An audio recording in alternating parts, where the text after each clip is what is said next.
19. bab. Musulmanların gullukçusu. Çünkü men herkesten azat bolsamna, köp adamları kazanjak bolup, özümi hemmelere kul etdim. 1. Korintoslara yazılan hatyň 9. bölümiň 19. aýaty. Geçen wagtda biz hoş habaryň Yehudi medeniýetine gullukçy taballygyndan azat edilişi hakynda gurrun etdik. Hudaň paçalygynyň esasy zatlarynyň hemmesi ibadetkana, Yerusalim, sünnetlenme, İsrail jemgyýetini degişlilik, hatta Hudaň paçalygy düşünjesiniň özü de canlandyrylypdy. Hudaň işi hemme zatdan öňürti, kanuny ýerine ýetirmeň medeniýeti düzgüniň spesifiki toplumy bilen däl-de ruh we hakykat bilen häsiýetlendirilip başlandy. Elbetde bu radikal täze girizmäniň esasy Rabbimiz İsa tarapyndan goýuldy. Ol hoş habar Yehudi medeniýetleriniň formasyna goşman islendik medeniýetli, adatly halklara girizmek azatlygy berdi. İsa özüni kiçeldiýär. İsa'nın Resuli Paulus üçin pikirlenen zatlaryň we hayran galdyrjy işleriň eden zatlaryň hemmesine de nusga bolandygyny anlanýaryn. Paulusyň İsa baradaky aýdyn esasy zatlaryň birine seredip geçeliň. Daşyndan göräýmäge iş Paulusyň Filipdäki iksan dawaçyl aýaly hat ýazan ýaly bolup görnýär. Şonda Paulus kenezis, ýagny özüni boşatma temasyny dogrusunda gurrun etmek bilen olary ýaraşyga çagyrýar. Mesih İsa'da bolan pikirler sizde de bolsun. Ol Hudaň häsiýetine eýe bolsa da, Huda bilen dengligi olja hasap etmän, gaýtam kul häsiýetini alyp, adam keşfine girdi, özüni hiç etdi. Sypatda insan bolup, ölüme, hatta haç üstündäki ölüme de boyun egip, özüni kiçeltdi. Filiplere yazılan hatyň 2. bölümiň 5-nji, 8-nji aýatlary. Yehudi halkynyň medeniýetini kabul etmek. Hawa, bu ýaraşyk hakdyr. Ýaraşyň bu görnüşiň pynhas manysy juda çoňdur. İsa özüniň hudalyk artykmaçlygynyň hemmesinden ýüze gürdi we özüni boşadyp kiçeltdi. İsa özü bilen özüň gökdäki medeniýetini saklap bilerdi, ýöne ol beýle etmedi. Ol özüni boşadyp aramy dilini gürleýän Palestin, Jelilili Yehudiniň medeni formasyny kabul etdi. Ol özüniň goýberilen halkynyň medeniýetine dol girdi. Ol özüniň gökdäki artykmaçlygyndan hemmesinden ýüze gürdi. Oňa hiç kim tarapyndan zulüm edilmedi. Ol öz halkynyň dünýäsine hakyky kiçigöwürlik bilen girdi. Etnocentrizm meselesi, İsa'nın görkezen kiçigöwürligi biziň güllerimizde gat seýrik gelýän zatdyr. Adatça biziň hemmämiz, ýagny watançylykly garaýşly adamlar, öz ýurdumyz üçin söwüşe girmäge taýýar bolýarys. Umuman biz özümizi başga etnolingwistiki belgileri bolan halklardan eler tutýarys. Munyň ýaly tekebbirlige berilýän keskitleme de bardyr. Bu etnocentrizm, meniň halkym şu bolşunda da dünýädäki iň gowy halkdyr. Bu jinsi we medeni tekebbirligidir. Şonuň üçin ol biziň her birimizde de bardyr.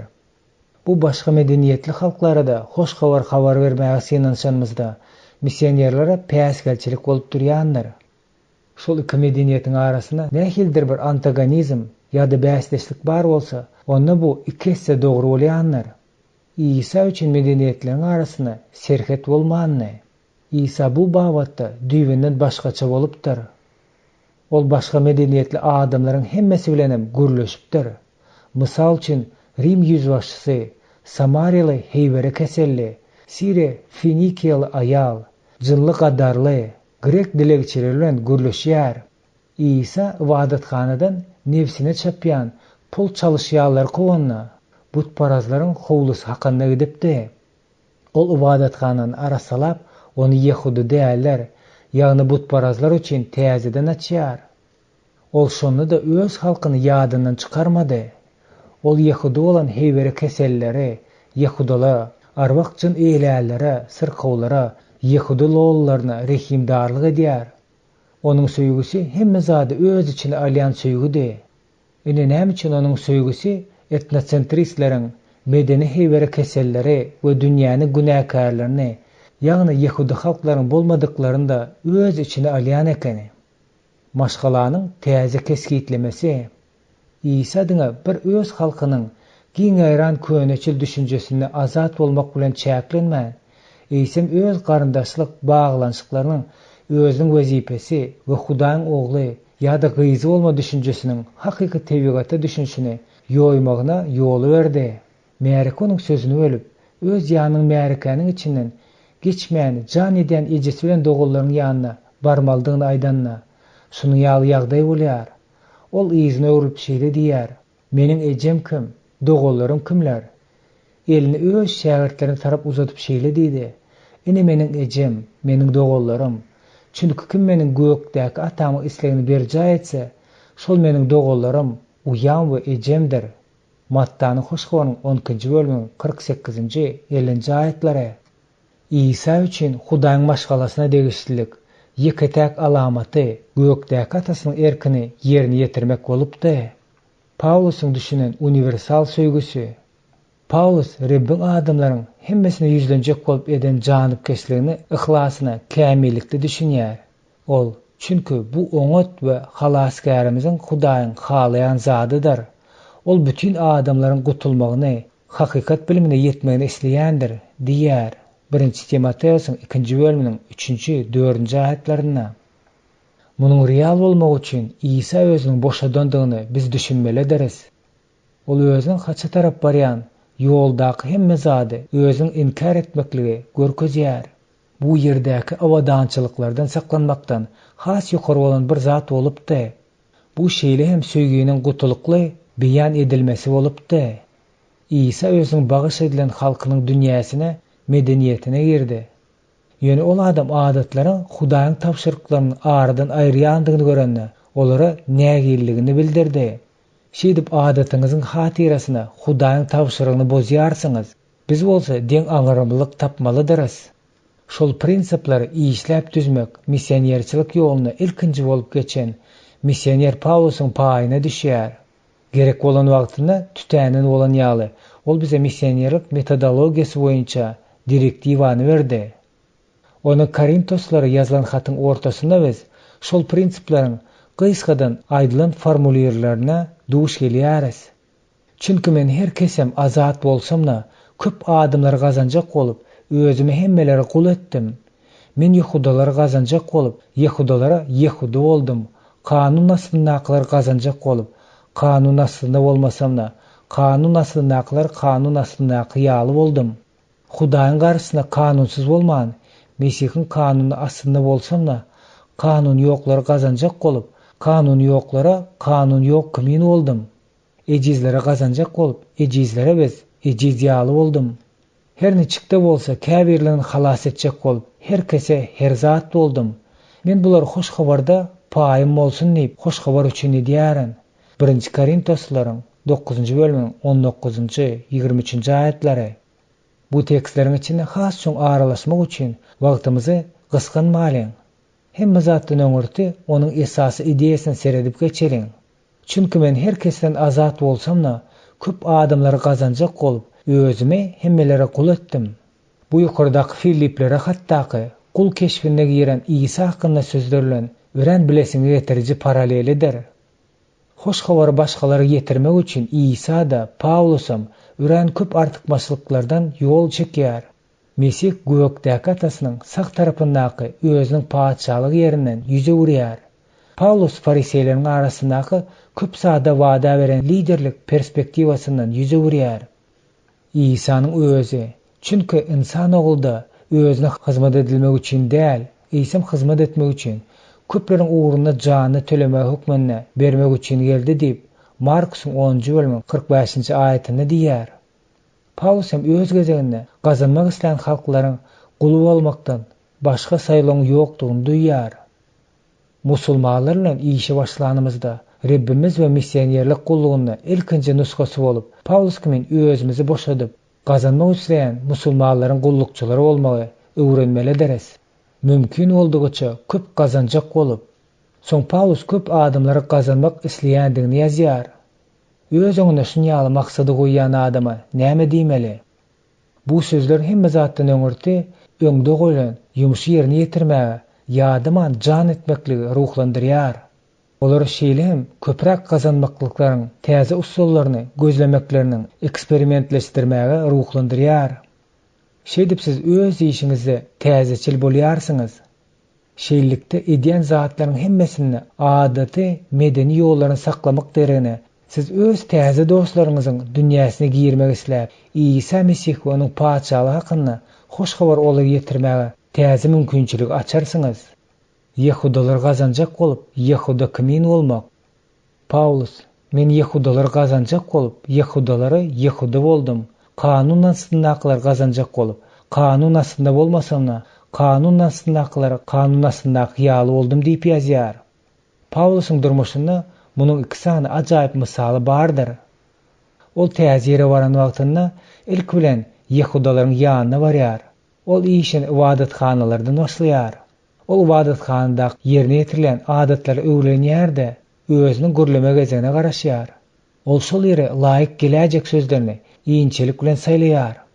Onuň şägirdi Timoteýasyň ejesi bilen mamasy Yehuda bolsa-da ol sünnetlenmedik bolýar. Paulus nägili Yehudalary köşeşdirmek üçin onu sünnetleýär. Ikinji misal Paulusyň ömrüniň soňky ýyllaryna degişlidir. Ol özüň Ýerusalima soňky gitişiniň kynçylyklaryny boljakdygyny öňünden görendigi üçin aşuraly Yehudalary özüniň kanuny berjäý diýendigini inandyrmak isläp, nezip etmeklerini öz üstüne alýar, saçyny sırýar we gurbalyk bermek üçin pul berýär. Bu waka İsa'nın bütün adamzadyň günälerini öz üstüne almak üçin haçta ölenine 30 ýyl geçenden soň bolýar. Butparazlary gazanmak üçin butparaz kimin bolmak? Paulus kanun asyndakylar gazanjak bolup, kanun asynda bolmasa-da kanun asyndakylar kanun asyndaky ýaly boldum. Hudaýyň garşysyna kanunsuz bolman, Mesihiň kanuny asynda bolsamna, kanun ýoklara gazanjak bolup, kanun ýoklara kanun ýok kimin boldum diýip ýazýar. Paulus Yehudalaryň däp edilen kanunlaryny kabul etmekçi bolýan butparazlaryň arasyna bolanna öz ýaşaş obrazyny çürt kesik üýtgetmäge ukyply bolupdyr. Beýlikler täze iman eden butparazlara Yehudalaryň däbini öwrenme kanunlaryny ýerine ýetirmäge mejbur etjek bolanna Paulus özüniň bu pozisiýasyny gorýar. Şu ýerde de iki misaly getirýäris. Petrus Antakiýadaky öňkü butparazlaryň mesihlik ýygynyna baranna Ýerusalimden delegasiýa gelänçe olaryň medeniýetine magsus bolan ýaşaş obrazyna uýgunlaşýar. Yehudalardan olan kanuna kulak asıcı mesihler gelýänçe Petrus butparazlar bilen iyip içmäge endig edýär we olar hiç ile Yehuda däplerini şol sany sünnetlenmäni hem ýerine ýetirmeklige mejbur etmeýär. Ýerusalimden Resul Ýakubyň tarapyndan gelenne olar ähli imanlary sünnet edilmegini tutan ýerlik bilen oňa sürüp başlaýarlar. Şonda ikirjiňlenip duran Petrus hem olara goşulyp butparazlyklardan Mesih gelen imanlaryň Yehuda kanuny, hasta takyky sünnetlenmäni ýerine ýetirmegi talap edip başlaýar. Paulus hem muny 200'lik hökmüne paş edip hemmeleriň öňüne Petrusa, sen Yehuda bolup Yehudiýaly däl-de özge milletlerden bir ýaly ýaşaýan bolsaň, onda näme üçin özge milletleri Yehuda bolmaklary mejbur edýärsiň diýip Galatiýalylara ýazylan kitabyň 2-nji bölüminiň 11-nji 14-nji aýatlaryna ýazylan. Ýerusalimdäki Resullar sabory. Bu jedel ahyryna Resullar işlerine suratlanýan Ýerusalimiň mejlisiniň bolmagyny alyp barýar. Ähli nukta nazarlar gowy ara alyp maslahatlaşanan Hudaýyň görkezen gudratlygy hakyndaky şaýatlyklar dinlenlenden soň mesele diýsen ajaýyp tärde çözülýär. Jemleji çözüşi Ýakub. Meniň pikirimçe özge milletlerden Hudaýa tarap öwrenmäge kynçylyk döretmeli däl diýip aýdýar. Birazrak wagt geçenden soň butparazlardan mesihlige gelen imanlary ýazylan, hatda resmi çözüt aşagdaky ýaly beýan edilýär. Çünki mukaddes ruh we biz şu wajyp zatlardan başga hiç bir zada sizin üstüňiz ýüklemezligi unadyk. Butlary gurban edilenden, imitlerden, gaandan, boğulun hayvanlaryň etinden, zynadan gaça durun. Özüňize edilmeňi islemeýän zatlaryňyzy başgalara etmeň. Şolardan saklansaňyz ýagşy edersiňiz. Resullar işleriniň 15-nji bölümiň 28-nji 29-njy aýatlary. Boldy. Butparazlykdan mesihlige geçen imanlar üssü hiç iri däbi öwrilen kanunlar ýüklenilmedi. Olaryň ahlak arassalygyny we özleriniň Hudaý we palydygynyň päkligini aladasyny etmek galypdy. Bulary gurban getirmegine hiç ýyl egleşik edilmedi. Titusy sünnetlenme meselesi. Bu meseleniň aşagyna aýgytly çyzyjyny çyzmak bolýan ýaly Paulus Titus ýany bilen Ýerusalim alyp gidenne, onu sünnetlenmäge ruhsat bermekden keskelläm ýüze urdy. Galatiýalara ýazylan hatyň 2-nji bölüminiň 3-nji aýaty. Paulus Mesih İsa'daky azatlygy bilmek üçin ogurynça aramyza giren galp dogallara garşy ören gazaply pozisiýasyny eýelip, hoş habaryň hakykaty diňe siziň ýanyňyzda galsyn diýip, biz bir salam hem olary tabuny bolup baş egmedik diýär. Wujdan meselesi. Paulus ejizleri gazanjak bolup, ejizlere bir ejiz ýaly boldum. Bu ýerde ejizler sözü butlara getirilen gurbalyklaryň etinden iýendigi sebäpli insanlara özlerini biraha edýärler göz öňüne tutulýar. Ol Rimdäki mesihler ýazan hatyna şeýillikde parahatlyga bir-birimize dikiltmäge yaradan işler ogunda dyrja salyň. Et ýemezligi, şerap içmezligi hemde dogalaryň büdürmegine, günä etilmegine ýa-da ejizlemegine sebäp bolýan zadyny etmezlik ýagşydyr. Ol Korintoslara şonuň üçin damak doganynyň büdürmesine sebäp bolýan bolsa, onda men doganymy büdürmez ýaly asla et ýemerin. Bu musulmanlar bilen işlenişliler üçin ören wajyp sapakdyr. Sebäbi musulmanlarda hemmelere mälim bolan doňuz etine we alkogollyk içmege gadaganlyk bardyr. Biz özümizde şunuň ýaly gadaganlygyň ýokdugyny, bu wagtda azatlygyny bilsek-de, şol azatlykdan ýüz öwürmegimiz gowudyr. Biz maksadymyz öz azatlygymyzy gijeňlemek däl-de köprek adam gazanmakdyr. Käbirlerini halas etmek üçin herkese her zat bolmak. Iň soňky missionerleriň bu dünýä garaşy beren logika netijesine şeýle bolupdy. Her niçikde bolsa käbirlerini halas etjek bolup, herkese her zat boldum. Men bulary hoş habarda paýym bolsun diýip, hoş habar üçin edýärin. 1-nji Korintoslaryň 9-njy bölümiň 22-nji 23-nji aýatlary. Başta seredeniňde bu sözüň üýtgeşip nähilidir bir düýbünden ılalaşyk pozisiýasy ýaly bolup görünmedigi de mümkin. Ýöne gowuja oýlanylsa, munyň mümkin bolan ýeketek netijedigini aýdyň bolýar. Eger mesihlik durmuşynda medeniýetiň absolut formasy ýok bolsa, onda hiç bolmanda käbir adamlary Mesihge getirmäge senançyp, hemme senançyklardan peýdalanmak gerek. Munyň üçin nämäniň medeni kontekstde nämäniň has gowulaýyk gelýändigini tapawutlandyryp bilýän çensiz çäýlik bilen ince okuýan sazylygyny talap edilýär. Paulusyň prinsiplarynyň musulmanlar bilen işimiziň goşuny bolmady.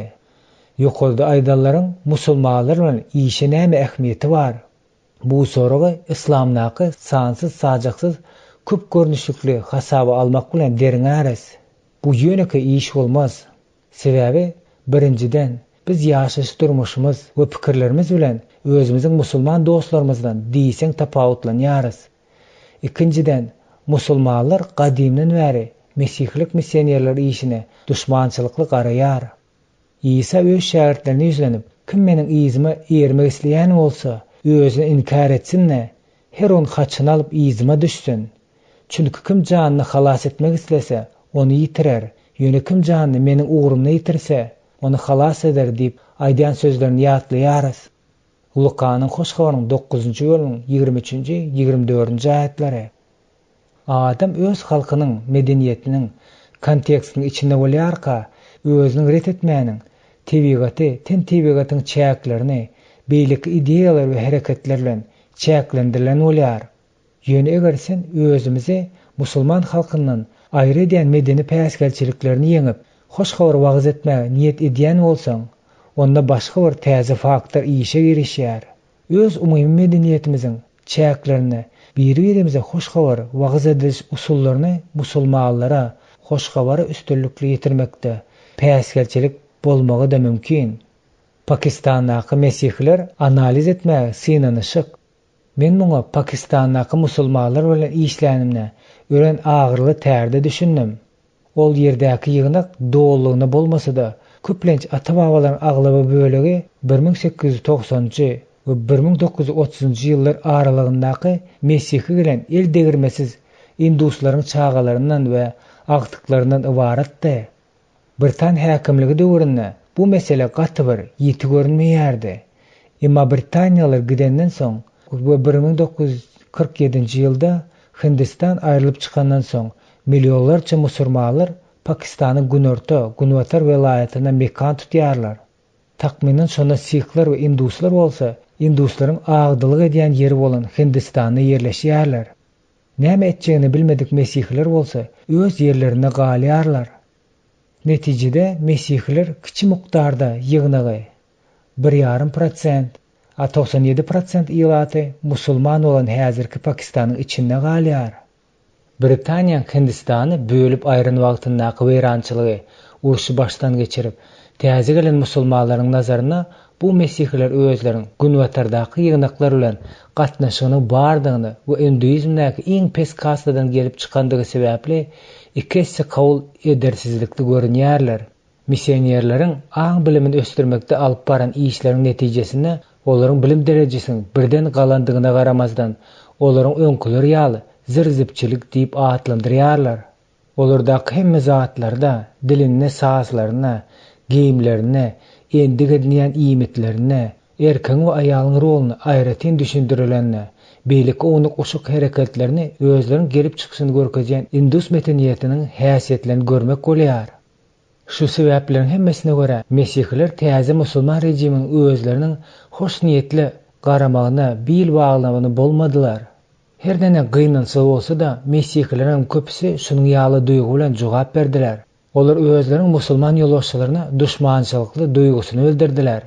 Wakalaryň şunýaly gidip ýygnaň musulmanlaryň arasyna gelen islendik adam bolan garaýşy şuň täsirini ýetirdi. Bu İslamdan Mesihler täze gelen hormatly Aslan Hany we meni İslamdan täze iman edip gelenleriň ýagdaýyny öwrenmäge itekledi. Biz öz etrafymyzda 700 ogolay şuň ýaly Mesihleriň bardygyny sanap bildik. Olaryň 350 sanysy tapmak asla başartmady. Galyn 350-sinden 315-i ýygnaga gatnamaga besetdi. Olaryň muny ýygnakda özleriň oňaýsyz duýandygy bilen düşündirdiler. Entek ýygnaga gatnap ýören 35-si hiç biride biziň bilen görüňdeş bolmanlaryna da ýygnakda özleriň açyk göwüllik bilen garaýandygyny aýdyp bilmediler. Olaryň ikisi öz ýygnagynyň ýolbaşçysy boldy. Bu diýseň erbet zatdy. Şeýlikde ol ýerde näme boldy? Induslar düzlün ýygnak musulman jemgyýetiniň iman edip gelenlerine öz arasyna kabul etmäge de synanyşmandyr. Ýygna höwes edip gelen musulman ýygnakda duruşuna şüpheli garaýşy iteklenilipdir. Mesihler musulman adam, gelýän adam hemişe diýen ýaly erkek kişi bolupdyr. Öz zinalaryň ýanyna gelýändir, ýa-da iş gözleýändir, ýa-da ondan öwetdir häkimetiň peýdasyny içalyk edýändir, öýdüp şüphelenýärler. Bir gezek men bir ýaş ýigiden 2 ýyllap özüň çöpançylykda we biziň ýygnagymyza goşmaklaryny şowsuz haýyş edendigini gördüm. Ol ahir soňda musulmanlaryň ýeritik sektorlarynyň fundamentalist musulmanlaryň arasyna atyşyň şahydy bolandan soň meniň ýanyma gelip şeýle diýdi. Daýy şuny Ahmedi, ýeritik sektorlaryň musulmanlaryň öz ynamy üçin ölüşlerini gördüm. Şonu men özümden men Mesihi bolan imanym üçin ölmäge taýýarmy diýip soradym. Hawa men taýýar, ýöne men suda çokundyrylmadym. İsa suwa çokundyrylmagy tapşyryp dahyren. Men hem suda çokuldyrylmak isleýärin. Ýöne ýerliginiň ýaşulary meni kabul etmek islemeýärler. Sen men suda çokundyrar ýaly edip bilersiňmi? Şonu men Rabbiň özüň tapşyrygy ýaly edendigini aýdyp bilerin.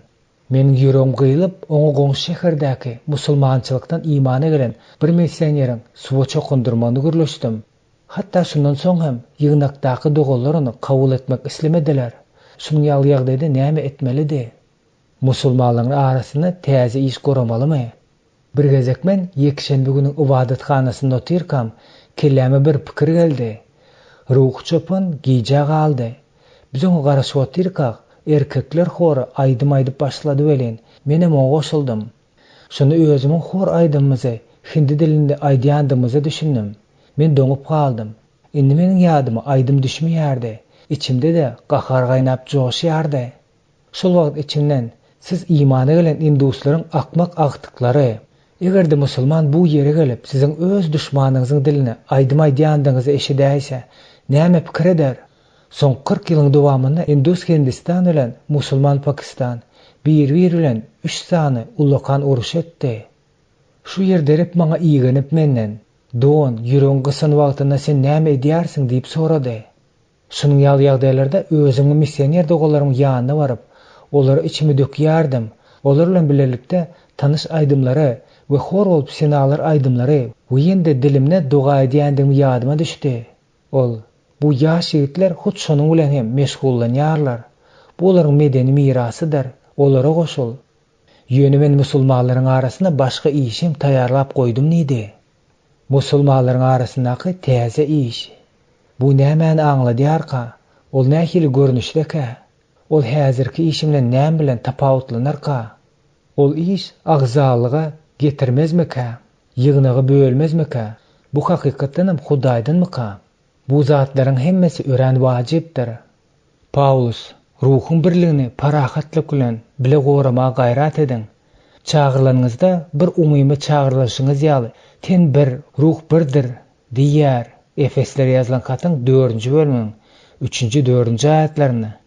Bütün dünýäde stiliň bir meňzeşligi bolmasa, ruhdaky birligiň bolmagy mümkinmika? Ýa-da başgaça aýtsak, şol bir meňzeşlik hoş habaryň ýaramagyna päsgeli bermezmika? Ýatda saklaň, bizler hep İsa Mesihiň wagz edýänlerini, özümizde ýaşan mukaddes ruhyň güýji bardyr. Biz ýöne bir fiziki güýjüň kömegi bilen söweşmeýäris. Ýende Paulusyň düşündürsüne ýüzleneliň. Sebäbi biziň söweş ýaraglarymyz dünýewi däldir. Galalar ýykmak üçin Hudaýyň gudratyna eýedir.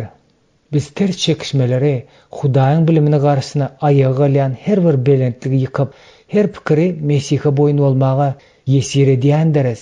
2 Korintoslaryň 10-njy bölümiň 4-nji 5-nji aýatlary. Bu ýagdaý biziň özümiziň musulman oponentlerimiziň üstünden ýeňiş garaýjykly inem döredýän bolsa-da, bu hemişe hut şonuň ýaly bolup durmaýar. Adam ýüregi Mesihiň hoş habarynyň garşysyna gatap biler. Musulmany hoş habar hakyndaky inandyrmak mümkin bolmazlygy hökmany suraty siziň ýalňyş hereket edendiňiz bilen düşündirilmeýär. Ýöne bu siziň ruhy hem akyl paýhastaýdan gowy taýýarlykly bolan ýagdaýyňyzda şeýle bolýandyr. Bize ýene bir güýç garşy durýar. Biziň hoş habarymyz perdeli de bolsa, helak bolanlar üçin perdelidir.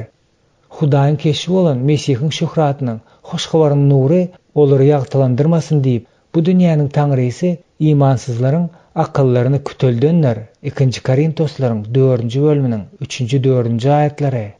Indi bolsa musulmanlaryň adatça Mesihlik inamynyň we mukaddes ýazylaryň adyna bildirýän aýplamalaryna, şeýle hem olaryň Muhammed hem Qur'an bilen baglanyşykly bolan talaplaryna seredip geçeres. 20-nji bab. Ruhy uýjulanmak. Sebäbi biziň söweş ýaraglarymyz dünýewi däldir. Galalar ýykmak üçin Hudaýyň gudratyna eýediriz.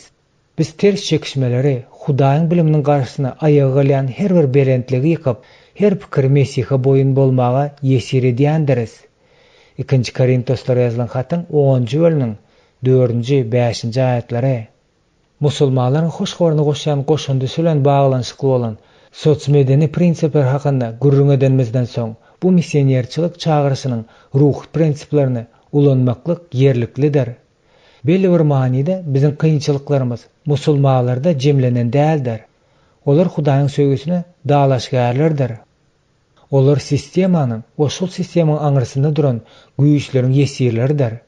İsa tutsaqlary azadlygy iglan etmäge, zindandakylary boşatmaga geldi. İsa peýgamberiň 61-nji bölümiň 1-nji aýaty. Biz islendik ýerde de musulmanlaryň, erkekleriň we aýallaryň janyny gurundaky ruhy urşunyň içinde bolýandyryz. İslam dürli görnüşlikleriň hemmesinde de ideologiýasynyň we dünýä garaýşlarynyň toplumydyr.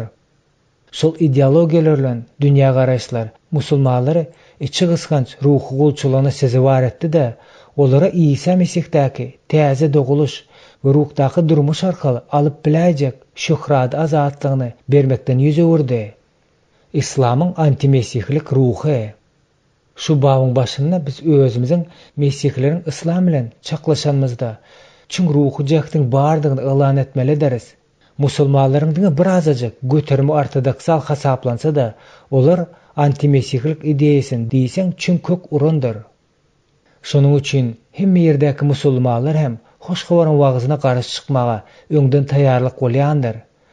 Bu garşylygyň aňyrsyna ruhy intellekt bilen güýjüň durandygyny biz ynanýarys. Şeytanyň beýik islegi bu Hudaýyň azaşyn insanlaryny İsa Mesih'e wagz etmek arkaly gaýtadan gazanma niýetinden päsgel bermekdir.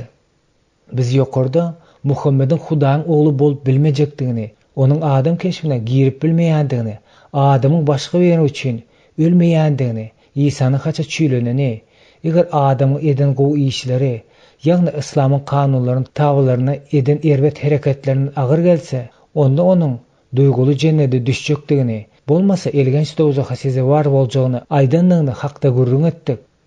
Biz Muhammedin, onuň eňdeşleriň, olaryň soňkularyň İslam diýip atlandyran sistemasyny gurandyklaryny, onuň däpler bilen goýandygyny we musulmanlary özüne baglamak üçin jennetiň keýpil lezzeti we dowzagyň emeçliginiň bardygyny aýdýandygyny görüň beripdik.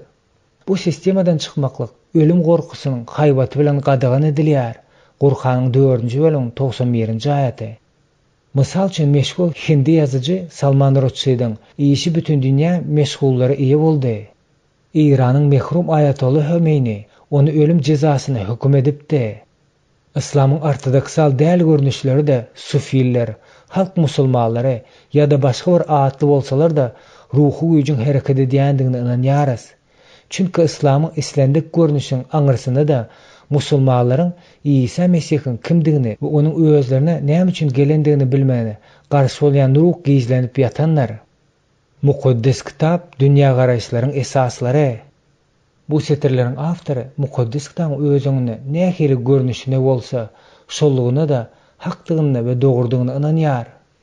Men Hudaýyň adamzada gutuluş teklip edýän beýik halas edicilikli işleriň esasy özleriniň onuň adam bedenine gelendigine, İsa'nın Hudaýyň ýerdäki şahsiýeti bolmagyna, Mesih'in biz zerarly, haçda ölmegine, indi onuň gany bilen aklananymyzdan soň, olar arkaly gazapdan gutuljakdygymyza, ýazga görä janlalyp, üçüncü güni diýileni ölümden dirilmegine jemlelendigine, biz gutular ýaly başga adam ýokdugyny, onu inkar edýäniň Hudaýyň inkar edýändigine we ogly ret edýän her bir insanyň Mesih'e garşy bolan adamdygyna ynanýarys.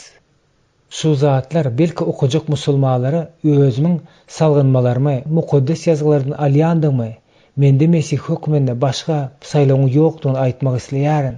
Bu meniň şahsy pikirim meselesi däl de, Hudaýyň açaçan olan sözüne wepalyk meselesidir. Eger sizde Rabbiň şu esasy halas edicilikli işine garşylyk bar bolsa, onda siz asliýetinde meniň bilen däl de Rabb bilen jedelleşýänsiňiz. Men olsa bari ýok onuň sadyk gullukçysydyrin. Şonuň üçin men musulmanlaryň dini başgaça däl de, şunuň ýaly kabul etmegimize düşünmekleri üçin musulman okuwçylaryň ýagşylygyna, ýazgylaryň pozisiýasyny ýende bir gezek formulerlemek makul bildim. İslam öz tebigaty boýunça Mesihlere garşy gazaply bolup durýanlar. Bu sistema Hudaýyň tutuş adamzady, şol sanda musulmanlar da halas etmeklik hatirasyna Mesih'in üstülen eden zatlaryň hemmesi de göne garşy bolan delilleri, ulanýan ýalňyşlyklaryň birlemesi bolup durýanlar. Mesih'in beýle işine garşy çykmak bilen bu yalan taglymat Hudaýy tanamaklaryň garşysyna garşy gozgalyň turýar. 2 Korintoslaryň 10-njy bölümiň 5-nji aýaty. Şol sebäpli de ahir netijesinde o ölüm garaşýandyr. Qur'any da şükrlendirýän hakykatyň nurunyň bardygyna garşy bolup bolmaz. Seýa Muhammed käbir çeşmeler ulalanna olaryň Hudaý baradaky mukaddes kitabyň düşünjesiniň käbirlerinde alypdyr. Ýöne Muhammedin Hudaýata, ogul, ruh hukmuna düşünmekleri keskelläm garşy bolan sistemasyna gurandygyny, İslamyň gutuluş, haça çüýlenen, ölen we ölümden direlen Hudaýyň ogly İsa Mesih hakyndaky hoş habar ýaýratmaga garşy bolandygyny aýtmak gerekdir. Şonuň üçin biz fundamental İslamy antimesihlik taglymatlaryň galasy hökmünde garaýarys we Mesih biziň üstümiz bilen özüň ruhy üçin hereket edip, ahyrynda şol galan weýran eder diýip hasaplaýarys. İslam İsa Mesih diýip atlandyran fundamentin üstünde gurulmandygy üçin ol Hudaýyň syna oduny ýanyp gider. 1 Korintoslarning 3-bölümüň 11-14 aýatlary. İslamyň İsa Mesih'in hoşgabaryna düşmançylykly garaýandygy sebäpli biz bu sistema aňyrsyny adatdan daşary bolan antimesihlik güýji bar diýip netije gelýäris. Biz mukaddes ýazgylarda çünki biziň söwüşimiz adamlara garşy däl-de hükümdarlara garşy, ihtiýarlara garşy, bu garanky dünýäniň häkimetlerine garşy, yamanlygyň gökdäki ruh gudratlaryna garşydyr diýen sözlerine duş gelýäris. Efeslere yazılan hatyň 6-bölümüň 12-nji aýatynda. Biz şol güýçleriň hoşgabara garşy, şeýle gazaply hereket edýän taglimat sistemasynyň aňyrsyny durýandygyna ynanýarys. Mesihlik ynamynyň we onuň hereketiniň üstüne edilýän has gödek hüjümleri aşagda belläp geçýäris. Kur'an Mesih'in durmuşyndaky merkezi waka, ýagny haça çüýlenme garşyk ýar. Kur'anyň 4-nji bölümüň 156-157-nji aýatlary. Muhammed Mesihler öz tarapyna geçirip bilmändige sebäpli olary näletleýär. Kur'anyň 9-njy bölümüň 30-njy aýaty. Muhammed Mesih diňe bir peýgamber hasaplamak bilen kimsedýär we özüni peýgamberleriň möhri diýip atlandyrmak bilen beýgildýär. Kur'anyň 33-njy bölümüň 40-njy aýaty. Muhammediň dünýäden ötenden 100 ýyl geçenden soň İslam Hudaňyň sözüniň üstüne gazaply hüjüm edýän we onuň Kur'anyna ylalaşmaýan ýerleriň hemmesini üýtgeden dyny aýdýar. Haggiň 1980-nji ýylda ýazan zatlary. İslam serişdäni şol sanly harby güýji de, jihady, mukaddes uruşy ulanyp bütün dünýäni basyp almaga borçluk edýär. Kur'anyň 8-nji bölümüň 39-40-njy aýatlaryna. Mesihlerin hemmesine musulmanlary tabyn bolup, jan başyna tölenilýän kimsedici salgylar tölemelik öňden bellenilipdir. Kur'anyň 9-njy bölümüň 29-njy aýaty. Musulmançylykdan mesihlige geçen her bir musulman öldürilmelidir. Kur'anyň 4-nji bölümüň 89-91-nji aýatlary. İslamyň galasy bolan Saud Arabistany özüne ýygnaklary gurmagy ýa-da mesihlerin arkaýyn duşmanyna ruhsat bermeýär. Müsürde ýygnak binalary hatda awatlaşdyrmaga da ruhsat bermeýärler. Şeriat kanun hökm sürýän ýurtlarda mesihler hoşgabar wagyz etmek gadagan edilýär. İslamyň İsa Mesih'in hoşgabaryna barlaşykly ýagdaýda garşy bolýandygyny görkezmek üçin bu zatlaryň üstüne ýende bir zat goşmaň geregi barmydyr? Kommunizmiň dargaşyny meňzeşlik. Hudaýsyz kommunizm mesihlik ynamyny ýok etmekli niyet edinni. Ýöne bu meselede üstünlük gazanyp bilmedi. İsa özü hakda usatlaryň ret eden daşy burçuň başy boldy diýen ýazgylaryň manysy näme? Kim bu daşyň üstüne ýykylsa bölek bolar. Ol bir ýeriň üstüne gaçsa onu moljuradar. Lukanyň hoşgabaryň 20-nji bölümüň 17-18-nji aýatlaryna diýdi. Bu sözler verilen düşündürüşleriň biri şeýledir. Mesih'in öňünde dizepen adamyň günäli tekepirligi ýok ediler. Emma Mesih inkar edeniň özü eýzine öwrülmez ýaly edilip ýok ediler. Biz häzir Sowet Soýuzynyň hut şeýle bolandygyny görüp durus.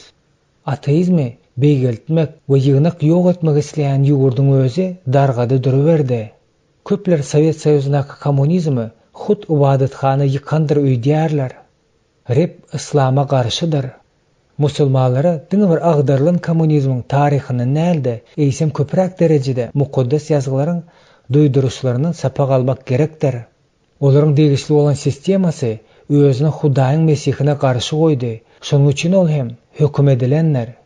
Dawudyň Hudaýyň ogluny garşy bolandygynyň hemmesi hakda eden weliligine gulak asyň. Göklerde oturan güler, rep olary ryswa eder. Şonu olara gahar bilen söz gatar, gazap bilen howsalalandyrar. Men paçamy mukaddes dağın Sionyň üstüne oturtdum diýer. Men Rabbiň permanyny yglan edýärin. Ol maňa diýdi: "Sen meniň oglumsyň. Men bugün seniň ataň boldum. Menden sonra miras hökmünde saňa milletleri, mülk hökmünde ýeriň uwuşlaryny bererin. Sen olary demir taýak bilen döwersiň. Toýundan ýasalan gapýaly olar bölek edersiň. Indi ey paçalar, akıllı olun. Ey dünýäniň kaziýalary, göreldi alın. Rebbe gorku bilen gulluk edin. Titrep hem gowanyň. Ogly öpüň. ol gaharlanaymasın we siz ýoluňyzdan ýok bolaýmaň, çünki onuň gahary tizli urdaýandyr. Oňa sığylýanlaryň hemmesi bagytlydyr. Zeburun 2-nji bölümiň 4-nji 10-njy aýatlary.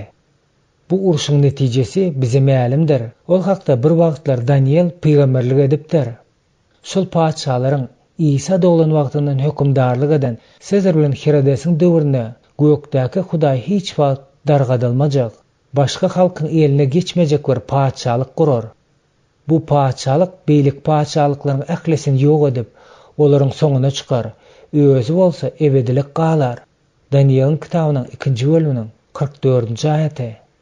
Resul Paulus özüniň iň ruhlandyrjy hatlarynyň birine bu barada şeýle ýazýar.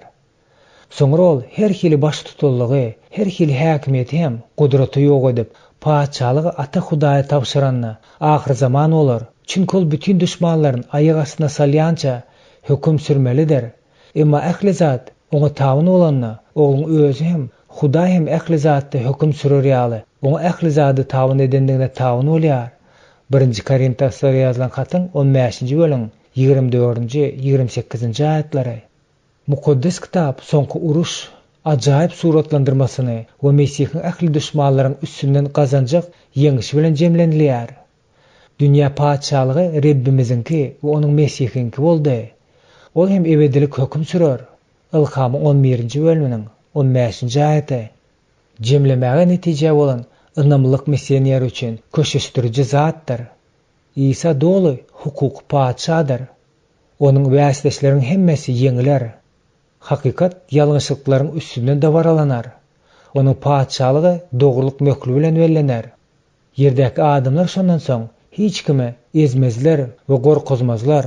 Şeytanyň özü de dolu ýazgarlar we ýok ediler. Biz İsa Mesihiň şeytan bilen alyp barýan aýgytly söwüşlerine, onuň bilen bolan ilkinji çaklaşygyna, Gefsimane bagyndaky soň hem agyr Sinanyň öň ýanyna we haçanda biziň üçin meýletin ölünni de ýeňiş gazanandygyny bilýäris. Biziň günälerimiz sebäple haçda ölünden bolmalysy ýaly jaýlanandan soň İsa ölümden dirildi. Şeytanyň, günäniň we ölümiň üstünden ýeňişi gazandy. Bu ýeňiş biziň üçin bahasyny ýetip bolmajak ýagşylyk we teselli boldy. Biz özümize Mesihiň ýeňişi bilen verilen tesellerini we güýji ulanmalydyryz. Şeýle de bolsa Mesih ýeňiş gazanan bolsa hem görüş entek gutaran näildir. Öňümizde entek köp söwüşler duranlar. Mesih özümize tapşyran işini gutarmamyzdan öň ýetgi de şägirdler hem köp bolar. Ol halklary bütün dünýädäki müňlerçe etnolingvistik toparyny aň bilen bermekleri tapşyrdy. Biz İsa'nın ady bilen gelmelidiriz. Hoş habar wagys etmelidiriz. Tutsaklary azatlyga çykarmalydyrys. Sırkawlara şifa bermelidiriz. Jyllary kowmalydyrys. Mesihiň paçalygyň çäklerini giňeltmelidiriz we şeytan aýaklarymyz astynan depkilemelidiris. Rimleriň 16-njy bölümiň 20-nji aýaty. Biz ruhy urşy alyp barmalydyryz we ähli pikirlerimizi Mesihe tabyn bolmaklykda tabyn etmelidiriz. 2-nji Korintoslaryň 10-njy bölümiň 3-nji 5-nji aýatlary. Doga etmäniň roly. Eger maňa kommunizmyň dargaýşynyň ýene bir zady meňzetmäge ruhsat berilse, onu men doga etmek bilen baglanyşlykda ederdim. Sovet Soýuzynyň Mesihler Stalin, Hruşşov, Brezhnev, Andropov we Chernenko diktatorlaryň gol astyna gaty eziýet çekdiler. Günörtü Ýewropa ýurtlary Vietnam, Demirgazy, Koreýa, Kuba we beýlikler hakda da şuňa meňzet zatlar aýdyp bolar. Şu ýerdäki olaryň daşyndaky Mesihler şol rejimiň hökümdarlyk eden döwrüniň dowamyna hemişe doga etdiler. Hudaý şol dogalara seslendimi diýen sorag öz-özünden ýüze çykýar. Men ynam bilen hawa diýip jogap bererin. Onuň jogaby uzak wagtyň, 50 ýyldan gowrak wagtyň dowamyna geldi. Biziň şuňky görýän zatlarymız bolsa, Hudaýyň çağlarynyň kızgın dogalarynyň netijesidir. Mesihiň doga etmek barada taglymaty. Mesih öz şägirdlerine öwreden dogasyna, paçalyň gelsin, gökler bolşy ýaly, ýerde de seniň isleň amala aşsyn, bizi synaga salma, bizi iblisden halas et diýen sözler bar. Mattanyň 6-njy bölümiň 10-njy 13-njy aýatlaryna. Atamızdan öz paçalığımızın gelmegi bu yerde islen amala aşmağını soramak bilen biz belli bir manide onun özünün etmek isleyen zadını etmekle ruhlandırıyarız. Biz özümüzü iblisten halas etmegi soranımızda bütün dünyanın yamalığının içinde de iblis qolasdığında da özümüzde bulyan dünyada bulyan ulluğu ve bizi halas edip bilecektiğini düşünüyoruz. Mukaddes paçalığın duaları. Mundan soň biz Hudaň Petrus'a Musanyň kanunlarynyň düzgünleriniň birini hakyky manisine aralşdyrmagy sowgat berendigini görýäris. Emma siz saýlanan nesil, paçanyň ruhallary 1 Petrus ýazylan hatyň 2-nji bölümiň 9-njy aýaty. Bu sözler häzirki döwürde imanlaryň hemmesine de degişlidir. Biz paçalyň ruhallary bolandygymy sebäpli Hudaň oňy ähli halklar üçin töwelläçilik edýäris. Pawlusyň doga etmek barada taglimaty. Pawlusyň bu temada näme ýazýandygyna üns beriň. Her zatanyň şunu ündüýärin. Biz takwa hem agraz, aram we gep gürrüňsiz ýaşar ýaly bütün adamlar paçalaryň we häkimet eýeleriň bar üçin dilegler, dogalar, ýalbaryşlar hem şükürler edilsin. Çünki bu oňat we halaskarymyz Hudaýyň halayan zadydyr. Ol bütün adamlaryň gutulmagyny, hakykat bilimine yetmegini esleýändir. 1 Timoteosyň 2-nji bölümiň 1-4-nji aýatlary.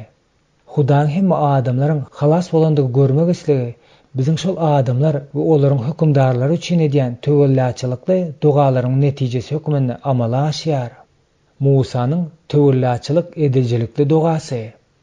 Şunyň ýaly doganyň aýdyň misaly Musanyň durmuşynda barada berilen gurrumyzda getirilýär. Huda Yehudalar eden günahlar üçin ýok etmek isleýär.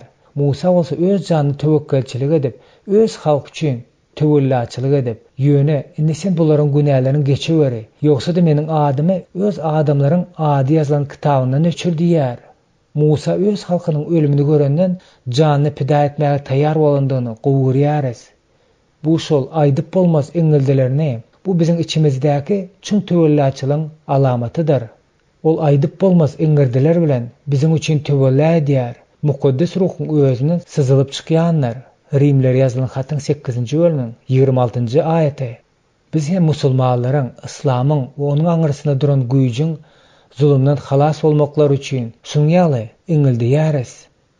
Gaýdusyz töwelläçiliге mätäçlik.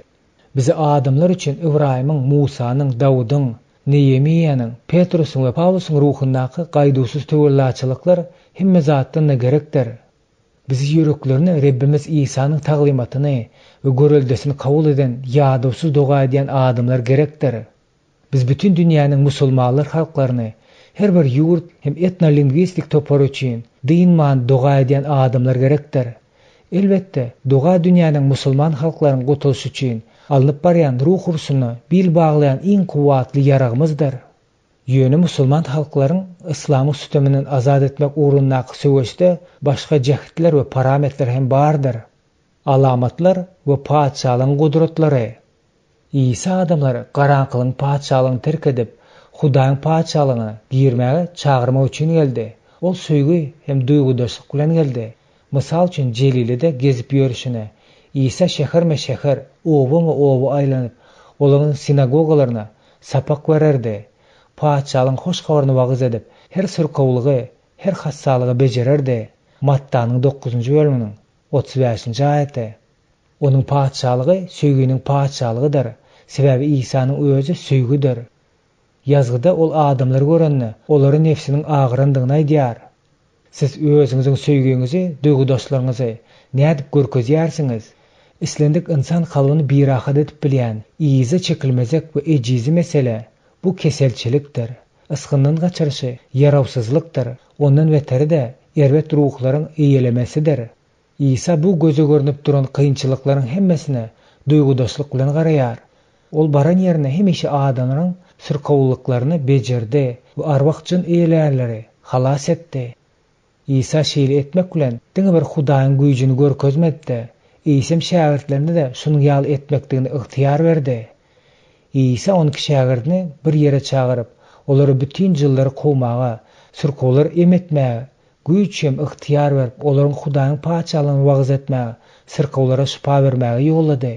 Lukanyň 9-njy bölümiň 1-2 aýatlary. Ýokarda aýdylşyp geçişi ýaly İsa Hudaýyň paçalygyny wagt etmekligini, şifa bermekligini, arwakçylary kowmak bilen utgaşdyrýar. Şifa bermekligiň paçalygyň bardygyny şaýatlygy bolandygyny göze görnüp durýanlar. Birazrak wagt geçenden soň İsa barmaklygyny niyet etip ýören ýerlerine 2-den göýberen 70 şäherine de edel şunyň ýaly ygtyýary berýär. Şunyň bilen baglanyşykda İsanyň hasy bardak aýdan zatlaryny bellärliklidir.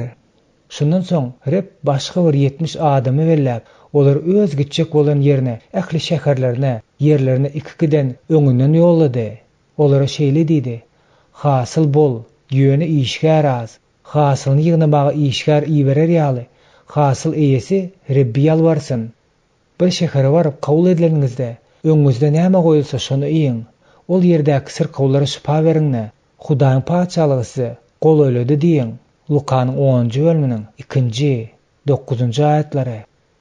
İsanyň gaýdyp gelen şähertleriň şartlygyna bolan gaýraýşy da ören köp manyny aňladýar. İsa adamyň görgüleriniň ýeňländigi baradaky bu şaýatlyklara begenmeň deresine has aňyrraga da şol görgüleriň hemmesi çeşmesi bolan düşmanyň gutornukly ýeňişine seredýär. Men şeytanyň gökden ýyldyrym ýaly bolup aşak iýneni gördüm.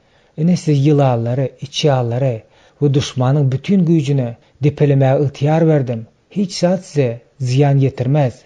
Lukanyň 10-njy bölümiň 18-19-njy aýatlary. İsa kimiň hakyky düşmandygyny şähertleriň gözlerini açýar. Ene näme üçin Yahya bütün dünýäniň bolsa iblisiň golu astynadygyny bilýäris diýip ýazan eken. İsanyň gelmeň maksadyny hut Yahya formulerläp, Hudaýyň ogly iblisiň işlerini ýok etmek üçin aýan boldy. 1-nji Yahyanyň 3-nji bölümiň 8-nji aýaty. Hakyky göreşiň tebigaty, adam nesliniň üstünden hökümdarlyk etme ugrundaky esasy göreş. Hudaýyň söýgüli ogluň paçalygy bilen garankylyň paçalygyň arasyny berýär. Ruh uruş hakynda gurrun edenmizde muny ýatda saklamak peýdalydyr. Öz düşmanlarymyzyň musulmanlar däldi, ýöýlen aňdygyny, olary gul eden sistemanyň ýolbaşçysydygyny ýatdan saklamak peýdalydyr. Biz şifa bermek we arwakçylaryň zulmyndan halas edip Mesihiň ady bilen öňe gidýäris. Söýgüniň bu işleri öz düşmanlaryň güýjüniň agdyklyk edýän paçanyň bardygyny we güýjüni yglan edýär. Bu hakykatyň çyň manysy Don Williamsdan başga dilewarlyk bilen we gotanly beýan eden ýokdur. Mukaddes kitabyň ajaýyp, bütün durmuşy üýtgeji habary şol paçaly hökümdarlyk edýän paçanyň biziň dünýämizi göklerden durup goldaýandygynydyr. Şol wagtyň özünde de özüniň işleji ruhunyň göteriji oglum keşfinden oň aýgytly we gotaranlykly eýçilik edilýändiginedir. Bu bolsa biziň üçin durmuşymyzy üýtgedip biljekdigimizi we üýtgemeldigimizi aňladýar. Biz şol wagtynda paçalyň gelsin, gökde bolşýaly ýerde de seniň isleýän amalyň aşsyn diýip endige edilen dogamy edýäris. Hakykatdan bolsa Hudaý biziň tutuş dünýämizi öz paçalygyň eýem gelendigini görkezip bu dogamyza jogap berýär. Şeýle ol öz mukaddes ruhunyň güýjüni öz erkine göweren, onuň ýaşaş beriji barlygyna ýürekleri açýan, geçmişdäki häzirki yaralara melhem edýän, endige öwrilen gollukçylyk häsiýetlerini döwýär. Bar ýer tutun garankylykly kowup we biziň günä watan adamçylygymyzy täzeden dikeldip, peserdileri öz ýanyny ýokary galdyrýar. Biz iman tejribesi bilen şol paçalygy başdan geçirip görmäge we onuň kimde şahatlyk üçin, kimde elkençlik üçin özleriň imanymyzyň we imansyzlygyň gözlerimiziň açyljak ýerine, ýagny baky ýere geçirmezinden öň biziň durmuşymyz bilen nähiri kesişýändigini görkezmäge ajaýyp mümkinçilik alýarys. Gözleri entek ýaşap ýörka, Hudaýyň häzirki gudrat işlerini reallygyny açan Williams dünýewi adatdan naşary antifilosofika garaýşyň onuň mesihlik dünýä garaýşyny döretmäge nähiri werançylyk güýç bilen täsir edýändigini jikme-jik suratlandyrýar. Özüniň Nigeriýadaky irki missionerlik iş hakynda gurrun edenine Kraft Gunwatar ılımlaryň miweleriniň Nigeriýalylaryň taleplerini kanagatlandyrmaga ukypsyz bolup çykandygyny belleýär. Biz ruhu zatlar hakkında köp gurrun etsek de, Nigeriyalılar ruhun köp cehetlerine bizinkiden hem has qowu düşünýärler. Biz Paulus'un Galatiyalılara yazan zady bilen meşgulanaydyk mykak? Ýagny ruh bilen başlap, ten bilen adam güýçleri bilen gotarýandygymyz diýip gorkýaryn. Galatiyalıların 3-nji bölüm 3-nji aýaty. Biz İsa'nın ady bilen edil hiçlik gowzat teklip edip bilmejek ýaly. Keselçilikde, betbagçylykly ýagdaýlarda, bilimde, hasylykda, owa hojalykda we beýleki ýaşaýyş meseleläriniň hemmesi günwataryň dünýewi usullaryna wagyz edip ýörüpdiris. Biz edil günwataryň ilmi usullary, dogadyny täsirli bolan ýaly hereket edipdiris. Biraz wagtdan soň Kraft özleri üçin bizim dünýämiziň ruh reallygyna baglydygyny açan missionerleriň arasyna düşdi. Şol reallyklaryň İsa'nyň döwründäki ýagdaýlaryna gawat gelýändigini görýär-de, şeýle diýip ýazýar. Men mukaddes kitaby Ilaytyda hoş habar täze gözlerle okuýandygymy gördüm. Gudurtlaryň, jynlary gowmagyň we Hudaýyň ilhamlaryň, peristeleriň we arwahlaryň hemde joşguly toslamalar hökmünde özüň okumaklygy endig eden zatlaryň hemmesini özüň ýani häzirki üçündüğüne düşünýärin. Men doga etmeklige, Hudaý bilen gürleşmeklige, onu dinlemeklige täze isleg döredi. Ýygnyk täze güýje we mertebe iyi boldy. Güýçleriň çaknyşygy. Musulmanlar bilen işlänimizde İslam bilen güýç deňeşdirmäniň öňünde durandygma düşünüp barýaryn. İslam güýçi wagyz edýär. Kur'anyna rihimdarlyk we duýgudaşlyk bardy. Köp görüň edilýän bolsa-da, bu kitapda Hudaý köplenç hemme zady öňürti yeňilmez güýçi öňdirýän hökmüne täsir döredýär. Musulmanlaryň bir bölegi näme etmeli hem bolsa edip, Kur'annaky Hudaýyň bu islegi bütün dünýäni tabyn etmeklikden niýetlenen Qur'anyň şol güýçi hasaplaýar. Kur'anny adam bedenine girmeklik, pida edijilikli söýgi, halas etme hakynda gurrug edilmeýär. Bu düşünjeleriň hemmesi Muhammediň gudraty güýçli baradaky garaýşyna garşy bolýar. Mesih üçin hemme zada bagyşlamaklyk we şifa bermeklik Mesih haçdaky ölüm bilen aýrylmaz baglanşyklydyr. Mesihiň şeytan üstünden ýeňiş gazanmasy, özüniň günäniň üstünden ýeňiş gazanmagynyň netijesini amala aşyrdy. Onun ölümüň üstünden ýeňiş gazanmagy, özüniň Hudaý boldugyny tasdiklan mukaddes ruhyň kömegi bilen ýerine ýetirdi. Biziň üstümize mukaddes ruhyň iýinmegi Hudaýyň Mesihdäki beýik halas edici işi baradaky hoş habaryna göz göterme täsirini ýetirdi. Hudaýyň paçalygy baradaky bu hoş habara Hudaý tarapyndan alamatlar, mugjizlar, dürli gudratlar öz islegi boýunça paýlan mukaddes ruh salgylar bilen güwälik etdi. Ýewreýlerge ýazylan hatyň 2-nji bölüm 4-nji aýaty. Hakyky Hudaýyň paçalygy İslam dünýäsine aralaşanna, günäleri bagyşlamada, şifa bermekde, arwakçylary gowmakda we beýlik alamatlarda hem gudratlary ýüze çykan Hudaýyň söýgüsi bilen onuň güýji munyň alamaty bolar. Bu düýbinden başgaça, ýagny adam mätäçliklerine gulluk etmek güýjidir. Bu munyň ýaly güýji we Hudaýdan şahytlyk bolmak İslama dolup garşydaşdyr. İslamyň güýji bu mejbur etme, gorky, ýyzarlanma, ykdysady taýdan kemsitme, maglumatlar seristeleriň üstünden kontrollyk etme, wiza bermekden ýüze vurmak, Mesihli öz çäklerinden gysyp çykarma we musulman dünýäsine islendik hereketiň emele gelmesine päsgil bermek güýjidir. Ruh uruş öz keskitlemesi boýunça eýem älim jahanyň diri bolan we ruh paçasy Mesih bilen şeytanyň onuň ıhtiýaryndaky kowlan, soň arwakçylary öwlen peristeleriň arasyndaky uruşdyr. Ähli dillere we ideologiýalary şol sany hem İslam hem manipulerleýän hoçu güýçler hem Hudaýyň adamzada Mesih usulen berýän gutuluş planyny bozmak jan edýärler. Mukaddes kitabyň aýdyşy şeytan öz wagtynyň azalandygyny bilýär. Yer we deňiz, vay siziň halyňyza, çünki iblis wagtynyň azdygyny bilip, gahar gazaba menip siziň üstüňize geldi. Ilham 12-nji bölüm 12-nji aýaty. Şeytan özüniň ýeňilçiniň garaşýandygyny bilýän bolsa-da, öz gazabyny Mesih we özüni oňa deňeşdirişläniň, ýagny Mesihleriň üstünden pürkmek isleýär. Ol öz ıhtiýaryndaky islendik ýaragy, haklary, ideologiýany, dini ulanyp, olary özüniň ganym düşmany bolan Mesihä tarap gönükdirýär. İslamny ýokarda aýdyp geçilen barlaşyksız antimesihlik tebigatynyň bardygy sebäpli biz onuň ähli görnüşleri tarapyndan hem güýçli garşylygyň bolmagyna garaşmak gerekdir. Munyň sebäbi esasan hem hoş habaryň şeytanyň çäklerine üstünlükli aralaşdyrýandygyndadyr. Reb üçin mümkin boldugyça köp musulman gazanmak isleýänine näme bolar? Sen täze ýollary synagdan geçirip görmäge taýýar bolarmysyň?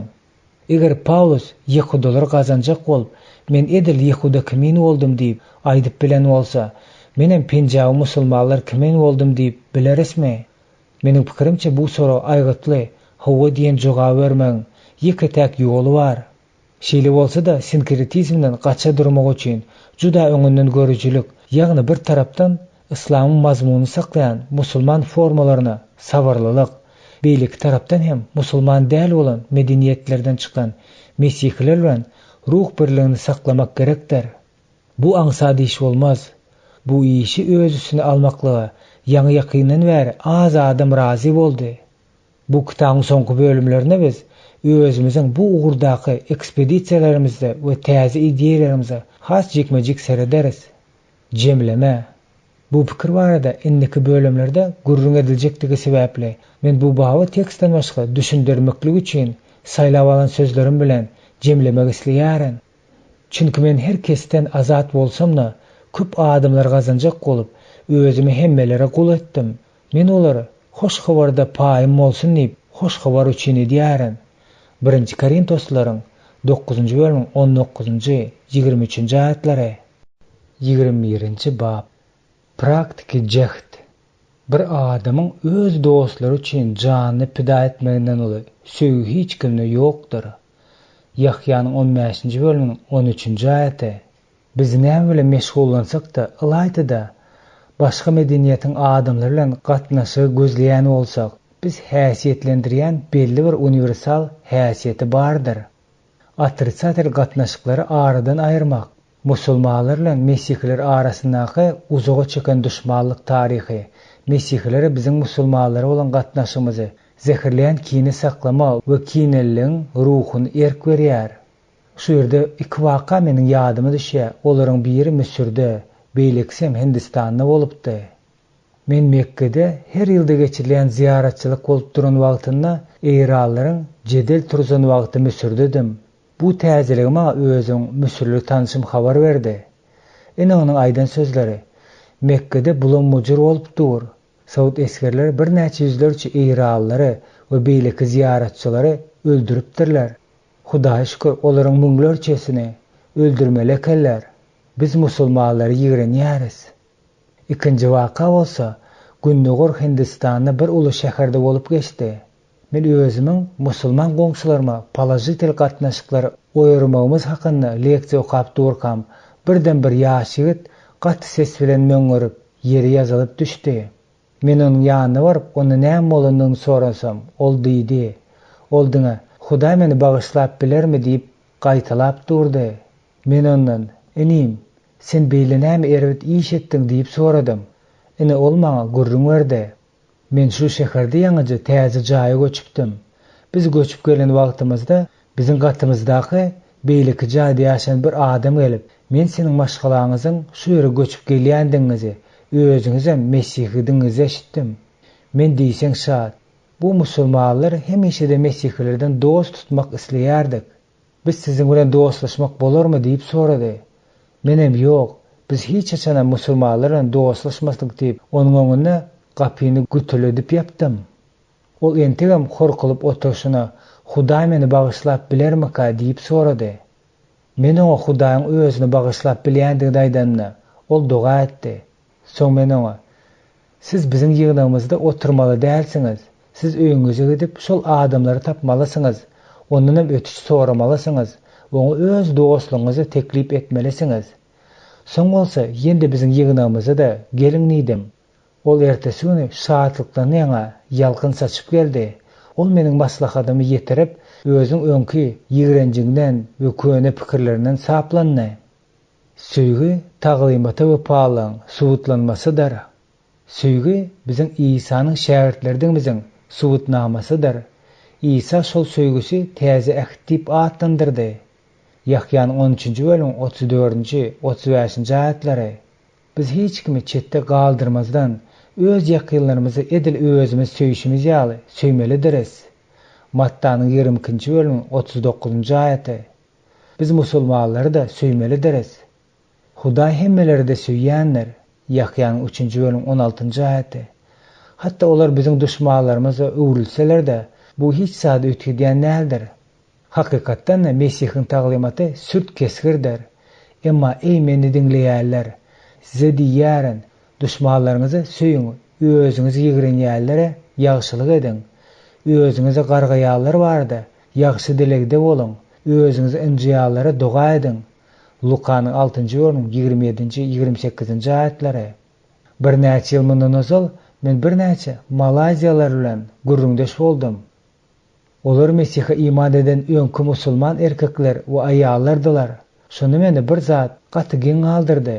Ýagny olaryň hemmesi de Mesihle özleriň söýgü bilen gatnaşyk saklan dostunyň ýa-da goňşularyň üstü bilen gelipdirler. Resul Paulus duş gelen adamlarymyzyň hemmesi bilen söýgü içinde gatnaşyk saklamalydygyny öz tejribesine nusga görkezmek bilen aýdýar. Men Hudaýyň sözüni geçen döwürlerden, nesillerden ýaşyrylan syry bütünle bildirmek üçin Hudaýyň siziň peýdaňyza, maňa öwren wezipeňize görä imanlar ýygynyň hyzmatkäri boldum. Indi bolsa syr onuň mukaddeslerine aýan boldy. Hudaý olary milletler arasynda bu syryň şöhratly baýlygynyň nämedigini, ýagny şöhrat umydy bolan Mesihiň içiňizdedigini bildirmek isledi. Biz ähli adamy Mesihe Hudaý kämil hödürler ýaly her kime öwüt öndüp edip, ähli kişe bütün akyldarlyk bilen tälim berip Mesihi wagz edýäris. Kolossiýalara ýazylan hatyň 1-nji bölüminiň 25-nji 28-nji aýatlary. İsa Mesihde her bir musulman kämilmidir? Musulmanlar üçin goşunydaky ajaýyp maksat bu her bir musulmanyň İsa Mesihtäki gutornukly we kämil bolandygyny görmekdir. İmanly adam beýleki adam bolan ýeketäk dogry gatnaşygynyň Mesihde olaryň her biriniň kämil bolmagyny islemegine de ynanýaryn. Başga gatnaşyklaryň hiç birinde missionerler ýaraşýan däldir. Sebäbi başgaça gatnaşyklar musulmanlarda da şoňa jogap hökümindäki gatnaşyk oýarýar. Şonuň üçin hem olar ruh hasylykda yetişmezler.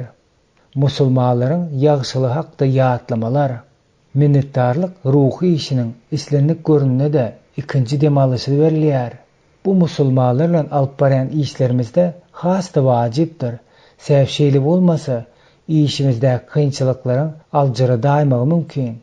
Mesihler olar bilen gatnaşygyndaky duş bilen kynçylyklaryna garamasdan olar hem edil biz ýaly Hudaýyň keşfine yaradyldy ahyren. Resul Paulus aşakylaklary ýazanna muňa gaty gowy düşünüp ýazypdyr. Her zatdan öň şunu ündüýärin. Biz takwa we agras, aram we gep gürrüňsiz ýaşar ýaly bütün adamlar, padşalar we häkimet egerleriniň bar üçin dilegler, dogalar, ýalwaryşlar hem şükürler edilsin. Çünki bu oňat we halasgarymyz Hudaýyň halayan zadydyr. Ol bütün adamlaryň gutulmagyny, hakykat bilmegini, ýetmegini isleýändir. 1-nji Timoteýusyň 2-nji bölümiň 1-nji 4-nji aýatlary.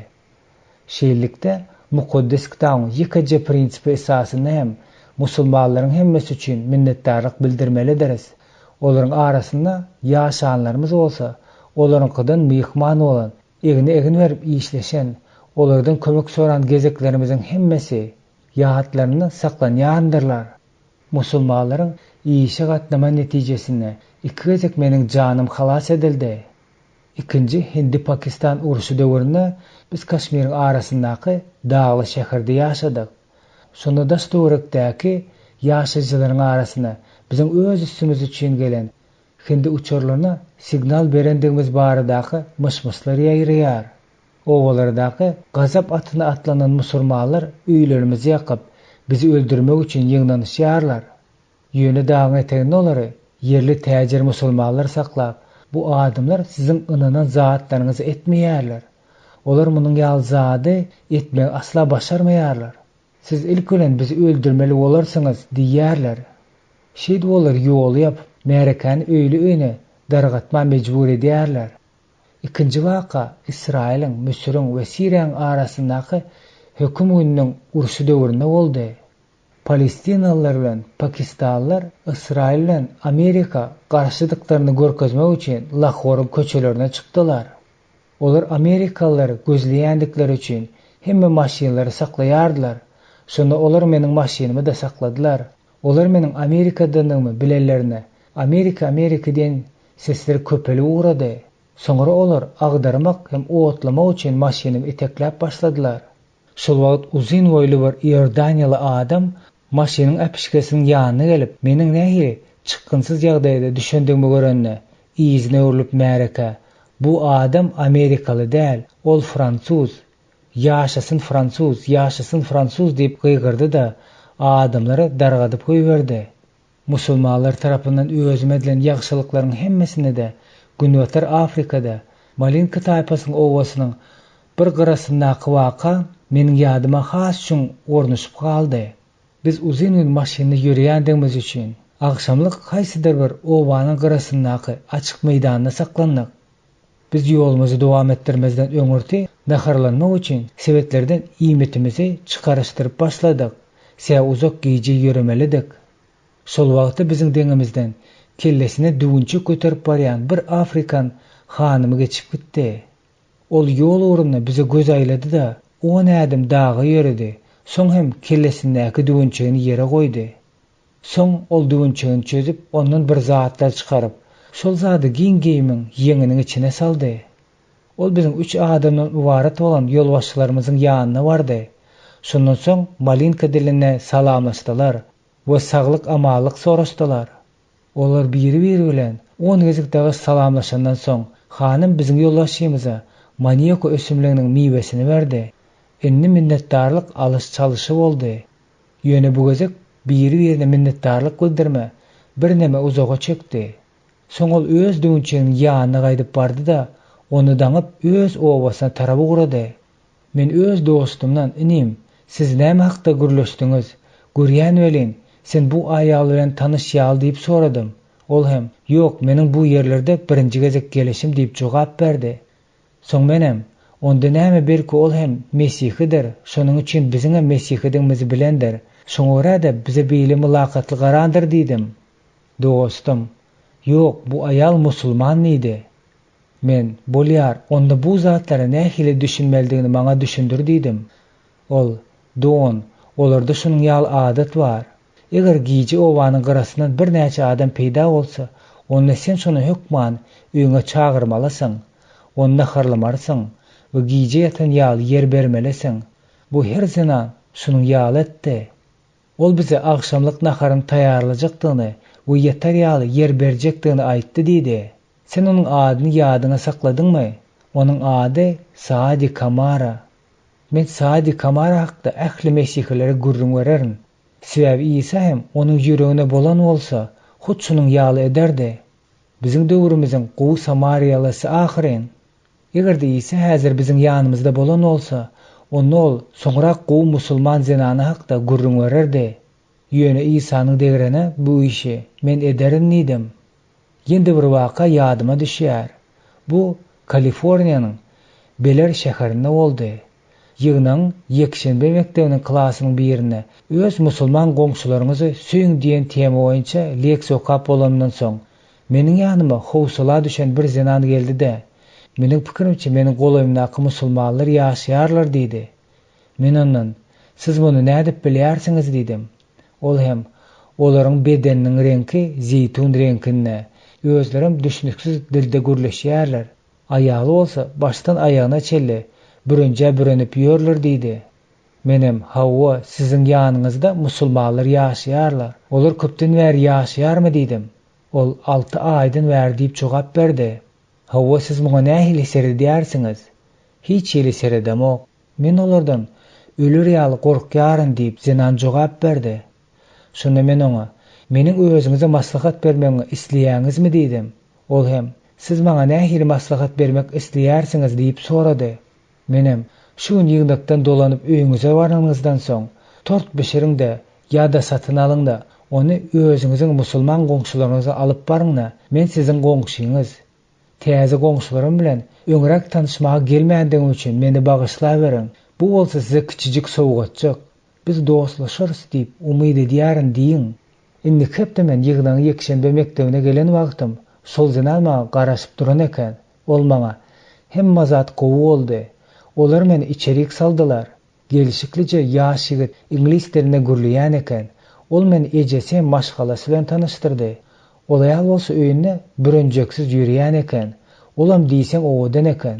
Bize ýam dostlaşdyk diýip göze görünip duran şahatlyk bilen gürrüň berdi.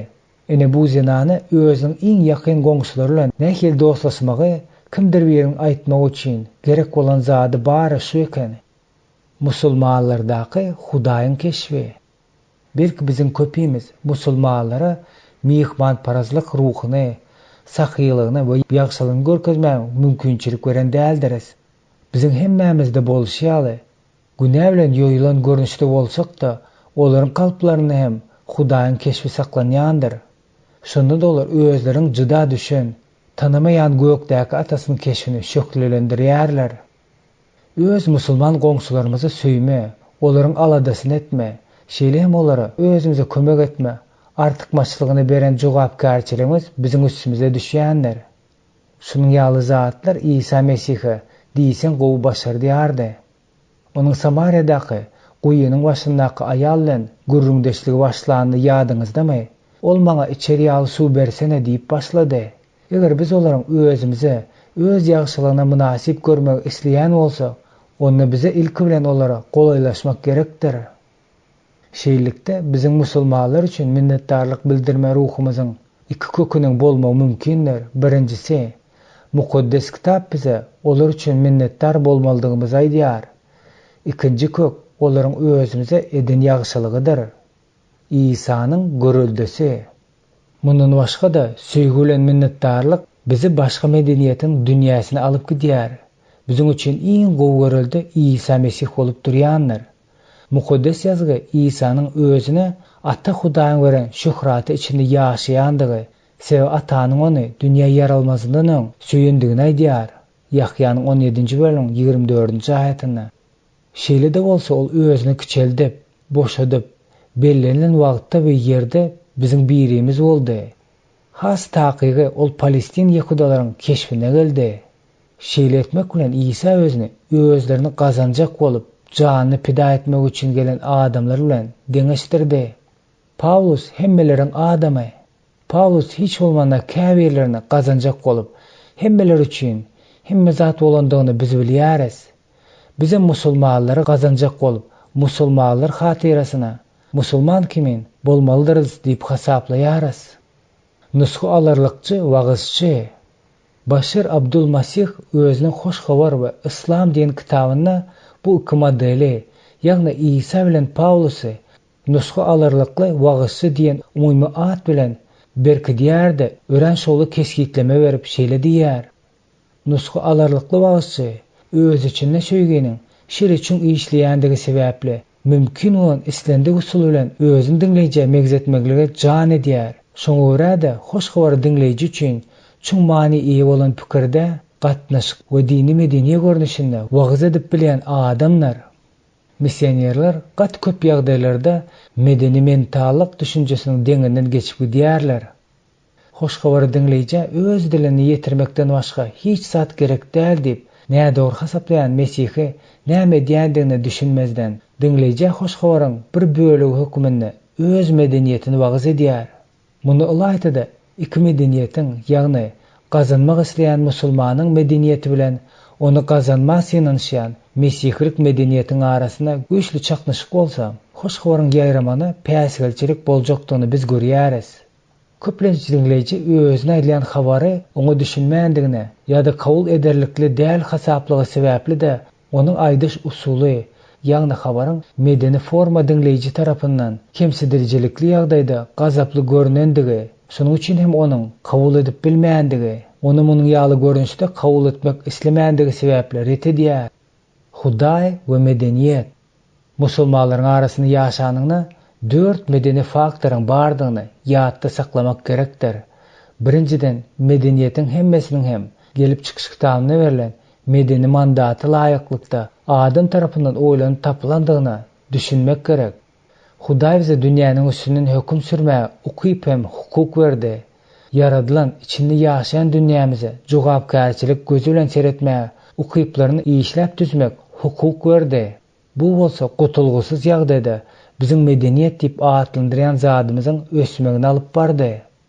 Ikinciden olsa Edem bagyny erkek bilen aýalyň günäden pursatyndan başlap medeniýet elbetde şol günä etmek bilen şöklendirýär.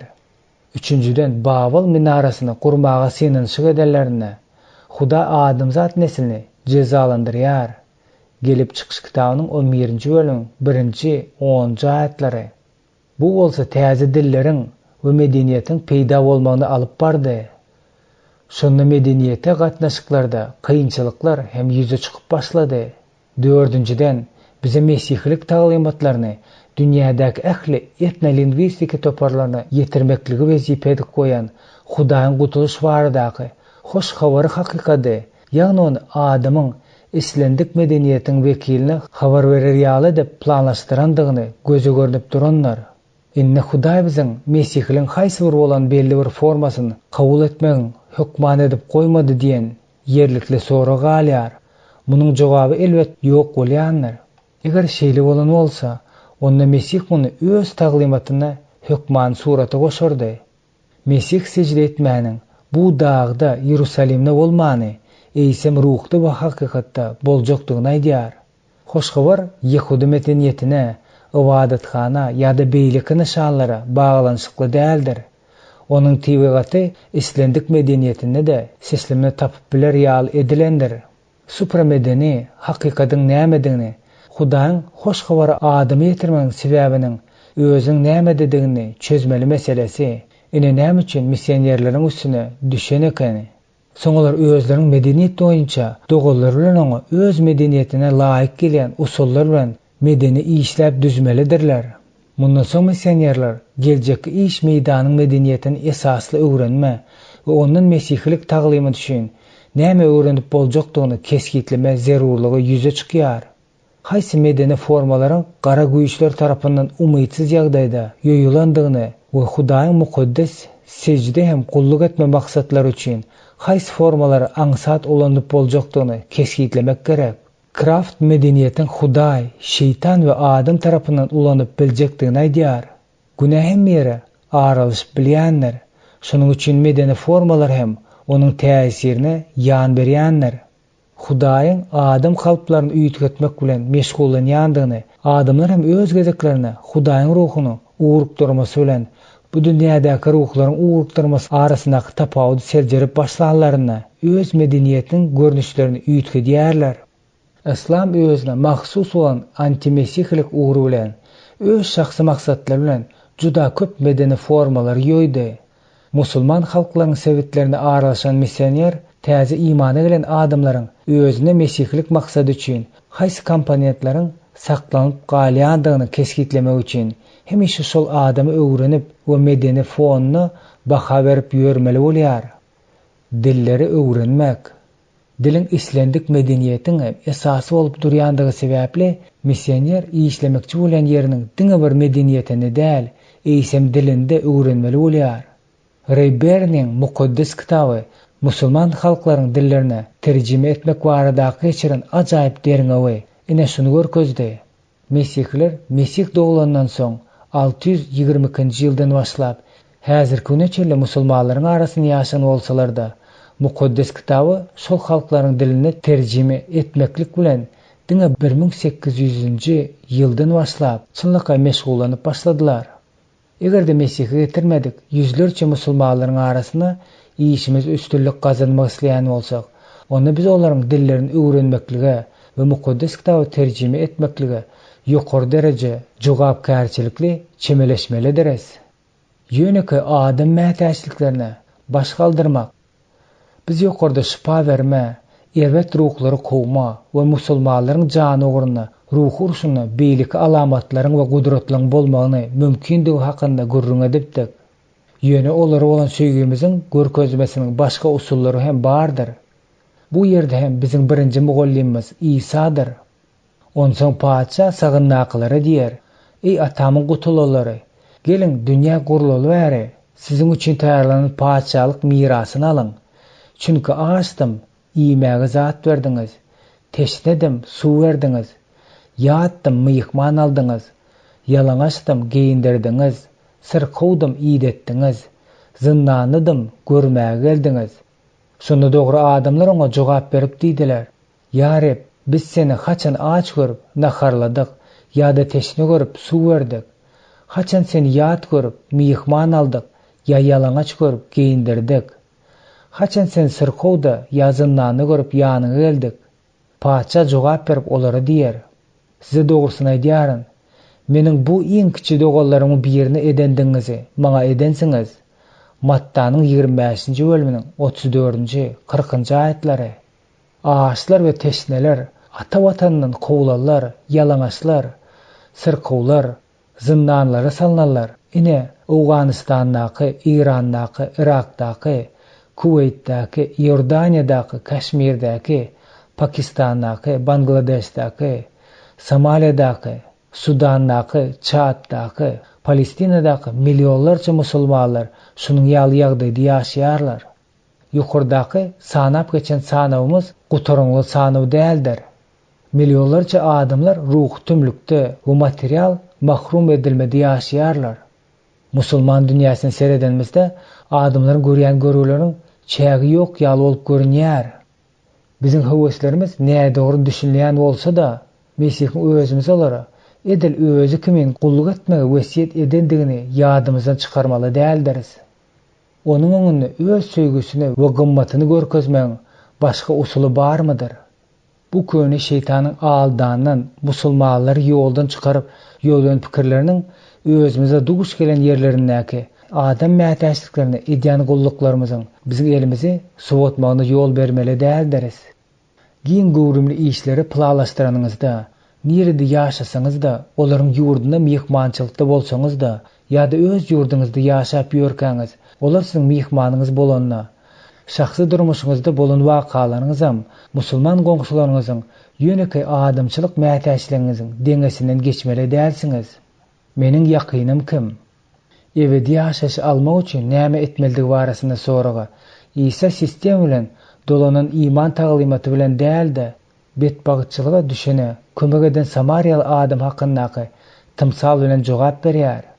Şeýlelikde kim garakçylaryň eline düşen adamyň ýakyny bolup çykdy? Kanunçy İsa'nyň tymsalynyň syzyp çykýan jogapdan çykyp bilmedi. Şonuň üçin kanunçy betbagtçylyga urçana kömek eden adam diýip jogap berdi. Çünki Mesihiň söýgüsü bize mejbur edýär. Sebäbi hemmäniň uğruny öldi. Eýle bolsa hemmesi ölendir diýip hasap edýäris. Mesihiň hemmeler öz üçin alýan söýgüsü, onuň uğruny ölen adamlaryň hemmesini süýmekligi bize mejbur edýär. Henry Martiniň durmuşy öýkünmiz üçin nuska. Henry Martin 1781-nji 1812-nji ýyllarda musulmanlaryň arasyndaky ilkinji protestant missioner hasaplanýar. Onu ajaýyp dil öwrenme okuýy bar eken. Ol Cambridge Üniversitetinde Urdu, Pars, Arap we Sanskrit dillerini öwrenipdir. Maksady okully bu ýaş ýigit Hindistana baranda ýekeje arzuwy, ýagny Hudaýyň hatyrasyna ýanmak isligi bardy. Gün imanysyna edil şunýaly bolup çykdy. Ol 32 ýaşyna Türkiýeden Angliýa gaýdyp gelenden soň ölýär. Onuň işçiň ruhçy polak gullugynyň möhleti gysgaça boldy. 1806-1812 ýyllara çelli. Şeýle-de bolsa, onuň musulmanlar çekeleşmeleri, mukaddes ýazgyny eden terjimeleri, musulmanlara Mesihliň nämedigini öwredýän ajaýyp kitaplary, esasanam şahsy durmuşy we Hudaýdan gullugy öz döwründäki musulmanlarda boluşýaly Mesihlerde de çuň täsiri galdyrdy. Martin ýagdaýlardan derrew sapak almany başarypdyr. Şonuň üçin hem derrew musulman liderleri bilen edilen jemgyýetçilik çekeleşmelerini isleýän netijäni berýän diýen netije gelýär. Şonuň üçin ol öz uğruny üýtgedip bu kitapda teklif edilen köp saatlaryň artykmaç bolan 7 prinsipi işläp döredýär. Şol prinsipler Martin özleriniň işläp düzen döwründäki ýaly häzir hem wajypdyr we yerliklidir.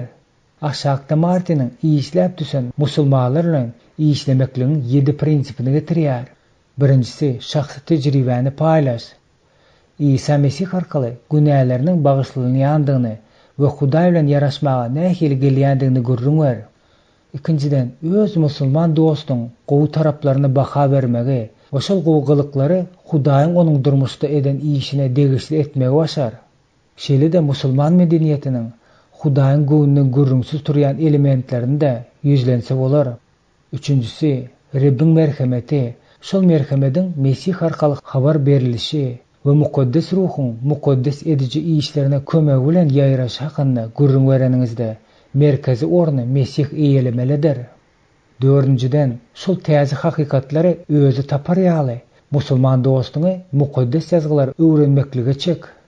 Beşincisi, musulman dostuň ýazgylaryny öwrenmegi, karara gelmeň kyn döwri geçenine oňa goldaw ber. Altıncısı, derwais adam mätäçliklere gullyk etmäge, gowy işler arkaly jemgyýete ýakymly atmosferany döret. Yedincisi, musulman dostuň imanly adam hökümine, özüniň musulmançylyk kontekstine, özüni ýergözlänine, onda mukaddes ruh işleýändigine inan. 5-nji bölüm. Musulmanlaryň aýry-aýry toparlaryna barýan olur. Ýokarda biz özümiziň köp hadislere olan gatnaşymyzy beýan etmäge synanyşdyk. Biz Hudaýyň paçalygy bilen ýerdäki medeniýetleriň arasyna nähili baglanyşygynyň bardygy hakynda gurrun etdik. Biz Resul Pawlusyň kömegi bilen musulman medeniýetine nähili garamagyň gerekdigini göz öňüne getirýäris. Biz ruhy uruşyň tebigaty hakynda ýazdyk. Iň soňunda biz dostlarymyza we ýakyndaşlarymyza musulmanlara bolan gatnaşyky ýaşaş meselesine seretsek we bulary Henry Martin durmuşynyň misaly bilen oturdyk. Dürli musulman ugurlaryna nähili garamaldygy barasyndaky mesele seredip başlanymyzda bu zatlaryň hemmesini ýatda saklamalydyryz. Zerur bolan ýagdaýynda ýokarda sanap geçen prinsiplaryň hemmesini hasaba alınmalydyr. Ýöne şonda da barlayan ugurlaryň tapawudyň dogrusundaky mesele galýar. Siz nähili musulmanlary gazanmak isleýärsiňiz? Olaryň ynanýan we olaryň beýleki musulmanlardan tapawutlandyran belli bir ynamy barmy? Şol ynamlar siziň olaryň medeniýetiniň fonuny, dini sistemasyny we dünýä akyl ýetiriş aýratynlyklaryny bilişiňize baglykda görnüşini üýtgetip bilen gatnaşyklaryňyza täsirini ýetirmelimidir? Meniň pikirimçe hawa. Käbir ýagdaýlarda biz musulmanlaryň eýýam ynanýan ýa-da täze mesihlik mazmunundan dolup tagzim edýän zadyna ulanmaly bolýarys. Emma başga bir ýagdaýlarda onuň mesihlige degişli bolmadyk pikirlerine garşy çykmagy, onuň düýbünden täze bolan ýoluny görkezmeli bolýarys. Şeýlikde bu şu bölümde musulmançylygyň içindäki türli ugurlary erýändiginiň nähili garamagyň gerekdigini görkezmek isleýäris. Eger häzir İsa biziň aramyzda bolan bolsa, onda bu meselelere onuň nähili garamagynyň mümkindigini çyklamagy synanyşarys. İsa sunnitlere, şiitlere, uruş söýji sekularistlara we halk musulmanlaryna, Ahmedilere hem de Amerikanyň gara renkli musulmanlaryna nähili garardyka? Indi bolsa nämen ýatda saklamagyň zerurdygyny belläleň. Bu şahsy tejribede barlanmaly bolan çaklamadyr. Bu bolsa Rabbin musulmanlaryň hemme görnüşine de başgaça garamagyň mümkin bolmagyny aňlatmaýar. Musulmanlaryň ilkinji pursatlarda Mesih bolan iman bilen nä derejede gyzyklanýandygy Mesih dostunyň gelen netijesine däldi. Ýaşaş obrazynyň özüň çekiji bolmagy bagly bolýandygyny ýatda saklamak gerekdir. Musulmanlaryň ilkinji pursatlarda Mesih bolan iman bilen nä derejede gyzyklanýandygyny onuň Mesih dostunyň gelen netijelerine däldi. Ýaşaş obrazynyň özüne çekiji bolmagyna bagly bolýandygyny ýatda saklamak gerekdir. Şeýle-de käbir musulmanlar missionerleriň iňçi zatlary duýup, olaryň musulmanlara lapkeşlikden diňe İsany alyp çykýandygyny görkezmek bilen nädip ulanmalydygyny bilmeýändigi sebäpli iman edýärler. 22-nji bab. İsa we sunnitler. 3 günden soň onu ibadetkanadan tapdylar. Ol mugullimlaryň arasyna oturup, olary kulak asyp, soraglar berýärdi. İsa dinläýärleriň bary onuň paýhasyna berýän jogaplaryna haýran galýardylar. Lukanyň 2-nji bölüminiň 46-njy, 47-nji aýatlary. Siziň ýadyňyzda boluşýaly, sunnitler nuska hukmyny Muhammediň hereketlerini görüldesine eýrän we Qur'an ikrar edilýäli, hadisler hem ikrar edýän musulmanlardyrlar. Takwa sunnit şeriatyň kanuny boýunça ýaşamaklyga jan edýär. Musulmanlaryň bu görnüşi İsa'nın döwründäki ortodoksal Yehudalara hemme taraplaryň megzeşdir. Şonuň üçin biz İsa häzir bolan bolsa, sunnitlere öz döwründäki Musanyň kanunlaryny eýrän Yehudalara seredişi aldy, serederdi diýip çaklaýarys. İsa'nın Musanyň kanunyna bolan garaýşy. İsa 12 ýaşyndan başlap din bilen diýsen güýçe gyzyklanyp başlaýar. Sen munyň ýaly herekete düşünilýärdi. Bu ýazgyny, ýagny köni ähdi öwredilenni, şunyň ýaly edilýärdi. İsa hereket edýän motivler, garaz, dindarlaryň içki, okkullyk edýän zatlar bilen gyzyklanýar. İsa öz gullugyna başlanyna kanunyň hereket edýändigini aýdýar. Esasynda ol özüniň geljekki, tutuş gullugyny şol kanunyň amaly aşmagyna görýär. Ol bu wagtda şeýle diýär: Men mukaddes kanuny ýa peýgamberleriň ýazgylaryny bozmagy gelendir öýtmäň. Men bozmaga däl-de olary berja etmäge geldim. Çünki size dogrusyny aýdýaryn. Gök bilen yer geçip gidýänçe, ähli zat berja bolýança, kanunyň bir harpy da, bir nokady da kemelmez. Mattanyň 5-nji bölüm 17-nji 18-nji aýatlary. İsa şeýle hereket edýän süýgü bilen kanunyň miwesiz harpyna garşy bolay, kanunyň içine salynan prinsip bolanmalaryň arasynda tapawut bilýärdi. Ol kanuny şeýle düşündirýär: Hudaýyň Rebbi bütün ýüregiň, bütün janyň, bütün düşünjeň bilen söý.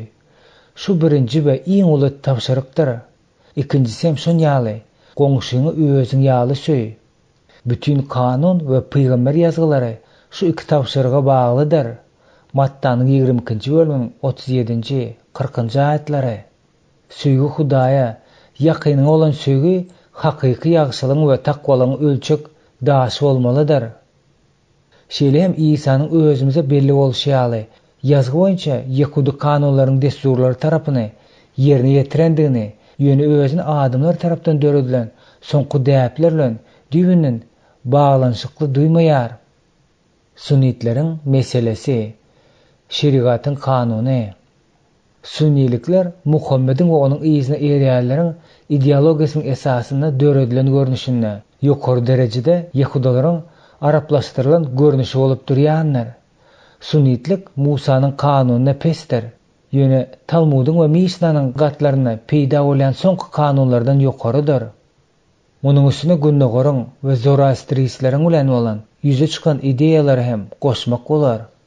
İslam Muhammediň Qur'an'da ýazylan sözlerine, onuň şahsy durmuşyna esaslanan kanuny amala aşyrmak hukmynda peýda bolýar. Hemme elementleri esaslandyrjysy Muhammed bolan bir hereket edýän ýeki täk nuska salmaklyga jan etmek İslamyň ösmegi üçin impuls boldy. Sunnitlik İslamyň peýgamberiniň Qur'anyň we beýleki çeşmelerden alynan sözleriň we işleriň ýygyndasy bolan sünnet hormat goýan şahasy bolup durýanlar. Şeýlelikde kanun düşünjesi sunnitligi ýokary derejede mahsusdyr. Sunnitler şeriatyň kanunyny we Muhammed bilen oňa izine erjileriň tapan adatlaryny ýerine ýetirýärler. Biz hoşgabar öwrenenmizde İsa'nın ähli adam häsiýetlerine bolan garaýşyny öwrenýäris. Baýlar we kanunçylar ýazgy nädip ebedi ýaşaşy gazanyp bolýandygyny bilmek üçin öz ýanyna bilen ýaş baý ýigidi gowy görýändigini görüň berýär. Ol ýigit ýaşlykdan başlap kanuny ýerine ýetirýän ekeni, ýöne onuň öz emlegine Rebden has köprak süýýändigini içki päsgelçilik bolup durýar. Onuň öňündäki duran mesele kanuny ýerine ýetirmeklik däl-de, olan eýýäm ýerine ýetiripdi. Bu onuň ýaşaş obrazydyr. Hatta Rebbin haýşy boýunça da emlegine ýoksulluk bermegiň agyr düşmegidi. ikiyüzlere rehimdarlık bolup bilmez. İsa özlerin çekmek islemeyen yükünü, yani kanunların ağır yükünü ve salgıtlarını başkalarının üstüne yükleyen fariseylere ve kanunçulara rehimdar olmandır. Olların gatap giden yüreklerine nämenin bardığını okuyar ve munun için olar gazaplı yazgırıyar. Matta'nın 23. bölümünün 4. ayeti. İsa daşını didarsıran olup, içinden olsa yırtıcı möcek olalları da rehimsiz olupdur. Matta'nın 7. bölümünün 15. ayeti. İsa ve tova gelirler. Başka bir taraftan İsa tova gelirlere derrü bağışlama soğut veripdir. İsa'nın ayaklarını göz yaşlarıyla yuvan, saçlarıyla süpüren ve ayağına kımmat bahalı mür çalıp onu meskeden belli kemçinin ehli günahsı bağışlanılıyar. Ol İsa'nı süyer, şunun için onu imanı halas ediyar. İsa o parakatlık bilen göy veriyar. Luka'nın 7. bölümün 36. 50. ayetleri. İsa sünnitlere nähili qarardı ka? Bu İsa'nın onların yüreğinde de nämäni görjekdigini bağlı olardı. Yukarıda getiren misallarda İsa yolbaşçılardan olan, yigitde pulu olan söýgüni, kanunçularda ikiyüzligi ve kemçinde toba gelmäni görendigini habar berilýär. Şunun bilen bağlanşykda hem ol her ýagdaýa göre hereket edýär. Tanama syýlygy. Adamların yüreklerindäkini okumakda İsa bilen hiç açanım deňeşip bilmesek de onun özümüze ruhlary tanama salgydynyň berýändigini bilýäris. 1. Korintoslaryň 12. bölümüniň 10. ayeti. Biz mukaddes ruhundan olup, adamların yüreklerine aralyşma okuýby sowgat berilendir. Şonuň üçin ol bizden şoňa laýyk gelen hereketlere garaşýar. Kanunna gutuluş ýokdur. Gutuluşa umyt baglap, hakykatdanam şeriatlaryň kanunyny ýerine ýetirmäge ýolundan barýan sunnitlere bolan garaýşymyz çyn yürekden edilýän dogany we sabırlyk talap edýändir. Olar Muhammediň sözleriň ýazgylaryndaky iň soňky sözlerine de onuň öwredişi ýaly gutuluşy öz kanunyny ýerine ýetirme ýoly bilen gazanyp boljak babatda aldandylar. Munyň ýaly adamlaryň gözleriniň öňünde perde bar. Şol perdäni bolsa özleriniň saýlan ýollarynyň çüýrükdigini görkezip, özleri üçin edilen doga bilen aýryp bolýar. Hemme zatdan öňürti kanunyň hakyky roluny görkezmek gerek. Onuň harpy öldürýändir. 2. Korintoslaryň 3. bölümüniň 6. ayeti. Bu Pawlusyň Rimlere ýazylan hatynda diýseň, takyk bilen gaty gowy düşündirilipdir. Ýöne her agyz baglanyp, bütün dünýä Hudaýyň hukmyna sezebar bolar ýaly. Mukaddes kanun aýdýanlaryň baryny, kanun aslyndaklary aýdýandygyny bilýäris. Munyň üçin onuň huzuruna hiç kim kanun işlerini etmek bilen aklanmaz. Çünki günäni bilmek kanun arkaly dörýändir. Rimleriň 3. bölümüniň 19. 20. aýetlary. İslam gutuluş münasiplik boýunça berilýändigini, ýani kimin gowy işleri, erwet işlerden agyr gelse, şonuň sylagynyň jennetde bolýandygyny wagz edýär. Hudaýyň nazaryna ölümüň muzdanyň ölümdigine we çünki kim tutuş kanun berjä edenne diňe bir zatda büdürese, ol hemmesine ýazyklary bolýandygyny Muhammedem onuň izine ereler hem düşünmändirler. Muny sünnilige ymykly inanan sünnide öz mukaddes ýazgylaryň misalyna görkezmek üçin tutan ýerlik zerurdur. Qur'anyň Muhammediň günäsizligi barasyny taglymaty. Soň sunnit musulman elbetde Mesihi Muhammed bilen deňeşdirmäge başlaýar. Muhammedi günäsiz, hatda käwat keramatly hasaplamaklygy edilýän umymy ymtyşanyň bardygyna garamazdan, Qur'an köp ýerde Muhammediň günäldigini görkezýär. Eger Allah adamlary olaryň eden her hili zulüm zorluklar bilen tutanna, yer ýüzünde bir janavar şol sanna Muhammedi hem goýmazdy. Günäleriniz üçin geçirim soraň. Hemmeleri degişli. Perişteler olsa Perwerdigara hamdy sene aýtmak bilen ýerdäki mümin musulman kişiler üçin Allahdan geçirim sorarlar. Şol sanna Muhammed üçin hem geçirilim soralar. Qur'anyň 42. bölümüň 3. 5. aýetlary. Ey insanlar, size bir bela etse, diňe öz eliňiz bilen eden närsäňiz günäsi sebäpli ýeter. Ýöne ol köp günäleriň jezasyny bermezden bagyşlar. Şeýlelikde Muhammediň paýyna bela düşmeli bolýar. Öz günäň müminleriň, mümin aýallaryň günäleri üçin geçirim soraň. Bu ýerde Muhammedi ýüzlenilýär. Kur'anyň 47-nji bölümiň 27-nji aýaty. Ey Muhammed, täki Allah siziň günäleriňizden owul ötün we soň geljekki günälerinizi geçirmek üçin biz sizi açyk röweş ýeňiş hidayet etdik. Kur'anyň 48-nji bölümiň 1-2-nji aýatlary. Munyň Mesih okuwçysyna iç kızgınç ýaly bolup görünmegi de mümkin. Ýöne musulmanlary özleriniň Muhammed wagtyda ulanyp bolmajak pikirlerindäki azysmalaryndan alyp çykmak wajypdyr. Bu setirleri getirmek bilen biz Kur'anyň keramatlygyny göz öňünde tutmaýarys. Ýöne hut şunyň ýaly pikir edýän musulmanlar özleriniň Muhammed baradaky çiğişirilen pikirine galmaly däldirler. Muhammed İsa'nın kuldan başga hiç kim däldigini aýdýar. Kur'anyň 43-nji bölümiň 59-njy aýaty. Muhammed öz adamlaryň ýüreklerine Mesihiň ýerini eýelip, peýgamberleriň möhüri bolup galmagy ymtylyp, Mesih üçin diňe ýerdäki ölçegi berýär. İsa gutulmaklygy bolan ýeketäk umytdyr. İsa sünnitlere sabırlyk bilen Muhammediň özlerine beren sistemasyna paýhasly umydyň ýeriniň ýokdugyny düşündirerdi. İsa kanunyň, islendik kanunyň, Musanyň ýa-da şeriat kanunyň gutuluş berip bilmeýändigini görýär. Bu bolsa adamlaryň hemmesine de diňe bir zadyň, ýagny ölümiň garaşýandygyny aňladýar. İsa şeýle hem özüniň Hudaýyň günäsiz ogly, Hudaýyň guzusy, diýer Gurban hökmüne bütün adamzatlar üçin öz ölümi bilen tölegjekdigini bilýärdi. Ol gutuluş açaryň özünedigini, sebäbi haça çiýlenmäniň özüne garaşýandygyny, şol gurbanlygyň bolsa bütün adamzat üçindigini bilýärdi.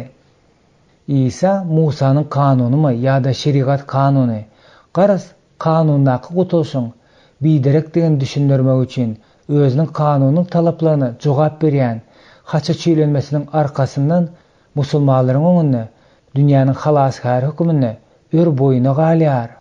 Biz Mesih tarapyndan iýerlendiriz.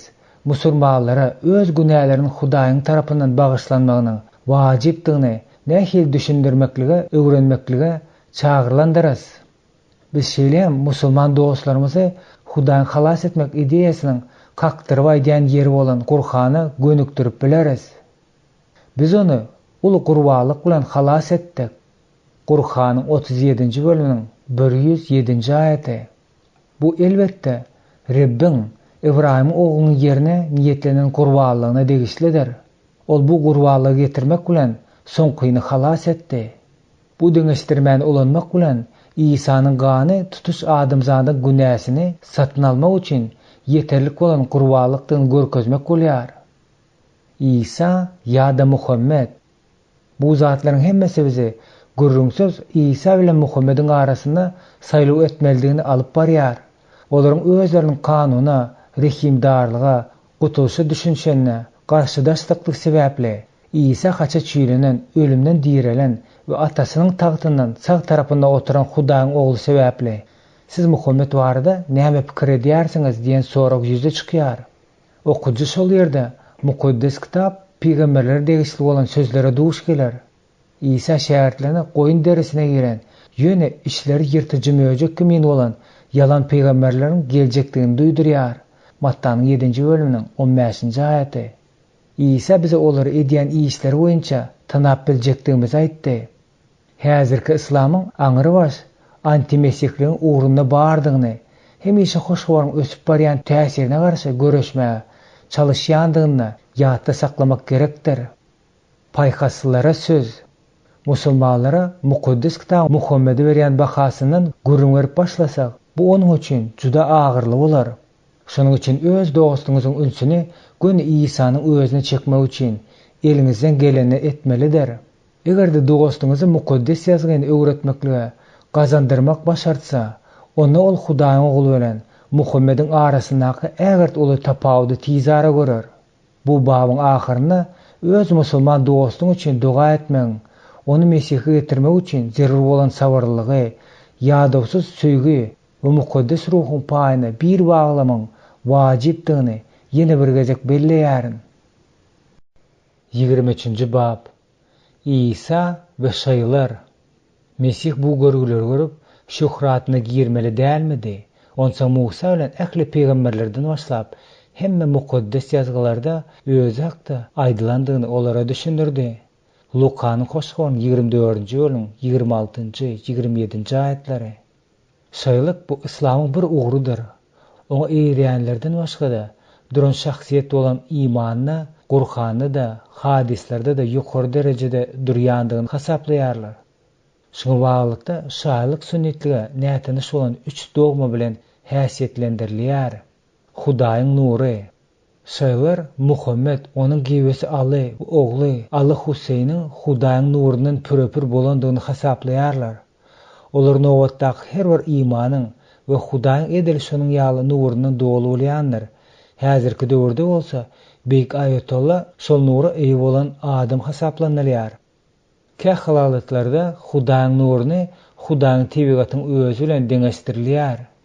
Başganyň günäsini satyn almak. Ikinji häsiýet bolsa Huseýniň ejirlik kulty hasaplanylýar. Şaýlar biziň eramyzyň 680-nji ýyllarynda Kerbelde öldürilen Huseýniň öz halky üçin öldürendigini inanýarlar. Başga sözler bilen aýtsak, şaýlyk başganyň günäsini satyn alma ideýasyny özüne saklaýar. Musulman kalendarynyň ilkinji aýynyň 10-njy gününi şaýlylar şol ejirli ölüme ýatlamaklyga bagyş edýärler. Muharram 10-njy gününe Huseýniň gören görgüleri we ölümini şekillendirýän dini sahnajyklar oýnaýarlar. Biziň eýen belläp geçenimiz ýaly bugün Aşura günü diýip atlandyrylýar. Şaýlyk garşylyk görkeziji hereket hökmünde. Öňdäki iki alamat bilen baglanyşykly bolan 3-nji alamat şaýlygyň islamyň içinde hemişe garşylyk görkeziji hereket bolup durýandygyny ibaretdir. Şaýlylar sosial ykdysady garşykmalara gatnaşýarlar da hökm sürýän adalatsyzlygyň we zulüm deregine adylly we adatly gaýtaryp berjek Mesihiň, Mahdiýiň peýda boljakdygyny habar berdiler. Belki bu ideýalar musulmanlara öz daşlaryny gurşap alan Mesihlilerin ýetiren täsiriniň netijesinde ösendir. Şeýle-de bolsa, häzirki şaýlar mahsus bolan dogmalar özleriň şahsy musulmançylygyna düşünjeleri bilen we Iranda ýaly ýagdaýda etniki düşünje bilen baglanyşyklydyr. Şaýlyň başda Arap hadisi bolandygy, ýöne wagtyň geçmegi bilen Pars diline gürleýärler ýa-da Parslar bilen bir goňşuçylykda ýaşaýan Kürtler ýar halklara ýaryma meýline eýe bolandygyny belleýäris. Mesihlik kökleriniň gaýdyp gelmegi. Biziň wezipemiz Hudaýyň adam keşigine girmegi, halas etmegi we ejirleri ýaly esasy düşünjeleri kabul etmegi eýem öňden taýýar bolan bu musulmanlara Mesih barada hakyky bilimi bermek ibaretdir. Biz olar şol düşünjeleriň öz goşbaşyna alýan çeşmesi bilen täzeden tanışdyrmalydyryz. Mesih bilen gatnaşyklaryň bolup biler ýaly, şaýlaryň arasynda Mesihlilerin bolmagy wajypdygy diýseň göze görnüp duranlar.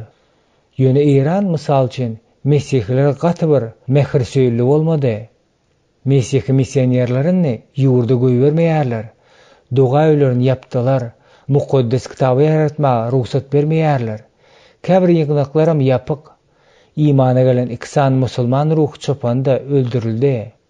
Soňky derejeli garşydaşlyklar görämäge Mesihli kabul etmäniň giregi bolup gulluk edýän ajaýyp häsiýet ýaly bolup görünýän käbir zatlaryň bardygyna garamazdan imamlary keramatly hasaplamaklyk, olary Hudaýyň nuruny göterjiler hökmünde iglan etmeklik we dindarlary hökümdarlyk etmäge ruhsat bermeklik şaýlyga mahsus zat bolýanlar. Bu bolsa ar almagyň, zulümüň, uruşlaryň we uruş meýdançalaryna ýaşlaryň iň gowlaryň özüne kast edip pida bolmallarynyň elkençligine alyp bardy. Hameyniň we onuň izine dowam etdirjisiniň İslam revolýusiýan döwletine Iran halkynyň üstüne inen eýmençligi şol wagtda çeli bolan, belli bolan elkençlik hemmesinden geçýär. Bu şaý ýolbaşçylaryny olary gulluk edýän sistemanyň üstü bilen hereket etmek, ýurdu we halky ýok etmek bilen şeytan bay hasyl ýygnady. Iranyny Mesihleriň ýaýramagy. Şeýle-de bolsa musulmançylaryň hökümdarlyk eden soňky döwletlerine hayran aldırıcı üýtgeşikler bolup geçdi. Mesihliler ýygnaklara işçilik bilen gatnaşýarlar. Bütün ýerde mesihlige bolan gyzyklanmanyň täze tolkumlaryny göze ilýär. Görnüşler hemme zatdan öňürti Mesihiň özü tutuş Irandaky şeýlere öz hakdaky görnüşleri ynandyrýan ýaly boldy. Şonu ýaly görnüşleri gören adamlara sora berip ýüzlenmek mümkin bolan mesihleri tapmakla ullakan isleg döreýär. Mesihlik ýazgysyna bolan isleg görnüşler bilen baglanyşykly bolmadyk. Başga bir fakt musulmanlaryň mesihlik ýazgysyna bolan ullakan islegi boldy. Ýöne bu ýolda aşagdaky kynçylyklar ýüze çykýar. Irana mukaddes kitabyň isleg bildirýän mukdary nädip ýetirmeli? Mukaddes kitaby getirme, onu Iranda çap etme meselesi bir näçe wagtyň dowamynda çözüldi. Inni bolsa bu gadagan edildi. Ölüleriň dirilmegi bir ýokary derejeli belli adamyň ölümden dirilmeginiň giň meşhurlara eýe bolmak üçinji faktory boldy. Bu şeýle boldy. Döwlet ýolbaşçylaryň biri ähli lukmalaryň gozgalan turzan wagty olaryň Khomeini erkek lukmanyň aýal çyrkawy bejermeli däldigi barasynda karara garşy çykyp gozgalan turuzýardylar. Gysgaly operasiýa etmeli bolýar. Revolýusiýon gwardiýaçylar lukmalaryň alt hirurgdan ibaret bolan toparyny tutsaga diýerler. Şol hirurglar ölüm gorkusasyny öz assistentleri bilen zerur bolan operasiýany etmelidiler. Operasiýa wagtynda syrka bolýar. Lukmalar bu ölüm sebäpli özleriň aýplanma, ýönküljekdigini we ölüm jazasyny beriljekdigini bilýärler. Olar çykylgysyz ýagdaý içinde özlerine Mesih barada Gurhanyň mälim bolan diňe iki fakta, has taky onuň ölüleri diredip biljekdigini we häzirem göklerde diýerdik bardaky fakta bir baglap oňa dogada ýüzenýärler. Olaryň soňrak gürrüň berreslerine görä edilen doga takmanyň şeýlerek bolupdyr. Ey Mesih, biz seniň ölüleri direldip bilýändiňi we häzir göklerde diýerdiňi bilýäris. Bu adam ölü, şonuň üçin bizi de eýýäm ölü hasaplap bolar. Biz senden bu adamy direldip biziň janymyzy halas etmeňi soraýarys. Eger sen şeýle etseň, özümizi seniň isleňe bagyş etjekdigimize we galan ömrümizde sana gulluk etjekdigimize söz berýäris. İsa şol ölen adamy gün operasiýon stolunyň üstündeki direldýär. Lukmanlar bolsa suwda çukundurulup, häzir Tehranyň merkezindäki Filadelfiýa ýygynyň agzalary bolup durýarlar. Bu wakanyň şäherde ullakan giň waka öwrülendigi hakynda aýtmaň geregi de ýokdur. Şonuň üçin köp musulmanlar mesihlik bilen işçen gyzyklanyp başlaýarlar. Aýdylşylar ýaly Irandaky imanlar ýygynyna barmagy ýyzyrlamalaryň bardygyna garamazdan musulmanlar Rebbe gelmegini dowam etdirýärler. Hoş habar kabul etmeklige ýardym edýän faktorlar. Uruş aýylgançylyklary, ýakynlary ýitirmeklik, iqtisady pese düşüş, polisiýanyň ozal görlüp eşdilmedik derejedäki wagşyllary, şaýlyk döwründäki bu zatlaryň hemmesi köp musulmançylyk hoş habara ýüzlenmegine itergi boldy. Ýurtda mesihlilerin hiç bolmany azajagynyň bolmagy we Hudaňyň sözüniň yaramagy, mesihlik radio programmalar, gaýwana kurslar, İsa bagyşlanan kinofilmler, bu zatlaryň hemmesi de häzirki Iranda baý hasyl ýygnamaklaryn ýardym edýär. Biz şaýlyk dininiň aýratynlyklary hem mesihlikde peýdaly täsir edýän faktor boldy diýip hasaplaýarys. Girin aşagda dogmalaryň hoş habara nädip laýyk gelýändi hakynda oýlanalyň. Hudaýyň adamdaky nury, Hudaýyň adam bedenine girmegi, şaýlaryň öz hormat goýýan şahsiýetlere mahsus bolan Hudaýyň nuruny Muhammeddin göni ala, soň hem Huseyne, ondan soň nowatdaky imanlara, olaryň hem özleriň pynhan mümkinçilikleriniň kömegi bilen häzirki beýik ayatola geçendigine inanýarlar. Olaryň soňkysy dini durmuşy gizlin imam gaýdyp gelýänçe dolandyrmaga çağırlandyr. Gizlin imam şaýlaryň pikiriçe Mahdi bolmalydyr. Şonuň bilen birlikde olar Mesihi Mahdi bilen bile gelmegi, şondan soň islam bütün dünýäde dawaralanmaly diýip hasaplaýarlar. İsa Hudaýyň nurudyr. Belki İsa'nın öz hakda şägirdlerine men dünýäniň nurudyrin. Meniň izime eren garaňkylykda gezmez. Onu ýaşaş nuru bolar. Diýeni sözleri ýadyňyzdadyr. Yahyanyň 8-nji bölüm 12-nji aýatynda. Şaýlaryň Hudaýyň nurunyň adamna, käbirleriň keramatly hasaplayan adamy bolan Ayatollah bolup bilýändigini ikrar etmekleri İsa'da Hudaýyň nuruny tene urlýändig bolan ynama esas dörediýär.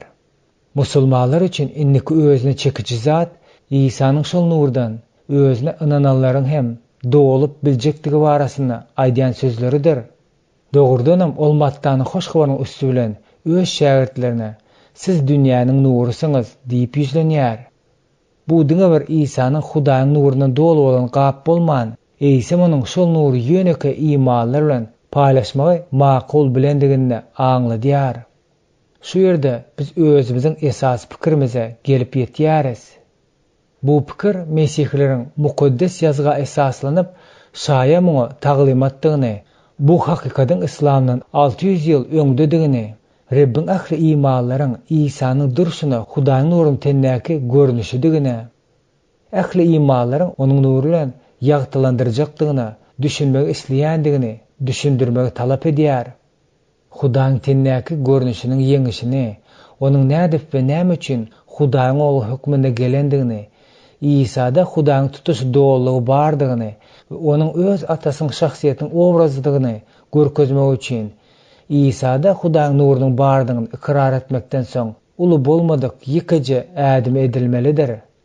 Kolossiýallara ýazylan hatyň 2-nji bölüm 9-njy aýaty, Ýewreýlere ýazylan hatyň 1-nji bölüm 3-nji aýaty. Ejir çekýän halasgar. Biz ýaňyja Ben-Gur filmindäki haça çüýlenme sahnany gördük. Men öz ýanymda oturan bu filmiň eýesine üns berdim. Onuň ýaňagyndan göz ýaş akdy. Men ondan, Süleyman, sen İsa'nyň haçda öz günäleri üçin ölendiňe ynanýarsyňmy diýip soradym. Ol ağlamasyny dowam etdirip oturşyna, men muňa bütün ýüregim bilen ynanýarym diýdi. İsa filmdäki Mesihiň çeken görgülerini gören ýüzlerçe şiýallar da edel şunyň ýaly ýagdaýda bolup geçdi. Kinoda ýa-da video ekranda görkezlen hoş habar taryhy şaýlarda hoş habar bilmeklige güýçli hujuw döredýär. Şaýlar ýüzlerçe ýyllaryň dowamyndan bäri öz günäleri üçin ejir çekip ölüleriň bardygyny ynanmagy görmäge taýýarlanyp geldiler. Ozallar şaýlarda mesihlik mistikasyny döreden täsir, indi kinonyň üstü bilen hakyky taryhy görkezmäge mümkinçilik güýçlendirip bilinär. Şonuň üçin kinozalyň gapylary açyk bolsa, hut şunyň ýaly hem bolýar. Meniň öňkü mogullimlaryň biri bolan doktor Daud Rahbar özüniň Mesihi bolan garaşyna kysgaça şunyň ýaly beýan etdi. Men adamlaryň görgülerine perwaýsyz bolýan Hudaýa ynanyp bilmezdim. Ol täze ähdi okandan soň janyna we işdäki awraýyna tewekkelçilik edip, suda çokundurulma kabul etmek islegi hem de merhemetli halasgaryň izine ermeklik ýoluny saklamak isledi. Biziň wezipemiz diňe bir İsa'nyň taryhynyň gurrun bermek däldi, musulmanlara ynanyp Mesihiň ady hatyrasyny ýaşap bilerýäli, onuň taglymaty boýunça ýaşamalydyryz. Hudaýyň paçalygy bardaky taglymat we sosial garşylyk.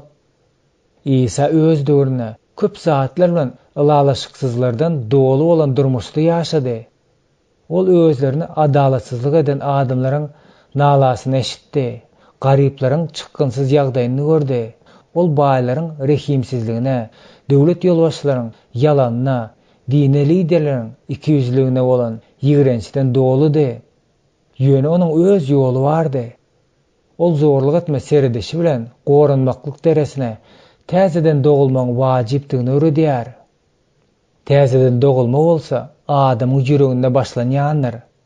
Jemgyýetde awra gazanmazyndan öňürti Hudaýyň paçalygynyň etikasy aýratyn şahsiýet tarapyndan kabul edilmelidir. Şu üýtgeşme ýetmäniň ýoly hem düýbünden täze ýoldur. Bu zorluksyz ýoldur. İsa özüň adaty bolmadyk beýjesini dogrulydy. Hudaýyň nuruny we görgüni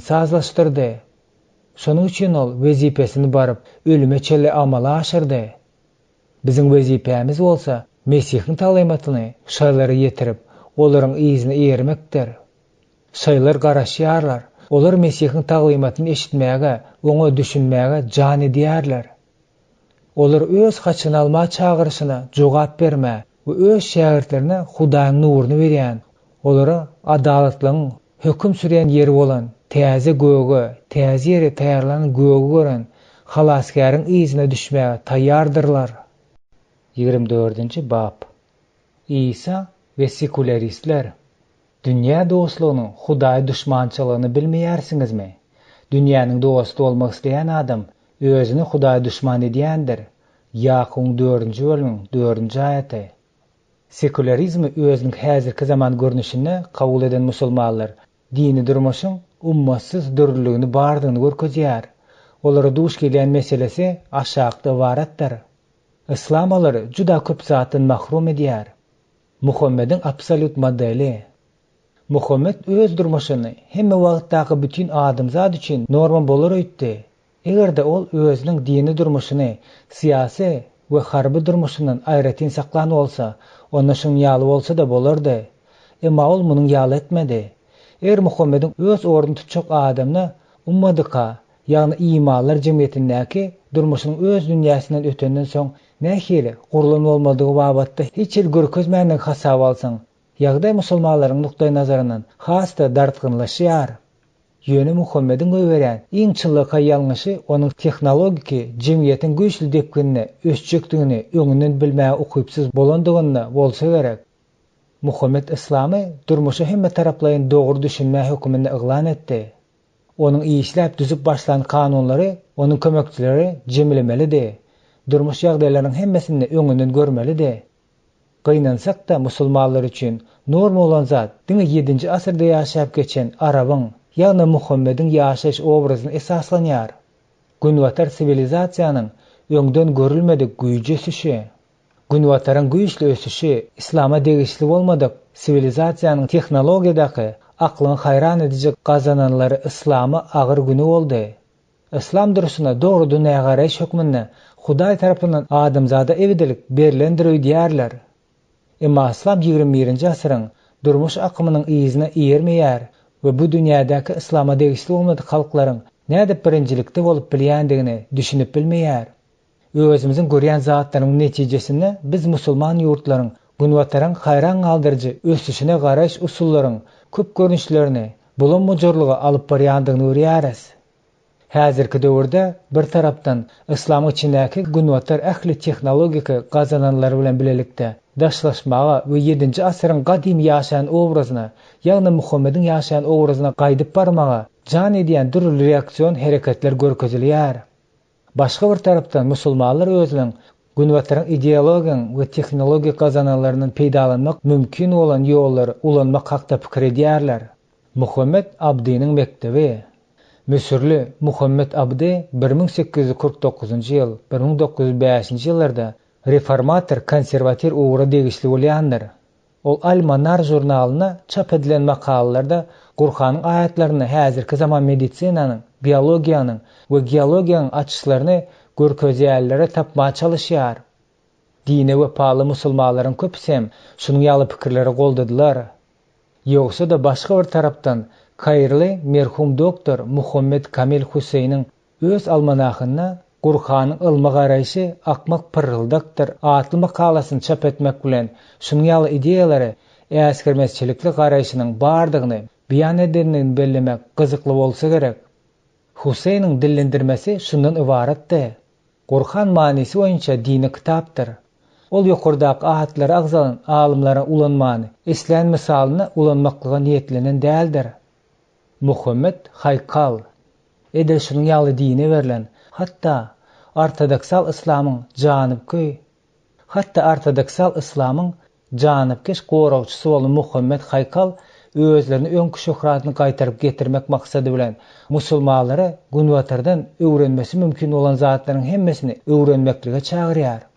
Şonuň üçin häzirki döwürde günnegörün günwatardan parasatlygy, edebiýaty we sunuwady öwrenmek zerurdyr.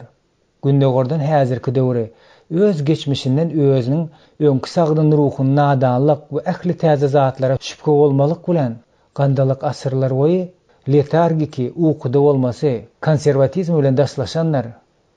Salman Rushdie dinne wepalykda bulardan pes bolmadyk. Beýleki musulmanlar öz durmuşyna şeriatın kanun tarapyndan çekilen peltäni gowşatmaga çalışdylar. Bu babatda Salman Rushdie aklyny hayran edici ýagdaýda bolup durýanlar.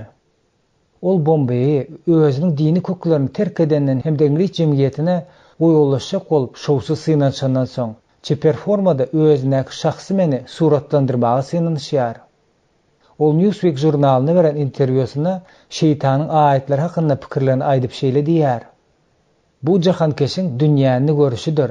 Şonuň üçin bu bir tarapdan dini başlangıcı bolan dünýäwi adamyň hasabat maglumatydyr. Bu polislaryň arasyna sebäbiň nähildigine garamazdan izgi deril namaz okumayan, oraza tutmayan, garyplara sadaka bermeýän, dini maksatlar üçin zekar bermeýän köp sanly musulmanlar bardyrlar. Olar belki Muhammediň häzirki dünýäde yerliligine şüphelenýändirler hem de mukaddes uruşa jihada gatnaşmaga elbetde taýýar däldirler. Şeýle-de bolsa, olaryň doguluşy etnik we milli degişligi boýunça özleriň musulman hasaplaýarlar. İslam ýurtlaryna eden sapaklarymyzda men musulman bolup dogulup duryn.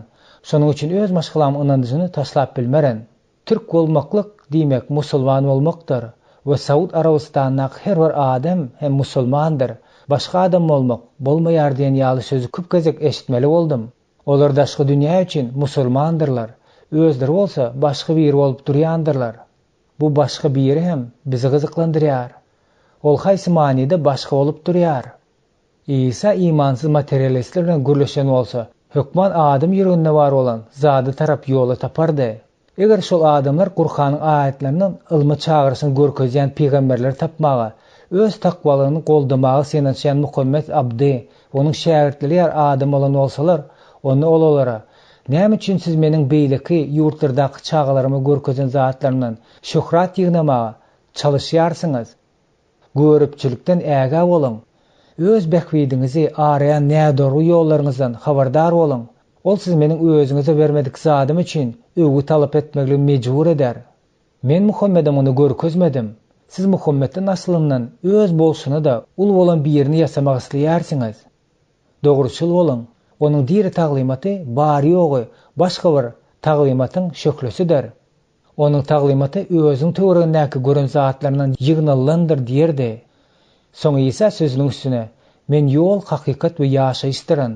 Yahyanyň 14-nji bölüm 6-njy aýaty. Men sana durmuşyň näme niýetlenendigini öwrederin. Men sana ýaşaýyşy öz üstüm bilen nähili kabul etmelidigini öwrederin diýen sözler bilen ýetirerdi. Isa we ezeleller güzerany doldurmaga aladaryň astynda galandygy sebäpli boş wagt bolmadyk dünýäwi hasyrdalar bilen başagay, gaty garyp, üstüne de köpräk derejede ynança degişli bolmak isleýän, ýöne durmuşlaryny ezýän. Din için wagta galmayan musulmana İsa ende edil öz ýerde ýaşaýan döwründäki adamlara ýüzlenşi ýaly ýüzlenýär. Ey argyllar, agyr ýürekliler, meniň ýanyma gelin. Men size dinçlik bererin. Meniň boyun torgamy dakynyňna menden öwreniň. Çünki men mylaýym hem pes göwülidirin. Janlaryňyz dinçlik tapar. Çünki meniň boyun torgam ýumşakdyr, ýüküm ýeňildir. Mattanyň 11-nji bölümiň 28-nji 30-njy aýatlary. İsa'nın öz döwründäki ezellere, ejizlere, ağaçlara ve jin eren adamlara ýüregi awaýşy bizim gülerimizdäkilere de ýüregi awardy. Ol ejiz çekýärlere şifa bererdi. Jin eýlärlerden arwakçylary kowardy. Ol Hudaň paçalygynyň düzgünleri boýunça ýaşardy.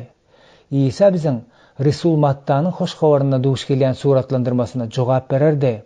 İsa märekany görüp olary haýpy geldi. Çünki olar çoponsuz goýullar ýaly pytraňydy, alaçsyzdy. Mattanyň 9-njy bölüm 36-njy aýaty. Ol ýende ýeten goýunda tapýança gözleýän çopun baradaky tymsal gurrungyny bererdi. Ol ýene de garyplaryň arasyna höwes bilen ýaşardy da olaryň mätäçliklerini we hasratlaryny paýlaşardy. Ol senaga döz gelip biler ýaly şahatlygam, güýjüm bererdi. Musulmanlaryň şüphe diýen injilinden gelip çıkyan günä we lapkeşlik duygularyny özüniň halasgarynyň bardygyny beýan edip bolmajak şatlygy ýerine bererdi. Olar İsa'nın rehimdardygynyň we duýgudaşlygynyň tükeniksizdigine göz ýetirerdiler. Ýüreginde İsa'nın ruhy ýaşaýan şunyň ýaly adamlar, şunyň ýaly missionerlere mätäsdirler. İsa we lapkeşler dinde yalan bardygyny görüp, ondan yüz öwrenleri, Muhammed'in göwüni galalary, onuň taglymatlaryny näde olduğunu düşünenleri, İsa özleriniň ynamsyzlygyny ýeňip geçmek üçin öz ýanyna çagyrardy. İsa olary özleriniň gelip Mesih görmeklik üçin çagyrardy. Şeýdibol olarda ýende ynam dörederdi. Sen Nataniýalyň güllerini de İsa şeýle edipdi. İsa şonda Nataniýalyň ýeten ynamyň boşlugyny da ulrak zady görüpdi. Şonuň üçin ol şol ulrak zady ene hilesiz hakyky Israil diýen sözler bilen çagyrypdy. Nataniýal hem derrew Mesihi ynam edipdi. İsa we gozgalaňçy ýöne sekularistlaryň başga görnüşleri de bardyr. Diňe öz islegi boýunça egmek isläp, islamy dolugyny ýa-da böleklerini ret edenlerem bar. Diňe öz namart tebigatyna taýan bolmak üçin dünýäwi jemgyýetine hökm sürýän juda ajaýyp azatlyň artykmaçlygyndan peýdalanmak isleýärlerem bardyr.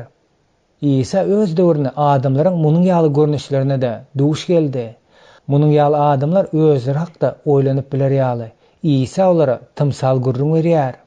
Mysal üçin rahatlykda ýaşamak, iýmek içmek we şatlanjak bolup özüne uludan uly ammarlar guran az imanly adama İsa: "Ey akmak, edil şu giýjäniň özüne janyň senden alynar.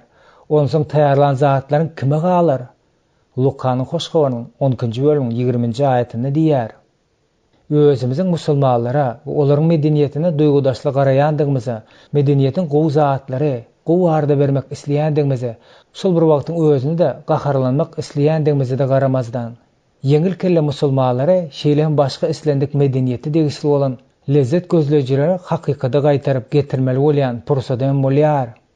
İsa we kommunistler musulmanlaryň üns bermeldigine münasip bolan ýende bir görnüşi bardyr.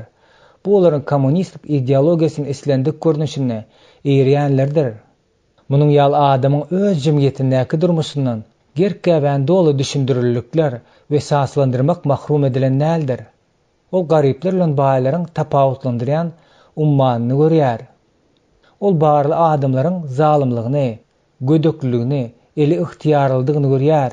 Ol ýagdaýlaryň alaçsyzdygyny we aýgytly çäreleriň wajypdygyny görýär. Çykalgany islamyň hakyky köklerine gaýdyp gelmedi görýän fundamentalist musulmanlardan tapawutlykda munyň ýaly adam diňe päsgelçilik, adamlary edenini bilmeýän we pikirlenme ukybyndan mahrum edýän neşe, ukladyjy zat hökmüne garaýar. Munyň ýaly adam üçin kommunizm gowy dünýä wada bermekligini aňladýar. Şonda ýeketek mesele galýar. Ýagny kommunizm özüne berilen adamy adam ömrüne münasip kesýän tükeniksiz klaslar arasyndaky uruşa sizi bar edýär. Netijede edil öňküsýaly gurulan täze hökümdarlyk edici naýynsap klas peýda bolýar. Munyň ýaly musulmanlaryň ýüregiň jümmesine başda çyň ýigrenç we adalatlyga teşnelik bolýar. Munyň ýaly adam durmuşdaky islendik adalatçylyga duş gelende içinden ýanýandyr. Ýöne ýeňip bolmajak kynçylyklar onuň pikiriçe eger güç ulanmaly bolsa da ulanyp hereket edýän ýagdaýy düzeltmek üçin hiç kimdir biri elini almaly diýip pikir edenine peýda bolýanlar. Musulmanlaryň sunyal görnüşi maksadyň serişlerini ödüjekdigine ynamly bolýar. Bu işçiň adam öz özünden bildirmän, kim-kimden Hudaýyň hyzmatkaryny Hudaýyň özüne urlýar, sebäbi işleri öz eline alýar. Şonuň üçin öz gahary içinde Hudaýyň paçalygyny adam paçalygyna çalışýar. Munyň ýaly adam ortodoksal islam penjesinden azatlygyna begenmek bolýar. Ýöne biz onu Hudaýyň ýanyna getirmäge täsirini gözlemek gerekdir. Şunyň ýaly sekular musulman bilen iş salşanna, belki ol entek dini boýunça bolmasa da medeniýeti boýunça özüni entege musulman saýýandyr.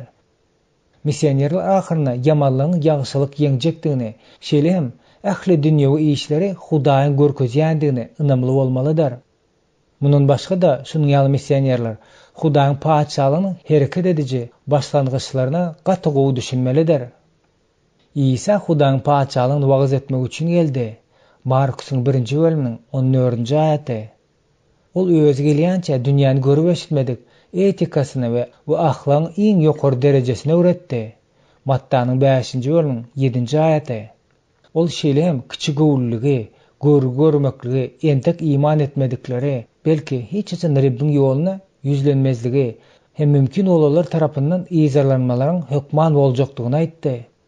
İsa mundan başga da hoş habaryň hamyrmaýasynyň ýaýrajakdygyny, tümlükde oturýan dünýä nuryň aralaşjakdygyny we onuň imanly adam duz kimin etjekdigini görüňsüzdi. Egerde ol duz bolmasa, onuň zaýalanjakdygyny we zyňyljakdygyny aýdýar. Kommunist musulman bilen iş salşan missioner mukaddes kitabyň Hudaň paçalygy hakynda taglymaty barada goýja pikirlenmelidir we bu idealist onu ynandyrjy dep beýan edip bilmelidir. Bolmasa bu adam manysy zorlugy bolan ýola düşerdi, şol ýola kömek eder. Şunuň ýaly musulmanlary juda seresaplyk bilen İsa, Hudaýa bolan ynama, Rabbiň bizi terk etmeýärdigini düşünmekligine, onuň gözü görünmeýän ýagdaýda adamzadyň gadymky sahnasyna gaýdyp gelenine, beýik günüň geljekdigini, şonu Hudaň hemme zady seljerjekdigine bolan düşünje alyp barmalydyr. Ýöne bu zatlar başgalary ynandyrmakdan öňürti, missioneriň özü bu zatlaryň hemmesine ynamly bolmalydyr. 25-nji bab. İsa we düşmançylykly musulmanlar. Mesih bilen baglanyşykly bolan zatlaryň hemmesinden beter, onuň islendik ýagdaýynyň hötdesinden gelip bilme okuýby aklyna hayran edýär. Onuň diagnozy hemişe dogry bolupdyr. Onuň eden hereketi hemişe ýerlikli bolupdyr. Onu düşmançylykly musulman hem gen galdyrmazdy. Galybersede Zilot Simonyň onuň şägirdiň biri boldy. Resullaryň işleriň 1-nji bölüminiň 13-nji aýaty. Ziloty näme hereketi getirip bilýär? Onuň kanagatlanmazlyk görenini barada jogap has ýerlikli jogap bolsa gerek. İsa'nın döwründäki din ýasama zat bolupdyr. Sekularist sadukeýleriň ýaşaşyň üstüne buğaryp duran meseleler bilen fariseýlere garşy çykýarlar. Ýeseýleriň ýasama dindarlygy hem özüni ýigrendiripdir. Siýasy nukdaý nazaryna Ýehudi ýolbaşçylary özlerini awraýdan düşüripdirler. Ýurdy da şeriýat goşuny eýläpdir. Yarım Arap, yarımı Yevrey bolan paça Rimlerden paçalygynyň yarın satyp alan adamyň ogly bolupdyr. Kemsidilen we lapkeç bolan adamlaryň munyň ýaly ýagdaýda näme etmeldigi barada pikirini bir-birine gaýbat gelmeýärdi. Olar halas edije, Mesih'e garaşýardylar. Beýlikler bolsa Rime we siýasy oňatly bolan paça garşy gozgalan turuzyp, arasy Ýehudalaryň içinden paçalyk goýmak isleýärdiler. Şol gozgalana Mesih ýolbaşçylyk etmelidir diýip üýdän adamlar hem bolupdyrlar. İsa'nın günlerindäki ýagdaýlar şeýle bolupdyr. Häzirki musulmançylyk dünýäsi şu görnüşden tapawutlanýarmy? Gaty bir tapawutlanyp duranok. Dogry, günwatar kolonistleri, indi ol ýurdun eýläbime oturanok, ýöne barbyr günwatar täsiriniň 20-nji kölegesi galýar. Indi dünýädäki musulmanlaryň hemmesine baş bolan halyf ýok. Häzirki döwürde al-Islam 41 ýurdun arasyna bölünenler.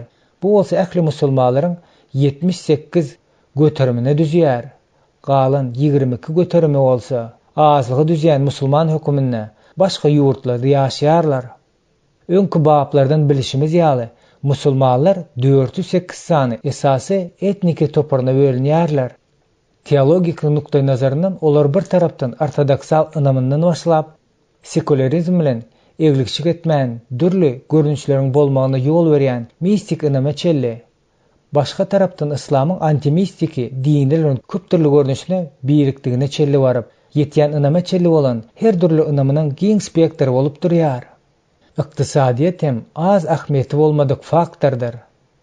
Bagtyna nefti bolan ýurtlaryň beýleki musulman ýurtlaryň dünýäsiniň ähli ýurtlar aşağı iqtisady şkala bolan topar emele getirýärler. Herketi diýen ýagdaýyň musulman dünýäsini çün kanagatlandyrmazlygy döredýändigini düşünükli zatdyr. Dindar musulmanlaryň nukdaý nazaryna munyň ýaly bolmaly däldir. Islam iň gowy, iň soňky dindir. Şonuň üçin ol hemme ýerde dünýä hökümdarlyk etme ýoluna agalyk etmelidir. Düşmançylykly musulman öz-özüne nirde ýalňyşlyk gitdik diýen soragy berýär. Adatçy da bu soraga Munyň sebäbi biziň ilk başdaky İslam ýolun gyýşyrandadygymyzdadyr. Ine näme üçin Hudaý bize ak pata bermeýän eken? Düşmanlarymyz bolsa biziň iň gowlarymyzy alýarlar. Düşmanlarymyzyň bize şeýle edýändigi sebäpli biziň halklarymız şeýle garypdyr. Eger etmeli ýaly edip İslama gaýdyp barsak, onlar hep bize ýende kömek edip başlar. Soň bizim rep tarapyndan öňden niýetleşimiz ýaly dünýäde gürrüňsiz hökümdarlyk ederiz diýen jogap berýärler. Bu her näme gynandyrjy bolsa da köp musulman liderleriň ýa-da lider bolmak isleýän musulmançylyk meselelerini çözgü bardyr hasaplaýandyklaryny we özüň bu pikirini musulmançylyga beren adamlara we ýakynlara mejbur edýändigini belleýäris. Bu bolsa bir tarapdan hökümdarlaryň hökümdar bolmak isleýän arasyndaky tükeniksiz dawa janjallary, beýlik bir tarapdan dürli ýurtlaryň hökümdarlygynyň arasyndaky güç ulanlayan wiran edijilikli çaknaşyklyklara alyp barýar.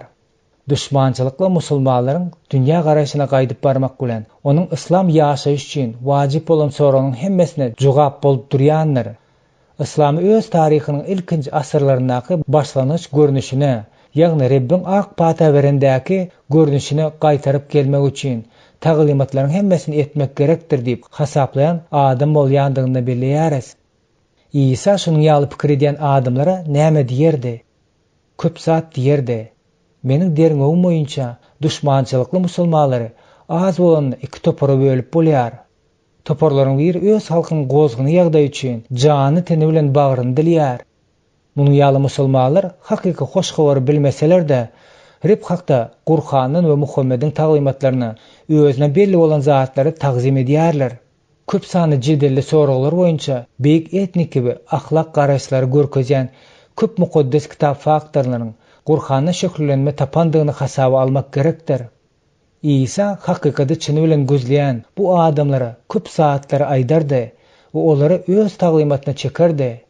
Özüň gowdurmuşy teklip edýän adamlaryň ýaşaýşy İsany hiç açan hem biperwa galdyrmandyr. İsa özüň dagdaky wagzyndaky Hudaý tarapyndan ak pata alan adamlar hakynda gurrun berýär. Olar ruhy garyplar, aglaýarlar, ýumşak adamlar, dogrulygy ajygyp suwsallar, rehimler, ýüregi päkler, parahatlyk döredýärler we hakykat uruny izarlanýarlardyr. Mattanyň 5-nji bölümiň 3-nji 10-nji aýatlary. İsa başga bir tymsalda ağaçlary doýuranlar, tesnelere su bererler, jahan keşteleri kabul ederler, yalanaca eşik bererler, sırkowlaryň we zindandaklaryň aladasyny edenler hakynda Reb ak pata berýän adam höküminde gurrun berýär. Mattanyň 25-nji bölümiň 34-nji 36-njy aýatlary. İsa şeýlem bagtlyk wesiýetlerini nädor düşünýän aýala. Hudaýyň sözüni eşitýärler hemde onu ýerine ýetirýärler bagtlydyr diýip jogap berýär. Lukanyň hoşgabarynyň 11-nji bölümiň 28-nji aýaty. Hawa İsa adamlaryň gowrak ýaşamakda pikir etdi. Şonuň üçin Edil İbrahim'iň öz döwrüne edişi ýaly yer üzündäki ähli halklara ýagşylyk getirmäge çalışdy. İsa şeýle-de ýagşylyk getirýän ýoluň hem şol ýola tarap ymtylmakdan az wajyp däldigini düşünýärdi. İsa şeytanyň aldymaga ussatdygyny bilýärdi. İsa özleri haýrly iş edici, özüniň gol astyndaky ýagşylyk bilen üpçün edici hökmüne yglan edilen hökümdarlygyň öz halkyna şeýle uzak garaşan hasylyny getirmek üçin iň gorkunç we gazaply ussulary yüz urmaga da ukyplydygyny bilýärdi. Şonuň üçin ol Hudaýyň paçanyň gylyç bilen gazanyp bolmaýandygyny aýdýar. Yahyanyň 18-nji bölümiň 36-njy aýaty. Ol maksadyň serişdelerini ödýändigini baradaky pikirini inkar edýär. Serişdeleriň ýa-da usullaryň nädor ulunmagynyň ýurduň üstüne lagnat getirmek mümkin. Sen hökümdaryň gol astındakylary özleriniň güýç ulanmak baradaky islegi kabul etmäge mejbur etmeginiň juda weýrançylykly bolup çykmagy mümkindir. Öz islegini kabul etmeklige ýurda ýa-da haýsydyr bir partiýany mejbur etmäge çalışanna hökümdaryň günäkar adamlar bilen bir hatarda biýgüne adamlara hem ölüm jezasyny bermek mümkindir. İsa yüzüron zorluğun peyda getirjek de hakynda pikirlenmek bilen nädor iş edýän we ýagşylyk etjek bolup esasyny ýaşamak edýän adamlara ören gazaply sözler bilen yüzlenerdi. İsa zorluk edici usullary inkar edip şol adamlary şonuň ýaly usullary ulanmaklygy üçin ýazgyrardy. İsa olar öz döwürdeşlerine aýdyşýaly. Kılıç çekellerin hemmesi kılıç bilen hem öldürler diýerde. İsa ütgüşmän diňe parakatçylykly ýoly bilen etmelidigini aýdardy. Özüniň duza, hamirmaya we nura megzeşdigimizi bize İsa aýtdy. Eger duzyň, hamirmaýanyň we nuryň öz işlerini etmeklige päsgel bermesek, onda hilem struktura da, ýaşaýyş obrazy da üýtgär. İsa Petrusa kılıjyňy gynyňa sal diýip aýdan sözleri şugullarym gaýtalaýar. Biz häzirki döwürde İsanyň dereni söwüşe gatnaşyjylar, gowy ýol bar diýip zorluk boldan düşmançylykly musulmanlary çağırmanyň we olary Mesihiň taglymatlaryny öwretmeň täsirini tapmaly bolýarys. 26-njy bab. İsa we sufistler. Siz görmediken bolsaňyz, onu süýýärsiňiz. Häzir onu görmeseňiz hem oňa iman getirip, imanyňyzyň netijesinde janlaryňyz gutuluş ýetip, aýdyp bolmaz şöhratly begenç bilen şatlanýarsyňyz. 1 Petrusyň 1-nji bölümiň 8-9 aýatlary. İsa sekularist musulmanlaryň arasynda bolmakdan sufistleriň arasynda bolmak has ýeňil bolardy. Sebäp sufistler özleriniň Hudaý teşnedigini eýýäm görkezdiler. Sufistlere dürli uğurlaryň bardygy hakynda gurrun edip başlamanykak, iş ören aňsatlyk bilen gider öýdüp umyt baglamagyň geregi däldigini belleýäris.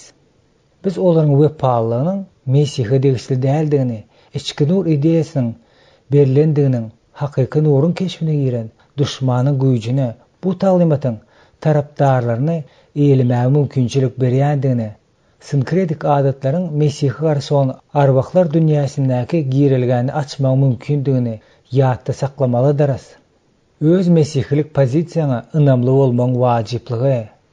Şeýlik bilen sufistler bilen işleşmäge başlanyňda hemme zatdan öňürti özüňizde ýaşaýan Mesihiň sufistde ýaşaýan ruhda ýa-da onuň tabyn bolýan ruhynyň güýçlüligini ýatda saklamalysyňyz. 1-nji Ýahýanyň 4-nji bölümiň 4-nji aýaty. Bizim etmeli işimiz bolsa, Mesihiň özümize beren düşmanyň güýjünden ýokary bolan ıhtiýaryny we güýçlerini ulanmakdyr. Lukanyň 10-nji bölümiň 19-njy aýaty. Munun başga da sufistler özündäki meniň ölümde we Hudaý bilen birleşmede ünsüni jimlemänlikleri üçin Mesihsiz olar şahsy tejribesi babatly ýalňyşmaga ukyplydyr diýip çaklap bolýar. Şeytan olaryň aňlaryny gözüni köretmäge ukyplydyr. 2 Korintoslaryň 4-nji bölüm 4-nji aýaty. Şol sebäpli de olaryň imana gelmesi aňsat bolar diýip pikir etmek gerek däldir.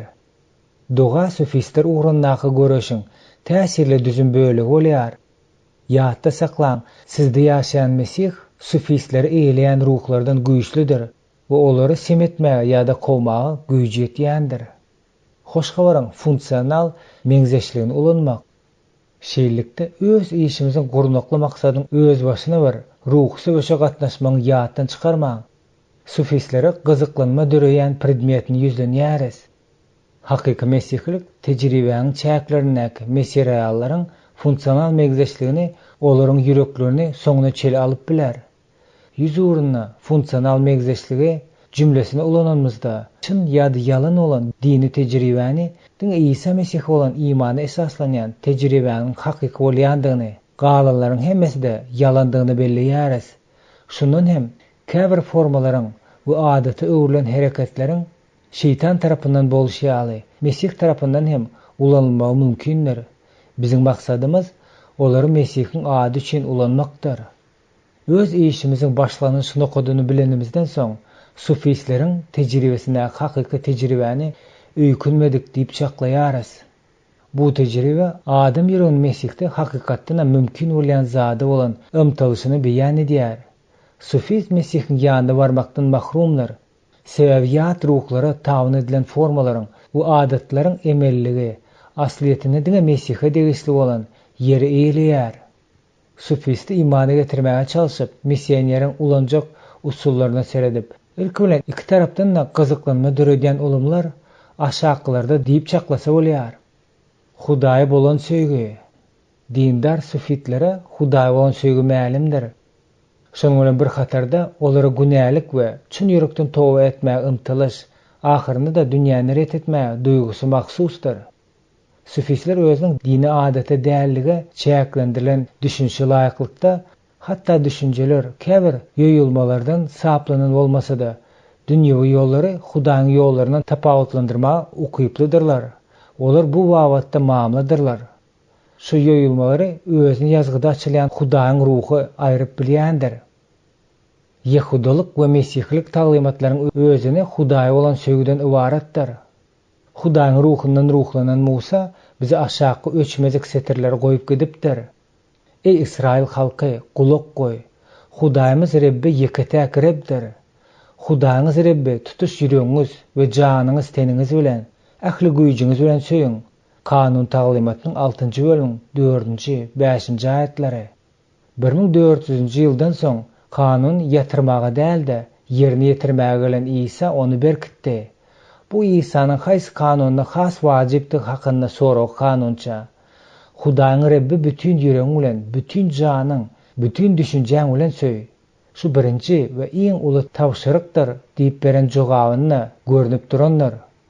Bizim güllerimizde şol söýgü Mesihim misionerleriň durmuşyny hem zatynda gowy gözü ilýänler. Şonuň üçin goý, öz durmuşyny Hudaýyň hem zatyny tabyn edýän söýgüsine laýyk getirmezlikden habardar bolsun.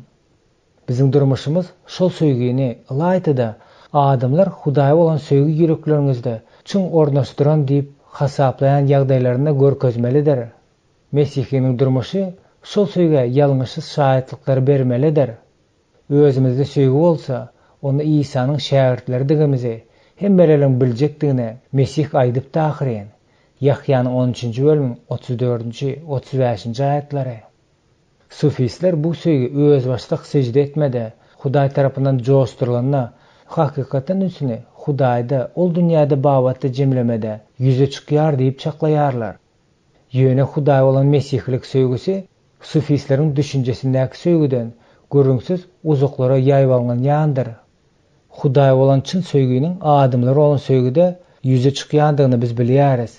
Şonuň üçin bir tarapdan biz Sufistleriň dogrulygy bolan ymtylmasyna ýokary baha berýäris. Ýöne beýlik tarapdan biz olaryň çäklendirilen, şol sebäpli de ýoýulan söýgü düşünjesiniň çäklerinden hiç ýere şüphesiz uzaga gidibermeli deriz. Hakyky zat hemişe ýasama zatdan ýokary bolýandyr. Sizin tanış sufistiňiz sizde, durmuşuňuzda we sözleriňizde görýän Mesihiň hakyky söýgüsini özüniň kämil bolmadyk durmuşy bilen deňeşdirilenine, Mesihiň söýgüsiniň artykmaçylygyna göz ýetirer diýip umyt edýäris. Hakyky towba etme, mukaddes kitabyna towba etme, günä, dünýäwi we öz men diýen ýüz öwürme düşünjeleri sufizm kämegzeş bolsa da, olar sufizmdäki şunyň ýaly düşünjelerinden has şoň manylydyr. Sufizmin käbir öz ideýalaryny Hristiýan monastyrlardan alandygyny ýatda saklamalydyr. Ýöne gynansak da, monahlar hem öz gezegine hakyka mukaddes kitap köklerini saklamagyň deregine neoplatonizmiň tenniň fiziki dünýäsi we materiýasy günälidir. Ähli ýagşylyklar diňe ruh sferada jemlenendir diýen ideýasy kabul edildi. Sufilikde güne iýen fiziki dünýädäki haýsyda bolsa bir zada üns bermekde, takwalyk bolsa Hudaý baradaky pikirde jemlenendir diýip çaklanylýar. Şonuň üçin towba etmeklik bu dünýäni inkar etmekdir we önsüňe diňe Hudaý jemlemekdir. Sufizm bu ideýalary monahlaryň ýoluny ýalňyşlyk hristiýanlaryň üstü bilen aldy. Bu zatlaryň hemmesiniň içinde mukaddes kitap perspektiwasynda ýetirilýär. Şol perspektiwada başdaky ýaradylyş, şol sany erkek bilen aýal hem gowdy. Adamy ahlak taýdan pese düşen, ýöni ýaşaşy gaýdyp gelmäge ukyply bolan janlar hökmüne, garamaň deresine sufizm ýeketäk çykylgany, ýagny dünýäden gaçmakly görýär. Bu elbetde özüniň ýakynlaryny halas etmek borjundan inkar etmek alyp barýar. Misioner özüniň yaradylşynyň mukaddes kitap düşündirişine günä etme, Rebbin halas etme gönükdirilen. İsa Mesih'in kaçtaky ölümine, özüniň kulminasiýasyna ýeten işlerine, Mesih'in çüýlenme duçar bolany, ölümden direlendigi ahir soňunda da bizim ýokary hakykatdan hem höküm süren ýer bolan täze göwge we täze ýere ymtylmagymyzyň näme aňladýandygyny düşünýändigine ynamly bolmalydyr. Mukaddes kitap yaradylışy we ýaşaýyşyň dawaralanjakdygyny tasdiklaýar. Reb bizi erkek bilen aýal bolmak bilen adam tebigatyny tasdiklaýar. Ýöne şol sylaglary nädogry ulanandygyna mukaddes kitapda muňa günä diýilýär. Hudaýyň maksadyny üýtgedendigine we egoistik maksat bilen ýoýandygyna öýkenmek gerekdir. Misioner yaradylış, günä etme we halas etme bardaky sufi düşündirilişiň ejizdigini görkezmeklige çagyrlandyr. Ruhtaýdan täze dogulma, dogry düşünjäniň esasyny goýmak üçin mukaddes ruh bilen çokundurulmak, ýaşaýşy gazanmak, iman esaslayan dogrulyga, Rabbimiz İsa Mesihiň geljegine bolan ynamy, ruhy we umydy sazlaşdyrmak, täze göwü we täze ýer görmäge umyt baglamak, şol mukaddes kitabyň hakykatlaryny dikeltmeň ýeketäk ýoludyr. Bu bolsa biziň sufizm bilen inniki galtaşma alyp barýar. İsa dünýäniň nury hökmünde. Sufizm maksady Hudaý içki taýdan çün gözlemäni baştan geçirmekligi gönügendir. Bu bolsa olaryň Hudaýa bolan söýgüsine we ruhy taýdan şöhlenmäge ýürekden jan edýändigini beýanyny tapýandyr. Şu maksada ýetmäge ihlas edýän sufistleri iki topara bölüp bolýar. Birincisi, adam şöhrat parazlygyna ýallaklyjyk edýän ekstaz duýga tarap jan edýändirler. İkincisi, Hudaýyň hakykatdanam gözleýänleridir. Biziň birinji topara degişler üçin edip bilýän zadymyz bu olara sowgat berýäniň gözlemek deregine, sowgady gözleýändigine duýdurmakdyr. İkincilerine bolsa, İsa Mesih bolan imanyň üstü bilen gat köp zady teklip edip bileriz. İsa gendek adamlaryň arasyny ýaşap ýörkä, men dünýäniň nurudyryn diýipdi. Ol şunu aýtmak bilen özüniň Hudaý tebigatyny tasdiklaýar. Şondan müň ýyl owal Dawud hem çünki ýaşaýyşyň gözbaşy sennedir. Biz seniň nuruňy nur görýäris diýip ýazýar. Zeburyň 36-njy bölümiň 10-njy aýaty. Mukaddes ruhdan ruhlanan Yahya da rep hakda. Onu ýaşaýyş bardy, ýaşaýyş bolsa insanlaryň nurudy.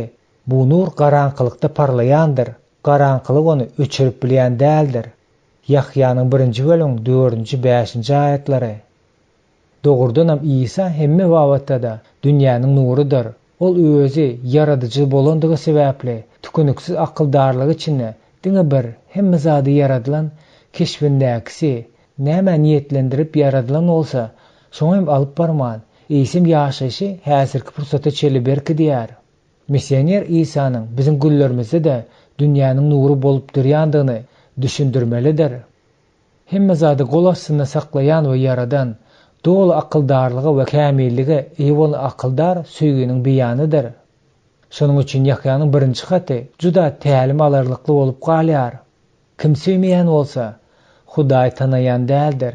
Çünki Hudaý söýgüdir. 1-nji Yahyanyň 4-nji bölümiň 8-nji aýaty. İsa şol söýgüniň iň beýik Hudaýyň beýanydyr. Ol Hudaýyň şöhratynyň ýalkymy, onuň barlygynyň keşfi bolup, Ýewreýlere ýazylan hatyň 1-nji bölümiň 3-nji aýaty. İsa sufistleriň gözleýän söýgüsiniň tennäki görnüşidir. Biziň menimiziň ölümine mesihlik düşünülişi. Biziň sufist dostlarymız söýgüdäki durmuşdan başga da Mesihi özüne bermeň beýleki tarapynyň öz menimiziň öldürmegi, köne tebigatymyzyň günäniň ölümidigini bilmelidir. Şonu biz Hudaý üçin diýir bolýarys. Hut şu manide hem biz günäniň ölümi hökmünde sufistleriň ýok bolma diýip atlandyrýan zadyny başdan geçirýäris. Resul Paulus öz ýok bolmasyny şeýle düşündirýär. Mesih bilen birlikde haça çüýlendim. Indi men ýaşaman, eýsem Mesih meni ýaşaýar. Şunu tenne geçirýän ýaşaýyşymy Hudaýyň men söýen, meniň ugruma özüni pida eden ogly bolan iman bilen geçirýärem. Galatiýalylara ýazylan hatynyň 2-nji bölümiň 20-nji aýaty. Bu nähili durmuş. Sebäbi diýeri Hudaýyň öz ogly bizde, biziň üstümiz bilen söýgüde kämil bolan durmuşda ýaşaýar. Bu hut sufistleriň bütün ömründe gözleýän zadydyr. Bu sufistlerin bütün ömründe arzu eden zatlaryň hemmesinden beýik zadydyr.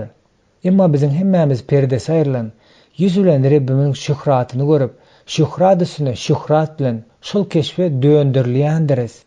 Bu hem ruh bolan Mesih tarapyndandyr. 2-nji Korintoslara ýazylan hatynyň 3-nji bölüminiň 18-nji aýaty. Biz Hudaýyň üstü bilen, Mesihiň üstü bilen mukaddes ruh tarapyndan Hudaýyň öz keşfine öwürlýäris. Şonuň üçin dünýäden gitmän eýsem ýakynlarymyza kömek etmek üçin dünýäniň içine siňip hakykatdan-da söýgü bilen ýaşaýarys. İsa'nın öz aýdan peýgamberlik sözleri bizim hakykatymyz bolup galýar. Biz bu zatlaryň hemmesiniň arkasyndan sufistin ýetjek bolup ymtylýan nuruny ýaşaýarys. Adamlary atanyň bardygy, oňa öwgi aýtmaga mejbur edýän gowy işler nura degişligiň subutnamasy bolup hyzmat edýär. Sazyň täzeden döreýişi. Saz üçin hemme ýer tapylýandyr. Muhammed mesjitlerden sazy gadagan etmek bilen musulmanlary gorkunç süstüpeslige duçar etdi. Hudaýyň ruhy bilen ruhlandyran Zefaniýa peýgamber bize Rabbin hem aýdym aýdyp bilýändiginiň üstüni açyp görkezdi. Näme üçin aýtmaly dälmişin? Biz onuň keşfinde yaradyldyk. Şonuň üçin hem aýdym aýdýarys. Ol biziň aýdym aýdyşymyzy diňlemege gowurýar. Ýöne ilk bilen Hudaýyň özüniň aýdym aýdýandygyny göz ýetirmelidiris. Zefaniýa biziň aýdýan aýdymlarymyza goşulmak üçin Hudaý bize öz ruhuny sowgat berdi. Zefaniýa 3-nji bölümniň 17-nji aýaty. Ruhdan dolu bolun, bir-biriňize mezmurlar, öwgüli aýdymlar, ruhy nagmalar aýdyň. Tüýs ýürekden Rebbe sazlar çalyp nagmalar düzüň. Hemişe ähli zat üçin Rebbimiz İsa Mesihiň ady bilen Ata Hudaý şükür edip Efeslere ýazylan hatyň 5-nji bölümniň 18-nji 20-nji aýatlary. Ortodoksal İslam taglimatlarynyň we Muhammediň görkezen görüldesi sebäpli aýdym aýtmak ýaly ajaýyplykdan mahrumlar. Rebbim öz çağalaryň aýdym aýdyşyny dinlemekden mahrum edildi. Şol sebäpli de sufistleriň töweregindäki adamlaryň sazy göçürmekden başga ýol galmaýar. Rebb biziň kalbymyza sazy bolan söýgeni saldy. Biz mesihlilerin özümüzün baý sazly adamlarymyzdan alıp sufistlere köp zady teklip edip bileriz. Hutşul aýdym aýdan sufistler hem gat köp butparazlary islama getirdiler. Indi sazyň we aýdymlaryň kömegi bilen sufistleri İsa getirmek biziň gezegimizdir. Onuň öňüne sena bilen baralyň, şanly nagmalar bilen hemişe kakalyň. Zeburyň 95-nji bölümniň 2-nji aýaty. Türli gurallaryň sazyna goşulyp edýän tanslar hem sufilleri kazanmakda ulanyp bilinär. Rebbe sena edyň, Hudaý mukaddes mekanyna sena edyň, onuň kuwatynyň pelegine sena edyň, oňa gudratly işleri üçin sena edyň, onuň ullugynyň belentligine laýyklykda sena edyň. 149-njy Zeburyň 3-nji 4-nji aýatlary. Oňa surunoy sesi bilen sena edyň, oňa arfa we gusly bilen sena edyň, onu deprek we tans bilen sena edyň, oňa tamdyry we tüýdük bilen sena edyň, oňa uwazly timbalar bilen sena edyň, oňa belent sesler kiwalar bilen sena edyň. Demelän ähli jemende Rebbe sena edyň. 150-nji Zeburyň 3-nji 6-njy aýatlary. Gelin sufistlere İsa'da özlerinin hakyky köklerini tapmaga kömek edeliň. Gelin olaryň saz bolan ukyplygyny we aýdymlaryny hak Hudaýa gönükdireliň. Sufizmiň baran ýerine uýunlaşma ukyby. Sufistleriň yerli şertlere öwrenişmäge ukyplygy Mesihliň peýdasyna ýa-da zeleline bolup biler. Bu çeýlik we uýunlaşma prinsipini hoş habar kabul etmek üçin esas döretmekde ulanmak bolýar diýip pikir edýäris. Gelin sufistleriň hoş habara baha bermäge taýýarlanynyň peýdalanylyň, umuny özlerine nähili amatly bolsa, şonuň ýaly edip hem beýan etmäge mümkinçiligi bereliň. Mysal üçin sazyň yerli heňlerine täze mesihlik aýdymlaryny goşmaly. Bu şol halkyň ene dilindäki ýygnak bolup biler. Biz Hudaýyň ruhuny, Hudaýyň özüniň adamlar içinde ýaşaýarka bir adamyň nähili kabul edip biljekdigini, köpçülik bolup nähili kabul edip boljakdygyny öwredýäris. Sufi ýygnaklaryndan öý ýygnaklaryna, ýygatyň aglaba bölüginiň mesihlere garşy düşmançylykly garaýşy bolan musulman bolan ýerlerine de sufistleriň uly bolmadyk gizlen toparlarda duşuşma adatlary, öý ýygnaklary hereketine giren toparlary döretmek üçin ajaýyp esas bolup biler. Bu diňe bir mesihlik ýygnaklaryň açaçan yzarlayan musulman döwletlerine ileri tutulyp ulanmak, eýsem gaty wajyp zat bolup durýanlar. Biz bu kitabyň jemleýiji baplaryny öý ýygnaklary hakda jikmeçi gurrun ederiz. 27-nji bab. İsa we halk musulmanlary. Ya Reb, enne olaryň hop sawşlaryna seret, Gollaryňa batyrlyk bilen öz sözüňi sözlemäge gaýrat ber. Öz mukaddes kulyň İsa ady bilen şifalaryň, alamatlaryň we gudratlaryň döremek üçin eliň uzat. Resullaryň işleriniň kitabynyň 4-nji bölümi 29-30-njy aýatlary. Bu baby öwrenip başlamazdan öňürti okuju halk islam boýunça materialy bolan 13-nji baby seretmek isläp biler. Siz şonu biziň halk islamy jümlesini ulanmak bilen adamlaryň özleriniň yüzlü derejede musulman hasaplayan emma asliýetinde diniň animistiki ýa-da spiritual görnüşiniň haýsem bolsa birini wagzy edýändiklerini we göz öňünde tutýandygyny ýa-da salarsyňyz, diniň bu görnüşi ruhy dünýäni juda çynlakay düşündirýär. Pikirlenşeň, bu sistemanyň özüne diýsen gümürtükdigine we şekilsizdigine garamazdan durmuşy halk musulmanlary nähili göz bilen görýän bolsa, şonuň ýaly hem düşündirmäge çagyrlandyr. Olar bolsa adamlara gündelik durmuşda päsgil berýän ýa-da kömek edýän ruhy güýçlerini görýärler. Halk musulmanlaryň düşünşine göre bölünip geçen zatlaryň hemmesine de ruh sebäbi bolýar. Şonuň ýaly ýagdaýda durmuş şol ruhyň güýçleri ýa-da gowy ýa-da erwet maksatlar üçin ulanmakdan ýa-da hiç kime we hiç sada zelil ýetirip bilmez ýaly olary hiç bolmanyny bitarap etmekden ibaret bolýar-da. Ruhlar diniň yerli variantda baglykda hemme zatda bar bolýan däldir diýip çaklanylýar. Mukaddes kitap ýa-da günwatar dünýä garaýşy. Munyň ýaly pikirlenşi öwrenişmedik. Alaýtda sekular dünýä garaýşyň islendik sferasyny kabul eden adamlara, imanly adamlara çägedilen zatlary edip bilýän ruhy jandarlaryň bardygyny birgengsi görünýär. Meni günwatar ýa-da sekular usullaryna gönükdirilen okujym, men ähli ölçeglerden ýokary bolup, bu hadislere perwasiz däl öýtmez ýaly. Geleň biziň dünýä sekular düşünşimiziň günwatar görnüşiniň mukaddes kitabyňdan tapawutlanýandygyny ýada salalım.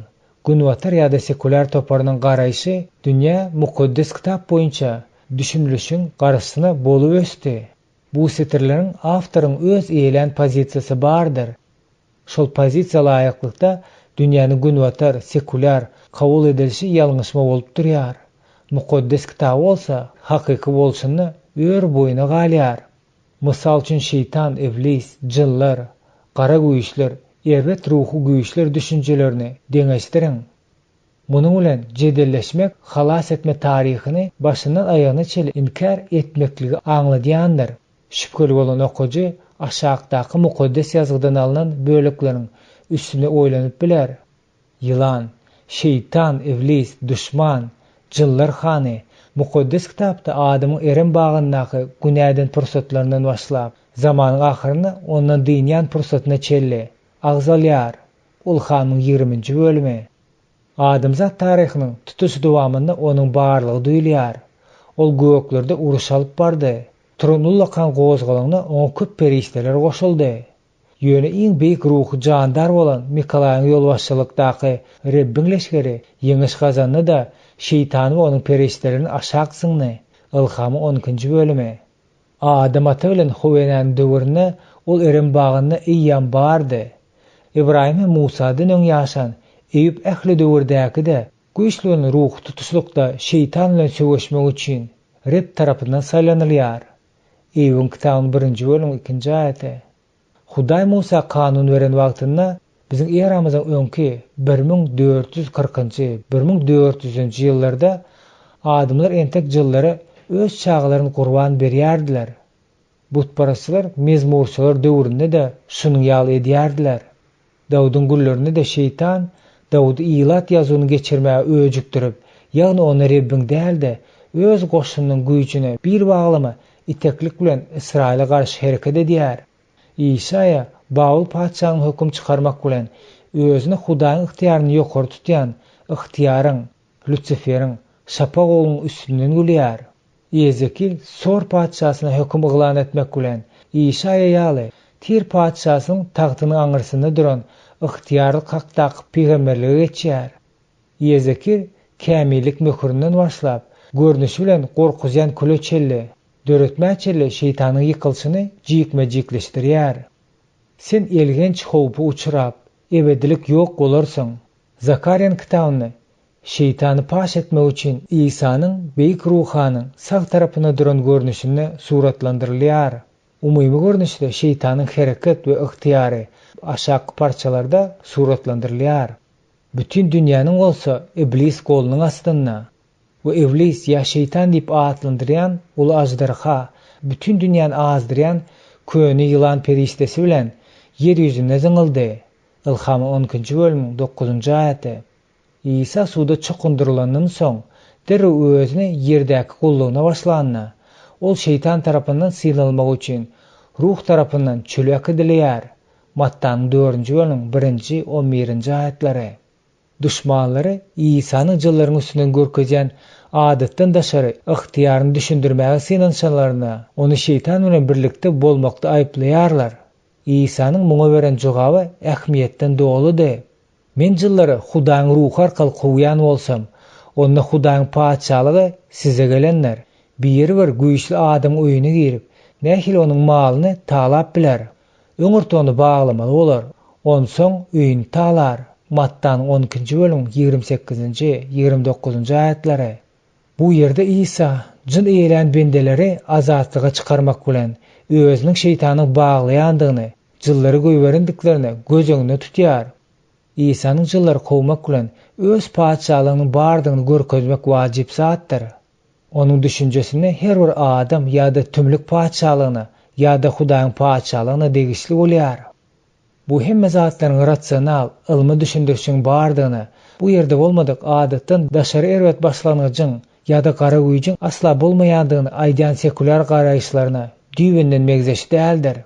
Gynansak da şuň ýaly pikirler bütün dünýädäki ýygnaklaryň arasyna da aralaşdy. Munyň netijesinde Mesihler hatda kim ýa-da nämäniň öz düşmandygyny seljirep bilmeýärler. Düşmanyň güýji bu predmet hakda gurrun etmege garamyzdan öňürti. Düşmanyň ihtiýarynyň nämeden ibaratdygyny, onuň näme edip bilýändigini ünsüzje seredeliň. Şeytan buğdoyun içinde haşal otu hem ekip biler. Ol adam yüreğinden Hudaň sözlerini ekidip biler. Ol Yudanyň yüreğine İsa Mesih haýyrlyk etmek pikirini salýar. Yahyan 13. bölüm 27. ayetinde. Dawudyň döwründe ol Israila garşy gozgalan turuzup, imanly paça Hudaýa däldi, tene bil baglamaga we ilat ýazyny geçirmäge yrýar. Eýüň sürüsini ogurlap, hyzmatgarlary öldüren garakçylaryň gamçylaryny da ol gurýar. Eýüň çağlarynyň nahary oturan öýüni ýykyp, olary öldüren ýeliň öwüsmegini ol mejbur etdi. Ol hatda Hudaýyň ruhsat bermegi bilen eýüň heýbere keselini göýbermäge de ihtiýar alýar. Biziň bilşimiz ýaly täze ähd zamanasynda jyllar lallyk, tutkoy döredip, zynjyrlary üzüp, gandalary uğradyp bilýän adam güýjünden ýokary bolan güýji berip bilipdir. Ýaş gyzy geljegi öňünden aýtma ukyýyny bermegi, adamlary ýere, suwa, oda taşlamaga başlaýar. Jyllar şeýle hem ýalan taglymat bilen ýalňyçlyga salyp bilýärler. Olar islendik ýerde mesken tutup bilýärler. Butparazlaryň dini, gurban bermelileriň we iýmetleriň aňyrsynda hem olar bar bolup bilýär. Adamlar aldamak üçin jyllar gudratlar hem görkezip bilýärler. İslam bilen başa-baş söwüşe girende nämäni ýatda saklamak gerek? İslam bilen başa-baş söwüşe girende 3 saat ýatda saklamak gerekdir. Birinciden antimesihlik ruhunyň, İslam taglymatynyň we gulluň esasy we ortarasy bolup durýandygyny ýatda saklamalydyr.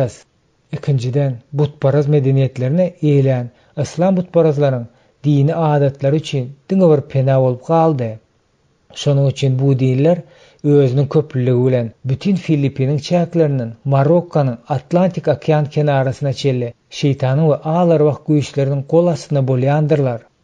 İlk seredenimizde ortodoksal İslam bilen her türlü antimesihlik dinleri arasynda çuň çaprazlyk bar ýaly bolup görünse-de, özleriniň jümmüşindäki derejede olar özleriň antimesihlik ruhuny bir-birine garşy çykýan däldirler. Ortodoksal İslam bilen halk İslamyň jümmüşini şol bir ýeňiş gazanmak we Hudaýyň yaradan zatlaryny kulpeýkün etmäge çytraşan Mesihiň düşmany gizlenip ýatanlar. Biziň mukaddes ýazga şeýle köp ýüzlenmegimiziň 3-nji sebäbi günwatarda şeytan hakda yalan düşünjäniň bardygy netijesinde sekularist dünýä garaýşynyň ýaramagynyň we şol dünýä garaýşa laýyklykda şeytanyň we jyllaryň bardygyny garşyk ýandygyndadyr. Gün watarda ýaşan adamlaryň aglaby bölegi pikirlenşiň, bu stereotipiň öz medeniýetine täsirini güýçli ýetirýändigi sebäpli munyň ýaly güýçler bilen ruhy söweşedilýändigi barada hiç zaten bilmeýärler. Sekularist mesihleri mukaddes kitap dünýä garaýşyna gaýtaryp getirmek gerekdir. Gün watar mesihiçileriň hereketiniň iň uly ýalňyşlarynyň biri de onuň sekularizme egleşik etmäniň netijesine adamlaryň din sistemasyna hereket edýän jyllaryň we şeytanyň güýçlerini görkezmeýändigindedir. Şol hereketler bu sistemalary özüne çekmäge çalışdylar. Düzgün bolşaly yerli ýaşaýjylar jyllaryň täsiri hakda missionerlerden köp bilýärler. Bu elbetde missionerçilik gollugynyň täsirsiz bolmagyny alyp barýar. Bu tragediýany özüň Nigeriýadaky başlaýjy missioner höküminde başlan iş hakynda gürrüň edenne Charles Kraft takyk suratlandyrýar. Ol şeýle ýazýar. Hoş habar ýygynyny degişli bolsak da Nigeriýalylaryň has wajyp hasaplayan zatlary ulgamyna, ýagny olaryň ruhy dünýäsi bilen gatnaşygy ulgamyna asla taýýarlykly bolmandyrys. Nigeriýalılar hemişe gürrüňi öz pikirleriçe erwet ruhlaryň döredýän betbagytçylykdan öwrýärler. Keselçilik, betbagytçylykly ýagdaýlar, ölüm, adamlaryň we mallaryň öňelgesizligi, ýeriň hasyzlygy, gurukçylyk we beýlik betbagytçylyklara ýaly zatlar olaryň göwnüne şol erwet ruhlaryň edýän hereketleriň netijesini ýaly bolup görünýär. Sonkraft öz dünýä garaýşyna bolup geçen giň aldyrjy üýtgemäni gürrüň berýär. Bu üýtgeşme şondan soňky ýyllarda oňa täze täsirli gollugy etekleýär. Ol bu üýtgeşmäni bir näçe ýyl özünün öň edil şunun ýaly täzeden dogulmany başdan geçiren John Wimber bilen olan dostlugynyň hasabyna degişli edýär. Ine munyň netijesi nähili bolupdyr. Tiz ara men onuň göreldesine eýerip başladym belin. Durmuşymda ilkinji gezek mesihileriň şonuň ýaly täsirli wagaz edip başladym. Hudaýyň güýjüni we ygtyýaryny ulanmak. Dünýä garaýşdaky şol üýtgeme näme jemlenen? Biz mundan nähili sapak almaly? Bu öz esasyny Mesihiň öz şägirdlerine başda beren güýjüni we ygtyýarynyň nädip ulanmalydygyny açylşy boldy. Mukaddes ýazgyda şägirdleriň ilkinji gezek hoş habar wagaz etmäge gidişleri hakynda gürrüň berilýär. İsa 12 şägirdini ýanyna çağırıp, olara ağlar wagtlary kowmaga, her hile sirkowlary, her hile hassalary bejermäge ygtyýary berdi. Mattanyň 10-njy bölümiň 1-nji aýatyna İsa 12 şägirdini bir ýere çağırıp, olary bütün jyllary kowmaga, sirkowlary emetmäge, güýç hem ygtyýar berip, olary Hudaýyň paçalygyny wagaz etmäge, sirkowlara şupa bermäge ýollady. Lukanyň 9-njy bölümiň 1-2-nji aýatlary. John Wimber, Don Williams, Chuck Kraft we başga da köp adamlar Pentekostlaryň köpüsiniň ilk başdan bilendiklerini, has takygy, şu hemre müňlerçe ýyllar mundan azalky ýaly hereket edýändigini bilendiklerini bildiler. Şol bir güýç, şol bir ygtyýar özüne ynanýanlara we ymtylýanlara degişlidir. Ben başda seredilenni ilkinji derejeli, zerurlugy ýok ýaly bolup görünen bu dergewleri geçmek makul bildim. Munyň zerur däl bolup görünmegiň sebäbi meniň potensial okujularyň köpsem edilmeniň ýaly garaýşy bolmagy mümkin. Bu olaryň hem biz endi munyň ýaly zatlaryň bolmaýandygyny, olaryň diňe Resullar döwrüne bolup geçendigini öwredýän hoş waryň ýygnaklary üstü bilen Mesihe gelendiklerini aňladýar. İslam dünýäsini alyp barýan çoň ruhy üýtgeşikleriň göreşine duş gelenimne, meniň özüm mukaddes kitap taglymatlaryň tutuş bölümlerini inkar edýän we öz missiýamy täsirsiz eden adatdan daşary sekular ideýalaryna garşy çykýan ägirt uly ýoldan başlap, Hudaýyň ruhlary saýgarmaga, sirkowlara şupa berme ygtyýarynyň bardygyny, Hudaýyň işine, jyn eýlen adamlardan jynlary gowy çykarmak üçin doga etmeklige garşy çykma çeli bolup ýola geçdim. Bu pursat gönüden göni halk islamyň adatlary bilen çaklaşanymyzda has da wajyp bolýar. Şonu hiç bir tagallada berk netije getirip bilmez. Dogry, yüzlü iman etme bolup biler. Ýöne täze iman eden adam özüne rahatlyk bermeýän, gara güýje näme etmegini bilmän. Missionerlaryň gara güýji ýokdugyny aýdyp öwreden zatlaryna nähili garaýjy bilmän. Ýende şol güýji ýan berýär. Missionerler bolsa nämäniň we näme bolandygyny asla düşünmän galýar. Özlerimiziň duş gelmeli bolan güýçlerimiziň tebigaty barada ýokurda aýdalarymyzy göz öňüne tutup, indi bir gezek halk islamyna ýüzlenýärisde bu ýerde haýsy ugurlaryň peýda bolandygyny göz öňüne getirmäge synanyşýarys. Missioneriň taýýarlanyşy biziň hemmämizem mukaddes kitaby ugur alýan zat hökmüne kabul edýäris diýip umyd edýäris. İsa dogurdunam, düýnem, şugunem, ertirem üýtgöpsüzligine galyandyr. Mukaddes ruh hem edel şunun ýalydyr. Hudaýyň ruhynyň sylaglary bilen ihtiýary hem edel İsa'nyň we Rasullaryň gullerindäki ýaly bugünem el ýeterdir. Biziň köpüýimizi öz dini işimizde näme-de bolsa bir zadyň ýetmezçiligi diýendigini duýmaklyk, täzeden mukaddes kitaby ýüzlenip, täze ahdyň mesihlerini täzeden açmaklygyna mejbur etdi. Halk islamyny düşündirmegiň wajipligi. Pakistanyň 18 ýylyň dowamyny aralaryna ýaşan penjaplaryň millionlarçysynyň durmuşyna halk islamyň peýda bolşyny, meniň görün zatlarynyň düşündirişini mukaddes kitapdan gözlemeklige mejbur etdi. Biz her gün yüzlerce, käwagt bolsa müňlerçe adamlaryň mukaddes ýerlere, pirlere, mukaddes adamlaryň ýanyna şifa, maslahat, göz degmeden gowra galmaga, düşmanyň üstünden ihtiýar almaga, gara güýçlerden saplanmaga umyd edip barýarlary, geljek ölme, sylagyny almak, öňelgili bolmak, sürler we atyzlar üçin ak pata almak, ýagşyň ýagmak üçin duga etdirjek bolup bolýarlary. Gysgaça aýtsak, gündelik meselelerin hemmesini çözmekde haray islap barýarlary görýärdik. Olaryň durmuşdaky kynçylyklara bolan gatnaşyklary hut adatdan daşary başlangyç keskitlenýärdi. Bu hem bizi öz garaýşlarymyza gaýtadan seretmegimize mejbur etdi. Kraft özüniň mesihlik ihtiýarlygy adly kitabyna öz dünýä garaýşyndaky özgermeleri aşaky ýaly suratlandyrýar.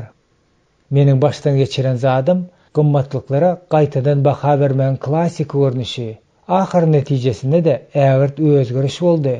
Men özüme täze tejribäniň ihtiýaryny berip, şol özgerişiň bolmagyna ýol berdim. Men skeptizmden imana geldim. Şonuň üçin garaşylmadyk ýagdaýda ynamyň we özüme mesihlere mahsus boluşy ýaly däldi. Düýünden başgaça alyp barmagyň bähbidine saýlaw edip başladym. Men özümiň ýekşembe mektepdäki klasymna wagyz edip we şifa berip başladym. Wagtyň geçmegi bilen men Rebden wagyz eden zatlarymy klasynyň öňünde, iş ýüzünde görkezmeklige, mümkinçilik bermegini soramaga het edip bildim. Käbir ýagdaýlarda munyň netijesi diýsen gynandyrjy boldy. Halk musulmanlaryň tamasyny kanagatlandyrmak. Halk musulmanlaryň öz kynçylyklarynyň öňünde düýbünden ejiz bolýandyklary bellärlikli zatdyr. Olar şifa berilmegine, halas edilmegine, bagyşlanylmaga, ýolbaşçylyga, amatlyklara, güýje, goldawa, erwetleriň hemme görnüşlerden gorulmaklaryna mätäçdirler. Şonuň üçin olaryň tragediýasy özleriniň düşmanynyň himayata garaşýandyklaryndadyr. Olaryň düşmany bolsa öz alamatlaryň we gudratlaryň üstü bilen olar öz ihtiýaryna tabyn etmäge teşnedir. Halk musulmanlary özleriň hakykada eýdiklerine inanýan ortodoksal musulmanlardan tapawutlykda köp soraglary jogap gözleýärler. Olar her ädimne özlerini gurşa bolýan güýçlere garşy hereket edilmäge mätäçdirler. Olar şahsy durmuşynda şol güýçleri özüne tabyn eden we düşmanlary bilen söwüşmek üçin bugünkü şähertlerine de edil şunyň ýaly güýji beren Mesihe diň salmaga taýýardyrlar. Şol sebäpli de missionerler halk musulmanlaryň tamasyny Rebbin özümize beren serişleriň hemmesiniň kömegi bilen ýaşaş derejesini kanagatlandyrmaga taýýar bolmalydyr. Wagyz etmäge iýerilen 70 şägirt şahatlykdan dolup daşyp gelýär. Sebäbi İsa olara şifa bermäge we jyllary gowmaga güýjüni beripdi. Şonu İsa olara size ýylalary, içýalary, gara güýçleri göze tutulýar we düşmanlaryň bütün güýjüni depelemäge ihtiýaryny berdim. Hiç zat size ziyan yetirmez. Ýagny siz ondan çykýan ýamanlyga duçar bolmarsyňyz diýipdi. Lukan 10-njy bölüm 19-njy aýaty. Bize ýagny Mesihiň şähertlerine şol ihtiýar şu günem açykdyr. Her hili inançlar olar ýerini ýetirýärler. Halk musulmanlary bilen iş salşanymyzda, islamyň teologik ýa-da teosofik formalaryna duş gelenimizde bolup geçişden has açık harçalaşma ve güç deňeşdirmele taýýar bolmalydyryz. Bu bizim İslamyň beýlik formalarına, gara güçlere duş gelmejekdigimizi aňlatmaýar. Munyň ýaly duşuk hökman bolup geçer. Ýöne halk İslamyna jynly başlangyç, ruhy dünýäsi bilen gatnaşyň gözü iýilip duranlar. Missioneriň işindäki başlanygy nokatlar. Halk musulmanlaryň arasynda gullugy başlayan missionerlaryň başlanygy nokady we herekete getiriji motiwi näme düzýär? Ene şu ulgamdaky wajyp bolan soraglaryň sanawy. Birinciden, missioner bizim iň beýik söwüşe gatnaşýandygymyzy bilmelidir.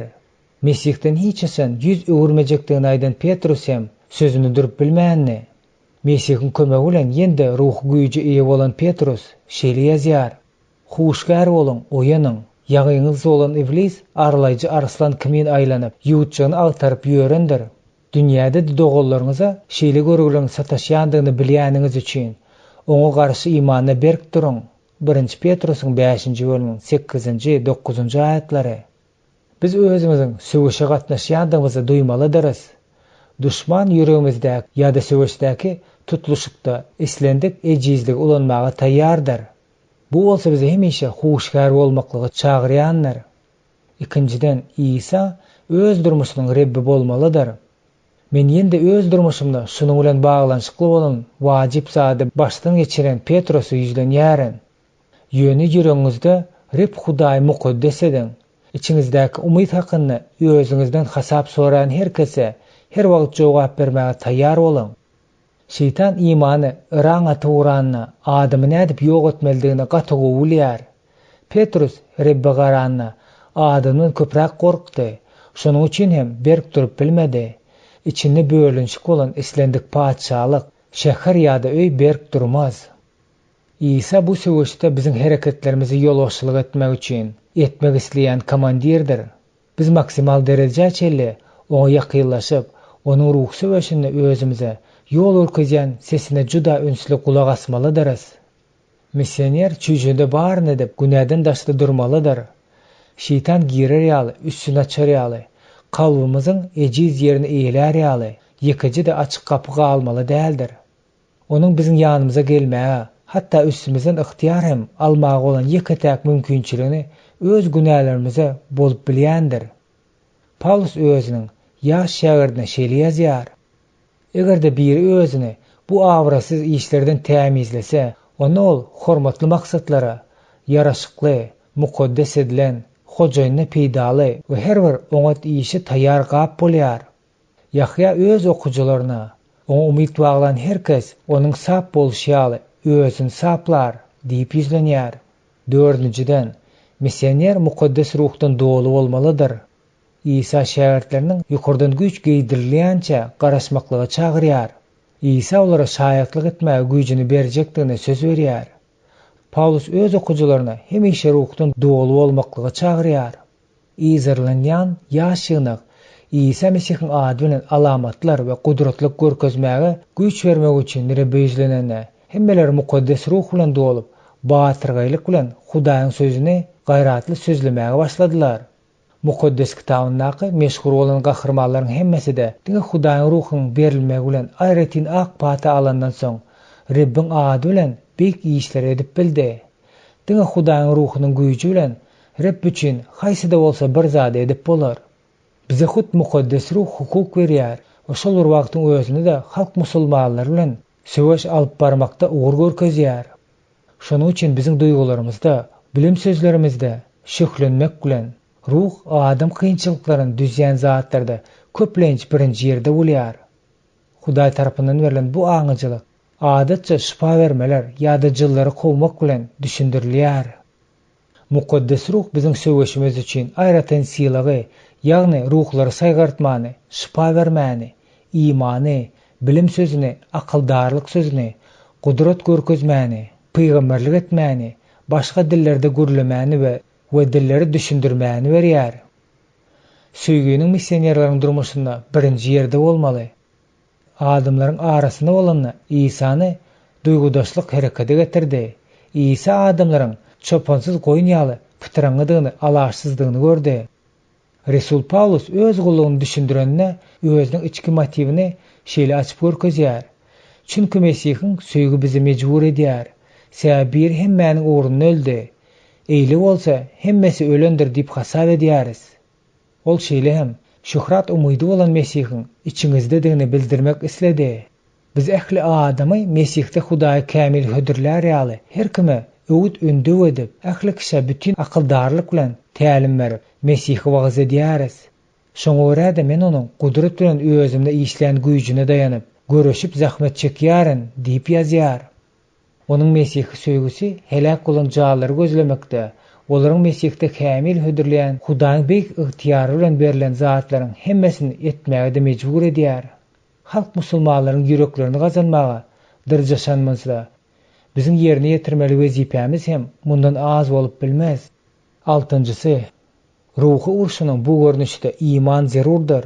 İsa'nın öz şähertlerine iman az bolan üçin iýgenendigine ýada salalyň. Ol size dogrusyny aýdýaryn, imanyňyz bolup şüphe etmeseňiz, sizdiň bu injil agagyny edilen etmek bilen çäklenmän, eýsem şu daga götürildi deňize zyňyl diýseňiz, bu da bolar. İman edip doga bilen her näme dileseňiz alarsyňyz diýmek bilen uzaklara ýaýylyp gidýän wadan berýär. Ýende günwataryň çağız hökümini çykyş edenne, men özümiň ähli ilim bilimiň, şol sanly medisina mektebinde alan bilimimem, Rabbim özüme jogap hökümini haýsydyr bir adatdan daşary zady edip biljekdigine bolan imanyň bardygyny, garşy aýagy galýandygyny aýdyp biljek. Ýöne biz Rabbim kömegi bilen mukaddes kitap dünýä garaýsyna gaýdyp gelýäris we Hudaý diňe bir beýik hem de kuwatly zatlar üçin iman etmegi öwrenmän. Eýsem İsa'nın bizden özümüze görkezen we ilkin şähertlerini ýerine ýetiren zatlaryny öýkünmegine garaşýandymyzy görýäris. Charles Craft'ın şahytlygy hem meniň şahytlygyma megzeşdir.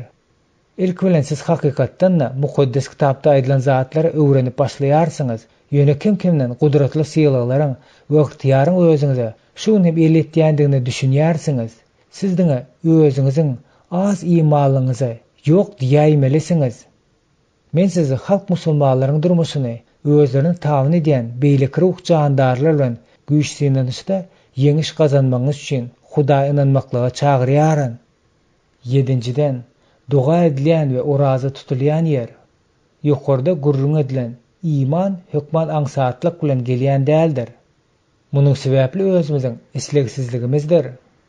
Dugada geçiren wagtymyz köpüýmizde üýtgeşikler döredýär. Şonda Mesih biziň üçin has real bolýar. Biziň özümiz hem onuň ruhunyň görkezmeligini has kabul edip bilýän bolýarys. Orazy hem uly rol oýnaýandyr. Öz bedenine ýok diýip bilme okuwy köplenç mukaddes ruha hawa diýmek okuwyny östürmeklige ýardym edýär. Oman naky Vives Stace'in Humarhandan, ýagny şol ýere gireleriň hemmesiniň adamlaryň depressiýa düşmesiniň, hatta özüni kast etme ymtylýanlaryň sebäbi bolup durýan şeytanyň bardygyny duýan ýerinden, ýerbet ruhlary gowmak öňünden jyllar gowmak üçin uzak wagtlap duga edenden we oraza tutandan soň gelýändiginiň ajaýyp şahytlygy boldy. Munyň ýaly ruhy görüşi alyp barmak üçin topar bolup işlemek has da gowudyr. İsa şähertlerini göýberenne 2-2den göýberdi. Kraft iki taraplayın jogapkärçilik hakda gurrun edýär. Stacy munyň ýaly ruh çaknaşyklarda komanda bolup barmaklygy tutan ýerlik bilen teklip edýär. Yepiskop Michael Green munyň ýaly komandalaryň birleşme diýip atlandyrylýar. Görnüşine görä İsa'nın ady bilen 2 ýa-da 3 adamyň munyň ýaly iş etmek üçin birgenine olaryň güýji köpelýär. Ýende size aýdýaryn, eger sizden 2 adam dilejek her bir zady hakda özara ılalaşsa, gökdäki atam dilegleri bitirer. Çünki 2 ýa 3 adam meniň adyma haýsy ýerde üýüşse, men de şol ýerde olaryň arasynda bolaryn. Mattanyň 18-nji bölüm 19-20-nji aýatlary. Ruh kömek berilen, şifa alan, ýajylardan azad eden adamlaryň aladasyny etmeklik ören wajypdyr. Olar Rabbin özleriniň galtaşmasynyň başdan geçirenlerinden soň öwüt nesihat bermek we tertibe çağırmak zerurdur. Özleriniň Mesihi Rab hökmüne tanandyklaryny düşünmek, onuň ruhundan doğulmak olar üçin juda zerurdur. Bolmasa İsa'nın duýduran zadynyň bolmagy ahmaldyr. Alar wagt adamdan çykan soň, uğruq ýerde aýlanyp, dynçlyk gözleýär, ýöne tapmaýar. Onsoň çıkan öýüme öwürleýin diýip gelenne, öýüň boş, süpürligi, ýerbi ýerdigini görýär. Onsoň gidip özüniň hem erwet ýedi ruhyň ýanyna alýar-da, şol ýere baryp mesken tutýar. Şeýlelikde ol adamyň soňky ýagdaýy öňküsinden erwet bolýar. Bu erwet nesilede şeýle bolar. Mattanyň 10-njy bölüminiň 43-nji, 45-nji aýatlary. Soňky hyzmatlar. Mesih missionerleri halk İslam'ın kıyınçılıklarına yüzlenenne iki uçlu ýagdaýlara duş gelýär. Birinciden, bu öz başına güç karaların sferasıdır. Mesih şeytanı ve onun kara güýçleriň garşysyna durýanlar. Bu çaknyşyk musulman durmuşynyň ähli derejesine de bolup geçýändir. Nazaryňy ýere gönükdirseňizem, siz hemme ýere burnuny sokýan İslam halk adatlaryny görürsiňiz. Olaryň her biri de düşmançylykly ruh güýçleri üçin açyk kapy bolýanlar. Musulmanlar Mesih'e iman edenlerine bu zatlaryň hemmesinden özüniň her bir adatdan yüz öwürmelidir. Şeytan öz sadyk kullaryny görüşsiz ýöne bir uğradyp goýberýän däldir. Beýik baha adaty musulmanlaryň şypalyan, özleriň bütün ömrüni gurşap alan ruhlardan, ölümden gorkmadan, gara güýçlerden azad edýän ve Hudaýyň söýgüli ogly Reb İsa Mesihiň padşalygyny alyp barýan üstünlikli tutuluşyklaryň gidişine tölenmelidir. Täze ýaşaýyş obrazyny üpçün etmek.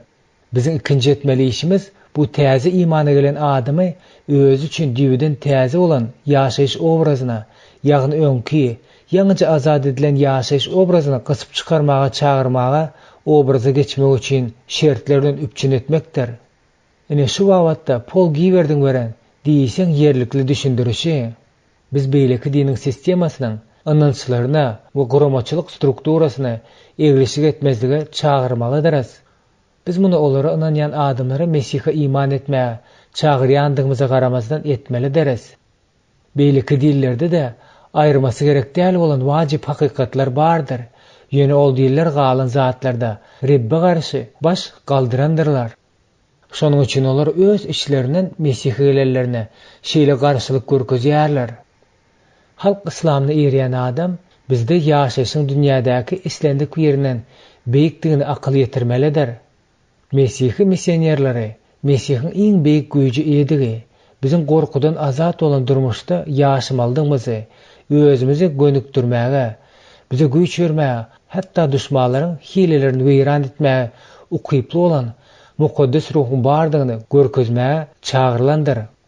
Şypa bermek, halas etmek, hatda ölüler dirilmek bilen gudratlar görkezilýär. Ýöne täze imany gelen adam ähli düşmanlary aýagyny depelänen we sagalandan soňky has kynýymuş täze dünýä garaýşy dol kabul etmek bolup durýanlar. Şol täze dünýä garaýşyň merkezine okady, üns merkezi İsa bolmalydyr. Täze imany gelenleriň öňki adaty däpleriň ýerine tutulýaly. Bizi özümiziň ähli etaplarda sallançykdan başlap gawraçelli, hemralyk etjek däpleriň mesihlik görnüşlerini oýlap tapmak wajypdyr. Täze adatlar ýylyň diline siklda köneleriň ýerini tutmalydyr. Köne adatlary megzeşilikde Hudaýyň adam bedenine gelenni, Mesihiň dolan gününi halas etme, ejirli anyny, ölümden dirilme, Pesah bayramçylyklary bellenilýär. O hojalykly şertlerde köne ähten görkezmelerine laýyklykda yerli bayramçylyklaryň yerini tutup biläjek mövsüminiň işler bilen baglanşykly bolan bayramlaryny geçirmäge zerurdyr. Mesih missionerleri durmuşyň mövsüminiň siklaryna üns bermeýän, şeýle etmek bilen o hojalykly durmuşda dol ýekelige düşen sekularlaşdyrylan mesihlere mahsus bolan gaýraşa düşmäge het etmeli däldir. Ol täze dünýä garaýşy halk İslamynyň mesihlere gelen täze iman edenden üçin nädip ulanarlykly etmek hakynda pikirlenmelidir. Mesih missionerler dogulma, at takma, jinsy kämillige gadym basma, nikalaşma, çağalaryň dogulmagy, halk İslamy jemgyýetine şeýle ajaýyplyklara geçirilen ölüm çäresi ýaly durmuşyň wajyp pursatlaryň hemmesi üçin mukaddes kitap ruhyna laýyk gelýän, manisyň megzeşligi taýdan hem gawat gelýän teklipler etmelidir. Şunuň bilen paralellikde täze imana gelen şäherçilik döwründe de şahsy ýaşaş obrazyna da maşgaly gatnaşyklaryna da, töwerekdäki sosial we fiziki jemgyýetde de mukaddes kitap hakykatlaryny esaslanan gymmatçylyklaryň täze toplamy girizmelidir. Mesih missionerleri halk İslamyň arasyndan çykyp, Mesihler gelýän intellektual kynçylyklaryny görjekdigine hem taýýar bolmalydyr. Olar professional iş meşgullanmakdan, jemgyýetdäki orundan we ýaşamak üçin gerek bolan serişlerden mahrum etmeklikleri de mümkindir. Resullaryň Rabbin kuwatly güýjini, onuň beýleki güýçleriň hemmesinden beýikdigini görkezýän ýagdaýlar hemmesi dinýal izarlanmalydyr. Urunmalar, türme salmalar, hatta gynalmalar bilen edildi. Mesih missionerleri düşmanyň güýçlerine garşy baş galdyrmaga we ýesirleri azat etmäge hededip bilýändigi sebäpli munyň üçin jany bermäge de taýýar bolmalydyr. Söwüş Rabbin işidir. Ahir netijede düşmanyň güýji bilen göreşmeklik Rabbin işidir. Bu göreşde ol buyruk berýändir. Tutuluşyklary da ol ýolbaşçylyk edýär. Ol bize düşbülük bilim sözüni, özüniň bizden isleýän zadyny intuitiv düşünmäni berýär. Onuň maksady paçalyk we sözdür. Bizi düşmanyň territoriýasyna göberende, olary biziň bilen paýlaşmagy da ol çözýär. Şöhraty ol alýar. Gaýtarylyp getiren adamlar onuň adamlarydyr. Biz gatalyklaryň weýran edilişi, her bir pikiriň Mesih tarapdan ýesir alýandygyny gördük. Ýöne biz bu zatlaryň hemmesini öz içki güýçimize kömek bilen näde Mesihiň öz güýjini biziň bilen paýlaşmagy makul bilendigi üçin bolýandygyny ýatda saklamalydyryz. We öz adamyzyň guzynyň ýaşaýyş kitabyny ýazylandygy üçin oňa ebedi minnetdar bolmalydyryz.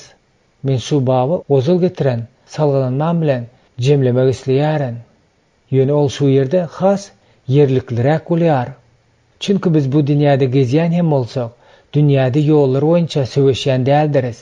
Sebäbi biziň söwüş ýaraglarymyz dünýäwi däldir. Galalary ýykmak üçin Hudaýyň gudratna iýidir. Biz ters çekişmeleri, Hudaýyň biliminiň garşysyna aýagy galýan her bir belentligi ýykyp, her pikiri Mesiha boýun bolmagy ýesir edýändiris. 2 Korintoslara ýazylan hatyň 10-njy bölüminiň 3-nji 5-nji aýatlary. 28-nji bab.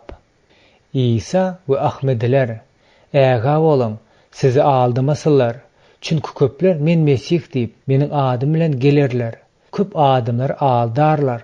Mattanyň 25-nji bölüminiň 4-nji 5-nji aýatlary. 1889-njy ýylda Mirza Gulam Ahmed atly adam özüniň gelmegi peýgamberlik edilip aýdylan Mesihdigini we Mahdidigini yglan edýär. Gulam Ahmed Mirza Mahdi. Mahdi baradaky taglimat İslamyň iki esasy bolan şahasy, sunnitler we şiitler üçin umumy taglimat bolup durýar. Olaryň az sanysy Mahdi, bu Mesih diýip çaklaýarlar. Ýöne köpsi Mahdi'nin Mesih'ten tapawutlanýandygyny, onuň İslamyň başdaky päkligini dikeltmek üçin Mesih'ten ön gaýdyp geljekdigini, soň öz izini erýärleri alyp gitmek üçin Mesih'iň peýda bolup, Mesih'e garşy bolan ýok etjekdigini inanýarlar. Gynansak da Mirza Gulam Ahmed Mahdi'nin alamatlarynyň birini Dajjaly, ýagny Mesih'e garşy bolan tanamy okuýup bolýandygyny, özüniň Mahdi bolandygy üçin Jaddalyň ruhuny häzirki zaman Mesihlikde görýändigini aýtmak bilen ýokarda aýdylyp geçilen taglimatlar ýoýdy. Mirzanyň anti-mesihlik täsiri. Mirza Gulam Ahmed Mesih wagtda käbir gümürlük zatlary öňe sürýär. Ol mysal üçin Kanadaky toýda Mesihiň öz ejesiniň kemsidendigini, haşta Rebbe, Hudaýym, Hudaýym näme üçin meni terk etdiň diýmek bilen ejizlik edendigini, haştadyň öleňsiran bolup, asliýetinde huşuny ýitirendigi, soň hem huşuna gelip Kaşmire gidendigini, ol ýerde hem 120 ýaşynda wagys edendigini, diňe ondan soň ölendigini aýdýar. Ahmediler inanýarlar. Häzirki döwürde size İsa'nın Şynagardaky mazaryny görkezerler. Kirek Mirza Gulam Ahmed öz aralaryndaky düşmançylyklaryň sebäbi Mesihlerdigini aýdyp, musulmanlary helak edejekli täsirini ýitiripdir. Mirzanyň musulmançylykda däl taglimaty. Ahmed öz izini erjileriň ünsüni dininiň däneleri öldürmäniň ortodoksal taglimatyndan, harby dawa hökmünden mukaddes uruşyň wajypdygynyň yüz öwrýändigini, şeýle hem öz düşünşine İslamyň adalatynyň garşydaşdygyny, häzirki zaman ilminiň gazallanlar bilen bir ýere gatygy ýerleşýändigini aýtmak bilen özüne çekýär. Ahmedilik hereketiniň ýaýraýşy 1974-nji ýylda Pakistan Ýokary Sud tarapyndan Ahmedilik hereketiniň musulman däl hereketi hökmünde yglan edilendigine garamasdan, ol musulman dünýäsiniň ýakyn günlerde başlan bölükleriniň epesli bölüginde güllä besmäge dowam etdirýär. Bu şeýniň içinde Ahmedilik sektasyny goşmagymyz sebäbi ol şeýle giň ýaýrandyr, bu gözü iýlençdir. Ol biziň üns bermemizi talap edýär. Mesihilere aýratyn çagyryş. Musulmanlaryň şu görnüşi bilen işleşmek ullakan söýgüni, sabırlygy we bilimiň berkligini talap edýär. Ahmediler eýrälär, mukaddes kitaby gaty gowulýarlar. Munyň netijesinde düýbinden ýalan sebäplerden dowulypdyr. Olar mukaddes kitapdan parçalaryň arasyndaky garşylykly ýaly bolup görünýän çylçyrymly tekstleri we öz çaklaýyşlaryna görä her hili logik ýalňyşlary gözleýärler. Ýöne 1974-nji ýylda Ahmedilik sektasy resmi taýdan islamyň çäklerini daşar diýip yglan edilenden soň, olar mesihler bilen gatnaşygy epesli açyk bolupdyrlar. Belki bu şu setirleriň awtorynyň şahsy dünýebi boýunça şeýledir. Özara düşünşme sferasy. Özümne bu sektanyň tarpdarlaryna olan söýgü döretmäge synanşanymna özara düşünşmezligiň iki sferasyny ýüze çykardym. Bu birinciden olaryň ýokarda bellenip geçişi ýaly, dinden çykma we cihat wagtdaky şeriatyň ortodoksal kanunlaryna ýüz öwürmesidir.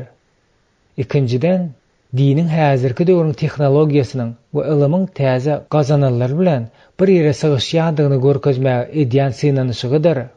Mukaddes kitaby bilmek wajip bolşy ýaly, Qur'any hem bilmek wajipligi. Ýöne beýleki 2 ulgamda Mesih missionerleri Ahmediň taglymatlaryň Qur'anyň nukdaý nazaryndan näde dogry bolşy ýaly, mukaddes kitap nukdaý nazaryndan hem ejizligini görkezer ýaly juda ökde bolmalydyr. Bu bolsa Mesih missionerleriň Qur'anyň mukaddes kitapdan yeterlik derejede baş alyp çykarmagy we Ahmediň musulmanlaryň Mesihleriň nazaryna yalan peýgamberdigini talap edýär. Ortodoksal islam nukdaý nazaryndan Ahmediň taglymatynyň Qur'anyň kanonik teksti bilen ılalaşmaýandygyny görkezmek bolar. Mesih missioneri aşağı ýagdaýlary tasdiklamak üçin özüniň Qur'an bilen yeterlik derejede tanışdygyny görkezmelidir. Birinciden, ortodoksal islamyň taglymatyna laýyklykda Muhammedden soň peýgamber bolmaly däldir. Muhammed olar üçin peýgamberleriň möhürüdir. Ýagny peýgamberleriň iň soňkysy we iň beýgidir. Muhammed sizden bir kişiň atasy däldir. Belki ol Allahyň peýgamberi we peýgamberleriň iň soňkusydyr. Allah barça zady bilýänler. Qur'anyň 33-nji bölüminiň 40-njy aýaty. Ine bu aýaty musulman düşünjeleri üçin adat olan düşündürüş. Ýagny Yusuf alynyň düşündürüşi. Mukaddes peýgamber Muhammed Resulullaryň uzak ýoluny jemledi. Rabbiň taglymaty ösýär we ebedi ösýär. Ýöne Muhammedden soňky peýgamber bolmaz. Bu Yusuf alynyň 1977-nji ýylda ýazan zady. İkinciden, mukaddes uruş, diňe berilen her bir musulmanyň üstüne ýüklenen mukaddes borçdyr. Siz yaramasa da jiň etmeňizi farz edildi. Şullukda siziň özüňiz üçin ýagşy bolan närsany gowy görmezligiňiz, siziň üçin ýaman bolan närsany ýagşy görmeňiz mümkin. Allah bilýändir, siz bilmeýärsiňiz. Qur'an 2-nji bölüminiň 212-216-njy aýatlary.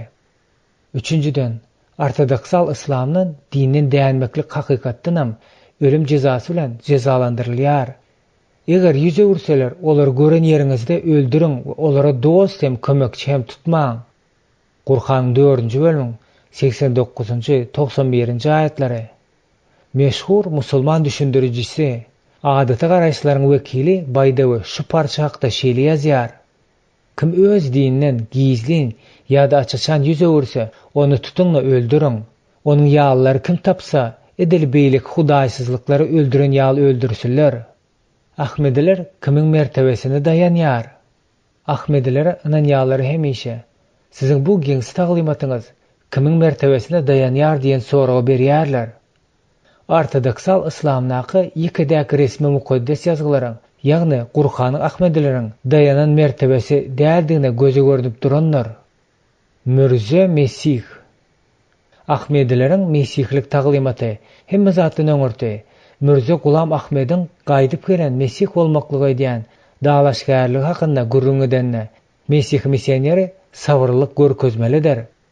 Musulmanlaryň hüjümünden gorunmak boýunça teklip bilen okuja indiki bölümine tanyşyp biler. Mesih Ahmediligi inanýanlara mukaddes kitabyň soňky mesihlik taryhyny hem Mürje Gulam Ahmediň bolgusuz dalaşgärlik etmesini goldamasyny görkezmelidir. Munuň üçin Mesihä mukaddes kitabyň hakykylygyny, dogrulygyny, Hudaý tarapdan ruhlanandygyny we onuň häzirki zaman terjemelerini tahkikdigini delilleşdirmek boýunça kyn işe gumra bolmagy bolýar. Munuň üçin okuju ýene-de indiki bölüme ýüzlemleri bolýar.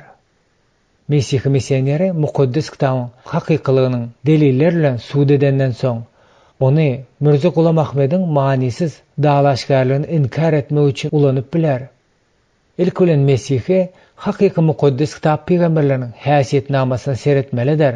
Onu öwredenmizde Mürje Gulam Ahmediň mukaddes kitap ölçüliklerine laýyk gelmeýändigini, sebäp peýgamberleriň şol ölçülere gawat gelmedigi belli bolýar.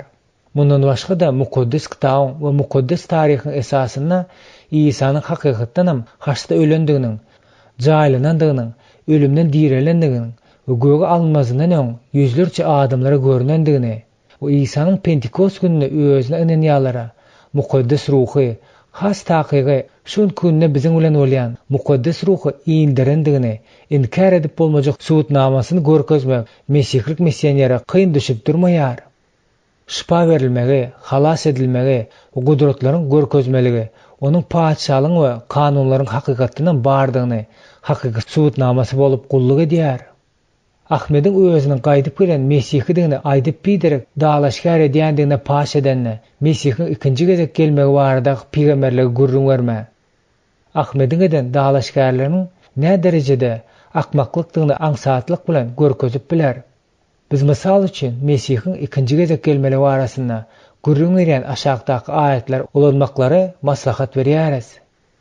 Onsoň gökde insan oglunyň alamaty görünär. Şonu yer ýüzündäki bütün taýpalar peryad eder. İnsan oglunyň gökdäki bulutlarda gudrat hem uly şöhrat bilen gelýändigini görer. Ol öz periştelerini bilen çurnay sesi bilen ýollar. Olar da onuň saýlanlaryny dört tarapdan gögüň bir uwjyny ol uwjyna çeli ýygnalar. Mattanyň 24-nji bölümiň 30-njy 31-nji aýatlary. Çünki Rabbiň özü emirli gıýgyryş bilen, baş periştäniň sesi bilen, Hudaýyň surnawy bilen gökden iner. Şeýlelikde ilk bilen Mesih'e degişli ölüler diýreler. Ondan soňra biz galan diýerler olar bilen bile Rabbi howada garaşylmak üçin bulutlaryň içinde alınıp götürileriz. Şeýlelikde ilmi damy Rabb bilen bile bolarys. 1-nji Selaniklaryň 4-nji bölümiň 16-njy 17-nji aýatlary. Emma Rabbiň güni bir ogry kimin geler. Şonu gök uly güpürdi bilen geçer. Elementler yanıp dağar. Yer onnaky zatlar yanıp ýok bolar. 2-nji Petrusyň 3-nji bölümiň 10-njy aýaty. Mesihiň gaýdyp gelmeniň öňünde boljak alamatlar, gudratlar, takwa, gorky, güç we ajaýyplyk şeýle gözel, ýalňyşsyz bilýän, hemme zady öz içine alýan, hemme halklar üçin hem niýetlenen bolýar welin. Islendik yalan dalaşgär onuň bilen deňeşdirilmäge gaty gülkünç bolup görnär.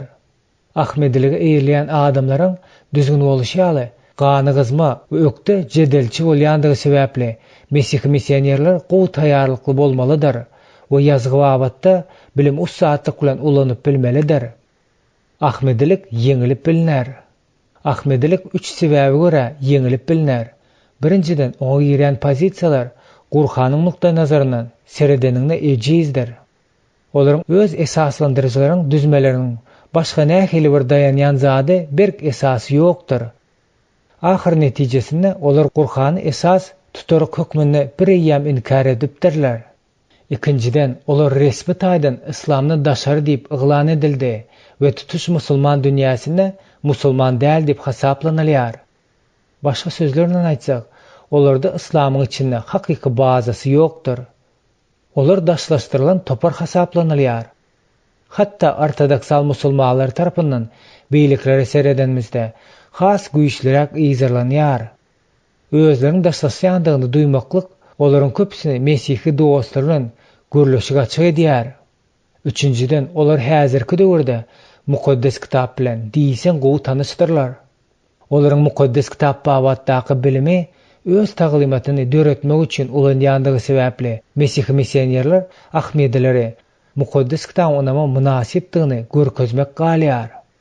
Mukaddes kitap öwredişi ýaly öz tebigaty boýunça Hudaýyň paçalygynyň ruhy zatdygy sebäpli mukaddes kitap bilen häzirki zaman ilmi bilimi arasynda çaprazlygyň ýokdugyny aýdyp, sözümüziň üstüne ýetirip bileriz.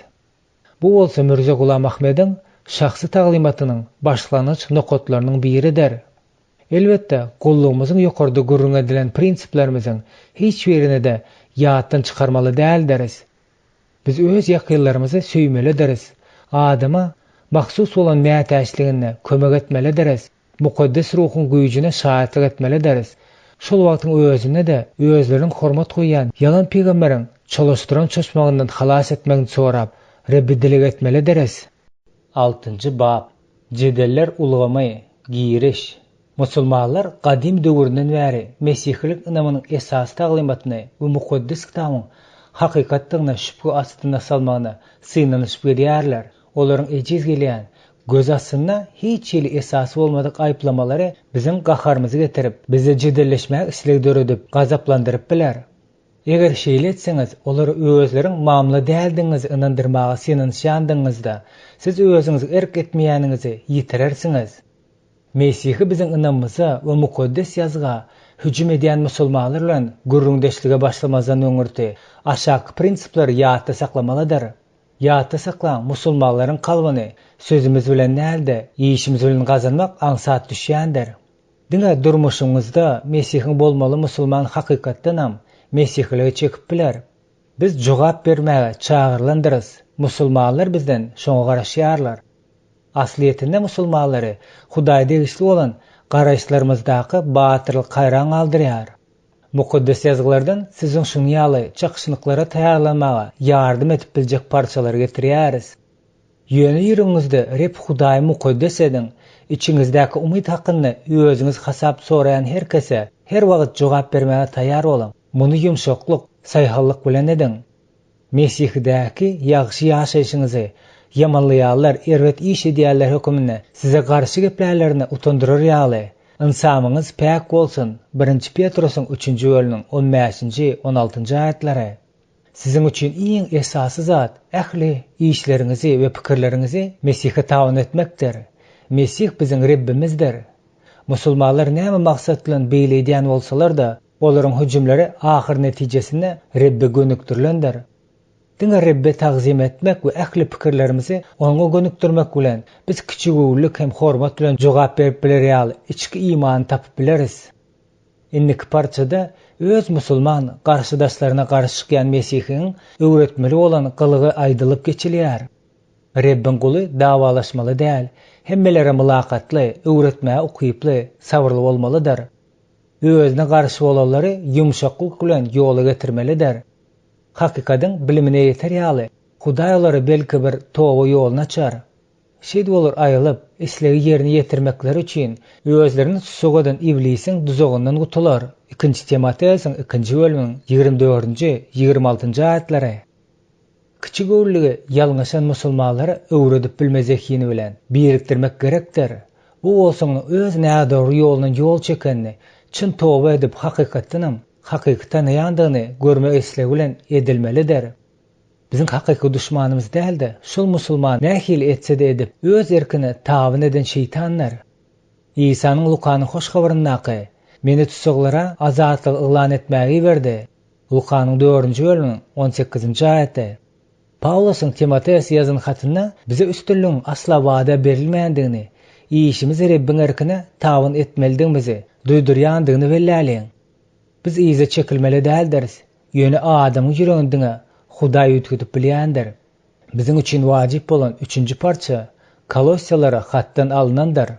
Her kime nähili jogap bermelidigini biler ýaly. Sözüňiz duz bilen tagamly edip, yakımlı bolsun. Dine hemişe özümizde bolan Mesih merhamet çeşmesi bolup biler. Bu yerde dug sözünün üstülen jogap berip bilme ukyby, şeýle etmek bilen musulmanlaryň aklyna birahat etme, ýagny yerlikli jogap bilen olaryň teşneligini gandyrmak gözüňde tutulýar. Bu ýazgyny bilmekligi, mukaddes ruhun kömek berýändigini, onan ýan zadyňyzy aýdýan düşündirip bilme ukybyny aňladýar. Size özüňiz üçin duga edýän adamlaryň akyldarlygy hem berilýär. Resul Paulus ugrunna zynjyr bilen bagly bolup, iýilçilik edýän hoş habaryň sirini batyrgy bilen wagaz etmek üçin agzymy her açanymda gerekli sözler beriler ýaly. Meniň üçin hem duga ediň. Efeslerge ýazylan hatyň 6-njy bölümiň 19-njy aýaty. Kämil bolmadyk adam tebigatna batyrlygam, delewarlygam ýetermezlik edýär. Ýöne Hudaý bizi berkidip musulmanlara jogap bermegi başarar ýaly bize merhamet sözlerini berýär. Bu işde bize Mesih'teki dogallaryň dogalary kömek eder. Hakykatdan Mesih bizi möjekler arasynda goýular kimin goý berýär. Mattanyň 10-njy bölümiň 16-njy aýaty. Bizde yerdäki yaraga ýapyşmak bolmaýar. Adam pikirine biz munyň ýaly duşmanyň öňünde yaragsyzdyrys. Ýöne ruh pikirde bizde doga etme artykmaçlygy bardyr. Şol dogalara jogap hökmünde bize periştler kömek edýär. Resullaryň işleriniň 10-njy bölümiň 4-njy aýaty, 11-nji bölümiň 1-nji aýaty, Ýewreýlere ýazylan hatyň 1-nji bölümiň 14-nji aýaty. Şeýlem siziň eliňizde ruhy gylyç, elbetde şol söz hem Rabbim İsa Mesihiň mübarek hoş habarydyr. Mesihiň bu sözü hakda ol her bir iman edene Hudaýyň gutulma güýjüdir. Rimlere ýazylan hatyň 1-nji bölümiň 16-njy aýaty. Bu söz hakykat diýip hem atlandyrylýar. Yahyanyň hoş habarynyň 17-nji bölümiň 17-nji aýaty. İsa bolsa hakykatyň adamlary azatlyga çykyrýandygyny aýdýar. Galy bersede biziň ýüregimizde ýaşaýan, biziň üçin göreşýän, bizi düşman güýçleriniň hemmesinden goraýan gudurty güýçli Hudaýyň özü bar. Lukanyň hoş habarynyň 10-njy bölümiň 19-njy aýaty. Jemleme. Musulmanlary Mesih'e getirmeklige dirjişanymyzda Mesihiň özümize berýän kuwatly ýaragy we güýjüni ulanmalydyryz. Mesihiň özü biziň güýjümizdir. Dugalarymyzda da ol seslenýändir. Bize şifa berme we ýesirleri şeytanyň golasynyň azatlyga çykarma ihtiýaryny da ol berýändir. Biz galalary ýykmaklyga, Hudaýyň bilmeniň garşysyna aýagy galan her bir belentli ýykmaga çagyrlandyrys. Ahir netijede İslam hötte gelip bilmez. Sebäp ol barlyşyksyzlyk bilen Hudaýyň Mesihine, halasgaryny, İsa Mesihä padşa garşy çykyş edýändirler. Gelin ýesirleri azatlyga çykarmaň niýet edinip, onuň barlygy we güýji bilen ýaraglanalyň. Esasy agzalylyklar. Musulmanlaryň Mesihlik iman taglimatyna we mukaddes kitabyna edýän hüjümleri. Hudaýyň sözüne hüjüm etme. Mesihiň Hudaýlyk tebigatyna hüjüm etme. Hudaýyň bedenine gelme baradaky taglimatyna hüjüm etme. Günäliň satyn alnandygy barasyndaky taglimatyna hüjüm etme. Haça çüýlenme baradaky taglimatyna hüjüm etme. Hudaýyň üçbirligi barasyndaky taglimatyna hüjüm etme. Muhammediň peýgamber hasaplanmagy, hukuk alma, dyrjaşmagy. Muhammed özüni peýgamber hökmünde yglan edýär. Muhammed özüniň gelmeginiň Mesih tarapyndan peýgamberlik edip aýdylandygyny nyktaýar. Muhammed özüni peýgamberleriň möhüri diýip yglan edýär. Muhammed öz sözüne taýyn bolmagy talap edýär. Musulmanlar mukaddes kitapdaky peýgamberleriň Muhammede degişildigini aýdýarlar. Musulmanlar Muhammedi goldamak üçin barına basan hoş habaryna salgynýarlar. Muhammediň Qur'an hakkynda aýdýanlary. Qur'an özüniň öňkü kitaplaryň hakykatlygyny tasdikleýär. Qur'an özüniň öňkü ýazga ýol bermeýär. Qur'an özüni öňkü ýazgylardan ýokary galýar. Qur'anyň sözleri Muhammedden näde Hudaýdan gelenler. 29-njy bab Musulmanlaryň mukaddes kitaby Mesihleriň jogaplaryny edýän hüjümleri. Hoş habary musulman dünýäsiniň haýsy kunjugynda wagaz etseňiz-de, siz hökman suratda öňkü sahypada getiren aýyplamalara megzeş zatlara duş gelersiňiz. Elbetde gurrun edilen soralaryň başgaça bolmagy, meniň schemam bolsa, diňe bu temalar musulmanlar bilen özeden söhbetleşimine nähili ýykanda duş geleniň şöhürlendirmesini görkezýän bolup galmagy da mümkin. Musulmanlar ilk bilen mukaddes kitabı kiçiltmäge synanyşýarlar. Olar bir ynamdaky dogallarda oňa satyn almaga däldigini, okumaly däldigini, sebäp onu hakykat ýoldan alyp gidýändigini mümkinçiligini duýdurýarlar. Biz olardan munyň sebäbini soranymyzda, olar biziň ileri tutýan kitaplarymyzyň biriyem Rebbin Musa, Dawud we Isa peýgamberlere beren kitaplary däldi. Ata-babalarymyzyň olaryň asyl nusgasyny ýoýandyklaryny aýdýarlar. Siz Qur'any da mukaddes kitabyň näme niýetlenendigini, onuň taryhyna we özüne düşünülýändigine duş gelmersiňiz. Qur'anna mukaddes ýazga hüjüm edilmeýär. Her nenen geň görünse-de, Qur'anyň özüne Muhammediň butparazlary öz söýgüsini ýoýmaga, ýehudiler bolsa ýazgynyň sözlerini nädogry aýtmakda we düşünüksiz etme aýplamasy bar bolsa-da, mukaddes kitabyň tekstini haçan hem bolsa bir wagt ýoýulma duçar edilendigini, hiç ýerde aýdylmandygyny bellemek gyzykly bolsa gerek. Hindi musulmanlarynyň täze imana gelen dünýä derejesindäki wagzyň ogly Doktor Akbar Hakyň belleýişýaly Islamyň taryhynyň ýer kitaplaryna mukaddes kitap entek arab diline terjime edilmänkä musulmanlaryň ýoýulandygyny guman hem etmändirler. Diňe mukaddes kitap bölekleri musulmanlaryň ellerine duguşyp we olar onu Qur'an bilen deňeşdirip başlandan soň şol bir taryhy görürgärende mukaddes kitap bilen Qur'anyň arasyna çuň çaprazlyk bardygy bilenýär. Şonuň üçin musulmanlar Muhammediň dünýäden ötenini 90-155 ýyl geçenden soň Qur'any dogrudy baradaky pikirde berkidýär. We şol bir wagtyň özünde mukaddes ýazgylary ýoýmakda ýehudiler we mesihilere garşy aýplamaga öňe sürdiler. Ýöne bu aýplamalar Muhammediň ýazgy baradaky aýdyşlaryna garşy çykýar. Gelin Muhammediň tasdiqlamalarynyň käbirlerini seredip geçeliň. Yüz uğruna bir zady belläp geçmek isleýärin. Biz Qur'ana yüzlenenimiz bilenem, onu asla mukaddes kitap hasaplamaýarys. Biziň üçin bir zat wajib. Eger musulmanlar Qur'ana hormat goýan bolsalar, olar onuň mukaddes kitabyň hakykatlygy barasyna şahyatlygyny ikrar etmelidirler. Qur'an özünden öňki ýazgylaryň hakykatlygyny tasdiqlaýar. Allahyň diýen sözlerini özgertip biljek kimse ýokdur. Qur'anyň 6-njy bölüminiň 34-nji aýaty. Allahyň söz aýatlary üýtgedilmeýär.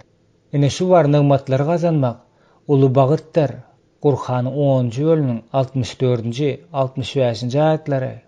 Muhammediň Hudaýyň ilhamy hökmüni ikrar eden sözleri Qur'anyň öňki ýazgylary tasdiqlamak we saklanmak üçin berilenler. Biz olaryň ýygynyň özünden öňki Tewratdaky tasdiqlaýjy bolan Isa bilen Meryemi tirkedik. Oňa hidaýaty we nury öz için alýan, özünden öňki Tewraty tasdiqlaýjy we takwalar üçin hidaýat, pent nesihat bolan Injili berdik hemde Injile uýarlar Allahyň onda hasyl eden zatlar bilen hökm etsinler diýdik. Kimde kim Allahyň hasyl eden dini bilen hökm etmese, olar itaatsyz bolan kimselerdir. Qur'anyň 5-nji bölüminiň 46-njy 50-nji aýatlary. Şonuň üçin Qur'an Allahdan özüge birew tarapyndan iňdirilip bilinmejek. Diňe ol ähli älimleriň perwerdigäri tarapyndan gelen we şek şüphe bolmadyk özünden ozalky Tewrat, Injil ýaly kitaplary tasdiqlaýjy dolu kitapdyr. Qur'anyň ol Musanyň ynam we rahmat bolan kitaby Tewrat bardy. Bu Qur'an arab dildäki tasdiqlaýjy bir kitabydyr. Qur'anyň 46-njy bölüminiň 11-nji 12-nji aýatlary. Musulmanlar şeýle hem yardım sorap Yahudilara we Mesihilere yüz tutulmak buyruk berilipdir. Ey Muhammed, eger siz hasyl eden zadyňyza şüphe etseňiz, onu özüňiziň owul kitapda, ýagny Tewratdaky ýa Injildaky okan kişilerden soraň. Qur'anyň 10-njy bölüminiň 94-nji aýaty. Mundan başga da Muhammed Isany, onuň bilen birlikde ähli Mesihleri ýazgyda berkemekligine çagyrýar. Aýdyň, ey kitap eýeleri, Tewrada, Injile we size perwerdigäriňiz tarapyndan iňdirilen barça zatlara amal etmeýänçäňiz, hiç bir dinde hem dälsiňiz. Qur'anyň 5-nji bölüminiň 68-nji 72-nji aýatlary. Ahir soňda Muhammede, Musa, Isa we peýgamberleri bilen ýazga inanmaklary üçin berilen buyrugy goýarys. Ey Muhammed, Allah bize hasyl edilen närse we Ibrahim, Ismail, Ishaq, Yakup we onuň tohum owlatlaryna bagyş edilen närselere we Musa, Isa hem de ähli peýgamberlere perwerdigärleri tarapyndan berilen närselere iman getirdik. ol peýgamberlerden birini hem aýryp goýmarys we biz onuň diňe özüne boyun syndyrjylarydyryz diýip aýdyň. Gurhandan alınan bu parçalar Gurhandan öňkü gelen ýazgylaryň köni we täze ähdiň hakykatlygyny şüphesiz bilen tasdikleýär. Biz Muhammediň ýazga hormat goýýandygyny gördük. Muhammed öz sözü boýunça şol ýazgyny tasdiklamak üçin iberildi. Ýöne bu aýetlerden bir hatarda Gurhanyň Muhammediň öz sözlerini mukaddes kitab Hudaý tarapyndan ruhlandyrylan sözler bilen bir hatarda goýýan ýerlerde bar. Bu hakda aşagda biz jikme-jik gurrun ederiz. Musulmanlaryň mukaddes ýazga edýän hüjümleriniň esassyzlygy, Muhammediň döwrüne mukaddes ýazgynyň kanunyň güýjüniň bardygyny we halyklyk hakda köp gezek aýdylýandygyna garamazdan missioner musulmanlaryň Mesihlilerin ýazgysy gadim döwürlerde ýoýandyklaryny aýdyp ýönköleýän aýyplamasyny aýyrmagy pikirini hem etmeýändiklerini görýärler. Ýeketäk usul şunudur, ýagny şol usul arkaly olar Gurhan bilen mukaddes kitabyň arasyndaky köp saply çaprazlary özlerine düşündirip bilýärler. İlk bilen belki hiç açan hem musulman Muhammediň ýalňyşyn bolmagyň mümkindigini, munyň ýyzynyň hem Muhammediň Hudaýyň hakyky peýgamberi däldigi barasynda pikiriň bolmagyna asla ýol bermeýärler. Şonuň üçin bar sabyrlyklaryňyzy ýygnap, musulmany biziň mukaddes ýazgylaryň ýerki, Muhammedden has öň ýazylan tekstleriň hakyky we Hudaý tarapyndan ruhlandyrylan terjimesiniň ýygdandysı bolup durýandygyny, şol tekstleriň asyl nusgalary häzir hem muzeýlerde görüp bolýandygyny düşündirmek missionerleriň borjydyr. Musulmanlaryň yalan aýyplamalaryna garşy çykmalar, aşagda mukaddes ýazgyny dogurdygyny süd etmek iş, ýazan awtorlaryň getiren delilleri gysgaça berilýär. Mukaddes kitabyň häzirki teksti Muhammedde çeli ýazylan parçalaryň 30 000'sini özüne saklaýar. Köne ähdiň ölü deňiz sebitlerini tapylan derleriň ýüzüne ýazylan kol ýazylmadan köpsi Mesih dogulmazyndan öňki 1-nji asra degişli edilýär. Olar köne ähdiň bize mälim bolan tekstinden dogul gabat gelýär. Mukaddes kitap tekstleriň biziň güllerimize ýetip gelen ýa-da Muhammediň güllerine näki bar tekstden tapawutlanýandygyny tasdiklaýan ýekeje taryhy suwetnama ýokdur. Mukaddes kitap Islamyň dürli dillerde ýazylan tekstleri dünýäniň muzeýlerine goýulanlar. Mukaddes kitap tekstleriň arasyndaky çaprazlyk nähili bolsa da, olar islendik ýagdaýda da göçürjiniň ýalňyşlygyny hasaplanyp, hiç bir ýagdaýda da mesihlik inanjynyň taglymatini üýtgetmeýär. Mukaddes kitap tekstleriň arasyndaky tapawut terjimeçilik prinsipleriniň we ugurlarynyň tapawudynaky başga zat däldir. Ýöne terjimeçileriň dürli sözlerine goýan hormaty hiç bir ýagdaýda da ýazgynyň ýekeje taglymatyny üýtgetip bilýän däldir. Eger musulmanlar özleriň mesihlik we Yahudalaryň mukaddes kitap tekstlerini tasdiklamadyky pikirlerini tutan ýerlik edýän bolsalar, onda da olar başdaky ýoýulmadyk hakyky tekstler görkezmelidirler. Hemme taraplaryň bilimligi kömege çağırıp başdaky tekstiň kimiň üýtgedendigini görkezmelidir. Giýirizilen düzedilişiň tertibini bilmelidirler. Asyl nusxanyň ýoýulmagynyň nämeden ibarat bolandygyny takyp görkezmelidirler. Şeytanyň adam bilen Hudaýyň sözüni şüphelenmäge ırandygyny ýada salmak gerekdir. İsa şeytan tarapyndan synaga salnanna berjek jogaplary özünden bermän. Eýsim köne ähitden alyp beripdi. Biz öz önsümizi aldy bilen ýazgydan sowjak bolmalara ýol bermeli däldirisde. İsanyň görüldesine eýermelidiris. İsanyň şeytana beren jogabyny ýada salan. Ol 3 gezek ýazylypdyr diýip jogap berdi we Musanyň kanundaky sözlerini aýtdy. Musulmanlaryň Mesihiň Hudaýlyk tebigatynyň başga ýekeje mesihlik taglymaty hem musulmanlarda şeýle güýçli ýakymsyzlyk döretmeýär. Olar Hudaýyň ýeketäkligini her hili göz gyzdyrmadan goramaga çalyşyp, Allah Tagalanyň deňi taýynyň bolmadygyny aýdýarlar.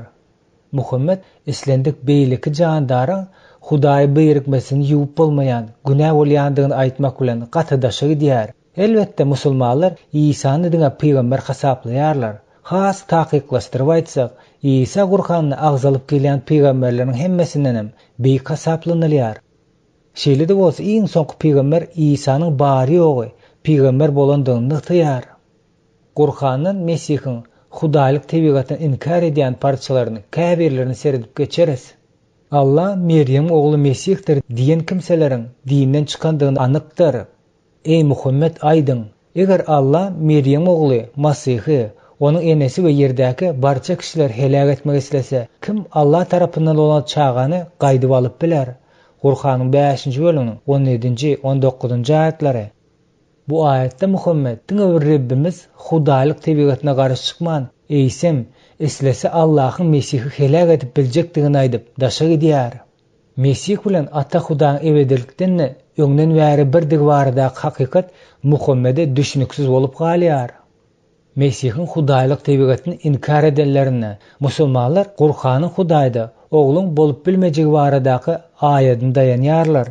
Muhammed bilen onun ýyzyny eýärlerin hemmesi biziň Hudaýyň oğlu diýip atlandyrýan İsa'myz Hudaýyň nikah aýal Meryem bilen saklan adaty gatnaşyklaryny Hudaýdan doglan diýip hasaplandyrlar we hasaplaýarlar. Aşağıdaky parçalary deňestireliň. Allahyň perzenti bar diýdiler.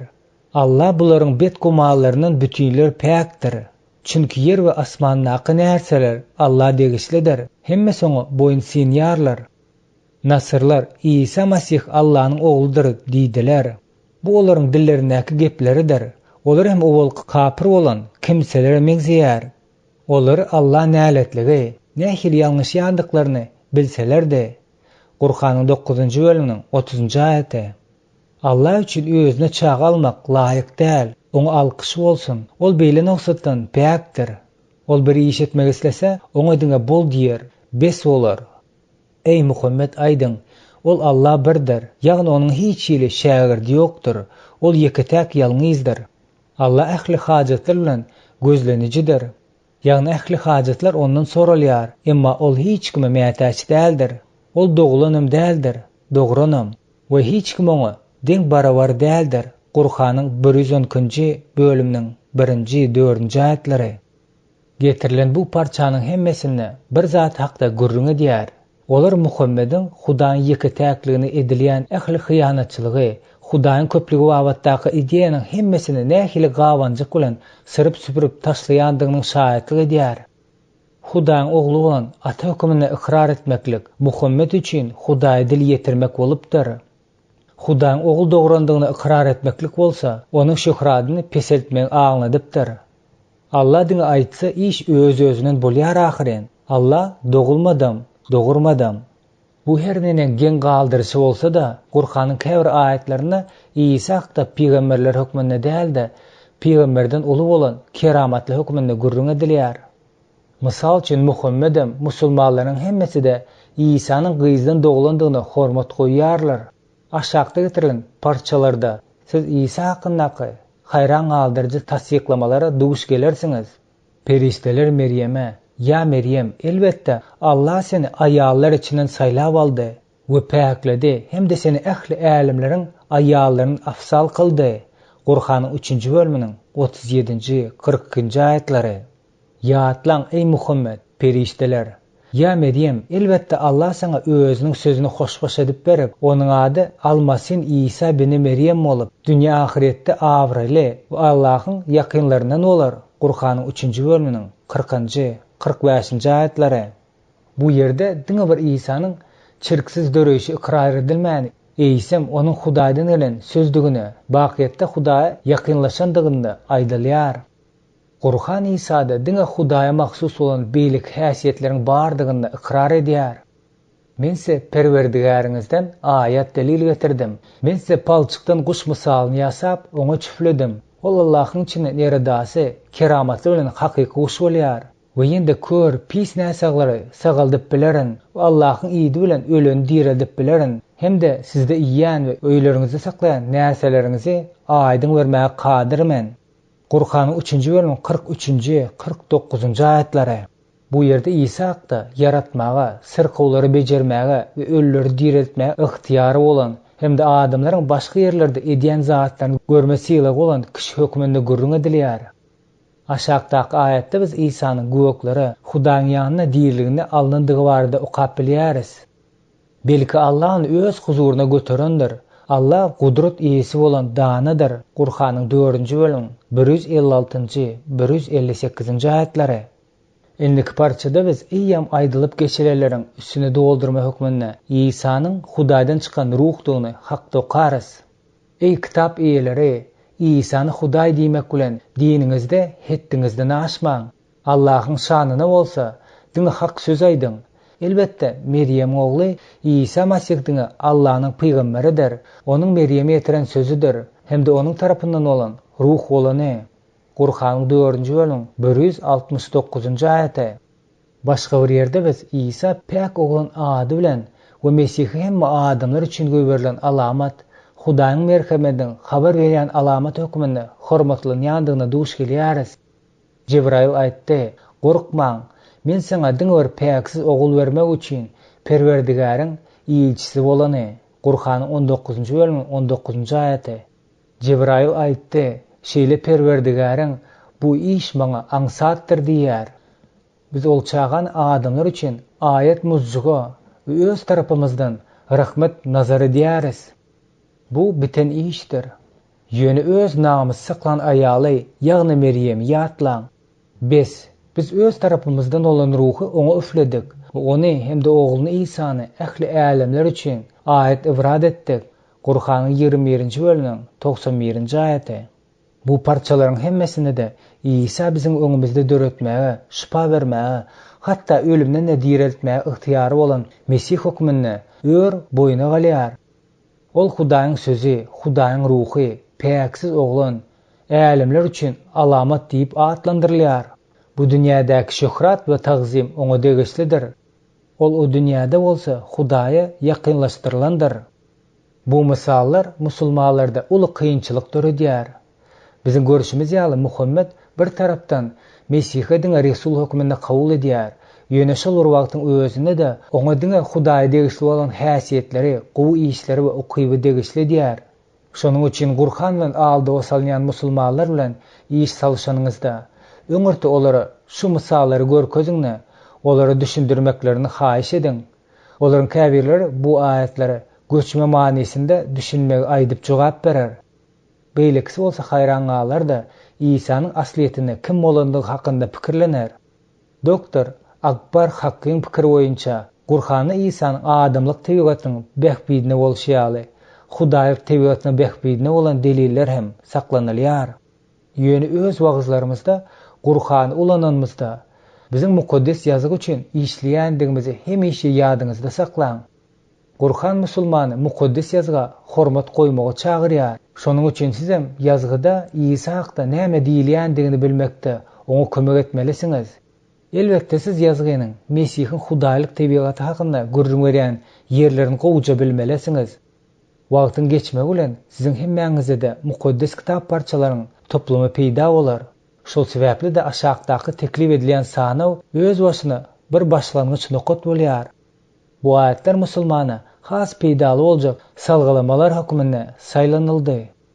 Ismail we onuň ogullarına däldi, Ýakob nesillerinden ýyldız dörär. İsa Hudaýyň paçalygynyň hasasy diýip atlandyrylýar.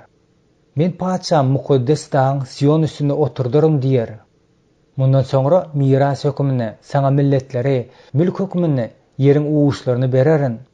Senin taxtyň ebedi hem mydamalyktır. Ey Hudaý, senin paçalygyň hasasy dogurlyk hasadyr. Zeburun 45-nji bölüminiň 7-nji aýaty. Rib meniň Rabbime diýdi, düşmanlaryňy aýaklaryňa basgançyk edýänçem, sagymna otur. Rib andeşdi, diýänmez. Melkisedek düzgünü boýunça sen mydamalyk ruhanysyň. Ol milletler arasyna hökm çykarar, ýeri maslykdan doldurar, köp ýurtlaryň başlyklaryna uradar. Munyň üçin Rabbiň özi size bir alamat berer. Ine bir ýaş gelin göwreli bolup ogul doğurar. Onuň adyna Immanuil dakar. Hudaý biziň bilen. İşaýyň 7-nji bölüminiň 14-nji aýaty. Çünki bize bir çağa doguldy, bize bir ogul berildi. Hükümdarlyk onuň gerişinde bolar. Onuň adyna ajaýyp maslahatçy, gudratly Hudaý, ebedi ata, parakatlyk şahzadasy diýerler. Hükümdarlygy dynusuz öser. Dawudyň taxty hem paçalygy üçin asyrlar boýy parakatçylyk bolar. Onu şinneden ebedäçilli, adalatlyk hem dogurçylyk bilen berkarar eder. Bu hökümrowan Rabbiň ihlasy bilen amala aşar. İşaýyň 9-njy bölüminiň 6-njy, 7-nji aýatlary. Bu ýerde çağa, ogul, gudratly Hudaý we ebedi ata sözleriniň hemmesiniň manysy birdir. Şol günlerine şol wagtda men Dawud üçin bir dogry şaka çykararyn. Ol ýurtda adalaty hem dogrulygy berja eder. Şol günlerde Yehuda halas bolar, Israil howpsuzlykda ýaşar. Oňar hep biziň dogrulygymyz diýip at takarlar. Çünki hep Hudaý şeýle diýär: "Goýlarymy özüm gözlärinem, iýdegem ederin." Dargan goýlaryň arasynda galan çopon sürüsine nähili iýdeg gözlege diýen bolsa, men de goýlarymy şonuň ýaly iýdeg ederin. Apy tupanyny tüm garaňkylykda olary ähli dargan ýerlerinden halas ederin. Yezekiliň 34-nji bölüniň 11-nji 12-nji aýatlary. Ýokarda köni ähden alyp getiren peýgamberleriň hemmesi de wada berilen Mesihiň rep hökmüne geljekdigini aýdýar. Köni ähde Mesih hakda az bolany 300 gezek peýgamberlik edilýär. Ýokarda getirilen aýatlar Mesihiň Hudaýlyk tebigatini gönüden göne açyp görkezýär. Beýlik aýatlarda bol gurrun Mesihiň şahsiýetiniň we gullugynyň başga taraplary barada gidýär. Täze ähde de siz Mesihiň Hudaýlyk tebigatynyň bardygyny şahytlyk eden tekstleriniň bir gidenine duş gelersiňiz. Mysallaryň hemmesini getirjek däl. Men olaryň hoş habardan alynan bir näçesi bilen çäklenerin. Siz Resullaryň hatlarynyň hem köp zatlary tapyp bilersiňiz. Bularyň hemmesi Rebbiň peýgamber arkaly aýdan şu sözleriň ýerine ýetmek üçin boldy. Ine bir gyz göwreli bolup bir ogul dogurar. Onuň adyny Emanuel dakarlar. Mattanyň hoş habarynyň 1-nji bölüniň 22-nji 23-nji aýatlary. Onsoň gökden insan oğlunyň alamaty görner. Şonu yer ýüzüniň bütün taýpalary peryad eder. İnsan oğlunyň gökdäki bulutlarda gudret hem uly şöhrat bilen gelýändigini görer. Ol öz periştelerini belent surnay sesi bilen ýollar. Olar da onuň saýlanlaryny 4 tarapdan göğüň bir ucundan ol ucuna çelli ýygnalar. Mattanyň 24-nji bölüniň 30-njy 31-nji aýatlary. İsa şöhrat içinde geler. Periştelerin mehelleleri ona taban olarlar. Ol adamların hemmesini soňky suwda ýygnar. Bu zatlar diňe Hudaýa başar diýandyr. İsa hem ýanlaryna gelip olara şeýle diýdi: "Ähli ihtiýar ýerde, gökde maňa berildi. Şonuň üçin gidiňne bütün milletleri şägir dediň. Olary Ata, Ogul we Mukaddes Ruhyň ady bilen çokunduryň. Size tapşyran ähli zatlarymy berja etmek olara öwrediň. Men dünýäniň soňuna çelli siziň bilen bolaryn. Amin." Mattanyň 28-nji bölüniň 18-nji 20-nji aýatlary. Ozal başda söz bardy, söz Hudaýda-dy, söz Hudaýyň özü-dy. Söz jan ten bolup aramyzda ýaşady. Biz onuň şöhratyny, atasynyň ýalňyz oğlunyň merhemetden, hakykatdan dolu şöhratlyk gördük. Yahyanyň 1-nji bölüniň 1-nji 14-nji aýatlary. Atam bilen men birdiriz. Yahyanyň 10-njy bölüniň 30-njy aýaty. Musulmanlaryň Hudaýyň bedende gelendigi baradaky taglibatyna hüjüm etmegi, İslamyň teologiýasyna nämäniň burç daşy bolup durýandygyna düşünmäge synanşanmazda, biz Hudaýyň ýeke täktigi baradaky kadany hasaba almalydyryz. İslam Hudaýyň hemme taraplaryň ýeke täktigini ýylan edýär. Bu barada Qur'anyň 112-nji bölüminden başga ýerde takyk gurrun edilmeýär. Ey Muhammed, aýdyň, ol Allah birdir. Allah ähli jalar bilen gözlenicidir. Allah ähli hajatlar bilen gözlenicidir. Ýagny ähli hajatlar ondan soralýar. Emma ol hiç kime mätäç däldir. Ol doglanam däldir, dogranam we hiç kim oňa deň däldir. George Sale bu aýatyň öz döwrüne sejde etmäniň aýratyn predmeti bolandygyny we musulmanlarda tutuş Qur'anyň deň ýarysyny barabar hasaplaýandygyny ýazýar. Eger musulman siziň bilen jedelleşende Hudaýyň gudraty güýçlüligine şüphe astyna salsa, onda onuň çün garaýşy şeýle bolmalydyr diýen netije gelmeklige howlukmaň. Sähut musulmanlar Hudaýy şeýle akyl ýetirip bolýan Hudaý hasaplaýarlar. Bu bolsa onuň şöhratyny kemetmäge hiç şeýle ýol bermeýär. Olar üçin Hudaýyň adam tenine girendigi baradaky pikiriniň özü ýigrenjidir. Musulmanlaryň nukta nazaryna munyň ýaly mümkinçiligi ikrar etmeklik, yaradany yaradylan bilen garaşdyrmakly aňladardy. Şonuň üçin Muhammed Mesihiň Hudaýyň oguldygy barasyna taglimaty ret etmäge synanýar. Ol perzentli bolmakdan päk bolan zatdyr. Bu aýatda ulanylan Arab iýişligi şu ýerde, edir Huda öz kämilliginiň dogly bolmagy üçin Daşarda nähildir bir jandaryň berilmegine mätäç bolýan ýaly Hudaý ogul bermelidigini aňladýar. Formal nukdaý nazardan seretseň, Muhammede bu jümle bilen ylalaşmak kyn bolýar. Ýöne özüne seretseň bolen, Hudaýyň tenegi ýermegi, Hudaýyň ogul hakda gurrun edenmizde, düýbinden başga bolan bir zady gözüňimize tutýarys. Biz Hudaýyň ata, ogul we mukaddes ruh hemme taraplaryň dogullygyna inanýarys. Ýöne bu ýerde gep asla Hudaýa ogul bermeli barada däldir. Aşak aýatda Muhammed Mesihiň Hudaýyň oguldygy başga bir sebäple görä inkar edýär. Allah üçin özüni çağa almak laýyk däl. Oňa alkyş bolsun. Ol päkdir. Ol bir iş etmegi islese, oňa diňe bol diýer, bes bolar.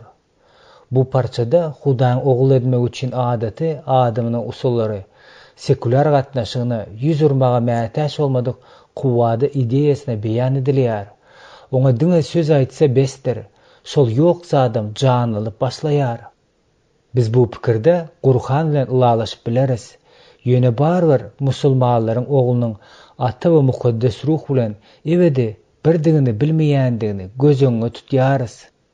Başga sözlerle aýtsak, Gurhandan getirilen soňky iki parça tenne gelen ogul, bellenlen möhletde Rabbin güýji bilen we Meryemiň gyzynyň çağa kabul etmegi bilen adymy öwrilen İsa Mesih hakdaky taglimata garşy çykmaýar. Şeýlelikde musulmanlar hem edil biz ýaly Rabbin Meryem bilen är aýallyk gatnaşykda bolandygy baradaky pikire ýigrenç bilen garşy çykýarlar. Ýöne Hudaýyň ogly baradaky pikirini düşünmeklikden başga bir ugry hem bar. Musulmanlar üçin bu meseleniň çözgüdi Hudaýyň sözüniň Hudaýyň tebigatyny ikrar etmeklikde ýa-da ikrar etmezlige bagly bolýandyr. Musulmanlaryň aglawa bölegi Hudaýyň sözüniň bakydygyny we yaradylan zat däldigi bilen ylalaşýarlar. Musulmany öz aýdýan zatlaryň ejizdigini suud etmek bilen siz onuň ebedi Mesihi, tini öwrilen sözü tanama ýoluny ýeňilleşdirýärsiňiz. Musulman üçin Hudaýyň sözüni ebedi we yaradylmadyk zat hökmünde ikrar etmeklik asyryň başyndaky bäri iki öz başlyk zadyň Hudaý hem sözüň bolandygyny ikrar etmek bilen deň derejedäki zat bolýar. Munyň bilen ýagny Allah Taala ýoldaş ýaly bir zat bermeklik bilen ylalaşmak İslamyň kanuny boýunça oňa şek getiren, ýagny iň agyr günäni etmekligi aňladýar. Eger musulman garşydaş nukdaý nazarda bolup, söz Hudaý tarapyndan yaradylandygyny, şol sebäpli de ebedi däldigini aýtsa, onda bu Hudaýy gürlemek isleýänine ýa-da gürläp bilmeýändiginden soň hem öz niýetini üýtgedip, söz sözländigini aýtmak bilen deň derejedäki tassyklama bolýar. Bu musulmanlaryň üýtgüsiz Hudaý baradaky düşünjesini bozýar. Biz şu ýerde mukaddes ýazgylardan alynan düşünüp teklip etmekçi bolýarys. Ozal başda söz bardy, söz Hudaýdydy, söz Hudaýyň özüdi. Ol ozal başda Hudaýdydy. Hemme zady ol yaratdy. Yaradylan zatlaryň hiç biri onsuz yaradylmady. Onda ýaşaýyş bardy, ýaşaýyş bolsa insanlaryň nurudyr. Yahyanyň 1-nji bölüminiň 1-4-nji aýatlary. Bu sözlerden aşağılary syzyp alyp bolýar. Hudaý özüni başlangyçdan başlap beýan etdi we düşündirdi. Hudaýyň düşündirmesi onuň özünden aýry däldir. Özüni şunu ýaly düşündirmesiz ol Hudaýda bolmazdy. Gorkusuz we boş umydda galardy. Onuň tebigaty bilen düşündirmesi birdir. Şonuň üçin onuň sözü Hudaýdyr. Yaradylış tutuluşyna diýeri söz tarapyndan yaradyldy. Söz Hudaý ýaşaýyşdy öretdi. Hoş habar okumaga dowam etdirenmizde biz söz jan ten bolup aramyzda ýaşady. Biz onuň şöhratyny, atasynyň ýalňyz oğlunyň merhametden, hakykatdan dol şöhratyny gördük. Yahyanyň 1-nji bölüminiň 14-nji aýaty. Şu ýerde Hudaýyň adam ören düşündirişiniň hemmesinden dol bolan düşündiriş berilendir. Ol özüne bize tutuş doğulluğuna beyan etmek için bizim birimiz oldu. Ol diri söz oldu.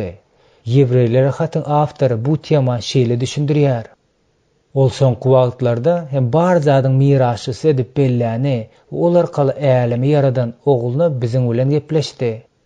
Ogul Hudaýyň şöhratynyň ýalkymy, onuň barlygynyň keşfi bolup, bar zady godraty söz bilen saklap, Bizi günahlarımızdan temizlenden soň gökde şöhratlygyň sagynda oturdy. Başga sözlerinden aýtsak, Reb bizi özümizi kämil beýan etmesinne, diýeri sözde Hudaýyň ogly Ysada görkezmekligi saýlady. Günahlaryň satyn alınandygy baradaky taglimata hüjüm etme. İslam Muhammediň düşündirişine halas edecilikli gurbanlyk kimdir biriniň günahlarını satyn almak ýa-da günäsine tölek tölemek üçin öz hatyrasına gurban berilen adam bolma mümkinçiligiň ideýasyny aradan aýran bir topar postulatlary esaslanýar. Muhammed üçin İslamyň kanunundan ýokarda hiç zat bolmandyr. Adamlar şeriat kanuny aldylar we ony ýerine ýetirmeli, ýagny musulman bolmaly boldylar we ahir soňunda da hökümüniň geljekdigini bilmelidir. Şonda gowy işler bir gawa, erwet işler bir gawa goýlar. Eger gowy işler erwet işlerden agyr gelse, onda munyň ýaly adam jennede, bolmasa da dowzuha gidýär. Bu sistemada Rabbim Mesihde özüniň getirýän halas edicilikli gurbanlygyny örün ýokdur. Berilen düşündiriş Kur'anyň hakykat köp fragmentlary esaslanýar. Biz öz fragmentlary bu ýerde getirip oturmaýarys. Biz köpsiniň bir obrazy hökmünde diňe birini aldyk. Olar azaby gören wagtlaryna egerde öz özlerine jebir eden her bir jan üçin ýerdäki bar zady elbetde pida edediler. Emma ökünçlerini gizliýärler. Bolganda olara zulüm edilmän, adalet bilen hökm ediler. Kur'anyň 10-njy bölüminiň 54-nji 55-nji aýatlary. Her neden gen görünse de Kur'any halas etme hakynda göni gürrüň berilýän bir yer bar. Biz Ismaýlyň derine goçak bir goç soýmak owaz etdik. Kur'anyň 37-nji bölüminiň 107-nji aýaty. Musulman tesbiçeri Yusuf aly bu aýat hakynda şeýle diýär.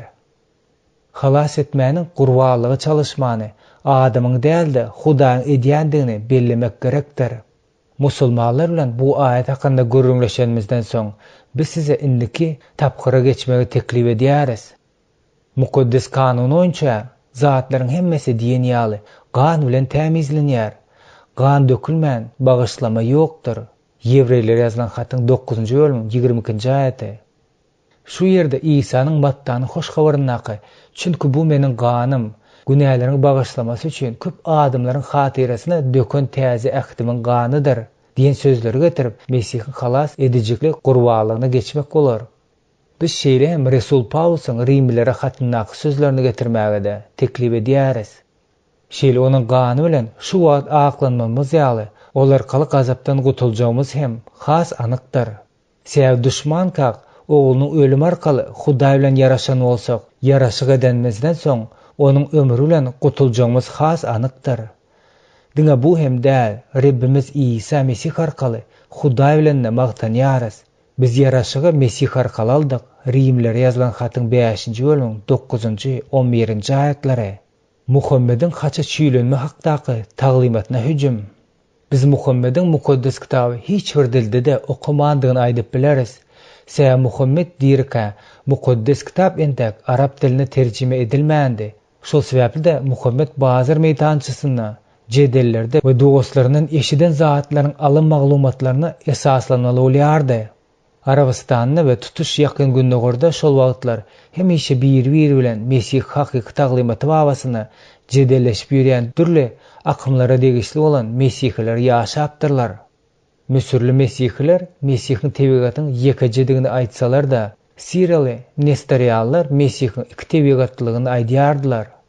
Nestoriýallar Mesihiň haça çüýlenmesini öwredilenne, onuň adam hökmüne ejir çekendigini, Hudaýyň tebigaty bolsa haça çüýlenmändigini aýdýarlar.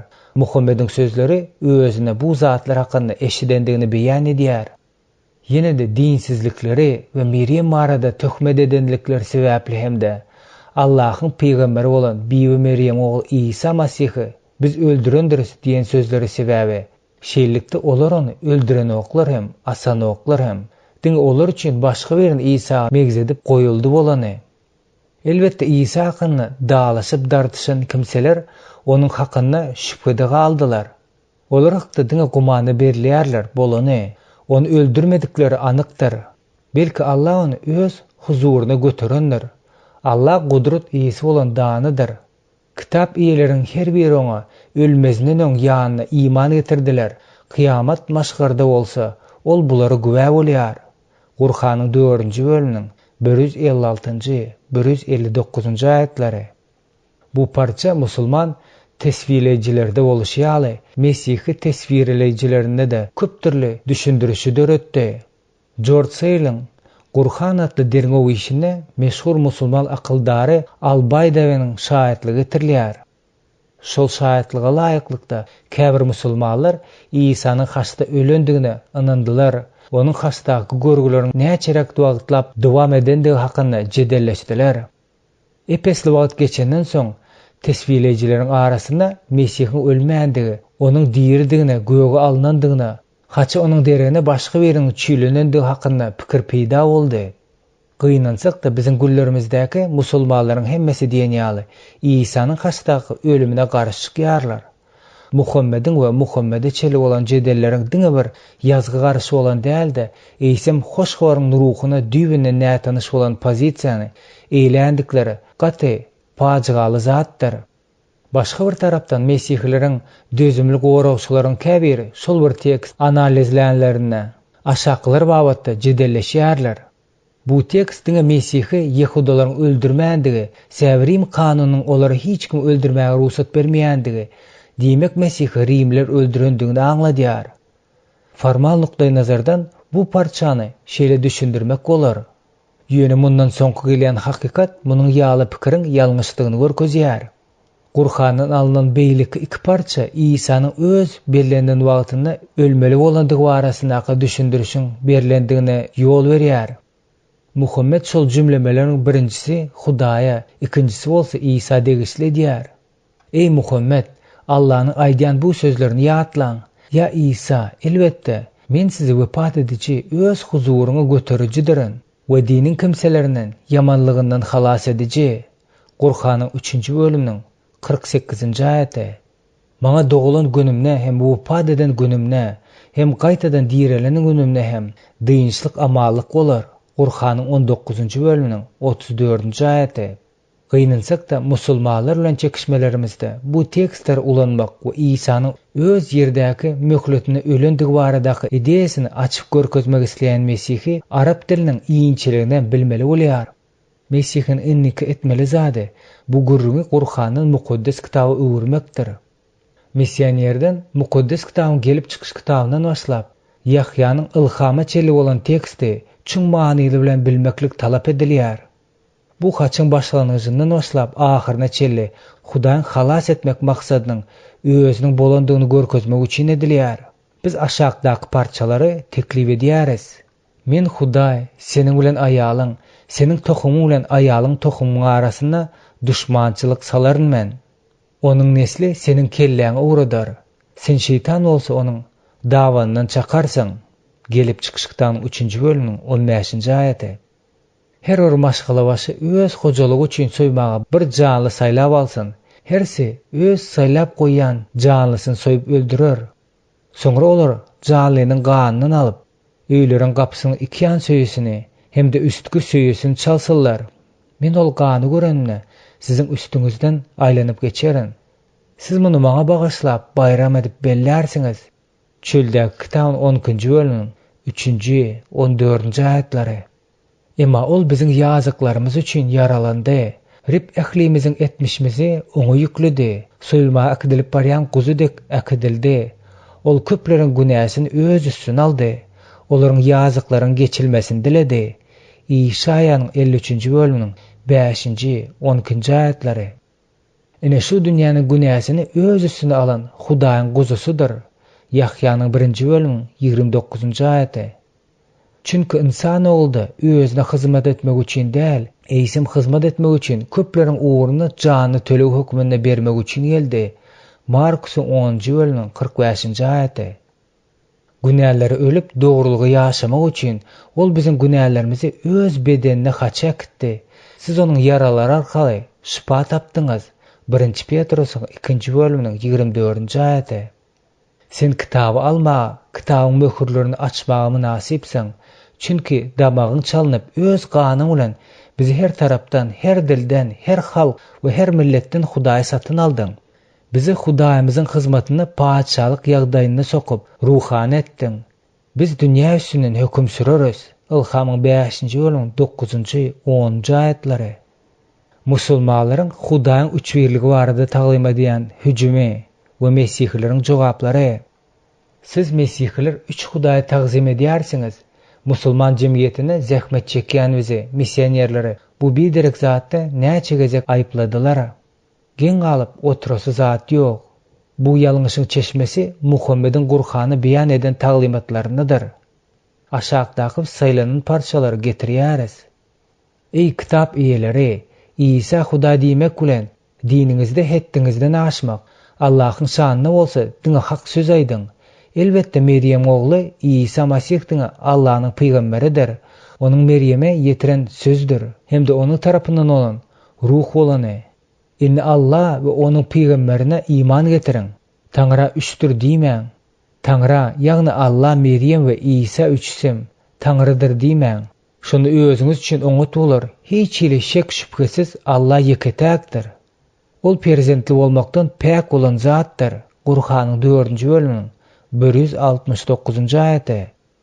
Allah Meryem ogly Mesihi diýen kimselerden dinden çykandyklaryny aňladýar. Ey Muhammed aýdyň, eger Allah Meryem ogly Mesihi, onuň enesi bu ýerdäki barça kişiler helak etmek islese, kim Allah tarapyndan bolan gaýdyp alyp biler. Gurhanyň 5-nji bölümiň 19-njy aýaty. Allah üçin birdir diýen kimseler hem anyk kapyr boldular. Çünki ýeketäk Allahdan başga Allah ýokdur. Eger aýdan geplerine saklanmasalar, elbetde olar dinsiz bolan kimseler agyr azap çekýär. Gurhanyň 5-nji bölümiň 77-nji aýaty. Biz beýlik aýatlary Muhammediň Mesihliler üçin türlü keramata Meryeme, İsa we Rebbe inanýan diýip pikir edýändigini bilýäris.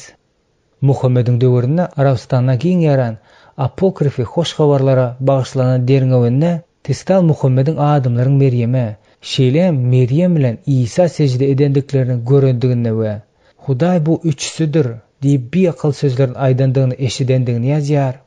Şonuň üçin Muhammediň hoş habar ruhany paýlayan ata oğul we mukaddes ruh nädip bir Hudaýyň tebigatyna degişli bolýandygyny düşündirip bilmän Mesiha düşmandygyny diňe hasrat çekip bolar.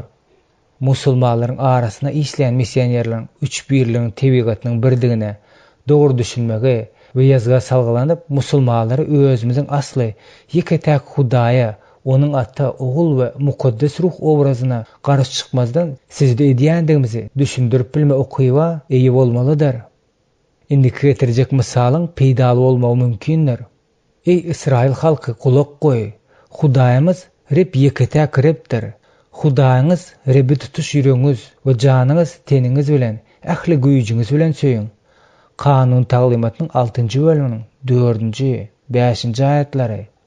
Ey Israil, Hudaý Reb, seniň ýaly Hudaý ne aşagda ýerde, ne de ýokarda gökde bardyr. Sen bütün halklar bilen seniň ýoluňdan ýüren kullaryň üçin ähdiňi hem de wepaly söýgüňi saklaýarsyň. 3-nji Paçalaryň 8-nji bölümiň 23-nji aýaty. Men Rebdirin, bu meniň adymdyr. Şükratym başga hiç kese öwülerimi butlara bermerin. İşaýanyň 42-nji bölümiň 8-nji aýaty. Çünki ýerde bolsun, gökde bolsun, Taňry diýärler näçe bolsa-da, ençe be taňrylaryň we ençe merebleriň boluşy ýaly biziň bir ata Hudaýymyz bardyr. Hemme zat onudur. Biz onuň üçin ýaşaýandyrys. We bir Rebbimiz İsa Mesih bardyr. Hemme zat olar kaly bolandyr. Biz olar kaly ýaşaýandyrys. 1-nji Korintoslaryň 8-nji bölümiň 5-nji 6-njy aýatlary. Soňra ol her hili baş tutallary, her hili häkimet hem gudraty ýok edip, paçalygy ata Hudaýa tapşyranna ahyr zaman olar. Çünki ol bütün düşmanlaryny aýak astyna salýança höküm sürmelidir. Emma ähli zat oňa tabyn bolanna, ogul özü hem Hudaý ähli zatdy höküm sürer ýaly, onuň ähli zatyna tabyn edendigine tabyn bolar. 1-nji Korintoslara ýazylan hatyň 15-nji bölümiň 24-nji 28-nji aýatlary. Ýokarda getirilen sany mukaddes kitabyň 3 birlikdäki Hudaýda hakda käbir düşünmesini has kyn bolan, şeýle-de manysy boýunça şüphesiz ýeketäk Hudaýa degişli bolan aýdyň aýatlar öz için alýar. Doğrudanam Rabbimizden düşünmesi ve düşündürmesi kıyın diyen zatlar ýaly bağlanışyklydyr. Atta oğul ve mukaddes ruh. Indiki mesele geçmezmizden öňürti mukaddes kitabyň hiç yerine de üçler sözüniň ulanmaýandygyny bellemek isleýäris. Bize mukaddes kitapda açılan, Hudaý degişli olan bu cümle Grek filosofiyasyna ulanylypdyr. Şonuň üçin men özüme bu sözler ulanmaga borçly hasaplamaýaryn. Eger Mesih bilen Paulus munyň ýaly etmedik bolsalar, onda näme üçin men etmelimişim? Hudaýdaky üç birlige düşünmeň açary mukaddes kitabyň özünedir. Indi biz öz keşbimize, özümize meňzeş insany yaradalyň. Goý olar balyklaryň, guşlaryň, mallaryň, bütün yer ýüzündäki haýwanlaryň we ähli süýrünjileriň üstünden höküm sürseler diýdi. Şeýdip Hudaý öz keşbine insany yaratdy. Hawa Hudaý olar öz keşbine yaratdy. Olar erkek we aýal edip yaratdy. Gelip çykyş kitabynyň 1-nji bölümiň 26-njy, 27-nji aýatlaryna duguşýarys.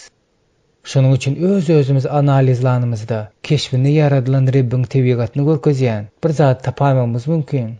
Ýöne bu meňzeşlik elbetde mukaddes kitapdaky Ata, Ogul we mukaddes ruhyň bir tebigatyna bolsalar da türlü şahsiýet hökmünde hereket edişi, aň, jan we beden verilen biziň bütewlik şahsiýet bolup durmagymyza asla gawat gelmeýär. Resul Paulusyň Selaniklara ýazylan 1-nji hatynyň ahyryndaky ak patasy bu meseleniň nuruny seçip biler. Parahatlaryň göz başy bolan Hudaýyň özü sizi bütünlei mukaddes etsin.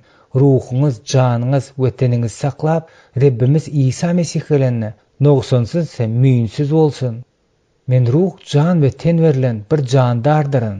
Meniň üçin üç bölek ýok. Men bütewidirin. Rabb bize özüni Ata, Ogul we mukaddes ruhda açan hem bolsa, ol ýekejedir. Menem ruhdan, jandan ýa-da bedenden mahrum edilsem, özüm bolmagy besedýärin. Edil şunyň ýaly hem, Rabbim bir wagtyň özüni Ata, Ogul we mukaddes ruh bolmasa, Rabligini galyp bilmez. Olar aýrylmaz birligi emele getirýärler.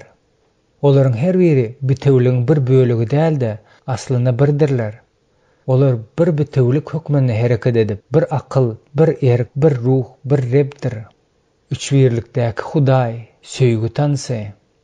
Lewis Hudaýyň söýgü baradaky pikir esaslanıp, üç birligiň metafораsyny söýgü tansynyň kömegi bilen düşündirmäge synanyşýar. Oňa söýgü subýekti, obyekt şeýle-de arasy görnüşdäki söýgü fenomena gatnaşýar. Şol tansym özüň söýgü bilen ýaşamaga ukyba güwünde ýetýän Hudaýyň özü içinde bolup geçýär. Sebäp ol Ata, Ogul we mukaddes ruh ahyryn ýende megzetme ýeterlik däl bolup çykýar. Bu ýerde ruhy arasy görnüşdäki fenomene deňeşdirme näde bolýar? Üç birlikdäki Hudaý beýik suratkeş hökmünde. Dorothy Sayers özüniň Yaradylış akly adly kitabyna Hudaý hemme taraplaryň kämil we gymmat bolan suratkeş bilen deňeşdirýär. Ol suratkeşiň döredüjilikli aňyny Ata meňzedip, ogly ebedi we uçursuz zehili döredüji bolan suratkeş iň dolu beýany hökmünde suratlandyrylýar. Şonda ruh Hudaýyň öz doldurundaky we hemişeligindäki döredüji energiýasi bolýar. Beýle suratkeş öz durmuşynyň kämilligini özüň döredin aňyrbaş eserini ogluny beýan edýär. Ýöne bu megzetme de ruhyň tebigatyny dolu beýan etmeýär. Musulmanlaryň dilemmasy. Hudaýy düşünmek üçin diňe ýekeje usulyň bardygy, ýagny Ata, Ogul we mukaddes ruhyň birdigini ikrar etmek usulyň bardygyny aýtmak bolar. Musulmanlaryň oňa peýda bolýan çözülmedik dilema hakynda pikirleniň. Üçünji ýagdaýyň bolmany aradan aýyrmak bilen gapma garşy bolan iki sany çekişme delili. Mümkin olan iki kararyň birini saýlap almaň zerurlyk ýagdaýy. Belli bolşýaly Allahyň deňi taýy ýokdur. Ýöne şonu da musulmanlaryň aglaba bölegi söz Allahyň bir bölegi bolmasa da Hudaýyň sözüniň bakydygyny ikrar edýärler. Eger musulman sözüň yaradylmadyk zatdygyny aýtsa, iki zat ebedi bolup çykýar. Munyň ýaly ýagdaýda bolsa, musulmanlaryň pikiriçe Hudaýa dil ýetirmeklik bolýar.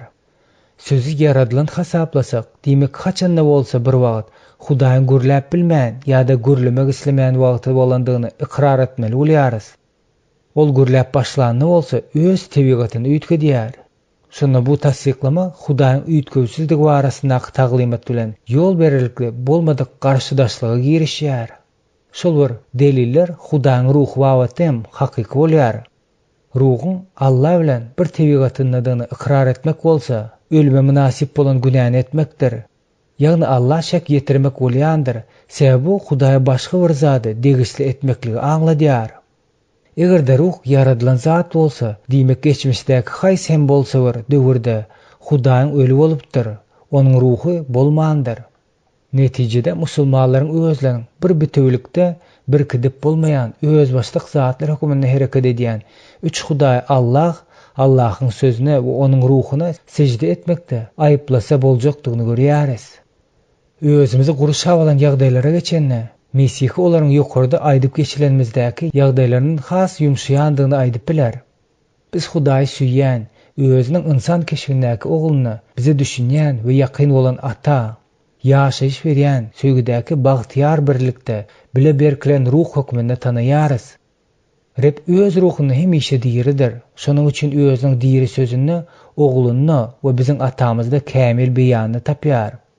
Meniň pikirimçe İslam öz manisiz alternativasy ýa-ha üç Hudaýa sığynlýandygy ýa-da Allahyň lal hem jansyz bolandygyny ikrar edýändigi bilen biz üç birlikdäki ýekiji Hudaýyň ýagny atanyň, ogluň we mukaddes ruhyň akyldardygyna baha berip bilerýaly. Ajaýyp sebäp döredýär.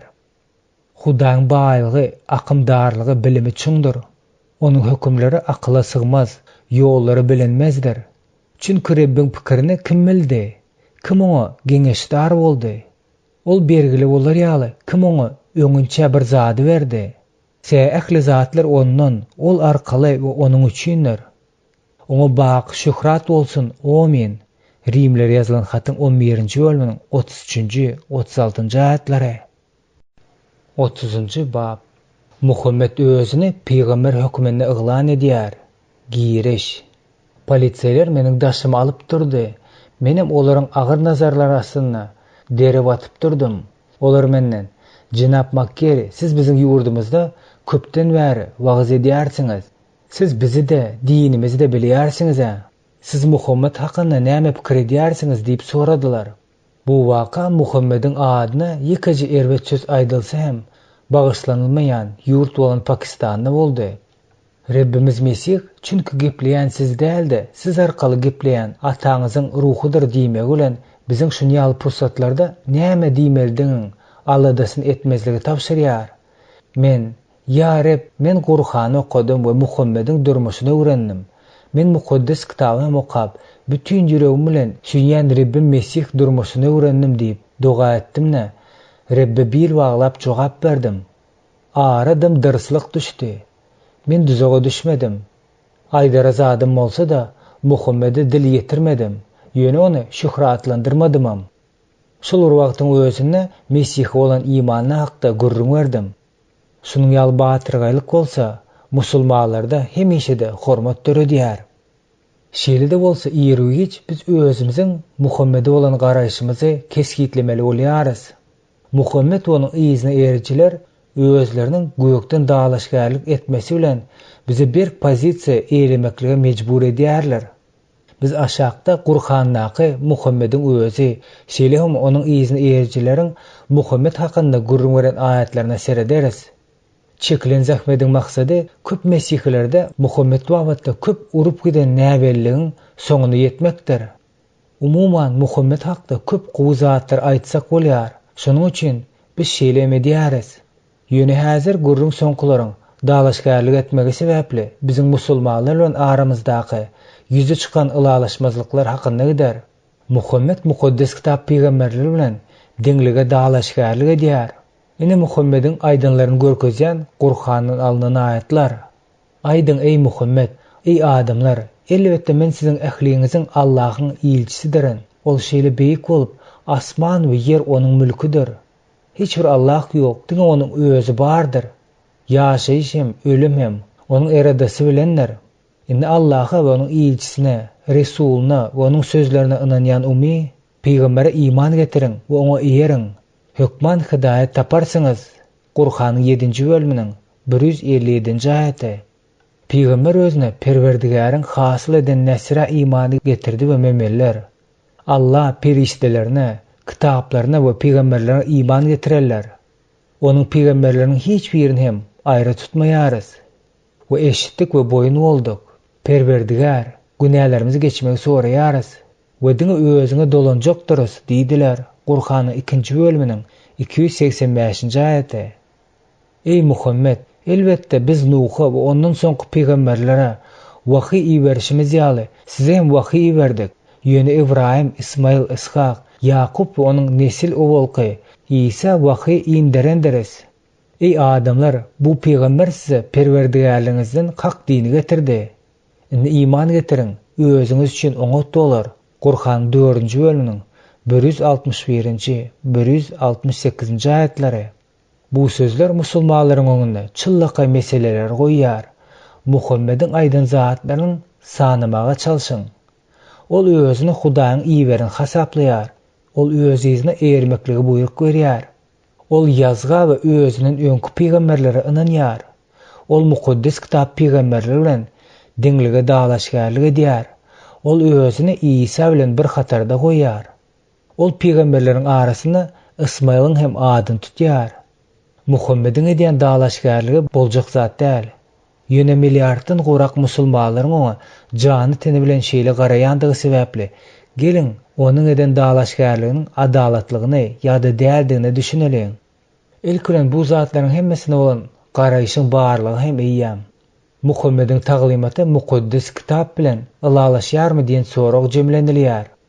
Jogap şeýle İbrahimden, Musadan, Davuddan we beýle peygamberlerden başlap hoş habara Hudaýyň halas edijilikli plany çeli hiç zatda Muhammediň taglimaty Rabbiň iýişleri bilenem, sözü bilenem gawat gelmeýär.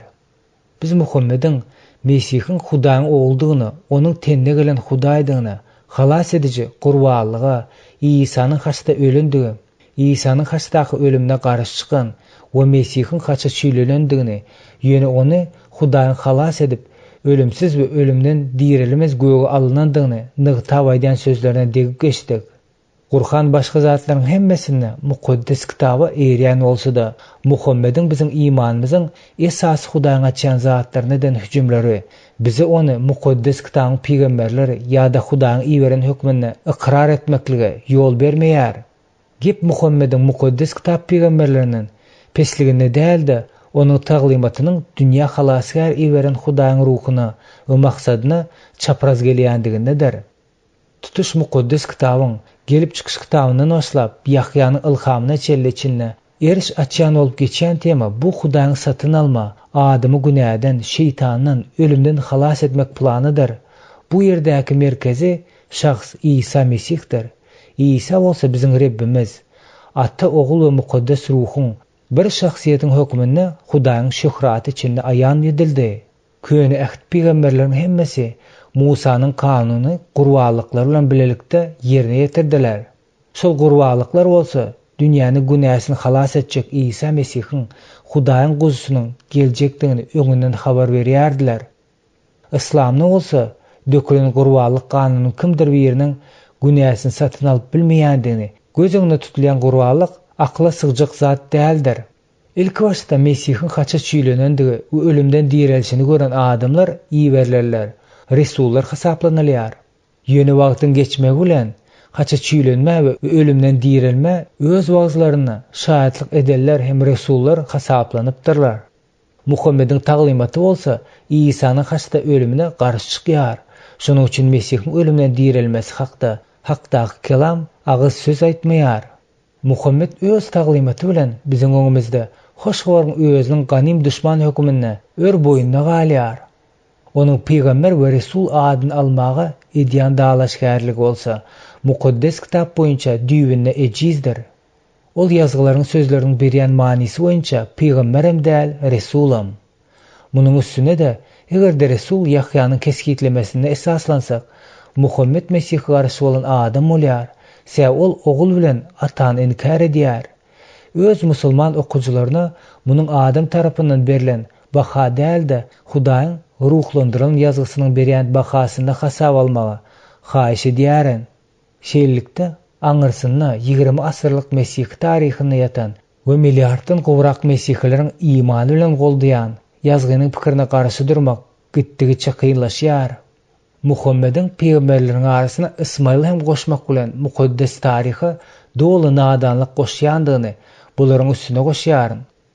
Mukaddes kitapda munyň ýaly zat ýok. Asliýetli gelip çykyş kitabynda Wadanyň Ishaga berilendigi anyk ýazylanlar. Şeýlikde bütün dünýäniň halklaryň peýgamberi bolmaklyk oňa garaşýardy. Ismail bilen onuň nesilleri bolsa, Ishagyň nazar saljak adamlaryň arasynda bolmaklyk bellenipdi. Muhammed özüniň geljegini İsa'nyň aýdandygyny ýatyar. Ýatlaň, İsa beni Meryem, ey beni Israil, elbetde men Allahyň size iýeren peýgamberdirin. Men özümden öňkü Tewratdaky tasdikleýji, özümden soň gelýän Ahmed adly bir peýgamber hakynda hoş habar beriji bolan ýagdaýda iýerilipdim diýipdi. 5. Haçan İsa olary özüniň hak peýgamberdigine anyk röwşen hüjjet getirenden soň olar. Bu açyk sähir diýipdirler. Qur'anyň 61-nji bölüminiň 6-njy aýaty. Muhammediň bu aýdan sözleri asla bolup biljek zat däl. Ýöne şeýle de bolsa ol İsa'nyň peýgamberligine dayanmagy wajyp hasaplapdyr. Gepin tümmek yeri Muhammediň döwründe Arabistanyna peýgamber öz ölüminiň öň ýanyna hükman öz ýerine goýup gitjek adamynyň adyny aýdýardy. Ahmet sözü Muhammed sözüniň bir görnüşidir. Bu sözleriň ikisi de Ahmet diýen 3 harpyň arasyň kökü bolup taryplanan diýmekligi aňladýar. İsa'nyň Muhammediň geljegi baradaky peýgamberligi içinde saklayan haýsydyr bir aýaty gözläp musulmanlaryň hoş habar jikme-jik öwrenmegi, bilesi gelejiligi oýandyrýan zatdyr. Emma bu hereketler bir döwürde şowsuz iş hasaplandy. Olaryň delillerine baha bermek üçin biz birazrak grek dilini bilmek gerek bolýar. Yahyanyň hoş habarynda men de atama ýalbarýaryn. Ol size hemişe siziň bilen bolar ýaly, başga bir göwüllük bereji, ýagny hakykat ruhy berer. Yahyanyň 14-nji bölüminiň 16-njy aýaty. Grek diline daşky görnüşi boýunça şoňa megzeş bolan başga çekimli harply parakletos sözü bardyr. Bu sözü edil Muhammed ady ýaly taryplanan diýip terjime edip bolýar. Grek alymlary musulmanlara bu ýerde iki türlü söz bilen iş salışýandygymy, parakletos sözüniň mukaddes kitabynda asla duş gelmeýändigini görkezlerinde musulmanlar çekim sesleri üýtgedip teksti galplaşdyrma mesihleri aýpladylar. Şonuň üçin musulmanlara kontekstde üns bermegi we parçalardaky mukaddes ruhy degişledilen funksiýalaryň hemmesini Muhammediň ýerine ýetirip bilmejegine düşünmekligi eden çağırışynyň hemmesine biderek bolup çykdy. Musulmanlaryň aňy Qur'anyň gandalary halas bolýança onuň bizim üçin el yeter boljakdygyny göze dürtülip duranlar. Ol diňe şol gandalardan saplanandan soň Mesihiň hoş habarynaky taglymatynyň nurunyň kömegi bilen delillere düşüner we munyň ýaly garşylyklaryň ejizdigini onuň üçin aýdyn bolup biler. Musulman diňe mukaddes kitaby okumagyň we ýazga inanmagyň zerurdygyny duýandan soň Qur'anyň kemçiliksiz däldigini düşüner. Şunun ýaly kyn pursatlarda musulman dostuňyzy goldamak üçin sabırlylygyňyz bilen dolu çagyryň. Siz özüňiziň gatnaşmagyňyz bilen onuň dünýäsiniň weýran boljakdygyny ýatda saklamalysyňyz. Siziň dostlaryňyza Hudaýyň paçalygy barada hakyky düşünje derw açyly bermez. Şonuň üçin olar täze inamyň artykmaçlygyna birden düşünmezler. Olar siziň berk dostlaryňyz, siziň olar üçin edýän kızgın dogalaryňyz gerek bolýar. Şunýaly kyn pursatlarda kömege gelmäge we dostlaryňyzyň özleri üçin şeýle uzak wagtlap ýapyk bolan dünýäsini mukaddes kitap dünýäsine girişini ýeňilleşdirmäge taýýar bolun. Muhammed özüni peýgamberleriň möhri diýip yglan edýär. Bu gata gorkunç zat boldy. Ýaş ýigitler ellerine kanister alyp biziň bilen goňuşçylykda bolan kiçik kitapxana tarap okturuldylar. Olar Allah akbar, Hudaý beýikdir diýip gygyrşyp, jaý benzin goýdular da ýakdylar bilen jaý bir pursatda küle uğruldy. Bu kitapxana musulmanlaryň Ahmedi Yeretik sektasynyňkydy. Bu sektaň adamlary geçen asyrdaky ýaşan islamyň içindäki mesiýançylyk akymyna ýolbaşçylyk eden Gulam Ahmet Mirzanyň peýgamber bolandygyna ynanýarlar. 1974-nji ýylda Pakistan'ın yokarı suda Ahmediligi İslam'ın awraýyny düşürýän sekte hökümine kanuny däl diýip yglan etdi. Şonda köçeler dindar musulmanlardan doldy. Olaryň hemmesi Ahmedileriň öýlerini ýakmaga okturuldylar. Munyň sebäbiniň netijesinde göze görnüp durdy. Ahmediler Muhammediň peýgamberiň iň soňkudygyna we iň beýiktigi baradaky gadymy islam taglimatyna garşy baş galdyrypdyrlar. Ene bu hakda Qur'anda näme diýilýär? Muhammed sizden biriniň atasy däldir, belki ol Allahyň peýgamberidir we peýgamberleriň soňkusydyr. Allah barça zady bilýändir. Qur'anyň 33-nji bölüminiň 40-njy aýaty. Aşagda bolsa Yusuf Ali'niň düşündirişi. Mukaddes peýgamber Muhammedde iýbereleriň uzak dowam eden nowaty guturdy. Ýokarda aýdylan zatlaryň musulmanlaryň Muhammediň hakykatdan hem peýgamberleriň möhri bolup durandygyny, ondan soň peýgamberiň bolmajagyny inanýandygyny görkezýär. Ýöne bu görkeziliş tanqyda dözgelmeýärmika?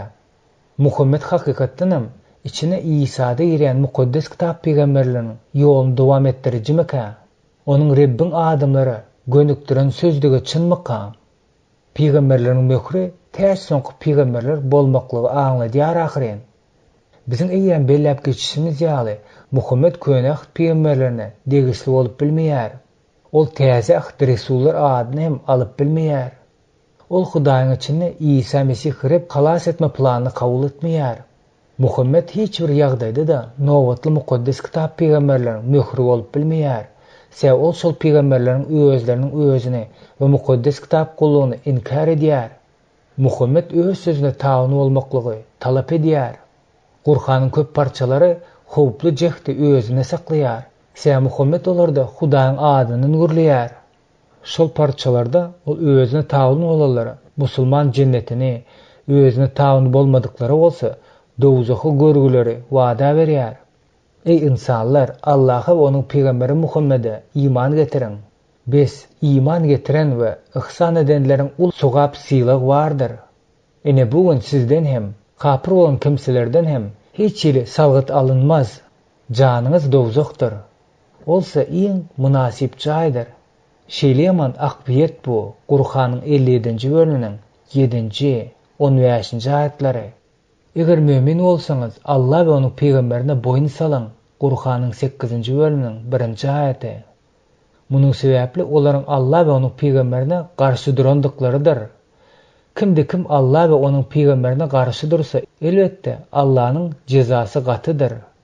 Ey müminler, Allah we onuň peýgamberine itaat ediňler. Eşidip durum, ondan yüz öwürüp gitmäň. We Allah'a we onuň peýgamberine itaat ediň. Allah'a ve ahiret gününe inanmayan, Allah'ın ve onun peygamberinin haram diyen zadyny haram diýip bilmeýän, hak diýenden ihtiýar etmeýän kitap, eýlerinden ibaret bolan kimselere garşy ta ýeňlen hallaryna öz elleri bilen salgydy töleýänçe jeňedin. Qur'anyň 9-njy bölüminiň 29-njy aýaty. Biziň öňümizde ilkinji nowatda gorkunma esaslanýan taglimatyň durýandygyny göze görnüp durýanlar. Munyň manysy şeýledir. Eger Muhammed peýgamberi taýany bolsaň, syýlag alarsyň. Eger taýany bolmasaň, seniň bilen söwüşerler, seni kemsiderler, salgyt tölemäge mejbur ederler. Ahir soňda seni dowzak ody ýudar. Ýöne Muhammediň Hudaýyň adyny gürlemeklige dalaşýandygyny etmek hasda gorkunç zatdyr. Ahir netijede gürrü Muhammede inanylmaga ýa-da däldigini, munyň ýol berlikli däldigi sebäpli Muhammediň Hudaýyň sözüne, onda da hoşgörüň taýlymatyň özüne açaçan garşy çykýandygynydyr. Duýduruş. Musulmanlar Muhammed hakda aýdýan zatlaryň hemmesini göwüllerine gata alýarlar. Munyň sebäbi dünýäniň berk däldigini ýa-da Muhammediň kultunyny goraýan garanqylyk güýçleriniň duýmakdamyka? Ýöne musulmanlar entek Muhammediň durmuşyny we onuň adyna gurşap alan riwayatlary öwrenmekligi, sezewar etmek mümkinçiligini berýär. Diňe ilmi dözümlik we obyektiv taýdan garama derejesine ýetmediler. Şonuň üçin musulman tanışlaryňyz bilen iş salşanyňyzda Muhammediň durmuşyny Mesihniň durmuşy bilen deňeşdirenimizden, Muhammediň taglimatyny mukaddes kitap boýunça derňämizden soň nähile karara gelendigimize garamazdan öz pikiriňizi aýtmaga howlukmaň. Belki musulman dostlaryňyz Mesihin Muhammedden beýikdigine, hatda Gurhanyň üstü bilenem akyl ýetirilen we hakykata alyp barýan ýoly öz başda geçmek isleýän güni geler. Öz musulman dostlaryňyza bolan söýgüňiziň esasynda biziň edip biljek gowy zadymyz bu olaryň şunuň ýaly iş etmekdäki zähmetini goldamakdyr. Şol wagtyň özüne de duga etmeňizi dowam etdirip, Hudaýdan, olar Hudaň Isa Mesihde aýan eden şöhratyny görüp biler ýaly. Olaryň gözlerini tutup duran perdäni aýyrmagyny soraň. Musulmanyň öz pikirini Mesihe öwrenmek üçin elinden gelen zatlaryň hemmesini ediň. Musulmanlar mukaddes kitap peýgamberleriň Muhammede degişildigini aýdýarlar. Biz ýokarda Isanyň Muhammediň geljegini öňünden welilik edýäni aýtmak üçin Gurhanyň sözleri göni manysyny Isanyň agzyna salyp berýär. Muhammediň hakyky Hudaýyň sözüni bilýän şähertleri köni ähitdenem, täze ähitdenem aýat gözläp tagalla baryny edýärler. Olar muny şol peýgamberleriň Isa'da däl-de Muhammedde beýan tapmagyny görkezmek üçin edýärler. Biz mukaddes kitap peýgamberlerini Muhammede degişletjek bolup edilýän gülkiňi tutuju zatlary wagt ýetirip oturmarsda köni ähitdäki köp ýüz tutulýan bir parça serederiz. Hudaňyz rep siziň üçin halkyňyzyň arasynda meniň ýaly peýgamberi çykarar. Siz şol peýgambere kulak asyň. Men olar üçin öz halkyň arasynda seniň ýaly peýgamber çykararyn. Meniň buýran zatlarymy ählesini halka ýaly. Men sözlerimi peýgamberleriň agzyna salyp bererin. Kimde kim meniň aýdan sözleýän peýgamberiň sözlerine kulak asmasa, ol adam bilen meniň özüm hasaplaşaryn. Kanun taglimatynyň 18-nji bölüminiň 15-nji 19-njy aýatlary. Bu peýgamberlik täze ähitde şüphesiz Isa Mesihe degişli edilipdir. Resullaryň işleriniň 3-nji bölüminiň 22-nji aýaty. Şeýle-de bolsa musulmanlar Musanyň sözlerini Muhammediň geljekdigi barasyndaky peýgamberlik barada aýtmagy dowam etdirýärler. Olar delillerini takmynan şeýleräkdir. Muhammed hem edil Musa aýaly da we nikasy bardy. Muhammed Musa aýaly ýeňiş gazanjy goşunbaşydy. Musa da Muhammed'im halkları kanun verdiler. Muhammed Ishaq'ın doğan İsmail'in nesilinden gelip çıkanlar. İsa olsa doğulların arasının çıkarıldı. Musa da Muhammed'im öz halklarını daşarı yurtların zulümünden azad ettiler. Soňky peýgamberlik İsa degişdigini görkezmekden, şeýle etmek bilen Hudaýyň sözüniň awraýyny saklamadan başga da musulman dostlarymyza da İsanyň dogurdanam şol peýgamberlik yerine ýetmek bolandygyny görkezmeklik aňsatdyr. Mysal üçin Musa da İsa da bize gan möhüründen ähitler berdiler. İsa Musanyň kanunlaryny ýerine ýetirmesi boldy. Olaryň ikisi de gudratlar görkezdiler, emma Muhammed görkezmedi. Olar çölde ağaçlaryna hırlap bildiler. Deňiz çuňlugyna buyruk berdiler. Olaryň biri deňizi ikä böldi. Beýlikse suwuň ýüzünden ýöredi. Ýöne esasy zat bu diňe Isanyň adamzadyň halasary hökmünde peýda bolmagydyr. Köp peýgamberler tarapyndan diňe ol hakda aýdylýandyr we büdüreme daşy we azdyrjy daş bolmaklyk diňe oňa berilendir. Musulmanlaryň mukaddes kitap peýgamberlerine düşündiriş bermesi bilen çuň tanışmak isleýärler bolsa, men häzirki islam dünýäsinde diýseň meşhur kitaplary gönükdirýärin. Olar Jamal Bedawi, Muhammed Intihbibl, Ahmad Dedat, Wah Bibl, Tihbibl Aut Muhammad. Şunyň ýaly çekişmeler bilen iş salşýan bolan missionerlere azyşma ýeserliginde bolan musulmanlaryň öz bähbidi we munnak pikirlerden ýa kelebeň ujuny ýitiren mesihileriň bähbidi üçin şu kitaplar bilen tanışmak, onnak pikirler inkar etmek öwrenmek peýdalydyr. Musulmanlar Barnabas'ın hoş habaryna dayanýarlar. Barnabas'ın hoş habary men Pakistanda ýaşap ýörkäm gözüme ýildi. Meniň musulman okuwçylarym bu hoş habary getirip İsa'nın onnaky Muhammed'in geljegi barada aýdýan sözlerini görkezdiler. Bu kitap 1974-nji ýylda Karachi neşriyatyndan neşr edilipdir. Ol 270 sanyň ibaratdyr.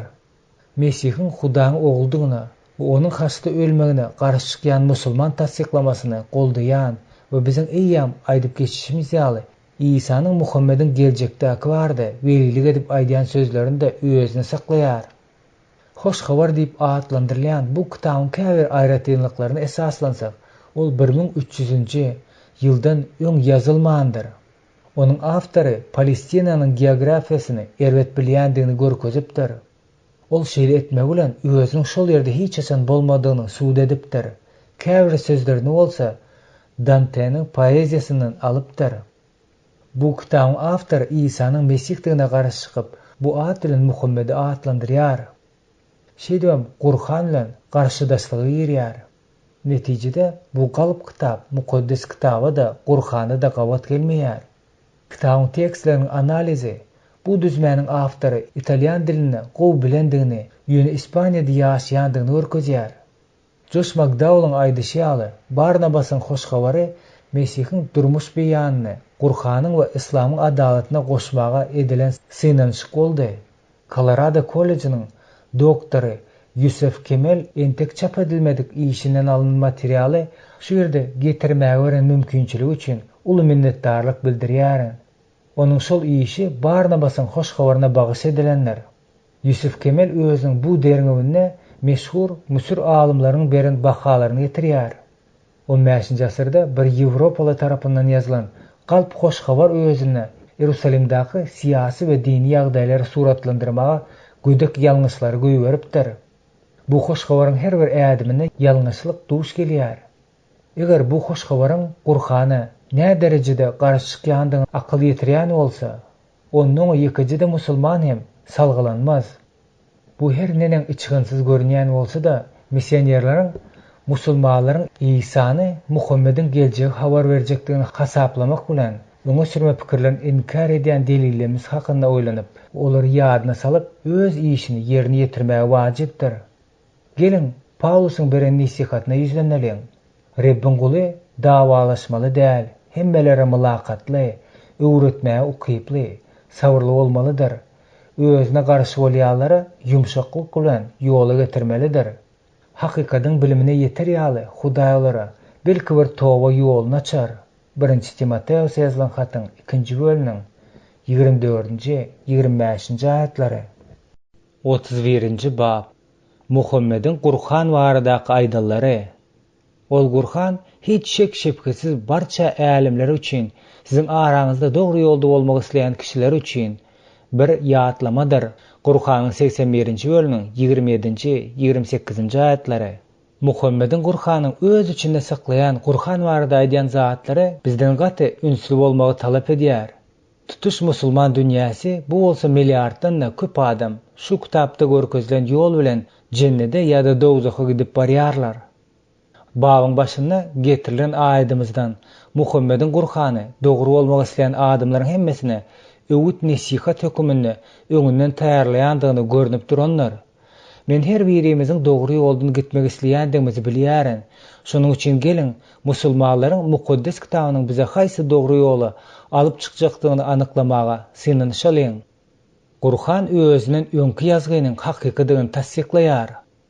Özüni Mesih saýýalar üçin Qur'anyň taglymaty mukaddes kitabyň bilen gawat gelýärmi diýen sorag iň zerur sorag bolup durýanlar.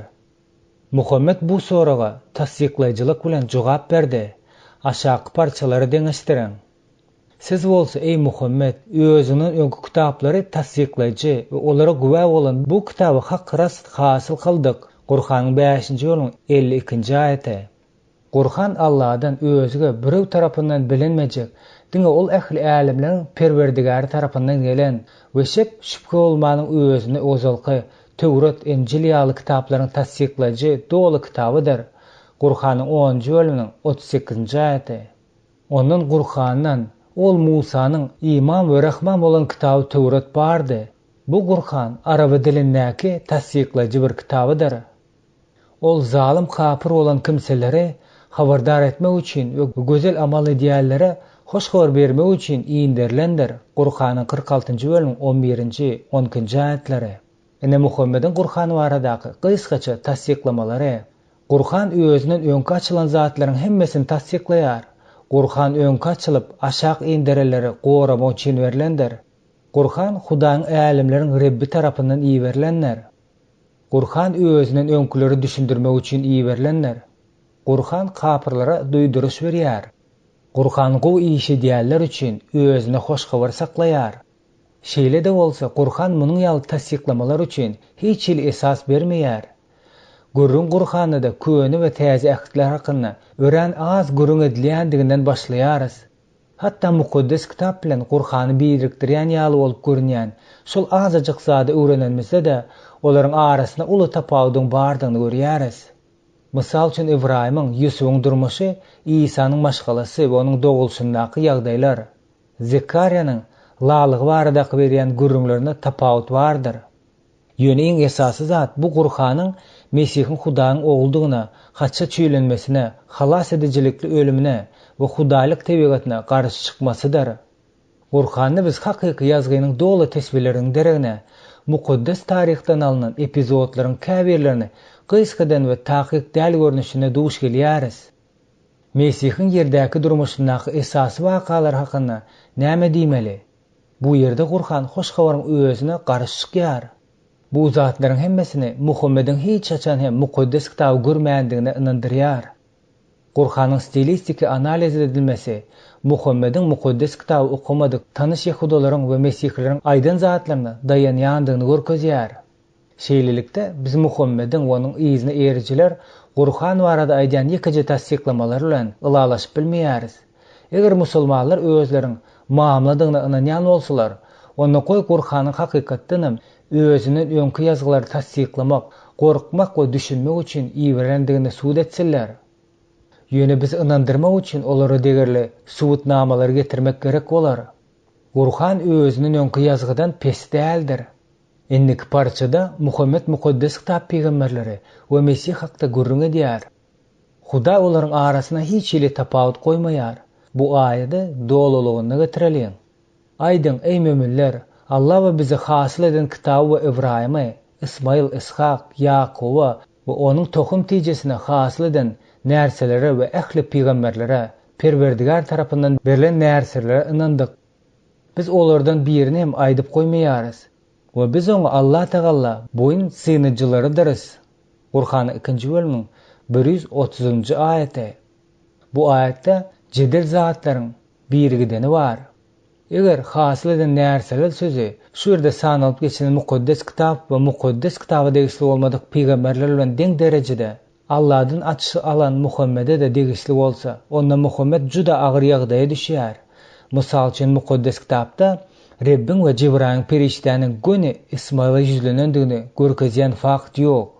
Mundan başga da beýlikleriň arasyna Ismailyň hem Adamyň näme üçin tutulýandygyny düşünüksizdir.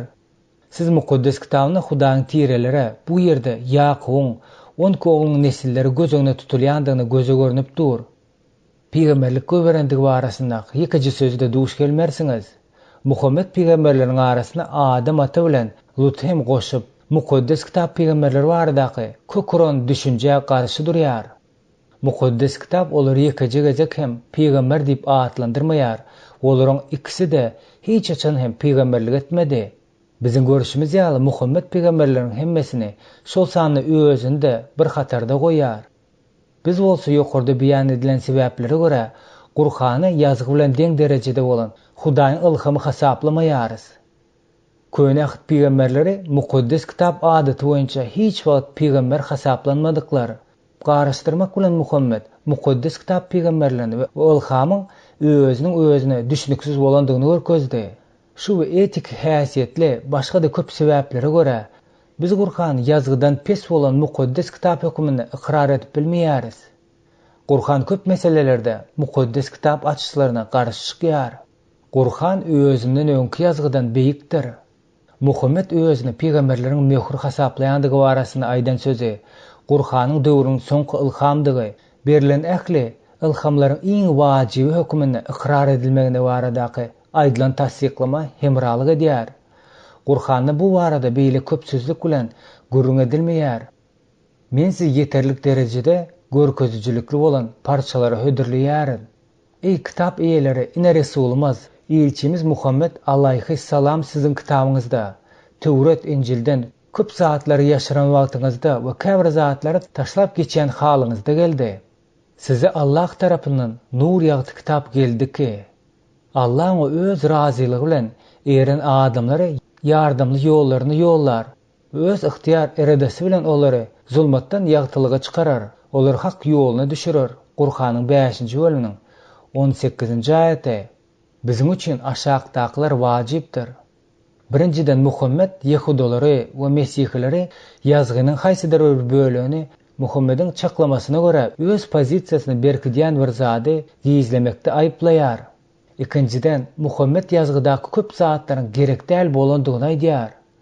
Belki bu Mesihleriň Musanyň kanuny desturlary şol sana qurban getirilmek hem ýüzüwründäki ibadathananyň weýran edilmegi bilen beýleki de ýeten zatlaryň hemmesi sebäpli şeýle edilendir.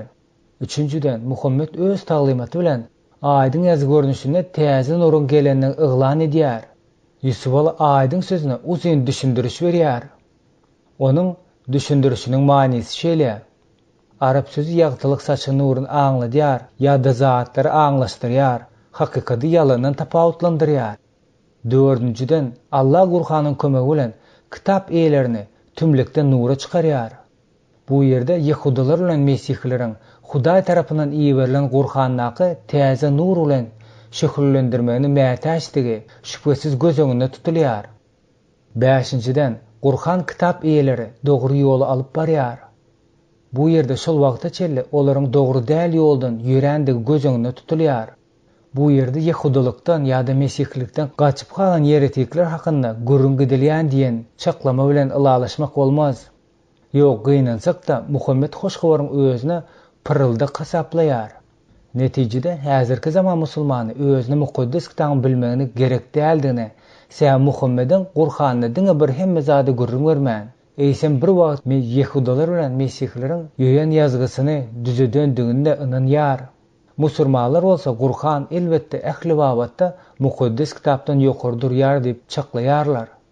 Missioniýeriň baş wezipesi bu musulmany mukaddes kitap dolugyna tarap ýol açmakdyr. Biz onu mukaddes ýazgynyň hakykatlygyny göz ýetirer ýal etmeli deriz. Oňa ýazgynyň Hudaýyň hakykatdan gözleýänleriň hemmesini tapmaga jogap berýän gözelligine, akyldarlygyna düşünmegi öwretmeli deriz. Bizde uly sabırlyk, ýazgyny çüngülmeklik musulman dostlarymyza öwredip olary Mesihe getirip bilmek uky bolmalydyr. Muhammed Qur'anyň sözleriniň Hudaýdandygyny aýdýar. Musulmanlara hoş habar wagz edýän Mesihleriň ýolunaky päsgelçilikleriň biri de musulmanyň Qur'anyň Muhammediň peýgamberdigini tasdiklamasy hökmünde Hudaýyň perişler kalaňa iýberen ebede sözüne bolan ynam bolup durýandyr. Ene Qur'anyň şu tema degişli bolan aýatlariň biri. Qur'an Allah'dan özge birew tarapyndan bilinmejek, diňe ol ähli älimleriň perwerdigary tarapyndan gelen we şek şüphe bolmadyk özünden ozalky Tewrat, Injil ýaly kitaplary tasdiklaýjy dolu kitabydyr. Qur'anyň 10-njy bölüm 38-nji aýaty. Dinine berilen musulman Qur'anyň Rebden gelen sözüdigine ynanýar. Musulman şu ynama esaslananna we mukaddes kitap bilen Qur'anyň arasyndaky çaprazlyga duş gelende ýa-ha mukaddes kitaba üns bermeldigine münasip däl, se Qur'anda wajyp bolan zatlaryň hemmesi eýem aýdylypdyr diýen pikir gelýär. Ýa-da Mesihler ýazgyny ýoýmakda şüphe astynda salyp başlaýar. Mukaddes kitap bilen Qur'anyň arasyndaky çaprazlygy başga ýere düşündirjek bolmaklyk aradan aýrylýar. Munyň ýaly ýagdaýda missioniýer ikisi bolan kynçylyga duş gelýär. Birinciden, ol biziň bilýän mukaddes kitabymyzyň çyn we hakykatdygyny, onuň gutulşa barýan hakyky ýoly özüne saklaýandygyny musulmana görkezmeli bolýar. Ikinciden, missioniýer Qur'anda bu artykmaçylyklaryň hemmesiniň ýokdugyny görkezmeli bolýar. Mukaddes ýazgynyň hakykydygy barasyndaky jedeli baradaýdanna men sizi şu babyň başynda gönükdirýärin. Siz ol ýerde mukaddes kitabyň ýoýulmagyny we häzir hem şol wagt ýaldygyny subut etmek üçin wajyp bolan subutnamalaryň hemmesini taparsyňyz. Indik etmeli işimiz gaty bir ýakymly bolup durmaz. Sebäbi ol Muhammediň öz bilimini Hudaýdan näde, adamlardan, belki de beýleki çeşmelerden alandygyny görkezmek bilen baglanyşyk bolýar. John Blair özüň Qur'ana bagyş eden derňewinde Qur'an taglimatynyň çeşmeleriň arasyna Ýevrey Talmudynyň, Mişnanyň tekstlerini, Arap apokrifi, hoş habaryň, goňşy Pars ýurtlardan gelen Zoroastriýistleriň taglimatlarynyň, göçüp gönüp ýören çarwalaryň İslamynyň öňkü ruhy medeniýetiniň elementlerini şeýle hem uzak ýurtlardan, ýagny Misirden, Efiopiýadan we Hindistandan gelen filosofiki nukta nazarlaryň atlaryny hem sanap geçýär. Bu meseleni öwrenseňiz, siz eden tagallalaryňyz üçin sylaglanarsynız. Muhammediň öz ideýalaryny nereden alýandygyny hakyky sirniň üstü açylyp başlaýar. Aslyny Gur'anyň tasdiklamalarynyň hemmesi Muhammedi eleter bolan anyk çeşmelerden başlanýar. Gur'anyň ajaýyp iki aýratylygy hem şundan gelip çykýar.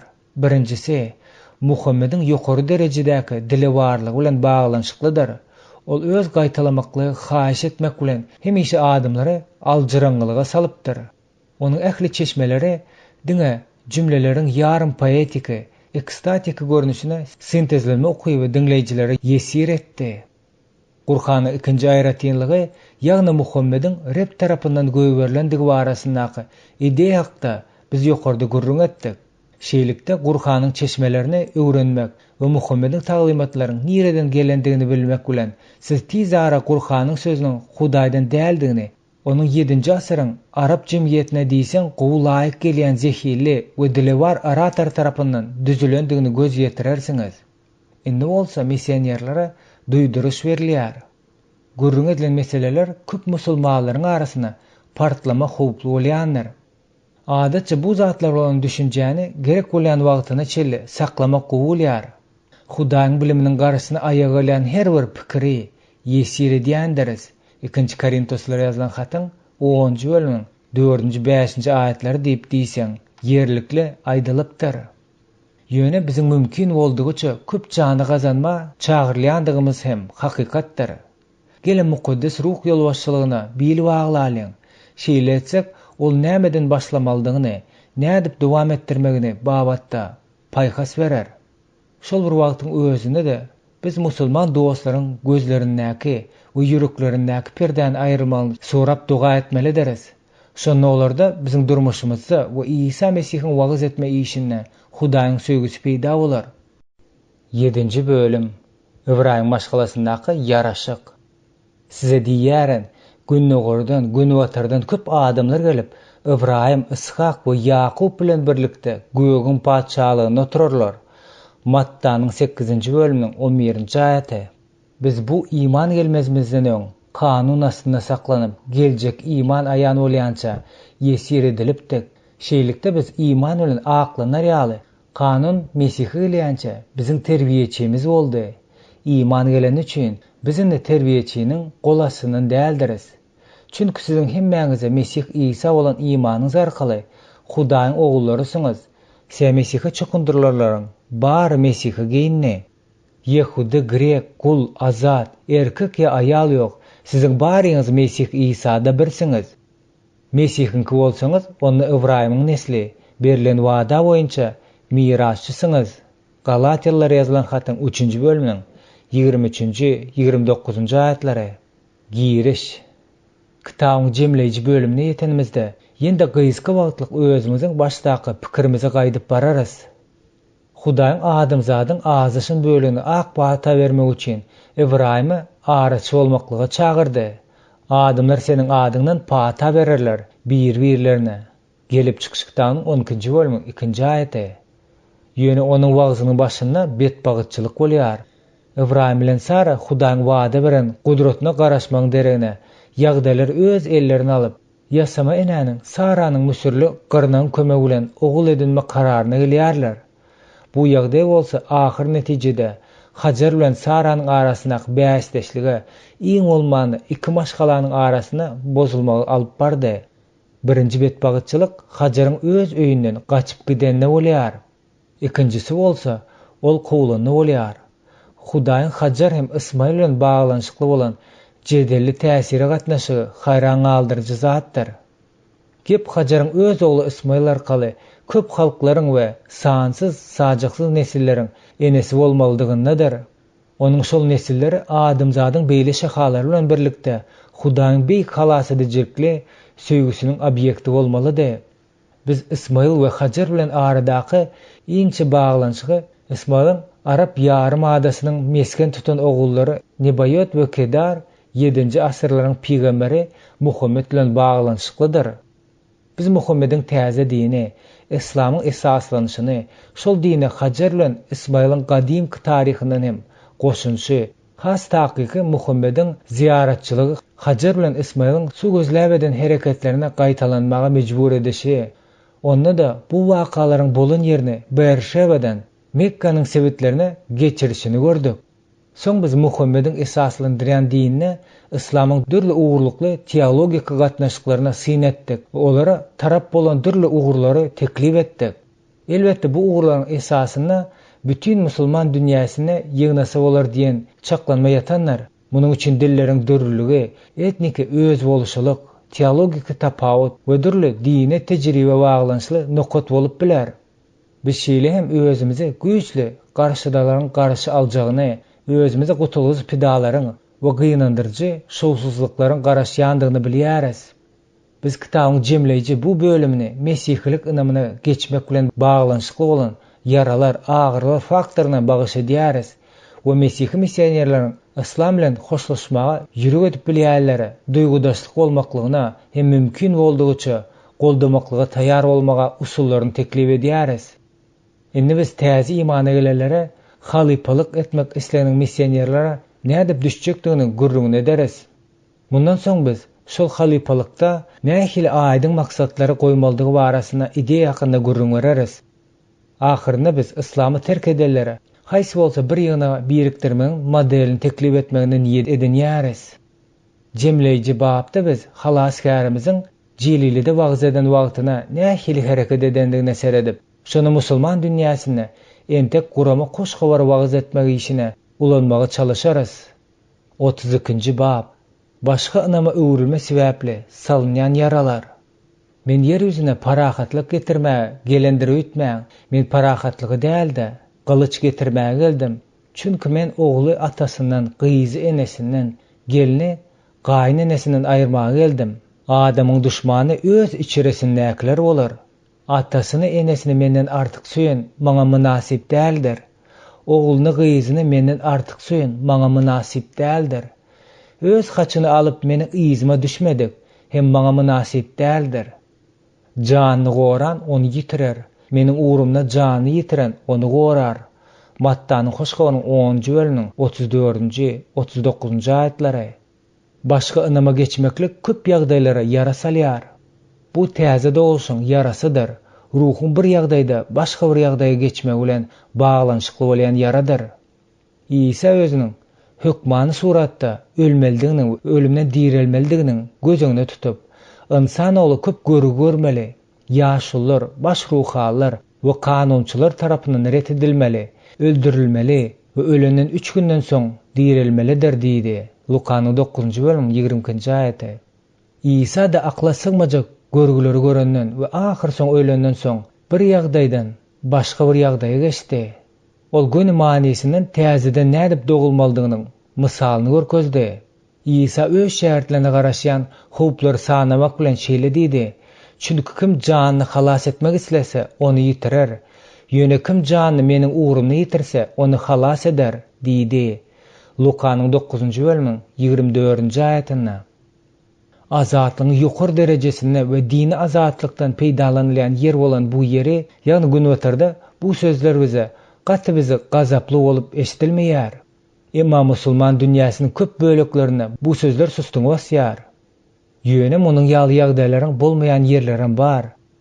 Mysal üçin Indoneziýada adamlar sabırly hem rehimli bolmaga çalışýarlar. Ol ýerde bir näçe million halk musulmany Mesih boldy. Ýöne musulman dünýäsiniň, Qur'anyň we hadisleriň agyna güýçli täsir eden böleklerini özüni Mesih hukmyna yglan etmeklik, düzgün boluşýaly ýyzyrlyrmy döredýär. Käbir ýagdaýlarda da ölüme alyp barýar. Mysal üçin Pakistanda 2 ýylyň dowamyna, ýagny 1989-njy ýyldan 1990-njy ýylyň aralaryna Mesihligi täze gelenleriň ýolbaşçysy partizan otryadynyň biriniň komandiriniň buyrugy bilen ölüm halyna çelli gynalýar. Şol otrad peşewardaky owgan aýallaryna we ýetimlere kömek etmän eýsem olaryň arasyndaky mukaddes kitaby hem ýaýradan günwatar haýry sahabat guramalaryň birini ogurlap ölür ýaly edipdir diýip çaklanýar. Sint vilayatyna öňkü musulmana baş mollalaryň ogluna ilki duýduruş berilýär. Soň hem haýdawaryň bir köşesinde deňinden geçip berýän maşyndakylar tarapyndan atylýar. Malaziýada islam mesihli geleleriň hemmesi özlerini imana getireler bilen bilelikde türmäe salynýar. Ýöne soň şol wagtlarda kanuny olaryň tutsak edilmegine esas tapman üçin olar boşadyldylar. Ýöne soň döwlet özüniň ýokarda hyýal edýän işlerini esasly etjek bolup kanunlary üýtgedýär. Misirde täze iman edenleriň köpüsi türmäe salynýar. Öňrek olaryň biri gynalmadan ýaňa ýogulýar.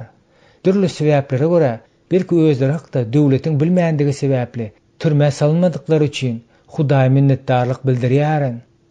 Eger missionerleriň musulmanlary şowluk bilen Mesihe öwürmäge döwletine mälim bolsa, ol düzgün bolşýaly, yerli adam bolsa ha türmäe salynýar, daşary ýurtly bolsa da ýurtdan çykarylýar. Munyň ýaly ýigrenç bilen ylalaşyksyz nireden gelýärkä?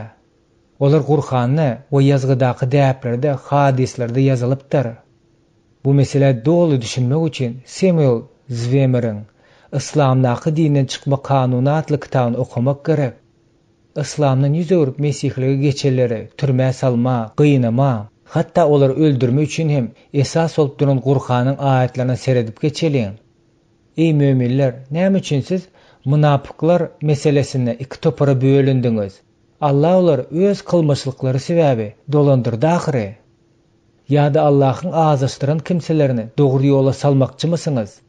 Kim Allah azlaşdyran bolsa, onuň üçin heriz ýol tapyp bilmersiňiz. Olar özleriniň dinsiz bolşýaly, siziň hem dinsiz bolup, olar bilen deň bolup galmaňyzy isleýärler. Ene siz te Allah ýoluny düşünmeýärler, olara dost tutunmaň. Eger ýüze urseler, olary gören ýeriňizde öldüriň we olara dost hem kömekçi hem tutmaň. Qur'anyň 4-nji bölüm 88-nji 91-nji aýatlary. Ey möminler, siziň içiňizden kimde kim dininden dönse, Allah bir kowmy getirer-de, Allah olar oňat görer. Olar bolsa Allahyny ýagşy görerler. Olar möminlere rehimdar, dinsizlere bolsa berk daraýjy, haýsyda bolsa bir melamatçydan gorkman. Allah ýoluna görüşýän kişilerdir. Bu Allahyň islih merhameti bolup, özü islen kişilerini berer. Allah fazly, keremi giň bilicidir. Qur'anyň 5-nji bölüminiň 59-njy aýaty. Kim Allah iman getirenden soň ýende dolanyp kapyr bolsa, Allahyň gazabyna duçar bolar. Ýöne kim kalby iman bilen aram tarapda mejbur edilse, onuň imanyna zelil ýetmez. Emma kimin göwüni kapyr bilen ýazylan bolsa, bes onuň ýaly kimselere Allah tarapyndan gazap we uly azap bardyr. Qur'anyň 16-njy bölüminiň 108-nji aýaty. Muhammediň Mekkede hökümdarlyk eden ýyllarynda bu aýatlar butparazlyga gaýdyp gitmek isleýärleri ýa-da jengullerine Muhammediň goşundan çykyp gitmekçi bolýarlar gorkuzmak üçin ulanylypdy. Wagtyň geçmegi bilen has takyky Muhammediň ölümünden soň bu aýatlary mesihlige geçenlere degisli edip başlaýarlar. Musulmanlaryň baş tesvirleýijileri uçtan tutma hemmesi diýen ýaly bu aýaty Mesih bolan her bir adamyň ölüme münasipdigi bilen düşündirýär. Zwemer iň meşhur we awraly musulman tesvirleýijisi, islam we tesvirleme sırlarynyň esasyny Al-Baydawyň aýdan sözlerini getirýär. Dininden açaçan ýa-da gizlikde dänen her bir adamy dugşan ýeriňne edil kapyry öldürüşiň ýaly tutup öldür, onuň bütünlüği daşlaş, onuň tarapyny alma. Mishkat al-Masabih'te aýdan sözlerini ulanylýan hadisleriň beýleki awtorlarynyň içindäki Al-Bukhari we Muslim peýgamberleriniň dinni üýtgedenleri öldürüň diýendigini aýdýarlar. İslam we hadisleriň islamdaky eýlen orny bilen az tanyş bolan adamlar hadisleriň hem Qur'an bilen deň derejede bolan bu sora wagtdaky pikir döretmekde uly ähmiýete edendigini bilmelidir. Umuman musulmanlar näçe köp derejede fundamentalist bolsalar, şonçada bu meseleni ýiteleşdirmäge meýilli bolýarlar. Çydamlyk bolsa tersine musulman sinkretizmiň ösmegi bilen köpelýär. Musulmanlaryň dinden däni barada kanuny giýinden ikrar edilmekleri sebäpli mesihlige geçen musulmanlaryň gelýän islendik kararyna hemralyk edýär. Qur'anyň dinde mejburluk ýokdugyny aýdýan aýat mesihlige geçen musulmanlaryň öldürmeldigi barada ýokarda aýdan sözlerine garşy çykyp durmaýar. Ýogsa da dinlar musulmanlar dini azatlyk ideyasi hakynda gurrun edenlerine, şol azatlygyň beýleki adamlaryň hemmesiniň islamy kabul etmekde azatlygyny, ýöne musulmanlaryň öz dinini üýtgetmäge azat däldigini gözüne tutýarlar. İman etme temasyna gaýdyp gelenimizde, munyň musulman üçin ilkinji adamlardan başlap ölüm ýa-da ýaşaş meselesi bolup durýandygyny unutmaly däldiris. Indoneziýaly ýaly ýurtlarda millionlarça musulmanlaryň jalary aman saklap Mesih bolandyklary üçin Hudaýa minnetdarlyk bildirýäris. Haýbat atmalar hemişe bar bolup, olar köplençe ýagdaýlarda karar kabul etme prosesini gaýgyly diýär. Köp ýagdaýlarda musulmanlar Mesihlilerine, jalaryna hiç eli hop awanmasa-da, olara mirasdan mahrum edilme, işden ýa-da okuyan ýerinden kuwulma. Eger öýlenen bolsa, onun aýalynyň we çagalarynyň juda salma howpa awanýar. Eger olar öýlenmedik bolsalar, onda öz jemgyýetiniň öýlenme artykmaçlygynyň mahrum edilýär. İş ýerlerinden ýokary çekmekden ýüz öwürp hem bilerler. Olar mescitleriň we ähli dini bayramçylyklarynyň kuwulýarlar. Garaz, olaryň ähli normal maşgala we jemgyýete gatnaşyklary kesilýär. Başga sözlerle aýtsak, olar ýitirilen adamlar bolýar. Gelin şu ýerde saklanalygyna, islamyň Hudaýyň paçalygyna geçen adamyň çekip biläjek yaralaryna seredip geçeleň. Dini dünýä garaşyny üýtgemeden gelýän yaralanma. Paulus ýewrey dälleriň içinde wagys etmek üçin iýerlenne repoňa şeýle diýdi: Men seni öz halkyň we başga milletleriň içinden çykaryp halas ederin. Olar tümlükden nura, şeytanyň gol astyndan Hudaýa dönerýäli. Şeýle maňa bolan iman bilen günäleri bagyşlanyp, mukaddesleriň arasyna miras alarýaly. Gözlerini açmak üçin seni olar ýollaryn. Resullar işlerinin 26. bölümünün 17. 18. ayetlari. Hemme zatdan öňürde İslam olan täze garaşy almadan ýa-da gözüň açylma effekti bolup geçýär. İsa Mesihiň taglimatynyň nurunyna İslamyň antimesihlik ruhy göze iýilgiç bolýar. Mesihi wagtçysynyň etmeli işi Hudaýyň sözüne ulanyp we Hudaýyň ruhyna daýanyp, musulmany İsa Mesihiň hakykylygyny, tersine İslam taglimatlarynyň yalandygyny görmäge, ukyply etmekden ibaretdir. Gep şeytanyň häkimligi astyndan çykyp, Hudaýyň häkimligi astynda geçmek barada barýar. Ýara bir häkimlikden ýüz öwürip, beýleksine birikme esasyna salynýar. Şu proses döwründe şeytan ýa-da onuň yaranlary adatçy musulmanlary täze iman eden adamlara fiziki ceza howpyny salmaklyga öýjükdirýär. Nefit öz üçin iň ýakyn olan diniň asliýetine, Hudaýyň iň uly düşmanyna, ýagny şeytana gulluk etme bolan ekendigine düşünenne şol ýagdaýyna düşýär. Şonuň ýaly häkimetlikden azat bolmaklyk ýara salýanlar. Tekebbirligi beýran etmäniň ihlasy taýdan ýara salmasy.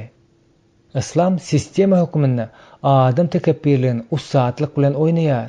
Diňe İslamyň buýruklarynyň hemmesini gyşyrnyksyz ýerine ýetirip, öz güýjüň bilen jennete düşüp bolýarmyşyn? Musulmanlar adamyň günäsiz, ýöne ejiz bolup doglandygyna inanýarlar. Musulmanlar köp ýagdaýlarda özleriň hakykatdan hem günä edendiklerine, halas edilmegine, mätäçligine düşünmegi sebäpli mesihlige geçýärler. Bütün dünýä meşgullugy gazanan mehrum Kair hirurgi we ýazyjy Kemal Huseyn İsa Mesihiň haça çüýlenmesiniň dindar ýewreýler üçin adam tekebbirligini ýok etmekde we adamy adalatly gorap bilmäge ejiz bolan ýagdaýyna nähili ähmiýetiň bolandygy barasyna ýazan ilkinji meşhur musulman bolsa gerek. Ol özüň Yamallyň şäheri Ýerusalimdaky Anny güni adly kitaplarda şeýle ýazýar. Adam nokta nazaryndan olar gurrunsiz nädor hereket etdiler. Olar tutuş hukugyň dil ýetirilmäge duçar bolmagyna ýol berdiler. Olar öz dinleriniň ýetip gitmegine, öz peýgamberleriniň Isanyň üstünden gülünmegine, öz özlerine bolsa weýran edilmäge ýol berdiler. Olar öz hereketleriniň aklanýandygyna şüphelenmediler. Olaryň pikirine we intuisiýasyna görä adamyň normal derejesinden garşysyna bolan hereketi kanuny däl ýaly bolup görünne. Olaryň nädogry işidiňe gatnaşjylar bolandygy we öz hereketleriň jemgyýetçilik pikirine täsir edendigini düşünmeklik Isanyň şähertlerini ýazgyrylmadan halas etmedi. Olar özleriň şahsy jogapkärçiligini duýýardylar. Huseyn ýaly beýle içinden duýup bilýän adam üçin mundan azaçyk hem bolsa ize çekilen imalarda dini tekebbürlük üçin iýem hiç hili esasyn galmadygy babatda gutulgysyz netije gelip çykýar. Şeýlelikde Mesihlik gelmelik musulmanlar üçin öz izi bilen dini tekebbürligi ýok etmäni de alyp gelýär. Gynansak-da musulmanlar başga has takygy adam özüniň bu işleri bilen halas bolup bilýär. İsa adamlaryň günäleri üçin haça çüýlenilmedi. Hudaý Isany halas edip, onu diýerligine göge aldy diýen ýaly pikirde bolýarlar. Özündäki ölümden ýaňa salynýan ýara. Kim meniň izime ermek isleýän bolsa, özüň inkar etsinne, her gün haçyny alyp izime düşsün. Lukanyň 9-njy bölüminiň 23-nji aýaty. Musulmanlaryň arasynda wagz edýän ýyllarymyň dowamynda men köp gezek Cenab Makkeri Mesihlik taglimaty oňaýsyz, onuň düzgünlerini aslyna ýerine ýetirer ýaly däl. Sebäbi pek aklyň bolmagy tebigaty zat däldir. Hemişe seks hakda pikir edýän adamlar ýakynlaryna kömek etmäge ukyply däldirler. Öz düşmanyny söýmek mümkin däldir. Düşmanyny ýigrenmek we ondan aralmaga çalışmaklyk adam üçin normal zatdyr. Islama geçen ol tebigi adamyň dinidir. Bu din tebigaty boýunça nähili bolsa, şonuň ýallygy da galan adamlar üçin niýetlenendir diýen sözlere duş geldim. Täzeden dogulma ideýasy Islama düýbünden nätanışdyr. Nähili bolsaňyz, şol durmuşyňyzda da geliň. Ýöne Allahdan başga Hudaý ýokdur, Muhammedem Allahnyň peýgamberidir diýseňiz, hemme zat yer we yer bolar. Musulman bolmaklyk ören aňsatdyr. Bu iş tagalla talap etmeýär. Ýöne Islamy terk etmeklik welin biziň ýokarda görkezişimiz ýaly başga görürüm. Täzeden doguluş bir dünýäden başga bir dünýä, garanqylyň paçalygyndan Hudaýyň söýgüli oğlunyň paçalygyny geçmekligi gözüňde tutýar. Ol özüni ýokary tutmagy Hudaýyň oňunda dogly güýçsizligini aňladýar. Ol takwa ýaşaş obrazyny edinmek maksady bilen maşgaladan, jemgyýetden, halkdan gitmeklige ýol berýändir. Hudaýyň obrazyny täzeçi yaradylan, öýtüdilen bolma talaby ýaňy ýakynda da edýän gowy işleri bilen özüni ýokary tutmaga çalışan adamlar üçin gorkunç urgu bolýandyr. Hudaý maşgaladan ýokary tutmakdan ýaňa salynýan ýara. Orta günlerde maşgala hemme zatdyr. Günwatarda giň ýaýran individualizmden ýokarlyk ideýasy Islam üçin nätanışdyr. Maşgalalar karara gelýärler. Nikah plalaşdyrýarlar. Giňeldilen maşgala bolup durýan we palyň merkezi hasaplanylýar. Maşgalaň ýa-da jemgyýetiň bilen araňy üzmeklik musulman üçin akla sygmajak zat diýen ýalydyr. Nire gitmeli? Nireden goruk tapmaly? Meniň ornum nirede? Meniň nähili ähmiýetim bar? Men şahsiýet hökmünde nämekam? Adam nukdaý nazaryna musulman özüniň beýik ähmiýetini bütün dünýä islam jemgyýetine degişlikde duýar. Mesihlige geçme meselesi hakynda pikirlenýän musulmany togundyran adat soraglaryň biri de meniň täze maşgalam, jemgyýetçilik şertlerim nähili bolýar diýen soraglardyr. Hakykatdan hem kakyň, ejeň, aýalyň, çagalaryň ýurduň bilen aýryşyp sebäple salynýan ýara ýönekay musulman üçin juda agyr bolýar. Allah'ın azıştıran kimselerini doğru yola salmakçımısınız? Kur'an'ın 4. bölümünün 90. ayetinde alınan bu sözler musulmançılığın cemiyetinin agzalarının özlerinin dostları Mesih olan vaadına olara kömek etmeye qadağan ediyar. Dinine verilen musulman cemiyete täze iman edip Mesihli gelen adama hiç el golda vermeklige de yol vermeyar. Men Saudli yigitlerin Mesihi olan 3 gezegini bilýärin. Olaryň üçüsi de ýurtdan daşdaky Mesihlere öwrildiler. Olaryň üçüsi de öýlerine jaň edip kakalaryň näme bolandygyny aýtmalydy. Ine olaryň kakalarynyň beren jogaplary: "Öýe gaýdyp gelme. Eger gelseň, biz seni öldürmäge mejbur bolýarys. Gel de işleriň ýoly goýup, biziň ýurdumyzdan git. Bu ýerde saňa ornuň ýokdur. Sen gelmeli bolarsyň, ýöne ynamyňy gizlemeli bolarsyň. Ol hakda hiç kime dil ýarmaly dälsiň. Eger imany täze gelen adam öz ýurduny ýaşap biläse de, özüni ýekemellik duýgusyna agyr täsir edýär. Saud Arabistanly adamlaryň juda az sanlysy soňky pursatlara çelli öz imanyny şonuň ýaly kabul edilmedik ýagdaýda galmaga güýç tapyp bildi. Ýokarda getirilen 3-nji atanyň jogaby gizlik imanlyk meselesini dogulugyny ör boýuna galdyrýar. Öz imanını izleyen adam hakiki imanlı adam mı ka? Edil özüme munun ýaly ýagdaýda düşün adamlara sudya bolmak islemeýär. Ýöne men İsa'nın jemgyýetçiligiň ünsüni özüne çekip egleşiksiz bolýandygyny bilýärin. Kim meniň izime ermek isleýän bolsa, özüni inkar etsinne, haçyny alyp izime düşsün.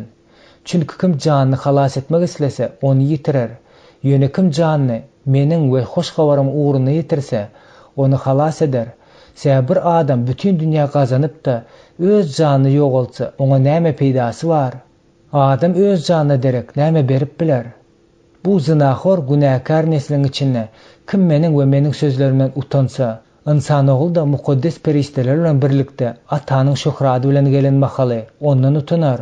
Markusyň hoş habarynyň 8-nji bölümiň 34-38-nji aýatlary. Aýalyň we çagalaryň aýra düşmeden sebäpli salynýan ýara. Hadislerde öýlenen adam dininden yüz öwren ýagdaýynda aýaly we çagalary onuň elinden alınjakdygy aýdyň aýdylýar.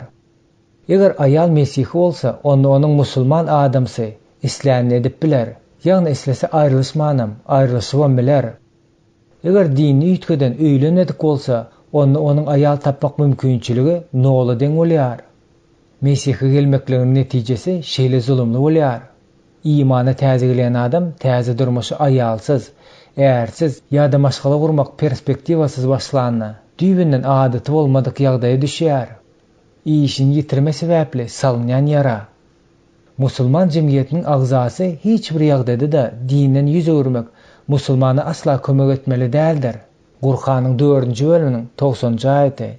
Ol jemgyýetiň soňky döwenigi we bu ynanjyň haýyny hesaplanylýar. Oňa hiç rehim edilmeýär. Onu okuw jaýlaryna kabul etmekden ýüz öwürýärler. Oňa iş gullugyny giňeltmäge ruhsat berilmeýär. Häzirki döwürdäki Arap dünýäsiniň iň erwet prosesi fundamentalizmiň ösmegidir. Müsürde fundamentalistlerden bolan bir deputat Mesihleri ýurtdan kowmakçy bolýandygyny açyçan aýtdy. Libiýaly Kaddafi Arap Mesihisi diýen hadisi bolmaly däldigini aýtdy. Onuň Libiýadaky parahatçylyk formulasy sizin ýadyňyzda bolýaly, ähli liwaly Mesihleri öldürmekden ýa-da kowmakdan ibaratdy. Ýokurda sanalyp geçilerleriň hemmesi iň erwet variantlaryň ssenarisidir. Eger Arap ýurtlaryna islam merkezi bolan fundamentalistler häkimet başyna gelse, şol erwet ssenari variant hereket edip biler.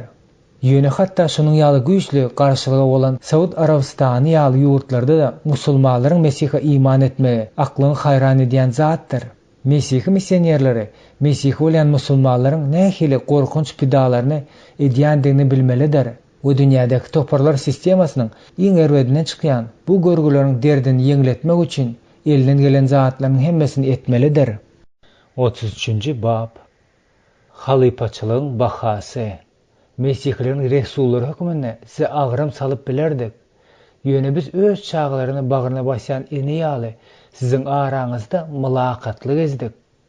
Size şeýle küýşeýän, biz size diňe Hudaýyň hoş habaryny däldi, öz janymyzy da bermäge razydyk.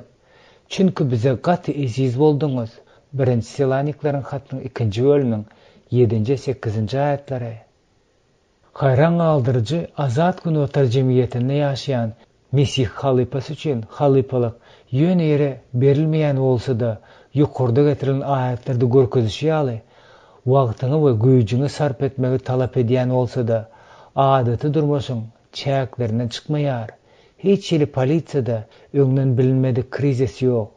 Belki madda kynçylyklaram, elbetde hiç ýeri maskaraçylygam, utanjylygam ýok. Howpy gurrunçsyz ýok. Yapık totalitar jemgyýetinde bu zatlaryň hemmesi garaşylmadyk we dramatikada ýagdaýda üýtgäp bilýär. Bizim bir okuwçymyzyň eni atasynyň onuň şüphe işleri edýändigini polisiýa habar berýär. Onuň ýanyna polisiýa gelýär. Ol soraga tutulýar. Şonda sizin adyňyz hem birden aýdylyp göberjekdigi mümkin. Häkimetde habar berilýär. Sizin okuwçyňyz işden boşadylýar.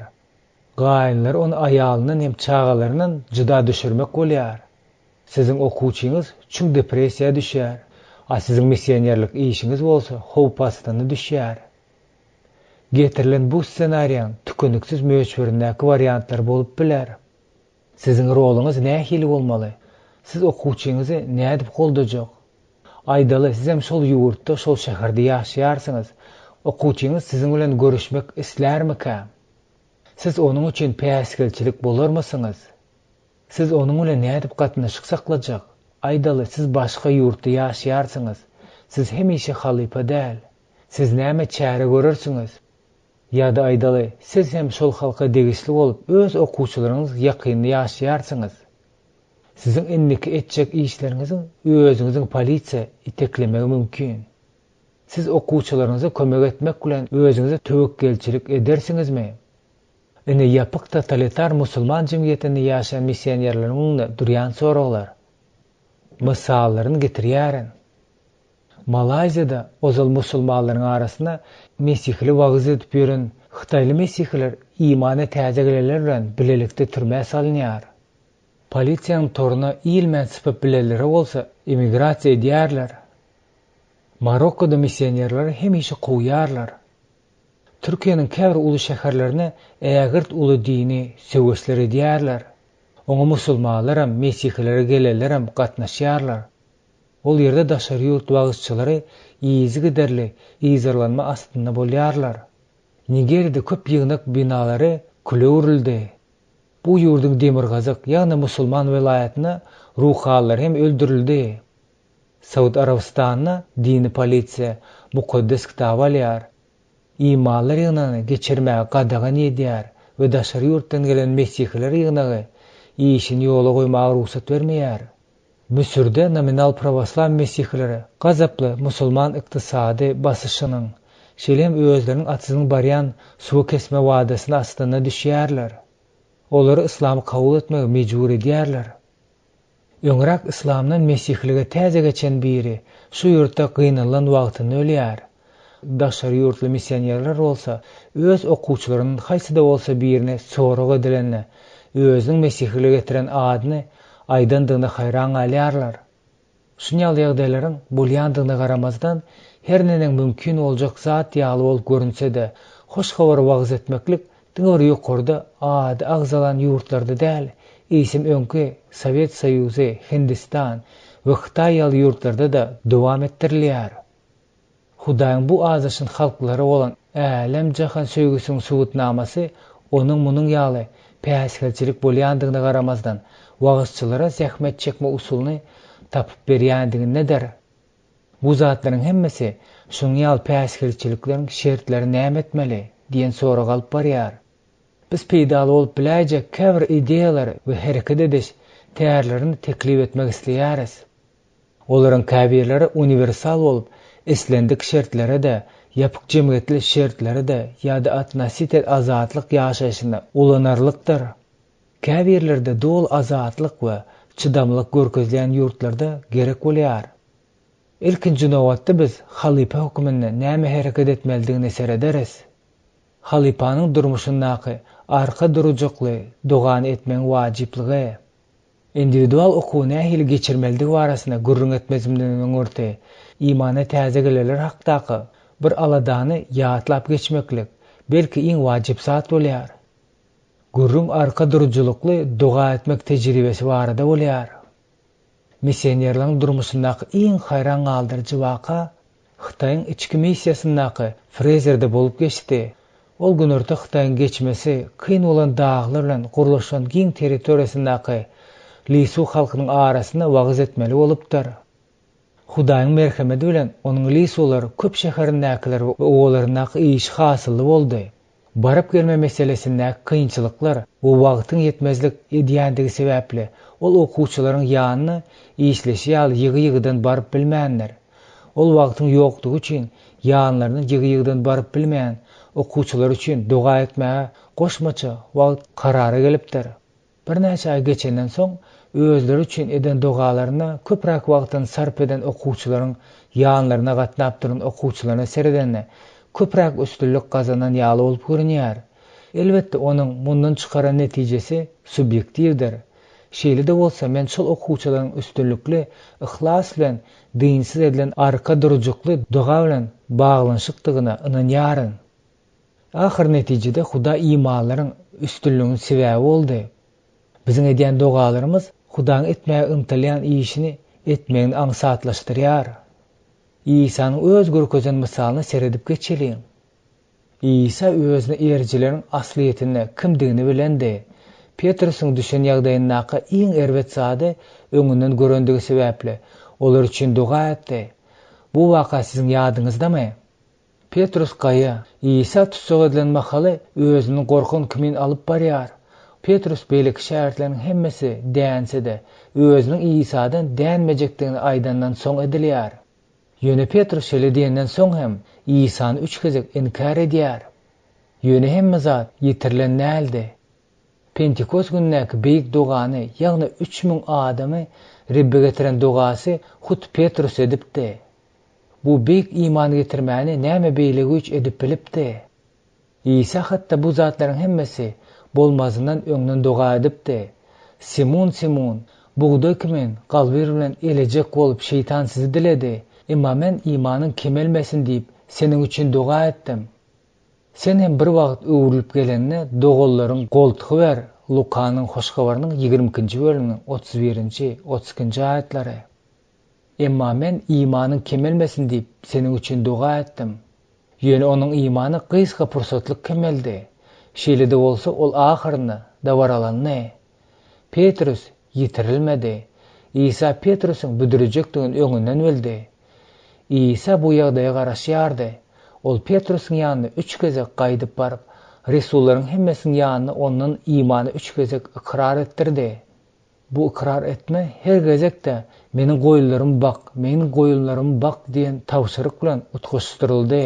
İsa düşündi. Ol Petrus imany öwrüp getirdi.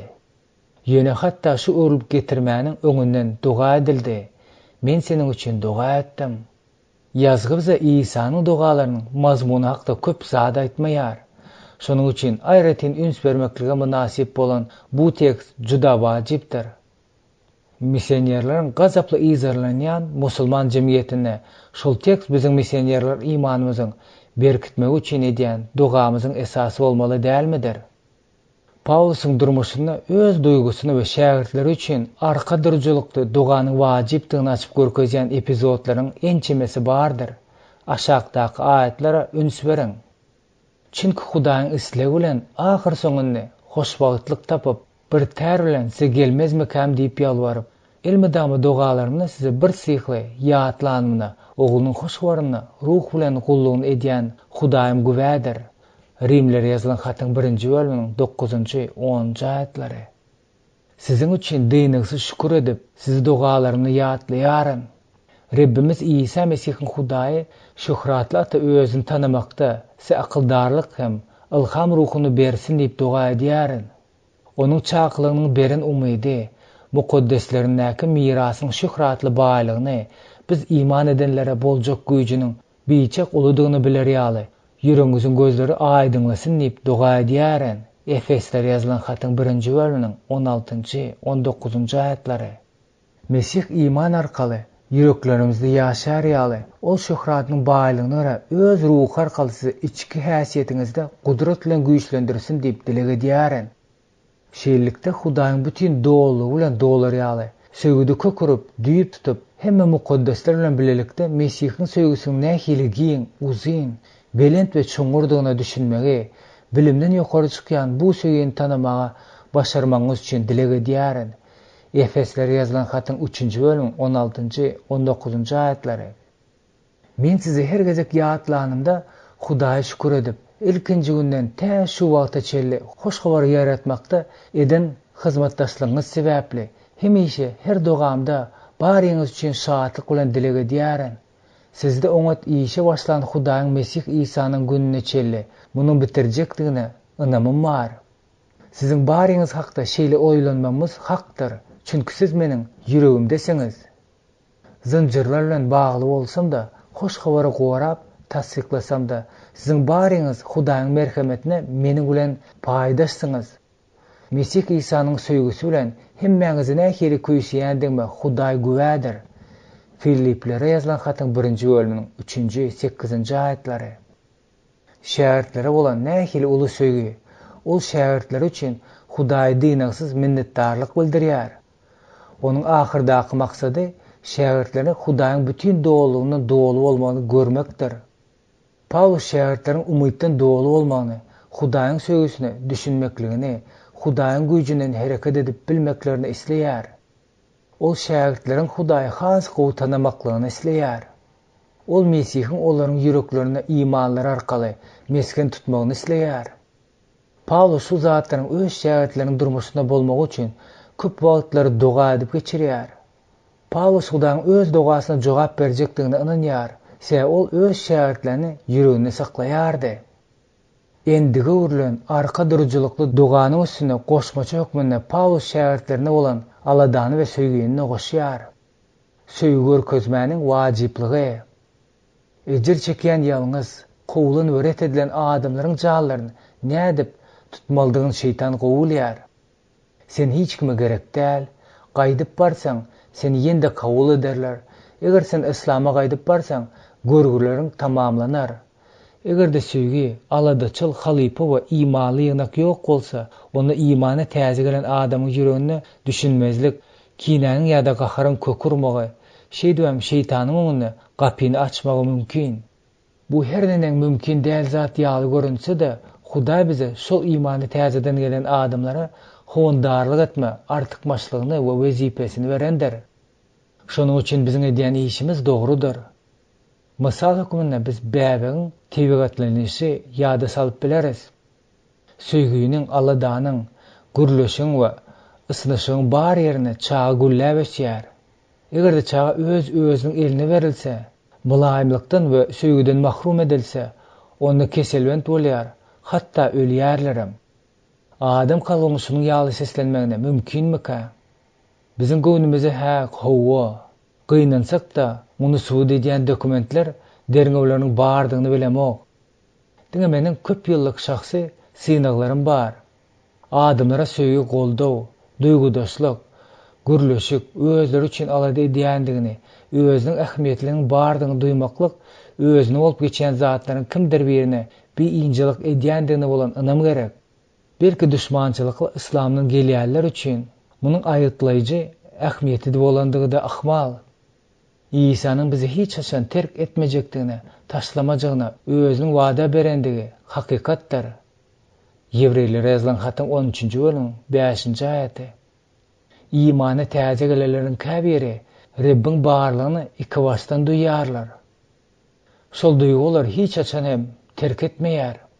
Başga birlerinde bolsa bu ýagdaý kem-kemden esýär. Adatça ullaryň kämilleşen mesihleriň öwretmeň netijesinde şeýle bolýar. Rabbimiz öz şagirdlerini özü bilen bolmaklyga çagyrýandygyny biz onuň durmuşyndan görýäris.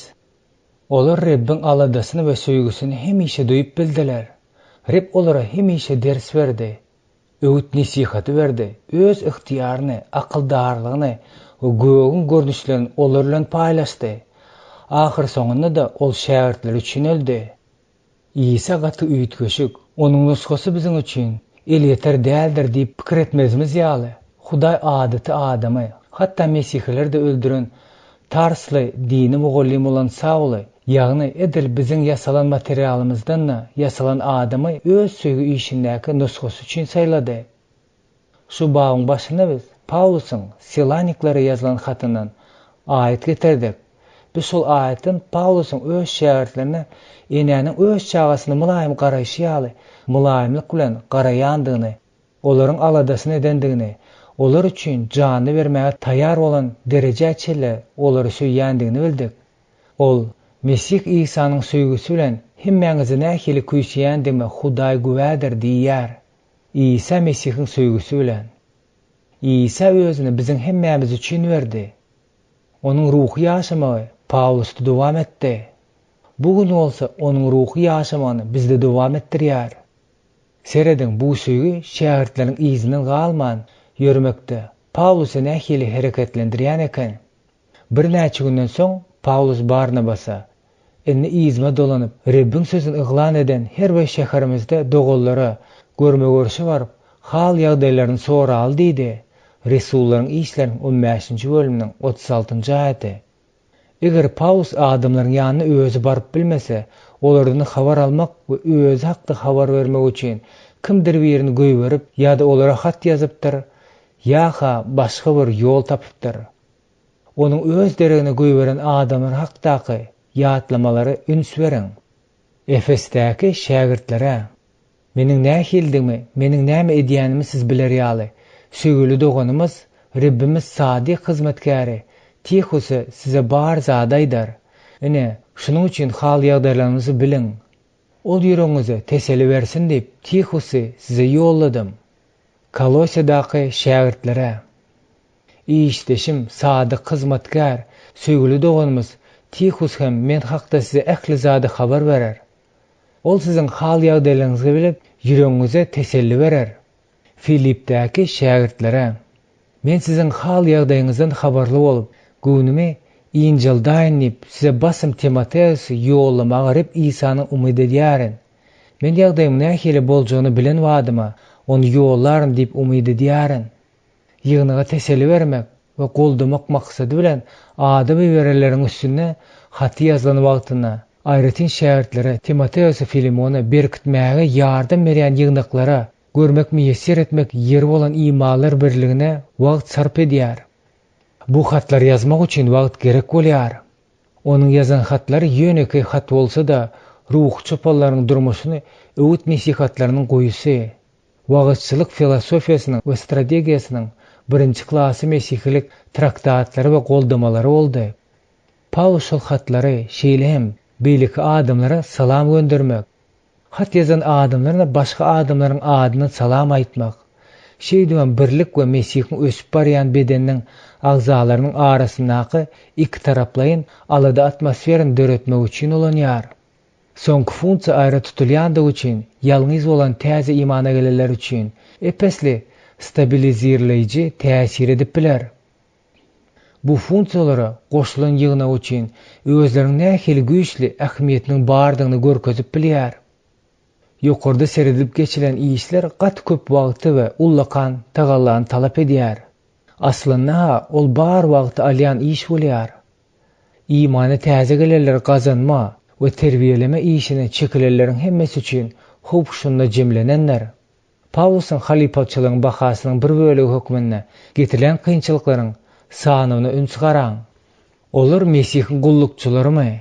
Men olardan artyk, zähmetde artyk, tutsaglary artyk, ýenjilmede hetden aşa, ölümi hatarlarynda ençemegejek. Yehudalardan 5 gezek 40'dan bir kim şallagyydym, 3 gezek taýaklandym, 1 gezek daşlandym, 3 gezek gämim gark bolup, bir gece gündüzini deňizde geçirdim. Ençemegejek ýolagçylyk etdim, derýalarda hem garakçylar arasyna, öz halkym we özge milletler arasyna hup hatara uçuradym. Şäherde, çölde, deňizde, galp dogular arasyna hup hatarda boldum. Zähmet hem zorlukda, köp gezek uykusuzlukda, ağaçlyk hem susuzlukda, köp gezek orazalarda, sowukda hem ýalaňaçlykda boldum. Bulardan başga da her gün meni basmarlayan ähli ýygnaklar baradaky aladadyr. 2 Korintoslaryň 11-nji bölüminiň 23-nji 28-nji aýatlary. Getirilen bu aýatda imany täze geleleriň halipasy boljak adamyň tebigaty we derejesi hakda gurrun edilýär. Munyň nähili baha düşjekdigini aýtmaklyk, leňji çykan sözleri gaýtalamak bolýar. Ýöne siziň öz şäherdiňize bolan söýgüňiz we onuň üçin edýän aladaňyzyň netijesinde ynam köpsi peýda bolýar-da şäherleriň siziň nesihatyňyzy eýerer. Şu ynam baglary bolmazdan halipaçylyk, alayda düşmançylykly bolan jemgyýete üstünlikli bolup bilmez. İşin bu görnüşi çäklendirilen mümkinçiligi bolan kär musulman ýurtlaryna üstünlük ýetmek kyn bolsa da mümkin bolýar. Musulman döwletleriň wizalary gözegçilik aslynda saklamagy, hem ýerde bar bolan gizlen polisiýanyň habarçylary bolan mehrem goňşular we garandaşlar bu işi gaty kynlaşdyryp bilerler. Ýöne sizi galdyrsa da halipaçylyk hasyl hem getirip bilýär. Hudaýyň täze gullugynyň joşguny mümkin däl ýaly bolup görünýär. Wagtçylar, erkekler we aýallar, turistler, telekeçiler, hünärmenler, talipler ýa-da mugallimler hökmünde gelýärler. Halipa şeýlem öz ýapyk ýurdunyň çäklerinden çykyp görmek we ýende gaýdyp gelme isleýän adaty yerli adamlaryň üstü bilen hem hereket edip bilerler. Radiony, poçtany, magnitofon we video kasetalary öz ýanyňyz bilen getiren materiallaryňyzy ulanmak hem uly peýda getirip biler. Missionieriň durmuşyndaky iň esasy zat bu öz işiňe, janyňa, teniň bilen ýapyşmakdyr. Siz janyňyz, teniňiz bilen işiňize ýapyşsaňyz, öz ýoluňyzy edinersiňiz. Belki biz bu ýerde Hudaýyň şu wagtda özüniň täsirli hereket edýändigini ýadyna salmalydyryz. Paulus özüniň Korintaslara ýazgan 1-nji hatynda men ekdim, Apollo suwardy, ýöne östürýän Hudaýdyr diýär. Hudaýda çağlaryny terbiýelemeň, düýüşler, görnüşler, mukaddes ruhyň ruhlandyrmasy we ünsü Hudaýyň sözüne çekmesi, ýöne bir özüniň gudratly görkezme ýaly öz usullary bardyr. Men hem şol hadisalaryň biziň imany täze gelenler üçin eden dogalarymyzyň netijesinde ynanýar. Ýöne biz mümkin boldugyça öz işimizi etmeklik talap edilýär. Halipaçylyk hatda ideal azatlyk jemgyýetiň şertlerine de gymmat düşýär. Ol öz düşmanyňyzy başga birine bermeklikden ibaret bolýandyr. Halipaçylygyň bahasy babyň ahyrynda biz İsa'nın öz durmuş wezipesini düşündirip aýdýan sözlerinden gowy sözler tapyp bilmeýäris. Çünki insan ogly da özüne hyzmat edilmek üçin däl, eýsem hyzmat etmek üçin köpleriň uğruna janyny tölek hökmüne bermek üçin geldi. Markusyň hoşgaryň 10-njy bölüminiň 45-nji aýaty. 34-nji bab. Halipaçylygyň aýdyň maksatlary. Balalarym, Mesih sizde şekillenýänçe men siziň üçin ýa-da dogurma agyrsyny çekýärin. Galatiýalylaryň 4-nji bölüminiň 19-njy aýaty. Galatiýadaky şähertlerin aladasyny edýändigini özlerine bildirmekçi Resul Paulusyň nähili ajaýyp ýoly bar eken. Balalarym, Mesih size şekillenýänçe hakykat ýüzünde bu nämäni aňladýar? Muny nädip amala aşyrmaly? Bu islamda nähili tapawutlanýar? Musulmanlary näme etmeligi baradaky soraw bilen başa gaýdyrlar. Men bu dini nähili etmeli? Nähili namaz okumaly? Men adat bolan arasylygy nädip etmeli? Men özümiň jennete barýan ýolumda anyk haýsy gowy işler etmeli? Iň esas soraw hem meniň derime Muhammed bolan bolsa näme ederdi diýen soragydyr. Musulmanlar näme etýändigini akyl ýetirmezden Muhammediň häsiýetinden oňa ruhlandyran ruh käbir zatlar alýar. Şeýlelikde Mesihli gelen musulmanlary terbiýelemek üçin imana täze gelen musulmanlary Muhammediň taýlymatyndan we ruhundan saplanyp we oňa özüne Mesihe şöhretlenmege kömek etmek gerekdir. Hudaýyň obrazy. Biz muňa düşünmek üçin mukaddes kitabyň 1-nji babyna ýüzlenmeli ederiz. Bu babda biz şeýdip Hudaý öz keşfine insany yaratdy. Hawa, Hudaýlar öz keşfine yaratdy. Olary erkek we aýal edip yaratdy. Gelip çykyş kitabynyň 1-nji bölüm 27-nji aýatyna diýen sözleri okuýarys. Ozal men azat bolmadyk ýurtdaky işine el taýýarlamalydy hakynda gurrun edemle. Xitayly we Hindistanly mesihler arasynda bolan Malaziýa ýigit hakda gurrun beripdim. Birazrak wagt geçenden soň men ona nädip mesih bolandygyny soradym. Ol ýalkym saçan garaýşy bilen mukaddes kitabyň 1-nji babyny okanymda diýip jogap berdi. Men ondan muny düşündirmek soradym. Ine onuň gören zadynyň özüne näme deken? İslamda adamyň Hudaýyň keşfine yaradylandygy baradaky taglimaty ýok.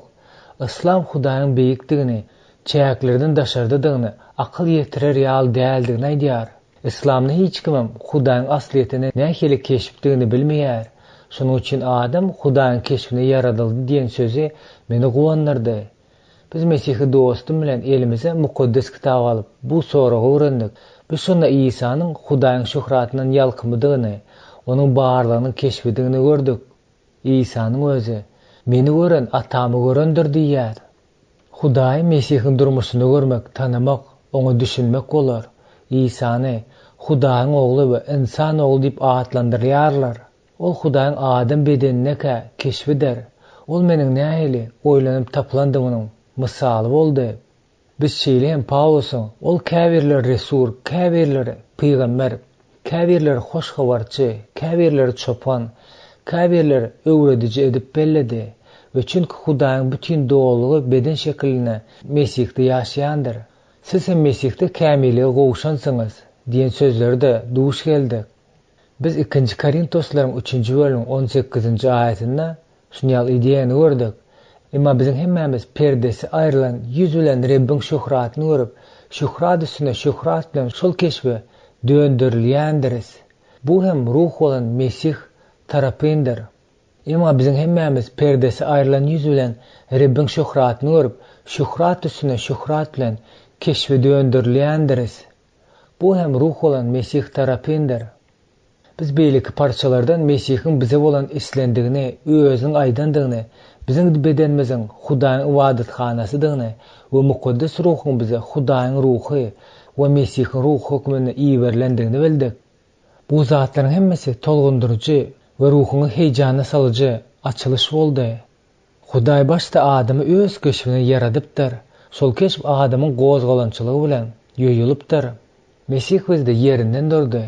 Birden men özümiň kimdigimi we nähili oýlanyp taplandygyma düşündim. Men Hudaý öňünden Hudaýyň keşbini dikeltmek üçin geldi. Hudaýyň özü bizde ýaşamak isläpdir. Hemme zat öz görjülügiň hemme zat ruh, meni ýaşaýan Mesihiň ruhy arkaly bolan ýaly edendigime düşündim. Men İsa Mesihiň üns merkeziniň Hudaýyň özü oýlap tapan ýaly bolmama jemlenendigini gördüm we Hudaýyň özüne düşündim. Ol meni ýaşamak isleýär. Ol öz oğlunun keşfini menne canlandırmağa isleýär. Ol Hudaýyň şahsiýetiniň keşfidir. Meniň üçin nusxadyr. Mundan başga da onuň ruhy özüne üýtgemege, täzeden dikelmegine içki dinamikany berýär. Ol Hudaýyň özü bilen gatnaşmaga ýol açan ýeketäk kişidir. Men özümiň bu söhbetleşigimde Mesihiň ölüminiň we ölümden diriliş merkezi organ hakyna gurrun etmeýändigimizi aýdyp bilerin. Ol şeýle de gökden ýeberilen zatlaryň hemmesiniň iň beýigidir, esas bolup durýan wakasydyr. İmana täze gelen bu ýigit nämeden başlanjygyny bilmän, gelip çykyş kitabyny okapdyr. Şonu ol güni birinji wagtda özüniň kimdigine düşünipdir. Bu bolsany şondan beýleki gözleri, ýagny Hudaýyň keşfine yaradylan ýa-da Hudaýyň keşfine döndürilen bolmaklyk nämäni aňladýar diýen gözlügi alyp barypdyr. Şerp ol Mesihiň wajipligyny we Hudaýyň adam mabatdaky planaky oňa berilen merkezi oruna düşünipdir. Ol şeýle hem ýazgynyň Hudaýyň öz durmuşyna barlygy hakda gurrun berýän käbir parçalaryň kömegi bilen halas etme prosesine Ata Hudaýyň Isanyň we mukaddes ruhyň üýtgüsiz roluny görüpdir. Bu oňa Hudaýyň birligini düşünmegine kömek edipdir. Bu bolsa musulman medeniýetiniň adamsyna mahsus bolan kıyınçılıktır. Sizin ýadyňyzda bolýaly, musulmanlar Hudaýyň ýeketäkligi ideýasyny berilendir. Şonuň üçin hem ýeketäk Hudaý Ata, Ogul we mukaddes ruhyň şahsiýetine düşünmekde uly kıyınçylyk çekýärler. Şeýlelikde halipalykdaky gorunukly maksat biz öz keşbini täzeden dikeltme we bizde ýaşaýan Hudaý bolup duranlar. Bu bolsa halipaçylygyň maksadynyň imany täze gelen adamyň Mesihiň bizde ýaşaýşy, bizim hem onu ýaşaýşymyz ýaly wajip bolan Hudaý bilen baglanyşygy ösdürmäge kömek etmegini aňladýar. Halipaçylygyň galan jehletleriň hemmesi bu baş maksadyň bizdäki Mesihiň ýaşaýandygynyň daşyna aýlanýandyr. Biz öz şähertlerimize habar vermek, öwretmek we durmuşa salmak isleýän zatlarymyzdyr. Olar bizim özümizde ýaşaýan Mesihiň ýalkymyny görmelidirler.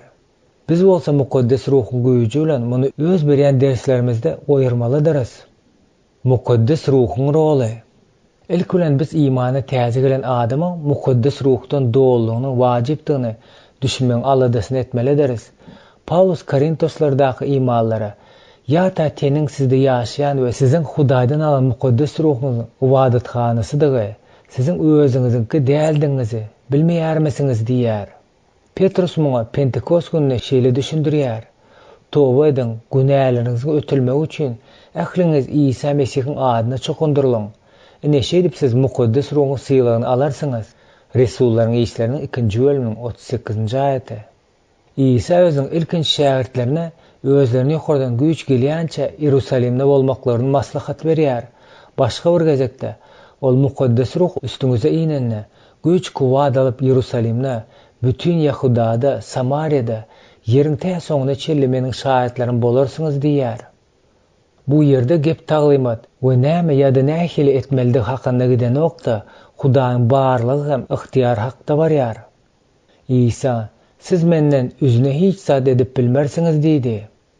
Munyň manysy dünýäde diňe iki ihtiýaryň bardygyny, biziň hem şolaryň haýsy bolsa biriniň astyndadygymy, muny bilmegi ören wajip zatdyr. Resul Yahya, biz özümiziň Hudaýdandygymyzy, bütün dünýäniň bolsa iblis golu astyndadygyny bilýäris, diýip ýazýar.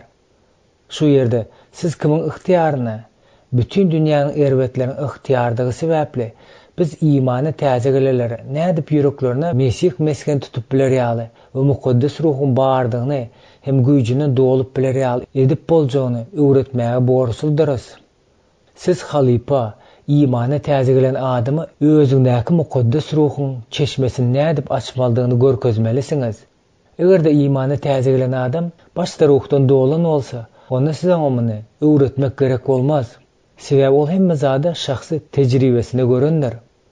Egerde ruhun özü siziň şäherdiňiziň üstüne iýinmedik bolsa, onda siz oňa iman arkaly ruhy nädip almaldygyny, biziň Mesih'i şeýdip kazanandygymyzy öwretmelisiňiz. Bu juda zerur zatdyr. İmana täze gelen adamyň iman arkaly bu ajaýyp çeşme, mukaddes ruhun wadasyna düşünmege we onu kabul etmege gerekdir.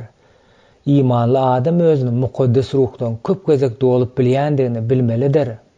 İmana täze gelen adam mukaddes ruhun şu funksiyalaryny bilmäge borçludyr. Oňa özüň nädip gözlemeldigini, östürmeldigini, doga etmeldigini we iman arkaly Hudaýyň öz ruhundan berjek bolan zatlaryny bilmeldigini habar vermek gerekdir. İsa bizde öz ruhu bilen ýaşaýar. Mukaddes ruh bize hemme zady öwretjek we İsa'nın aýdýan zatlaryň hemmesini ýatlatjak ýeketäk kişidir.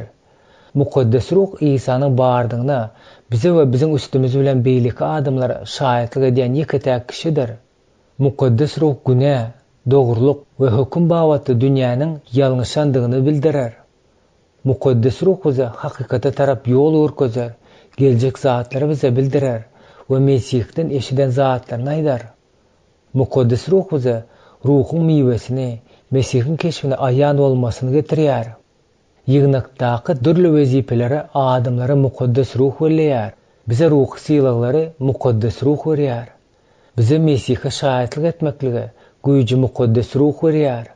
Bize görnüşleri we düýüşleri mukaddes ruh berýär-de, şolarda Hudaýyň paçalygyny işiniň üstünlügi barasyndaky şahytlygyny görkezýär. Mukaddes ruhun Mesih'in durmuşyndaky we taglimatyndaky roluna seretmek gyzyklydyr. Onuň Hudaýyň paçalygyny bolup geçen zatlaryň iň beýik manysyny düşündirmek şüphesizdir. Hudaýyň özü, Hudaý ruh, imanlary özünden doldurmak bilen hereket edýär. İsa'nın suwa çokunduruluşuna üns beren, ol suda çokundurulan wagtynda gökler açyldy da üstüne Hudaýyň ruhy indi. Yahyanyň hoş habaryna çünki Hudaý tarapyndan ýolanan Hudaýyň sözlerini sözleýändir. Siýa Hudaý ruhy ölçek bilen bermeýär, diýilýär. Bu zatlaryň hemmesi Mesih'in gelmezinden yüzlerçe ýyllar öň Zakariya welilik edilen aýdan zatlaryny görkezýär. Bu Rabbin güýç we zorluk bilen däl-de, diňe meniň ruhum bilen iş bitirersiň diýen sözi. Muny hökmürawan Rabb diýär. Ruhy söwüş. Egerde mukaddes ruh hakdaky taglimaty gowja synlasak, onda biz hükmany suratda ruh söwüşe gelýäris. Halipa şähertlerinden özüne, tiri taýpasyny, tohum tijesini, halkyň milletleriň we tutuş dünýäni gurşap alan ruhy göreşi gizlemek bilen oňa gowgullyk edip bilmez.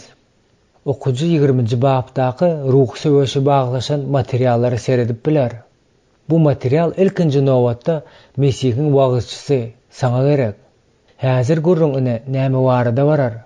Sen öz ananyan we şu söwüşden ulanýan zadyny öwretmelisin. Hatta bu senin üçin gaýtalama bolsa da aşağıdaky beýan edilen zatlar senin wagzyň düýp manysyna bolmalydyr. Adam bilen Hawa yaradylan wagtynda şeytan iýem ýerdedi. Olaryň Hudaýyň ýagşylygyna we akyldarlygyna şüphelenmege we ondan yaradylan dünýäsiň äskermezçilik etmegini gazanmak, olary azdyrmak bilen günä etmeldigi sebäp boldy. Şol wagt Hudaý şeytan bilen adamzadyň arasyny ebede düşmançylygy saýlandygyny yglan edýär-de, ýa-da uruşyň başlanandygyny, bu uruşda insan oğlu İsa'nın şeytan tarapından ölüm halyna çelip bolan derejede yaralanjakdygyny kakdyryp aýdýar. Hudaý şeýle hem şeytanyň ikinji stadiýa geçmeli bolan İsa'nın aýaklarynyň astynda hem çympityrak etjekdigini belilik edip aýdýar. Birinji stadiýasy bütün dünýäniň günäsi üçin ölüp, şeytanyň elinden imanlary aýplamaga we ýazgyrtmaga ıhtiýar alandygyny jemlenilýär. İkinji stadiýa Reb İsa Mesih ikinji gezek gaýdyp gelende şeytany onuň soňky hem arz edilmeklikle degisli bolmadyk sözüni aýdanda bolýar.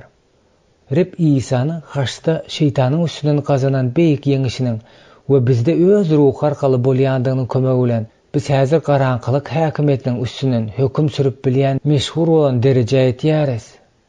Ýöne biz şu güne çelli de onuň öz aýaklarymyzyň astyna weýran edilenini görmeýäris. Söwüş mög çalýar. Biz gan bilen tene garşy söwüşmeýäris. Sebäbi biziň söwüş ýaraglarymyz dünýewi däldir. Galalary ýykmak üçin Hudaýyň gudratyna eýedir. Ey balalar, siz Hudaýdansyňyz, yalan peýgamberleri ýeňensiňiz. Çünki sizde bolýan dünýäde bolýandan uludur. Biz şeytana nädip täsirli garşylyk görkezmeldigini öwredilýändir. Bize iblisiň arlaýjy arslan kimin aýlanyp, ýuwçuny agtaryp ýörendigini duýdurulýar.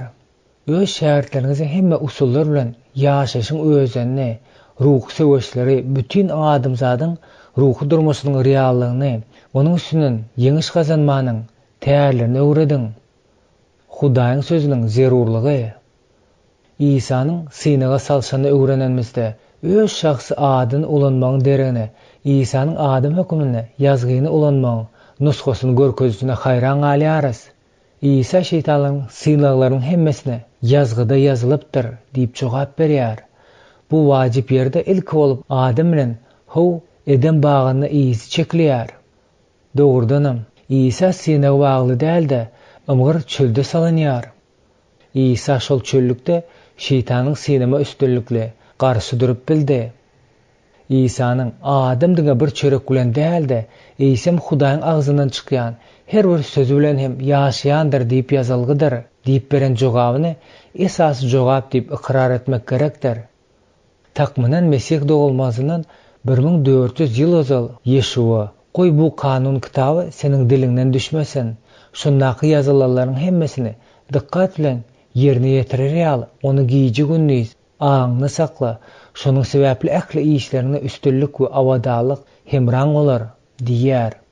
Ondan 400 ýyl geçenden soň bize zeburu we mukamlary galdyran Dawud paça dogry ýaşaş obrazy hakynda ýazmak bilen bu üçin ündewleri gaýtalap, erbetleriň maslahatyna gitmedik, günäkärleriň ýoluna bolmadyk, maskaralaýjylaryň meýlisine oturmadyk adam bagytlydyr.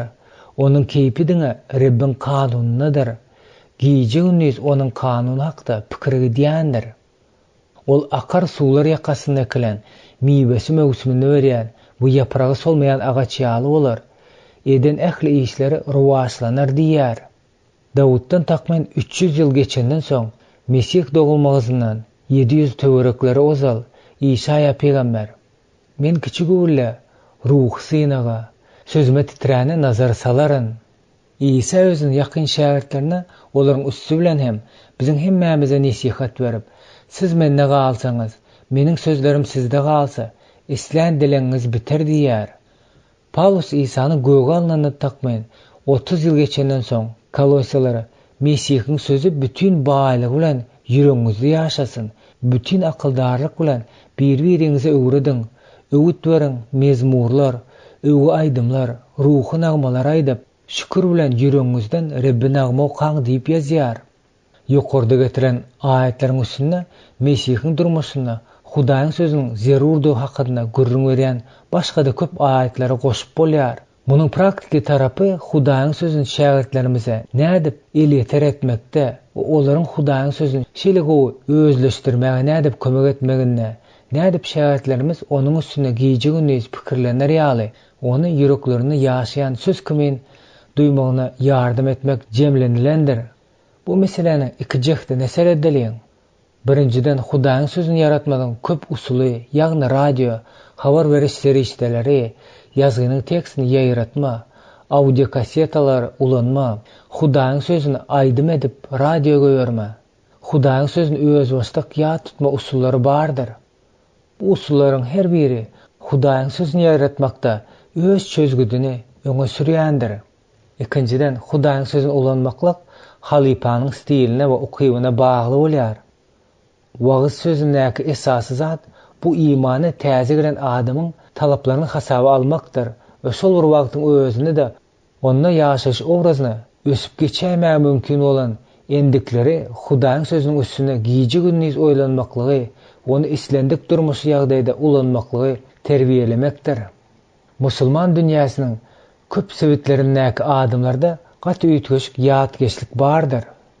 Bizdiňe bir saýlanan aýatleriň ýat tutulmagyny däl de eýsem imanly adam eline mukaddes kitap alynan ýa-da oňa tutsak edilme we ýekelikde türme salynana hop salynan ýagdaýlarda da ýa-da salar ýaly tutuş parçalary ýat tutmak peýdalydyr diýip hasaplaýarys. Mukaddes kitap aýatleriň üstüne pikirlenmek elbetde Mesihiň söz durmuşyny ulanmagy bolup durýar. Eger siz kynçylygy çekip nämeden başlajaňyz bilmän ýören bolsaňyz, men size Leroy Ames'in Halypaçylygyň ýitiren sungaty diýen kitabyny teklip edip biljek. Ol öz şähertleriniň durmuşyny görmek isleýän häsiýetiniň ýa-da enfazlaryň 30 sanysyny işläp düzýärde, şol häsiýetiň her bir birine gabat gelýän ugurlary we ýazgydan alynan ýerleri teklip edýär. Şähertler bilen izgiderle duşmak üçin köp wagt berilýän ýagdaýda siz mukaddes kitabyň aýratyn kitaplaryny izgiderle öwrenip bilersiňiz. Ýöne islendik ýagdaýda da öwredilen hakykatlar şähertleriň durmuşyna ulanylmalydyr. Belki siz tutuş mukaddes kitabyň strukturasyny düşündirmeklige, wagt tapmak we has wajyp hasaplayan aýatleriňizi aýratyn bellemek isleýänsiňiz. Edil özüňize hoş habaryň haýsy hem bolsa birini okumakdan başlaýaryna gelip çykyş, müsürden çykyş, kanun taglimaty kitaplary hem şähertlere gowy tanyş bolar ýaly mümkin boldugyça tizirek şol kitaplara geçýären. Şol wagtyň özünde de men Mesihilere Zebur we Süleymanyň pährimleri bilen tanışdyrýanna, olar bir aýyň dowamyna şähertler bilen öwrenýärin. Men hoş habaryň izinden Resullaryň işleriniň girişini okumalygy teklip edýän. Mundan soň şäherdiň durmuşyndaky ýagdaýa baglykda saýlanan hatlary okuýarys. Mukaddes kitabyň galan bölekleriniň izgiderligini siziň özüňiz saýlap bilersiňiz. Helakçilikde bolsa siz şähertleriňize Hudaýyň sözüni nähili öwretmelidigini nesihat berýärsiňiz. Hemişe öz beýik maksadyňyzyň şäherdiňiziň durmuşyda Mesihi görmekdigini ýatlap durmalysyňyz. Bu zatlaryň mukaddes ruh ihtiýary bilen bolýandygy sebäpli ruhda öwrenin we ýaşaň. Hudaýyň sözü ilki bilen şähertleriňizde Mesihi görmeňiz, ondan soň hem ähli durmuş ýagdaýlaryna ulanmaňyz üçin gerekdir. Öwrenme prosesini hemişe arka durjukly duga bilen utguşdyryň. Bu barada indiki bölümde görüň ediler. Duga etme sungaty we praktikasy. Duga etmeklik diňe bir siziň durmuşyňyzyň esasy bölegi bolmaly däldir. Sizde şeýle şähertleriňizde duga etmek sungaty öwretmek artykmaçylyk da bardyr. Ýatda saklaň, bu siziň kelleňizden alınıp şähertleriňiziň kellesine goýulýan bilim ähtiýaçlygy gepleşigi däldir. Siziň maksadyňyz şäherdiňiziň durmuşynda Mesihiň ornanyşyny görmekdir. Duga etmek bolsa bu prosesiň düzüm bölegidir. Ýazgydan duga etmek hakynda alynan ýatlamalaryň diňe bir näçesini alaň. Meni çagyr, saňa jogap bererin. Seniň bilmeýän beýik hem pynhan zatlaryň syryny aýdaryn. Yeremiýanyň 33-nji bölümiň 3-nji aýaty. Hemişe duga edip asla ruhdan düşmezlik zerarly hakynda hem İsa öz şähertlerine bir tymsal aýtdy. Lukanyň 18-nji bölümiň 1-nji aýaty. Şu wagta çelli siz meniň adymdan hiç sady dilemediňiz. Dileň alarsyňyz. Şatlygyňyz dolup daşar. Yahyanyň 16-njy bölümiň 24-nji aýaty. Hiç sadyň aladasyny etmäň. Her zatda dilekleriňizi duga we ýalbarma arkaly şükür bilen Hudaýa bildirin. Her hili düşünceden yukarı olan Hudaýyň parahatçylygy Mesih İsa'da sizin ýüregiňizi, pikirleriňizi gorar. Her hili duga we dilek bilen hemişe ruhda duga edin. Şu maksat bilen bütün mukaddesler üçin ýalbaryp durnukluğa huşkar bolun. Hemişe şatlyk edin. Diňsiz duga edin. Ähli ýagdaýda şükür edin. Çünki Hudaýyň Mesih İsa'da siz barda isligi şudur. Hudaý bizi özüne çağırmaklyga, özüne duga etmeklige çağırýar. İsa bize hemişe diňsiz duga etmelidigimizi aýtdy. Ol bizim öz ady bilen duga etmelidigimizi öwretdi. Biz ähli haýyşlarymyz bilen Hudaýa şükür edip ýüzlenmeli deriz. Biz mukaddes ruhyň güýjüne we kuwwatyny duga etmeli deriz. Şeýle biz duga eden mahalymyzda Hudaýyň bardygynyň bolýandygyny şatlanmaly deriz. Hudaýyň özümize beýik we akla sığmajak ýagdaýda jogap bermegini eden dugamyzyň miwesi bolýandyr. Ol bize akyl ýetirerden daşardy bolan rahatlygy berýändir. Biziň ýüreklerimiz hem aňlarymyz İsa Mesihiň ıhtiýaryndadyr. Şonuň üçin biz Rebbe şatlananymyzda we Hudaýyň eradasynyň merkezinde galmamyz üçin dyňgysyz duga etmelidigimizi ynamlyk bilen alýandyrys. Şagirdleriňiz muny siziň durmuşyňyzda görmelidirler. Olar duga etmekligi siziň bilen bile öwrenmelidir. Siz bilelikde edýän dugalaryňyzda olary ruhlandyryň. Onuň duga etme ukybyny ösmegine ýardam edin. Eger siz muny edip bilmeseňiz, onu duga etmekligi nädip öz isleýän zadyňyzy etmeligi hakynda hat ýazmalysyňyz. Olar birazrak wagtda mukaddes kitapda beýik dugalaryň bar ekendigini görürler we olary özlerine nusga ederler. Eger siz olary giýjeginiz Hudaýyň sözi hakynda pikirlenmek öwreden bolsaňyz, olarda teselli tapmak üçin bolşýaly öz dugasyny ruhlandyrmak üçin hem mukaddes kitapdan alynan giň material bolar. Sazyň we ýygnançynyň ýeri.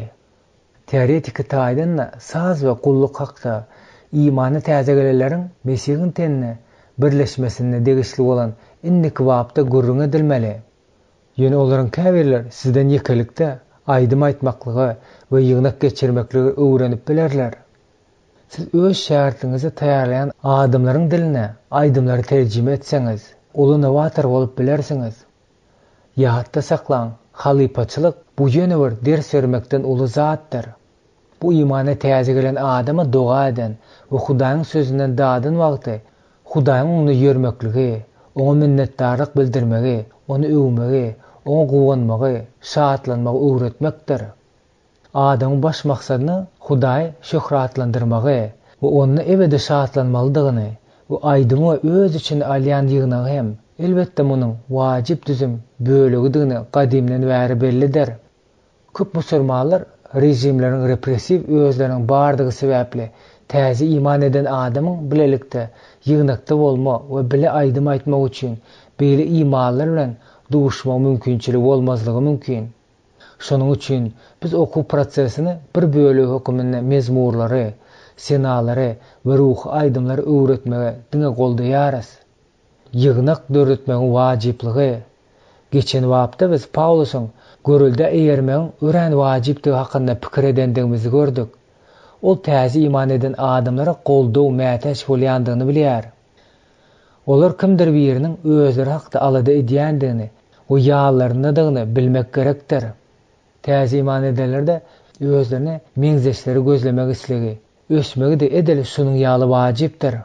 Bu hakda imanlaryň Mesihiň tenine birleşme mümkinçiliginiň modellerine bagyşlanan innik wagtda gurrun ediler.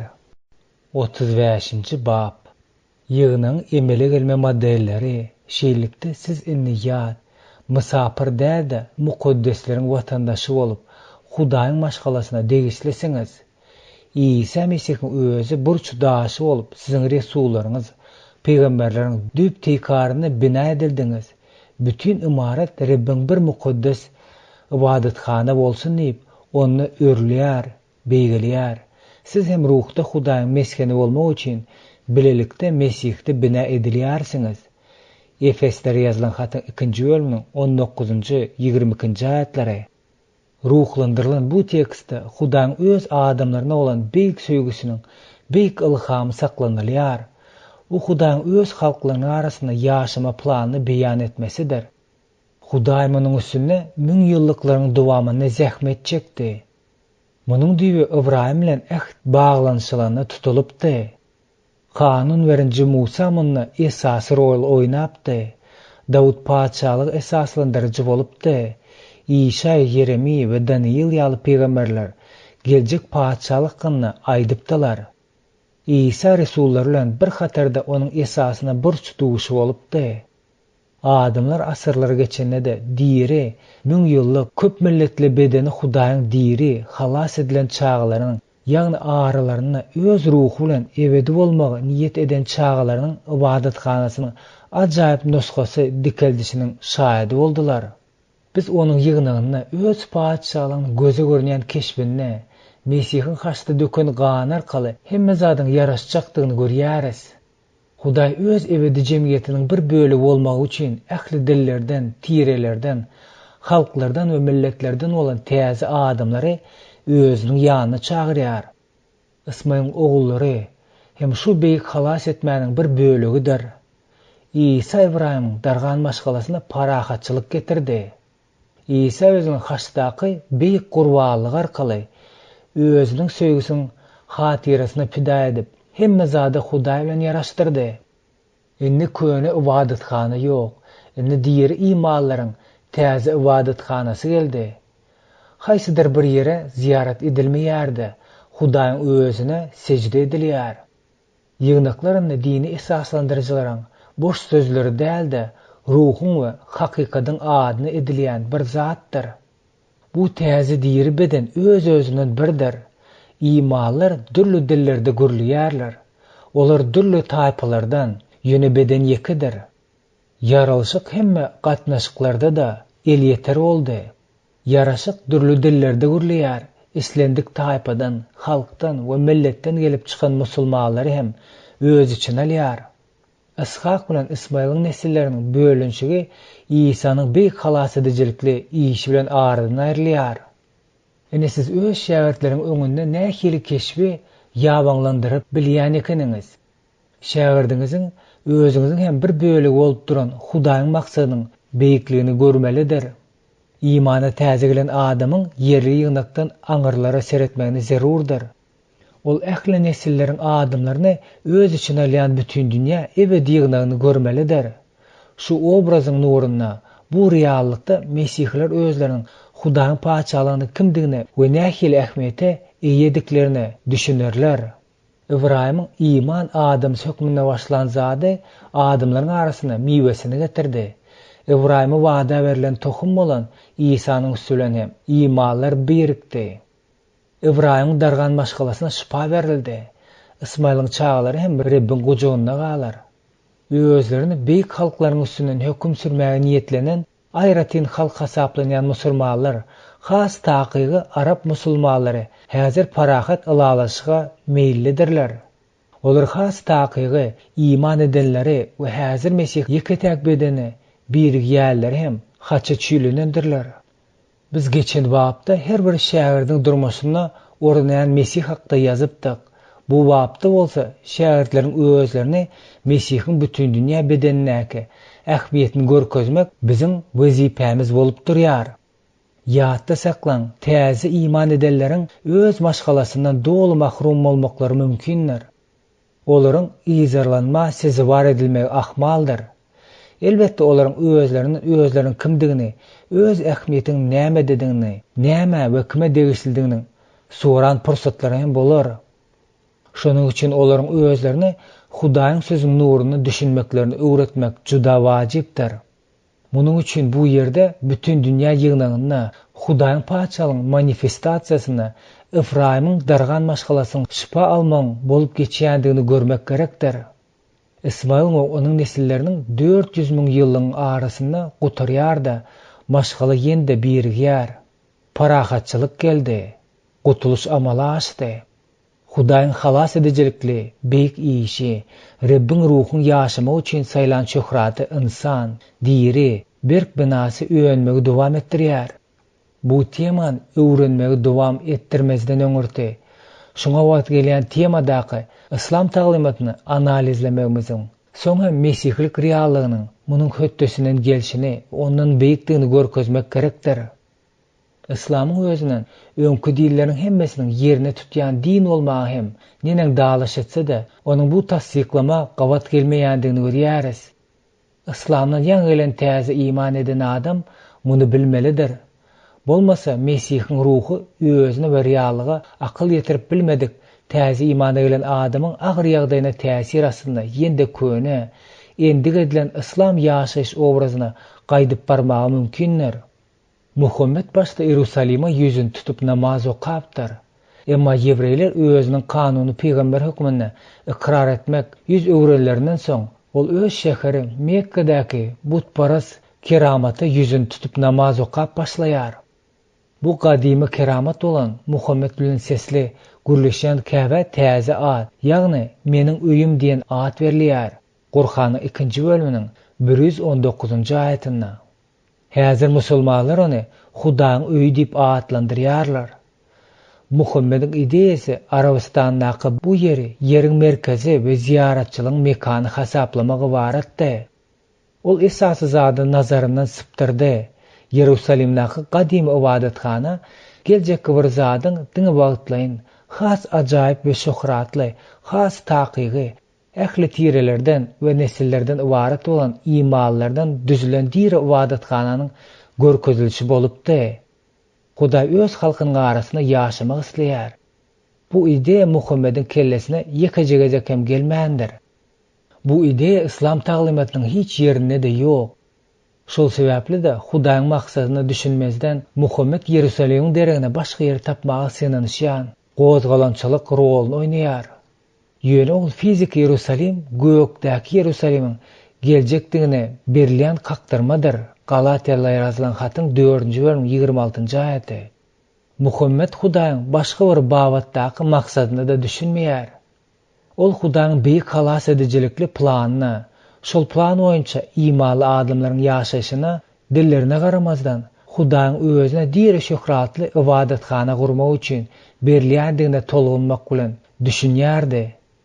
Muhammed İslam'ı Arap peygamberi, Arap Qur'any, Käbe ýeriň merkezi ýaly, sap milli terminlerde düşünýär. Hajar bilen Ismaýyň ölümi bilen baglanyşykly bolan wakany Berşebadan Mekkanyň sewitlerine geçirýär.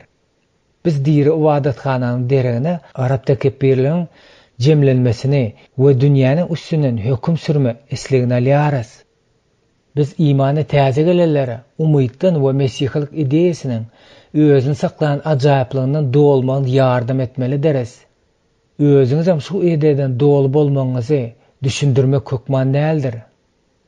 Bolmasa siz öz okuňyzy ýerli ýygyna gurmagy alyp barýandyňyzy görürsiňiz. Täze imany gelen adam ýerli ýygyna alyp barylmazyndan öňürti, şol ýygynyň bütün dünýä ýygynyň diňe bir bölegini düşünmelidir. İslam jemgyýetiniň tapawutlykda imanlaryň bütün dünýä ýygynyň içinde Hudaýyň özü ýaşaýan ajaýyp bütün dünýä jemgyýetidir. Bu reallyga düşünmeklik imany täze gelen adamy görüşýän ýerli ýygynyň ýokary galyşyna we pese düşenine düşünmäge kömek edýär. Biz bütün dünýä ýygyny düşünjesini öwrenenimizden soň ýerli ýygynyň nämetigi baradaky soragy galdyrmalydyryz. Ýygynaga berilýän iň gysgaçyk keskitleme bu Hudaýyň ruhunyň güýjüne we İsa Mesihiň ýolbaşçylygy aslynda bile gulluk etmek üçin birgen iki ýa-da köp adam bolsa gerek. Stil saylamakda we gatnaşyjylaryň düzümine uly üýtgeşmeleri ýetmäge ruhsat berilýär. Ýöne asliýetine dogry bolan bu keskitleme köp ýagdaýlara ýeterlik bolmaýar. Her bir missiýa we ýygynyň ýerli ýygynyň nähili gurulýandygy babatda öz şahsy ideýasyny görüňsiz işläp düzdiler. Mysal hökmünde Arap bütün dünýä missiýasyny getirmek bolýar. Ol ýerli ýygynyň näbeden düzelendigini aşaky ölçeklerinden peýdalanýar. Oňa goly suwda çokondurulan imanly adam mümkin boldugyça maşgalary çekmekden başlamaly. Şondan soň öýlenmedikleri kabul etmeli. Ýazgyny bilýän, ikrar edilen ýerli liderler, ýygyna üçin ýerli sany, ýerli ýygynak öz madda işi we hoş habary ýaýratmak üçin jogapkärçiligi öz üstüne alýar. Men buların üstüne yığınak geçirmekligi, Hudaýyň sözüni öwretmekligi, suwda çokundurulmagy, Rabbin agşamyny bayramçylyk etmäge de goşardym.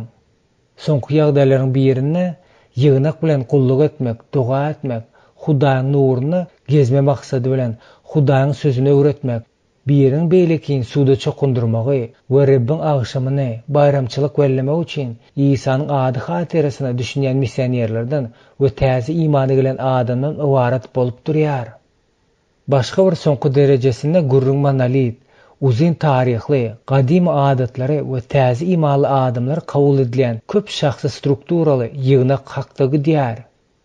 Şu iki soňky derejeliň arasyndaky ölçegi, stili, däpleri özüne gurnaş modelleri bilen tapawutlanýan yüzlerçe variantlar yerleşýär. Munyň ýaly yığınaklar mono we polietniki bolup bilýärler.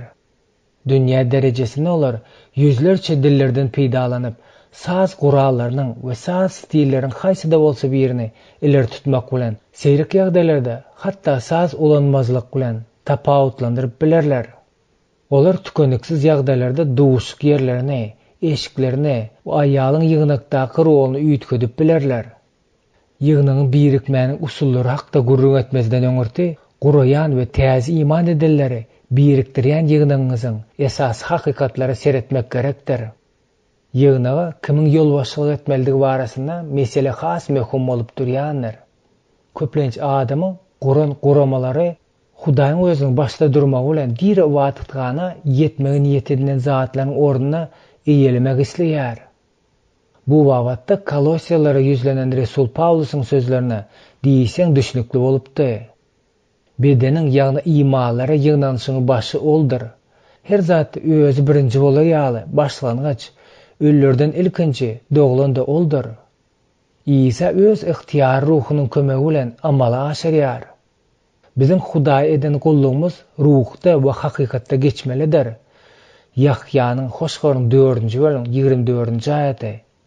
Ruhsuz we öňde Isa görünmese, bizim gullugymyz ýa-ha ölü bolar, ýa-da abraýsyz bolar. Biz ýerli ýygynyň imanlarynyň dir bedendigini, Isanyň onuň başynda durandygyny we onuň ruhu bilen dolandyrýandygyny ýatdan çykarmaly däldiris. Yığınaklarda ullakan dürlüğün bardygyny seretmezden, olara berk ornun umymy häsiýetiň maksusydygyny hayran aldyrýar. Paulus Efeslilere çağırılışyňyzda bir umyda çağırılışyňyz ýaly, ten bir, ruh bir, Reb bir, iman bir, çokundurus birdir. Hemme zadyň üstünde, hemme zat arkaly we hemmäňizde bolan hemmäniň Hudaýy hem atasy birdir, diýip ýazýar. Siz şunu öz şähertleriňize düşündirýänçäňiz, olar köp ýerli ýygynaklaryň we sektalaryň alym ola suratlaryndan bütügi düşünjäni düzüp bilmez. Eger imany täze gelen adamlara dünýäde näme üçin ýygynaklaryň beýle köp dürlügini düşündirseňiz gatygy bolar. Olar ýerli ýygynaklaryň ösüşini taryhy, medeni sebäpleriň we adam ýalňyşlaryň oýnaýan roluny bilmelidirler. Olar bu zatlara düşünmäge kömek etmäniň usullarynyň biri de olaryň ünsüne musulmanlaryň arasyndaky sansız sajaksız sektalara çekse bolýar. İmany täze gelenleriň köpüsi Hudaýyň sözüni näme üçin ýygnaklaryň we ýygnak guramalarynyň birdiginiň wajyplygyny takyk görkezmeýändigini bilmek isleýärler. Öz pikiriňizçe bu meseleler wagtda ýazgyny näme üçin dymýandygyny düşünmeli bolýarsyňyz. Siz adamlar öz medeni adatlaryna baglykda hoş habara laýyk gelmäge, azat bolmaklary üçin Hudaýyň ýygnagy işine bir megzeşlik bolmagyň hükmany däldigini aýdarsyňyz diýip çaklaýarys. Ol adamlaryň stil we saz, arhitektura konstruksiýalaryny ýygnak geçiriş usullaryna saýlamakda azat bolmalydygyny isleýär. Reformasiýa döwründe gunwetlerdaky mesihler saýlaw edip bilmeýärdiler. Rim Katolik ibadethanasy hemme ýerde özüniň katolik ideýalaryny öňe sürýärdi. Luther bilen ýarallary ýazga esaslanyp ibadethana düzgünlerinde köp saatlar gaýtadan baha berilmäge duçar etdi. Eger ýazgy ýygnak geçirilmäge käbir zatlar gadagan etmeýän bolsa, onu olary ulyny bermeli. Başga bir tarapdan Anabaptistler eger mukaddes kitap haýsydyr bir zat etmeldigini takyk görkezmedik bolsa, onda onu etmeli däldir diýilýär. Meniň pikirimçe, ýazgynyň ýygnaň geçirilişi we ýygnak guramalary babatda dymýandygynyň sebäbi Hudaýyň medeni absolut hökmany etmek islemeýändiginedir. Huda ýygnyň ösmegini isleýär. Ol ýygnyň dürli kontekstlerde, ýagny dürli ýurtdaky we döwürlerdäki imanly adamlaryň medeniýeti häsiýetinden kontekstlere gabat gelmegini isleýär. Ýönesere sap bolunna Hudaýyň özümize sinkretizmi, täze iman edenleriň çykyp gelen dini we medeni kontekstlerinden alynan hilal edicilikli Hudaýsyz elementler bilen egleşige gitmezligi köp gezek duýdurýandygymyzy unutmaň. Ene näme üçin biziň düşen ýagdaýlarymyzda hoş habara garşy bolan elementlere ýol bermez ýaly islamy bilmek nähili wajyp eken. Bu temany öwretmäniň düýbün tutanmazdan soň imanlaryň bir bolan we täze dören ýygnaklardaky birikmesiniň formasyny düşünmäniň wagty geldi. Men bu formalary täze iman edenlere haýsydyr bir teoretik modelleri teklip etmek nokta nazaryna garanyna pragmatik tarapdan düşündirmek isleýären. İş yüzüne imanlar ýygnakda birikmesiniň esasem 3-5 modeli duş gelýär. Meniň pikirimçe, şol modeller ýagdaýlaryň aglaba bölegini öz içine alýar. Birinji model dolu integrasiýa. Täze iman edenleri ýygnaklarda integrasiýa etmäniň has giň ýaran usullarynyň biri de biziň ýygnagy dolu integrasiýa etmek diýip atlandyrýan usulumuz bolsa gerek. Musulmançylykdan ýaňy çykyp gelenleriň haýsy etniki we dil toparyndan gelip çykýandygyna garamasdan olar hereket edýän ýygnagy kabul edilýär.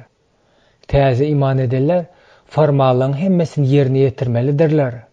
Eger olar hakykatdan hem kabul edilmek isleýän bolsalar, onu täze dil öwrenmeli bolmagyna, endig etmedik sahasyny, täze adatlary, eşiň täze stilini özleşdirmeli we başga-da köp saatlar etmeli bolaýmagyna mümkin bolar. Asliýetine täze iman edenler üýtgeşmäni etmeli bolýarlar. Birincisi ruhu üýtgeşme, ýagny Mesihe gelme. Ikincisi özleriň birikdirilen ýygnaň medeniýetini kabul etmedir. Biz muny öňkü musulmany özüniň öňkü medeni kontekstinden çykaryp alyp, onu dolugyna täze kontekstde goşmak diýip atlandyrýarys. Ikinji model dürli medeniýeti bolan ene we bölünip aýrylan ýygnaklar. Ikinji model ene ýygnak we bölünip aýrylan ýygnak diýip atlandyrylyp bilinär. Munda ene ýygnaň bir etnik esasy bolýar, bölünip aýrylan ýygnaň başga etnik esasy bolýar. Şunuň ýaly ýagdaýda ene ýygnaň täze iman edenleriň dil we medeniýeti üýtgemeklerini gyssamaklyk näme dogry bolýar diýip düşünýär. Şeýlikde ene ýygnaň agzalary birleşiginiň özleriniň ýygnagyna tapawutlanýan başga ýygnagy esaslandyrýarlar. Bu modelde ene ýygnak özüniň bölünip aýrylan ýygnagyny teklip edip, ýa-da ruhy boýunça täze imana gelenleriň medeni kontekstine has ýakyn bolan gurulşy teklip edip biler. Şuna saz, dil, giyinme manierasy bölünip çykan ýygnaň özü tarapyndan saýlanylýar. Üçüncü model iksan agzalyk. Meniň seredip geçen ikinji modelim iksan agzalyk diýip atlandyrýan modelimdir. Täze iman eden adamlaryň türlü sebäplerine görä geçirilýän ýygnaň dilini asla düşünmeýän ýa-da onuň geçirilişini halamayan bolsalar da özlerini eýýän bar bolan ýygnaga, ýagny ýaşan ýerlerindäki ýygnaga degişli bolmaklygyna duýup bilerler. Olar şol ýygnaklara iýizi giderler barýarlar we öz ýakyn adamlar bilen özleriniň ene dilini öwrenşen ýagdaýyna geçirilýän ýygnaklara da gatnaşýarlar. Dostlar olaryň eýýän bar bolan ýygnaga degişli bolmalydyklaryny düşünýärler. Ýöne bu adamlar şol wagtyň özüne özleri üçin ýakyn bolan medeni stilde geçirilýän ýygnaklara da gatnaşýarlar. Dördüncü model kontekstleşdirilen ýygnak. Dördüncü model musulmançylykdan gelip çykmadyk imanlaryň arasyny ulaşyp gödürýän modelleriň biridir. Bu model başga manieralardan garamazdan şahsy manierasyny işläp düzmekde täze iman edenlere, ýagny öňkü musulmanlara köp derejede azatlyk berýär. Munyň üçin köp esas bar. Olaryň ýaşaýan ýerlerine baryp goşulýan, ýagny ýygnaň bolmagyny mümkin. ýa-da bar bolan ýygnaň ýa-da ýygnaklaryň başga etnolingwistik bazaly bolan öňkü musulmanlar kabul etmek islemezligi mümkin. Ýa-da bar bolan ýygnak korumpirlenen olup, onuň bilen hiç kimiň iş salışmak we oňa öýkünmek islemeýän bolmagy mümkin. Bu modeli saýlayan adamna degerli esaslaryň birgeden bolýar. Şol esaslaryň biri çykaryp almaň, ulanmaly däldigini we täze iman edenleriň öz medeni kontekstinden bölünip, güç bilen ýat kontekstde geçirmeli däldigidir. Şeýlelikde gurrun medeni imperializmine garşy durmak hakda barýar. Şu modeliň peýdasyna bolan ikinji delil, Hudaýyň ähli halklara öz medeniýetlerine laýyk gelýän manierada öz bilen gatnaşmaga azatlyk berendigindedir. Bu ýerde Hudaý ähli imanlaryň ruhdaýdan bir bolmagyny isleýän bolsa-da, onuň stiliniň we ýygnak gurulşynyň total bir meňzeşliginiň bolmagyny mejbur etmeýändigini göz öňüne tutulýar. Şu model analizlerimde men yerli dini medeniýetiniň elementlerini 3 kategoriýa ýazgynyň taglymaty bilen bir yerle sygýan, asla bir yere sygmaýan we bitarap, ýagny mesele bolup durmaýan kategoriýa bölmek peýdaly bolýar diýip hasaplaýaran. Bu modele gaty serasaplyk bilen ugur tapmalydyr. Saklanýan islam formallygyň belli bir islam mazmuny içinde saklanýandygy baradaky fakt howpy izleýändir. İslam formalaryny kabul edenne we mesihlige öwrenişdirenne, olaryň doğulugyny täze mesihlik mazmundan doğusyna gözekçilik etmek gerekdir. Dennis Green täze ähitdäki ýewreleri hatyn hut öňkü dini endiklerine gaty köp satlary saklayan imanlara ýazylandygyny görkezmek bilen bize ullakan hyzmat etdi. Köni Yahudi formalaryny saklap, helak edijekli sinkretizme ulaşmakda ulu howp bardy. Ýewrey mesihlik jemgyýetine köni Yahudilik mazmunynyň Hudaýyň hoş habarlarda aýtmaga niýet edilen täze mazmunyň üstüne agalyk etjekdigine juda ulu howp bardy. Başga bir tarapdan kontekstleşdirme usullarynyň taraplarynyň biri bolan Phil Parshall bu tema boýunça musulmanlara hoş habar wagys etmäniň täze ýollary atly ilkinji häzirki zaman kitabyny ýazdy. Bu kitapda suratlandyrylýan Lombardadaky ýygnak gurulşyny esasan hem ýokurda görkezilen usullaryna, ýagny elne mukaddes kitaby alma we nämäniň ulanarlyklydygyny we nämäniň ret edilmelidigini we nämäniň bir tarapdan saýlamagy ýoluny işlenip düzülipdir. Parşal 9 geçenden soň kontekstleşdirmäniň sapaklary atly makalasyny ýazýar. Köp peýdaly pikirleri we netijeleri özüne jimleýän bu makalalarda awtor pikirleriniň esasy özüne beýan edilýän abzas bar. Parşal makalada şeýle ýazýar: Bizim tagallalarymyza dolu baha bermeklik mümkin näl. Ýöne ilkinji seslenmeleriň goldaýjy bolandygyny bellemek ýakymlydyr. İmany täze geleler öň islamyň mesihlige gelen bir ýygnak geçirmegi halaýarlar. Dua etmekdäki, Hudaý şöhratlandyrmakdaky, oraza tutmakdaky we tanış sözleri ulanmakda mukaddes kitap formasynyň ýagdaýlary imanlara, täze konfessiýa aňsatlyk bilen geçmek ýardam edýär. Iň esasy zat hem imany täze geleler, musulman garyndaşlar we dostlar üçin hem özünki bolup galýar. Ýygnyň ähmiýeti ösdügiçe helakçylyky ýagdaýlar bolan gezekleri belli alynan bolsa-da, olar adaty çykarylyp alynan bolmaýarlar we izarlananlar da bolmaýarlar. Men özümiň ýazga düşünşme esaslandyrýan düşündirmekleri bermek we bu tema boýunça şahsy derňewleri geçirmek isleýärin. Birinciden ýokurda ýatlanıp geçilen Bangladeş kontekstleşdiren mesihleriň dowam edýän izarlanmalaryň öňünden durup biljekdigine, duraýan ýagdaýlaryna da sinaglardan İsa'nyň bir şähertleri bolup çykýandygyna da ýa-da sinkretizme düşjeklerine baha bermeklige entek gaty ýer bolýar. Olaryň äden iň jedeli ädimleriň biri de özleriniň İsa'nyň izine erejiler diýip atlandyrýandygynydyr. Eger siz Gurhan bilen tanış bolsaňyz, munyň İsa adynyň Gurhannaky ýoýulmasydygyny bilýänsiňiz. Gurhannaky İsa'nyň mukaddes kitapdaky Mesihiň ýoýulan obrazynda şüphe ýokdur. Sonra Gurhannaky ady İsa geçirmekliginiň paýhasly bolýandygyny da jemlenenler. Mukaddes kitapdaky İsa adynyň halasgar ýa-da azad edici manysy bolup kökü bardyr. Tersine Gurhannaky İsa ady halasgärem, azat edici bolmadyk, bari o gudrat görkeziji bolan manisiz Rebbe degişlidir. 1988-nji ýylda edebiýat boýunça Nobel bayramynyň iýesi bolan Nagip Mahruz özüniň Gebeläwiniň çağlarynyňky İsa öýkünmesini onu gözbagçy, ýylanlary jadylaýjy edip görkezme derejesine çellide baryp ýetýär. Ýergiç islamdan mesihlige gelýän adam İsa'nın mukaddes kitap manisinäki ady bilen yüzbe-yüz bolýar. Näme üçin muny ilk başda etmeli dälmişin? Kontekstleşdirmäniň peýdasyna bolan ikinji delil onuň ýyzarlanmadan gaça durmak kömek edýändiginedir.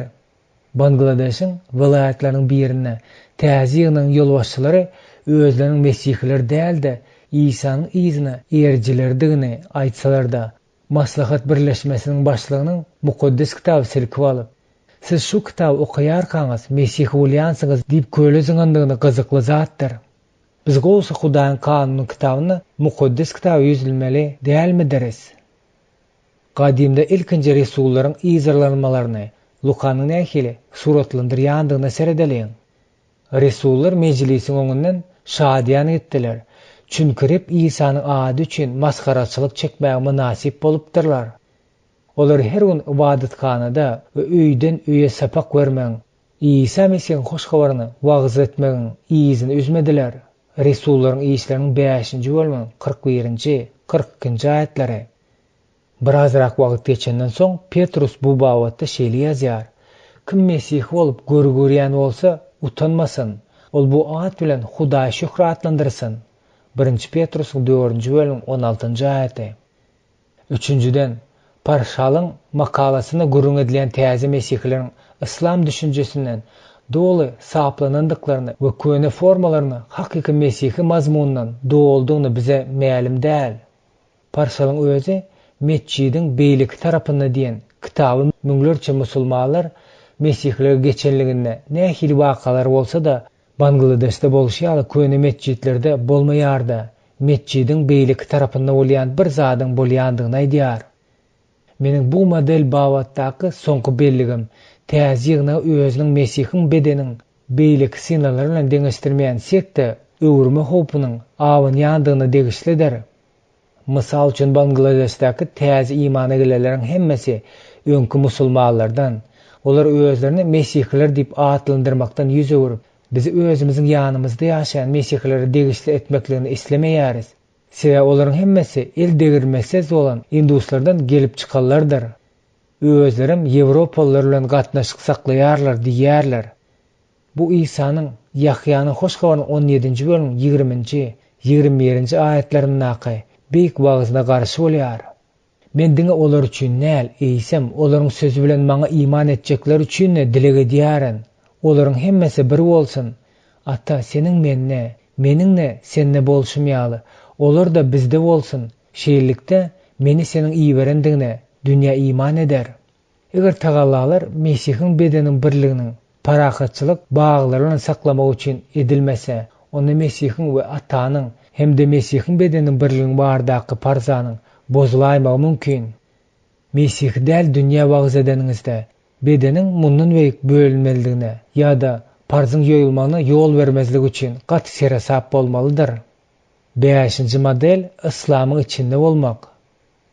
Öňrek bir eksperiment geçirildi. Şol eksperimente göre täze imana gelenler islamda galmagy yrýarlar.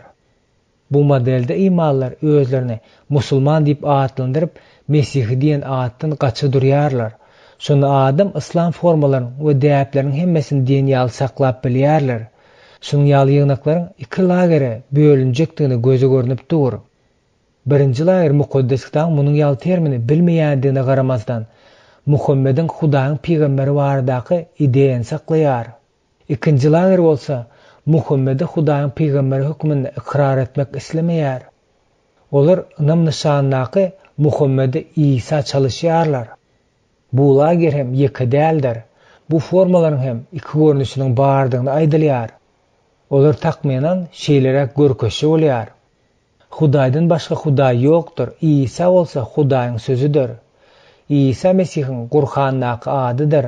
Şeýlelikde İsa'ny hiç bolmanda şu Mesihlerin pikirindäki keramat höküminde iqrar etmege ýol açylýar. İkincisi bolsa, Hudaýdan başga Hudaý ýokdur. İsa bolsa Hudaýyň Resuludyr. Böлекliğin olan bu tasdiqlamanyň kesgitli bir manysızlygy bardyr. Sen musulmanlar şeýle-de İsa'nyň Resuludygyny, Resuldan başga hiç kimem däldigine inanýarlar.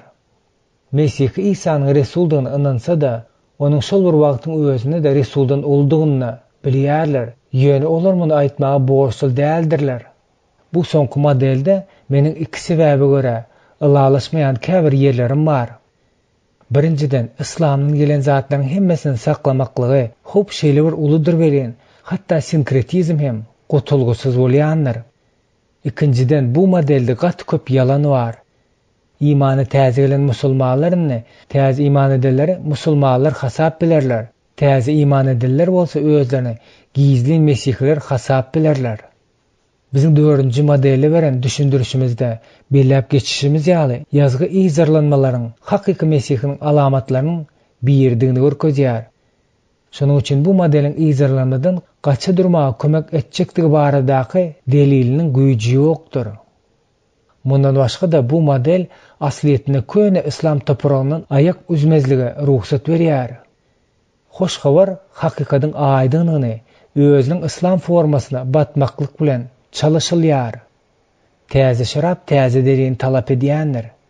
Bu bizim dördüncü model hakynda gurrun edenimizde aýdyn zatlarymyzdyr. 36-njy bab. Tükeniksiz iş.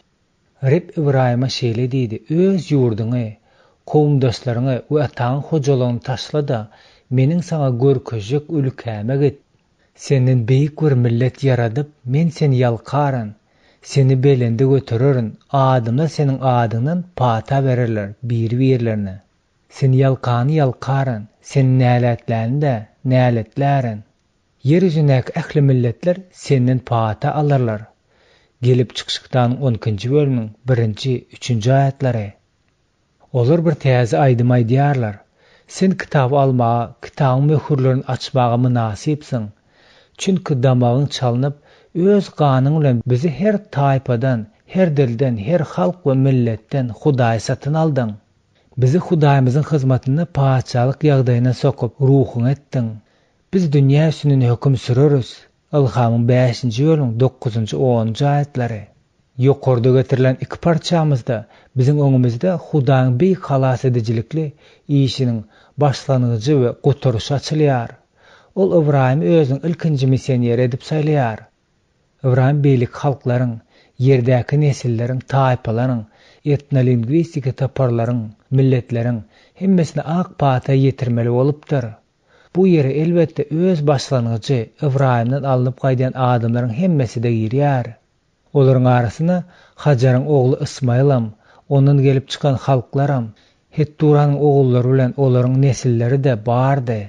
Bu halklar wada berilen missionerçilik maşgalasyna bir bölegi bolmasalar da beýlik halklar bilen bilelikde Mesih arkaly gotuluşy aňladýan wada berilen missionerlik ak patasyny kabul edilen bolmaga dalaşgar bolupdyrlar. İsa'nın öz ilhamından alınıp ýokarda getirilen aýatdaky aýdan sözlerden biz hoş habaryň her tiräniň, diliň, halkyň we milletleriň arasyna hasyl getirjekdigini bilýäris. Şolaryň arasyna elbetde musulmanlar hem bar. Alymlaryň zamanlaryň ahyr hakda söz diýip atlandyran beýlik bir parçasyny İsa missionerçilik ýumuşynyň ýerine ýetirmegiň dogrusyny ulakan waka höküminde gurrun edýär. İsa'nın soňky gaýtyp gelmegi hem şoňa baglydyr. Ene ol näme diýär? Paçalyk baradaky bu hoş habar hemme milletlere güwälik höküminde dünýäni ähli ýerine wagz ediler. Ahir zamana şonda geler. Mattanyň 24-nji bölümiň 14-nji aýaty.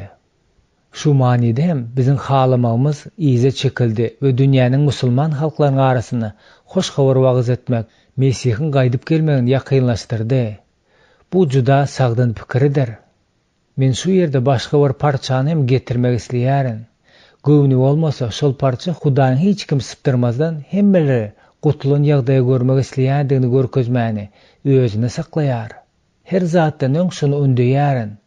Biz takwa hem agraz, aram we gep gurrunsiz ýaşar ýaly Bütün adamlar, padşahlar we häkimet eýelerin bar üçin dilegler, dogalar, yalvarışlar hem şükürler edilsin. Çünkü bu oňat we halasgarymyz Hudaýyň halaýan zadydyr. Ol bütün adamlaryň gutulmagyny, hakykat bilimine ýetmegini isleýändir. Çünkü Hudaý birdir. Hudaý bilen adam arasynda duran ýeketäk töwelläçi bardyr. Ol hem insan bolan, özüni hemmeler üçin töle hökmünde hödürlen Mesih İsa'dır. Muňa da öz wagtynda gübäge çelenler. 1 Timoteýusyň 2-nji bölümiň 1-6 aýatlary. Paulus bu sözleri Rim'in imperiya güýji we Ýewreýler özüne suda berjek bolan wagtynda ýazýar. Ol häkimetler üçin edilen doganyň we Hudaýyň ähli adamlary gutulmak ýagdaýda görmek isleýän arasyndaky bagyşlanşynyň tebigatyny bilýärdi. Bizem şu mysal eýermelidiriz. Adalatsız häkimet mysal üçin orta günnägorda şeliwerançylyklar eden Irakly Saddam Huseyn üçin doga etmek hem neden kıyın bolsa da onun üçin ediljek gysgaçyk dogalarymyz bilen Irak we Kuweytiň halklarynyň gutulşyň arasynda belli bir baglanşyk bardyr. Ýöne edilen zatlar entek yeterlik däldir. Bize Rabbimiz İsa Mesihiň ýerde ýaşap ýörkä eden hereketleriň obrazyna gaýdyp gelmek gerek. Ine matdadan alynan bir bölek. İsa şäher owa aýlanyp, olaryň sinagogalaryna sapak bererdi. Paçalyň hoş habaryny wagyz edip, her sirkawlary, her hassalygy bejererdi. İsa Märekany görüp, olar haýpy geldi. Çünki olar çopansyz goýun ýaly, pytyraňydy, alaçsyzdy. Şonu İsa şähertlerine şeýle diýdi: "Hasyl bol, ýöne işçi az. Bunuň üçin öz hasylyňyzy ýygmaga işi iberer ýaly. Hasyl eýesi Rabbi ýalwaryň." Men Rabbimiziň wagzynyň şu ajaýyp suratlandyrmasyndan alyp biläjek innik sapamyza üns çekmek isleýärin. Bu jelile missiýanyň hemme zady öz içine alyşyna üns beriň. Ol şäher owa aýlanýar. Alymlar bu ýerde 150-den gowrak şäherden owa handa gurungy diýändigini aýdýarlar. İsa olaryň hemmesini geçýär.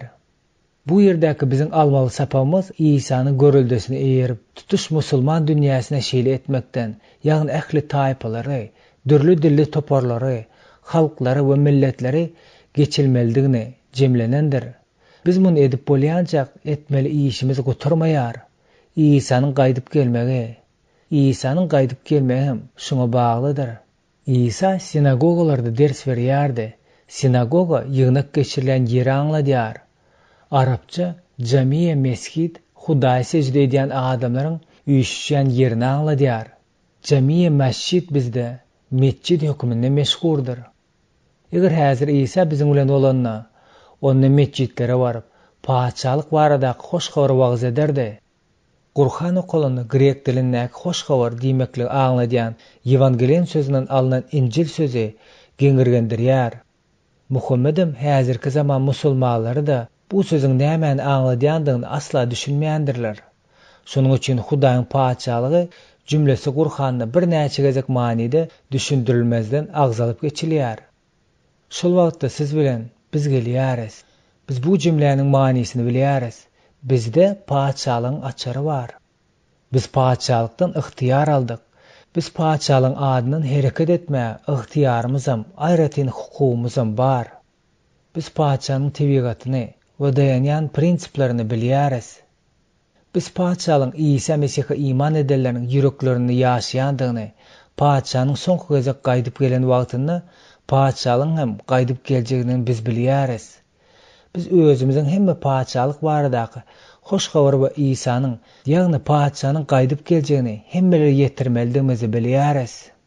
Başga sözler bilen aýtsak, bizde haýsy dilde gürleseler de ähli tirelere we halklara gidip, olaryň arasynda Hudaýyň oğlu İsa Mesih, Hudaýyň guzusy, hemmeleriň şol sanda musulmanlaryň hem günäler üçin özüni gurban beren, ýaşaş berji gurbalyk hakdaky hoş habar waz etmekden başga saýlawymyz ýokdur. Ol bütün adamzat üçin öldi. Ol şeýle etmek bilen bizde haşda şeytany ýeňdi. Soň ol özüne iman edenleriň hemmesine ebedi ýaşaýşy sogat bermäge ukyplygyna diri şahatlyk hukmyny ölümden direldi. Bu hakda mescitlerde, bazarlarda, radioda disklerin kömegi bilen bu yazgılarımızda wagız etmeklik ve öğretmek özümüze verilen artykmaçlykdyr. Hoşgabar hemme adamlara da tanış bolmalydyr. Ýöne bu entek hemmesi däldir. Ol barın yerindäki kesellerin hemmesini bejerýärdi. İsa öz görkezen gudratlarynyň üstü bilen Hudaýyň söýgüsini we ygtiýaryny, öz şahsiýetine jemlenen paçalygyň barlygyny görkezdi. Şonuň üçin ol ýerde ýaşap ýörke, şähertlerine beren adamlaryna şifa berme, olary şeytanyň gol astyndan çykarma ygtiýaryny we artykmaçlygyny bize de berdi. Şol gudratlar bilen alamatlar diňe bir hoş habaryň ýykgyndygyna sübut etmek üçin näldi? Eýsem söýgü bilen ygtiýaryň bilelikde dünýä ak pata paýlan, paçalygyň özümizde bardygyny hem alamatydyr. Bu Ibrahim üstü bilen ýerdäki ähli halklaryň ak pata aljakdygy baradaky peýgamberligiň guturnukly ýerine ýetmesidir. İsa özüň jeliledäki wagzyny biziň musulman dünýäsine nähili wagysçy bolmalydygymyzyň ajaýyp nusgasyny görkezdi. Getirilen parçada başga sapaklaram bar. Mysal üçin biz Bagdadyň köçelerini däliräp ýören Iraklaryň toparlary hakda näme pikir edýärsiňiz? İsa haçda asylga duran ýerine atam olaryň günälerini bagyşla.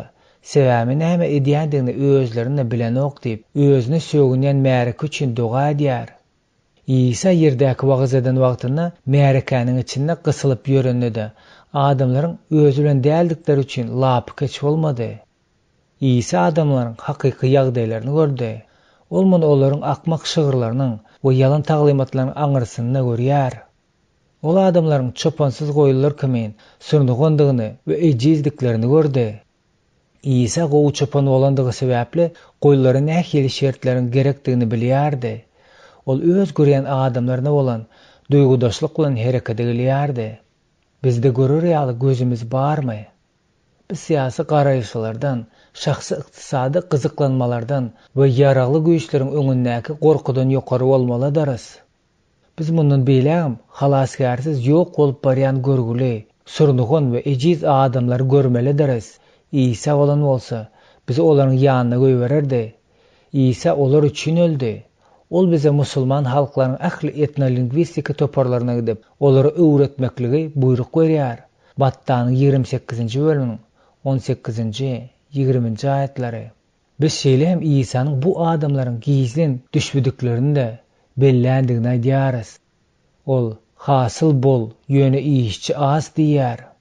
Hudaý özüň adamlaryň düşbüligine beren bahasyny beýanda pän gyşyrma söýgüsi, berýän umydy we onam üçin minnetdarlyk bildirýäris. Olar hasyl ýygnamagy taýýar boldular. İsa biziň aral mentallygy diýip atlandyrýan zadymyz bardyr. Şonuň üçin ol Hudaý ynandy. Ol özüniň gelmegiň baş maksadyň amaly açykdygyny ynandy. Ol hemme halklardan, tirelerden, dellerden bolan adamlary özüniň ebedi we mübarek paçalygyny görür. Ýöne İsa işçileriň azdygyny belledi. Gepeger gaýratly işçiler bolmasa, hasyly ýynap bolmajakdygy barada barýar. İsa bilen ol ilkinji şähertleri mümkin boldugyça köp hasyl ýygnama üçin ömürlerini uzaltmaga synanyşyp bilerdiler. Ýöne İsa has aňyrraga seretdi. Ol munyň üçin öz hasylyny ýygnamaga iş iýberer ýaly hasyl eýesi Rebbe ýalbaryň diýdi. Bir näçe mundan ozal Gvineya entek ýapyk ýurtka ol ýerde bolmaklyk maňa miýeser etdi. Oňa Sekatura atly zalim diktator hökümini edýärdi. Biz ýurduň paýtagty Konakry'ň türmeleriň deňinden geçenimizde zalimlik bilen gynalýan siýasy tutsaklaryň nalalaryny eşidýärdik.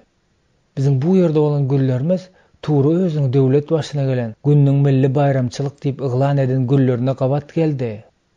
Yurt 69% musulman yurdu bolsa da onun özü Hudaýsyz marksistdi.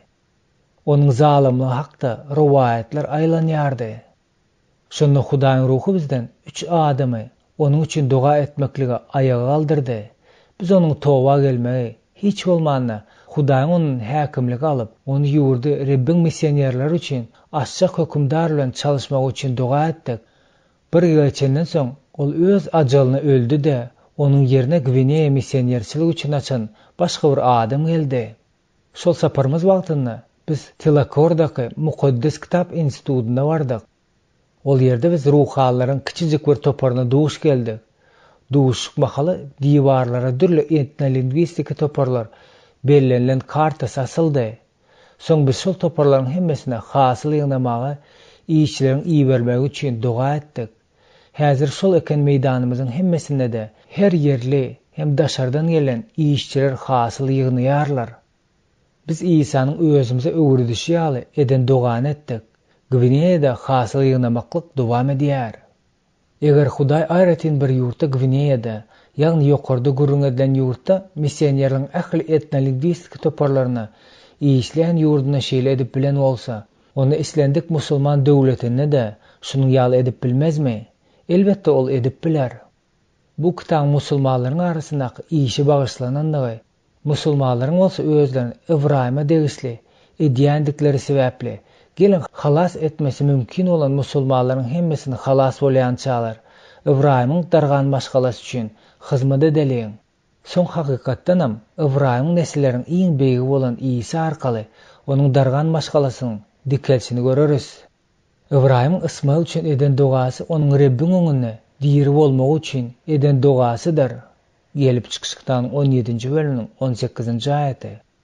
Biz hem hut şunuň üçin duga edýäris we hasyl ýygnamaň dowam etýändigine musulman dünýäsinde de Rebbiň geljekleriniň sanynyň hemmesini ösüp durjakdygyna ynanýarys.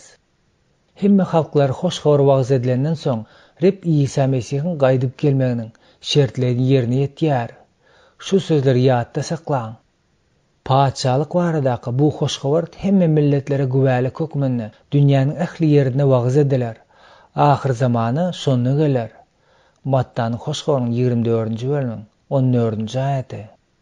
Mukaddes kitap peýgamberlerine mahsus bolan aýratynlyklar. Muhammediň özüne yglan edişi ýaly Mukaddes kitap peýgamberleriniň biri bolandygy ýa-da däldigi hakynda soraga gelenimizde käbir pikirleri göz öňünde tutmak gerekdir. Sebäbi biz onuň dalaşgärlik edýän zadynyň esaslanmagyny barlamak isleýäris. Ölçegler. Hemme zatdan öňürde biz Mukaddes kitabyň merkezi, temasy we funksiýasyny Hudaýyň halas etmäge planyny başdan ahyryna çelle seretmeli deriz. Biz şunuň ýaly edenimizde Mukaddes kitabyň hemme ýerine ilkinji bolup durýan bu temanyň yzygy derildigine we üzlüksizdigine haýran galýarys. Adamyň erem bagyna günäden pursatyndan başlap, Rebbiň şol ýerde bolandygyny, bu aýalyň tohumynyň ýylanyň kellesini myljaratjakdygyny, ýylanyň hem şol adamyň dawandan çakjakdygyny özüniň welilik edip aýdandygyny görýäris. Mukaddes kitabyň ruhlandyrylan awtorlary öz döwürlerinde aýatlariň tohumynyň gurrunsiz İsa Mesih-digi we weliligiň İsa haçda ölen, ýagny şeytanyň güýjüniň üstünden ýeňiş gazanyn pursatyna ýerine ýetendigine düşündiler. Resul Yahya günä eden iblisdenler, çünki iblis başlangyçdan bäri günä edip gelýär. Mogurada Hudaýyň ogly iblisiň işlerini ýok etmek üçin aýan boldy diýip ýazýar.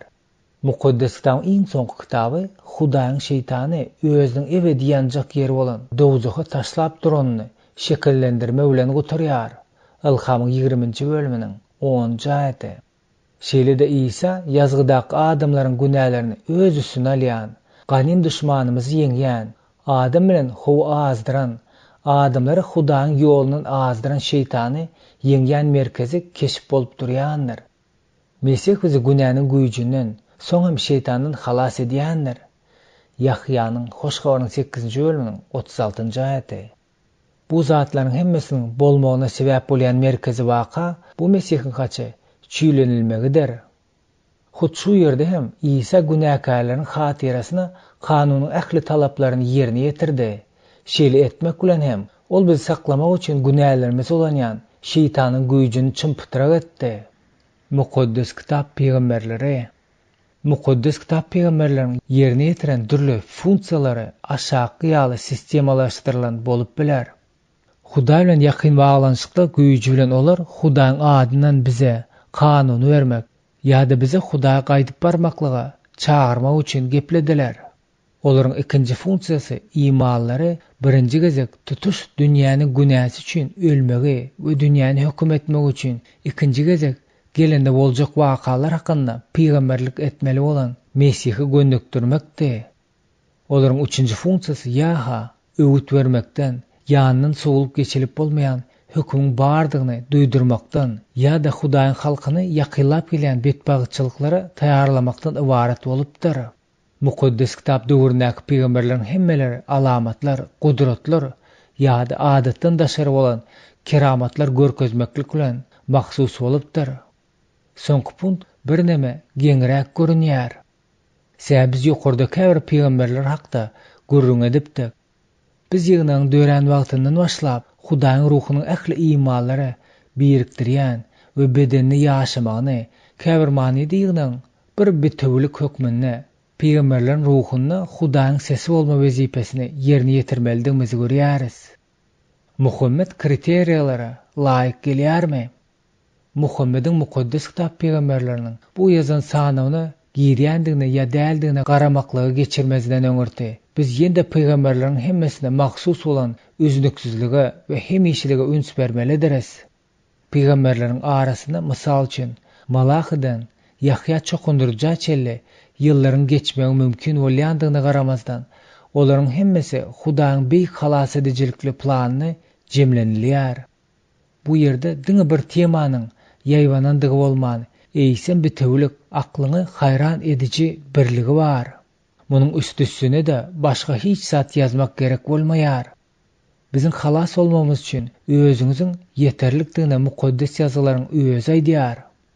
Muhammediň dalaşgärçiligini geçenimizde biz onuň mukaddes kitap peýgamberleriniň uzun we meşhur hataryny dogry gelýändigini ýa ýokdugyny keskitlemek üçin bir näçe kriteriýasyny ulanmaly bolýarys. Ol Hudaýyň mukaddes kitabynyň merkezinde duran adamsy halas etme plany bilen ylalaşykda duran bolmalydyr. Eger Muhammed haýsyda bolsa bir zady gadymy ýazgy bilen ylalaşmaýan bolsa, onun sözleri özünün öňküleri garanda has beýik ahlaga ýa-da etika şahitlik etmelidir. Eger geljek hakda nähildir bir peýgamber bar bolsa, onu ol az bolanyny geljegiň takyp keşfini üpçün edip, häzirkiden ýokary bolmalydyr. Eger Muhammediň aýdan sözleri Hudaýdan gelen bolsa, onda olaryň nähilidir bir adatyň daşardan alamaty ýa-da gudrat bilen tasdiklanmagyna garaşsa bolýar. Qur'ana verilen analiz Muhammediň ýokarky şertleriniň hiç birini de kanagatlandyrmandygyny görkezýär. Ol diňe bir Musanyň kanuny we köni ähd bilen dolu ylalaşmazlyk etmän, eýsem täze ähdiň edil özüne hüjüm edýär. Mysal üçin Hudaýyň ogul edinip bilmejegini, Ýysanyň hasda çüýlenmeýändigini, Hudaýyň bedende gelmeginiň we halas etmegiň mümkin däldigini, Hudaýyň üç şahsiýeti, ata, ogul we mukaddes ruh bir bolup bilmeýändigini aýtmak bilen Muhammed Hudaýyň öňkü peýgamberleriň üstü bilen etmäge synanşan zatlaryň hemmesine garşy çykýar. Hatda tagdyra ten berýän bu ulalaşmazlygy hasaba alman Qur'anyň etik we ahlak manysyny ünsümizi jemlesegem, biz Qur'anyň manysynyň mukaddes kitap standartlaryna gabat gelmän, gaýtam Ýsanyň dekelden ideýalarynyň hem epesli ejiz gelýär. Qur'an'da geljek hakda edilen veliliklere üns berenimizde şol velilikleriň hemmesi bize diňe hökümüni ugrukdurýandygyny, ýagny hiç bir kynçylyk çekmezden Muhammediň günlerindäki islendik bazarda köp Mesihi wagtçylardan eşitmesi mümkin bolan zatlar bolup durýandygyny görýäris. Biz hiç ýerde de Muhammediň aýdan sözleriniň bize her hili peýgamberligi, şol sana köni we täze ähitleri beren Hudaýdan çykandygyny tasdiklayan adatdan daşary alamatlara duş gelmeýäris. Ýokarda aýdylanlar esaslandyryp, biz Muhammediň mukaddes kitap peýgamberleriniň biri bolmaklygy eden dalaşgarlygyna hatda ýöneki kriteriýalarda jogap bermeýär diýen netije gelmäge mejbur bolýarys. Biz Muhammediň Hudaýyň Ýsa Mesihiň hastaky satyn alyjy gurbanlygy usulen adamzady halas etmek plany düzendigini dolu garşy çykýandygyny görýäris. Biz onu şeytan ýok etme we guturnukly ýeňme meselesine çyllakay çemeleşmäde duş gelmeýäris. Biz Ýsanyň ýerine ýetirmek üçin gelen kanunlaryny, ýagny Musanyň kanuny berkitmäniň deregine Muhammediň öz döredin kanunyny girizmek isleýändigini görýäris. Munun üstüne de Muhammed adamlaryň geljekde baqiyetdäki ýagdaýyň özleriniň Muhammed sözlerine garaýşyna dolu bagly bolýandygyny inanmaklygy isläpdir. Etika bilen ahlakyň deňeşdirilmesi bilen meşgullananmyzda biz Muhammediň mysal üçin nikah, talak, bagyslanma, parahatçylyk döretme baradaky mukaddes kitap taglimatlaryň golaýyna da gelmeýändigini görýäris. Ahyrynda biz Qur'any täze ähitdäki 2 esse kiçi bolan kitapdan hiç ýyly peýgamberlige, gudrata, görnüş diýip atlandyran adatdan daşary tasdiklama duş gelmeýäris. Şeýlelikde ahyr soňy biz Muhammedi mukaddes kitap peýgamberleriň hataryna goşmagy hiç ýyly esas tapmaýarys. Asletini ol käbir tarapdan şol peýgamberlere garşy çykýar. Hukuk we hadisler mektepleriniň giňelmegi İslam durşuna bir adamdan, ýagny Muhammedden gelip çykanlar. Häzirki Qur'an diýip atlandyran kitapda ýygnalan sözler diňe onuň ýeki özüne açylypdyr. Oňa inananlar üçin şol sözler Hudaýyň sözü bolup galdy. Muhammed şeýlem şol sözleriň manysini düşündirýän ýeki täk tesbirleýiji bolupdyr. Şonuň üçin onuň eýizine erjiler diňe bir bu sözleriň oňa ýokardan iýerlendigine, eýse Muhammediň olary düşündirendigine de edil Qur'anyň özüne hormat goýuşy ýaly hormat goýupdyrlar. İslamyň herkede esaslanýan din bolandygy sebäpli Muhammediň eýizine erjiler hem onuň özlerini dogry hereket etmegiň usullaryny öwretmäge de isläpdirler. Olar Muhammedi sinlapdyrlar, oňa öýkünipdirler. Şeýdip onuň durmuşy özüne inanýanlaryň hemmesi üçin nusxa bolupdyr. Muhammediň şahsiýetiniň güýji şeýle täsirli bolup, özüne Hudaýyň peýgamberi hukmyny ikrar eden Araplaryň ýaşaýyş obrazyny dolu üýtgedipdir. Araplarda Muhammed peýda bolmazdan awal sunni diýip atlandyran diri riwayatlaryň ýygyndysy bolupdyr. Islamyň dabaralanmagy bilen Muhammediň görüldi alarlykly hereketleri dindar Araplar üçin täze sunni boldy. Şu ýagdaýda Muhammed ilkinji musulman boldy. Muhammed diýerkä, hemmeler onuň aýdan zatlaryny edýärler, ýa-da aýdan zatlarynyň hemmesini ýatda saklaýarlar, ýa-da hemme zatda oňa öýkünýärler. Muhammed dünýäden ötenden soň egendeşleri onuň sunnisini ýa-da görüldüli hereketlerini dowam etdirýärler.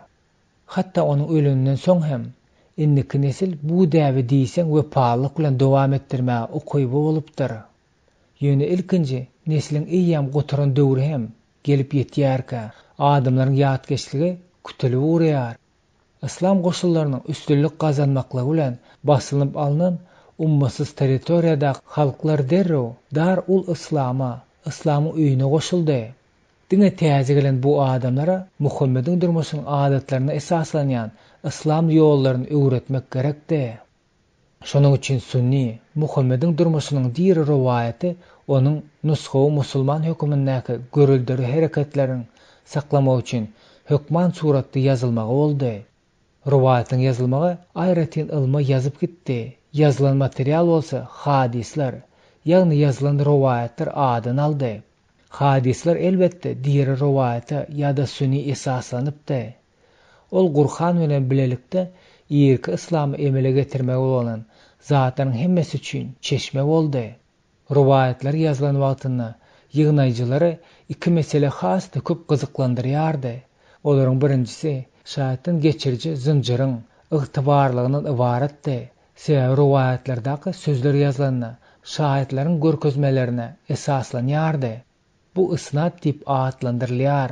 Ilkinjisi öňkü açyş, ýagny Qur'an bilen lalaşma meselesidir. Arapça tekst diýmeklik, mant diýmek aňladýar. Şeýlelikde Muhammediň adatlaryny saklama, ilmi isnadyň we matnyň asyl nusxalary hakykyly, ygtybarlygy we çyllygy bilen baglanyşykly bolupdyr.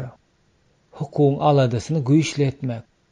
Muhammediň öz eýizine erjileri beren esasy ihlasy bu hukuň aladasyny etmekdir. Olar haýsydyr bir zady etmäniň dogry usullaryny bilmek isläpdirler. Kanun döredijiligi bilen alada galyp ýören ýuristler durmuşyň ähli taraplaryny birikdirmeli bolan musulman hukugynyň ägir korpusyny howlukmaçlyk bilen döredip ýörkäler. Riwayatlary ýygnamaklyk entek hem dowam edýärdi.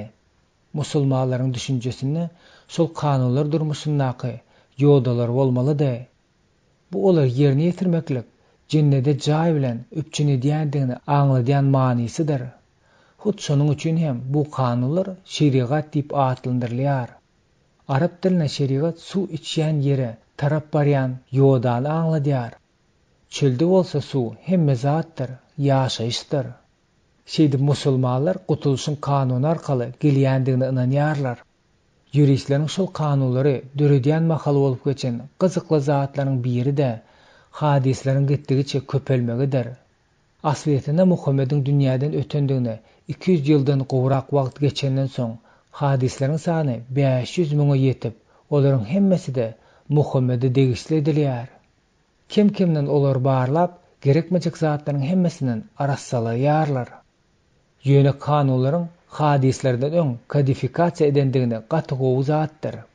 4 hukuk mektebi. Musulman derjawasynyň türlü böleklerinde alim ýuristler peýda boldy. Olaryň 4'üsi meşgul adamlar bolupdylar. Munyň netijesinde standartlaşdyran kanun deregine resmi taýdan ikrar edilen 4 sany hukuk mektebi açylýar. Bu mektepler esasan hem hukuk korpusyna türlü pikirde bolýarlar. Häzirki döwürde syýasatlaryň giň ýaramagyň netijesinde musulman halklary güýçli garaşdyrma bolýar. Netijede türlü hukuk mektepleriň adamlary bir-birine göz yummagyň iň ýokary derejesine ýetirýär. Şol mektepleriň esaslandyrjylaryň ölen seneleri islamyň kanunlaryny kodifikasiýalaşdyrmak üçin näçe wagtyň gerek bolandygyny bilmeklige açar berýär. Olaryň birinjisi biziň eramyzyň 767-nji ýylda Muhammediň ölenden soň takmynan 145 ýyldan geçenden soň iň soňkysy bolsa 855-nji ýylda Muhammediň dünýäden ötenine 232 ýyl geçenden soň aradan çykýar. Şol hukuk mekteplerini esaslandyrjylan atlary we ölen ýyllary hemde olaryň mektepleriň awra bilen ýaýran ýerleri aşakda getirilýär. Hanifa 767-nji ýylda ölýär. Günwatar Aziýa, aşakka Müsür, Pakistan. Malik 795-nji ýylda ölen. Ýokarky Müsür. Demirgazyk we Günwatar Aziýa. Şafi 819-njy ýylda ölen. Indoneziýa. Hanbal 855-nji ýylda ölen. Merkezi we Demirgazyk Arabistan. Hadisleriň kodifikasiýasy. Ýokarda görkezlip geçirişimiz ýaly hadisleriň muktary görülip eşidilmezden ölçegi çelli köpelmegini dowam etdirdi. Bu ýagdaý hormatly riwayatlaryň beýli bolgusuz köpelmesini saklamak üçin 6 sany meşgul alim peýda bolýança dowam edýär. Başda olaryň birinjisiniň işi Muhammediň dany sözleri diýip atlandyrýan jümlemeler 1,5 milliony baryp ýetdi. Hadisleri ýynan 6 sany meşgul ýygnaýjylaryň atlary we ölen ýyllary aşakda berilýär. Buhari 870-nji ýylda ölen. Muslim 875-nji ýylda ölen. Ibn Majah 886-njy ýylda ölen. Abu Davud 878-nji ýylda ölen. At-Tirmizi 892-nji ýylda ölen. An-Nasai 916-njy ýylda ölen. Buların altysynyň Buhari bilen Muslim has meşhurak hasaplanylýar. Buharyň ýygyndysy beýlikleriňkä garanyny epesli köpdir. Onuň seredip geçen 1,5 million dana sözünden 700-inden gowrak hakykat hasaplanylýar. Esasy riwayatlar babatda beýlik ýygnaýjylar we Buhari bilen alalaşýarlar. Ýöne olaryň hem biri beýlikisine duş gelmeýän ýende bir näçe hadisler goşýarlar. Bu zatlaryň hemmesine has gen galdyrjy zat bu Muhammedi bütün adamzat üçin nusha hukumyny ýokary galdyrmak ihhlasydyr. Musulman taglimatyna eýersek, dünýä islama degişli bolmalydyr. O biziň hemmemiz 7-nji asyrdaky Arabyň sözlerine we işlerine goşulmaly bolýarys.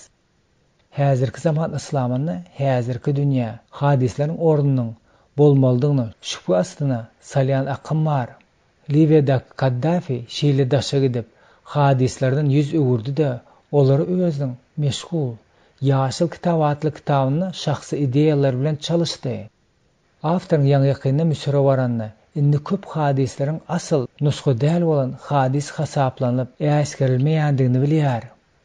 Islendik ýagdaýda da musulman dünýäsinde radikal reformalar bolup geçýänçä musulmanlaryň hemmesi Gur'anyň, hadislerden we olardan gelip çykan şeriatdan çykyp bilmän oturýarlar.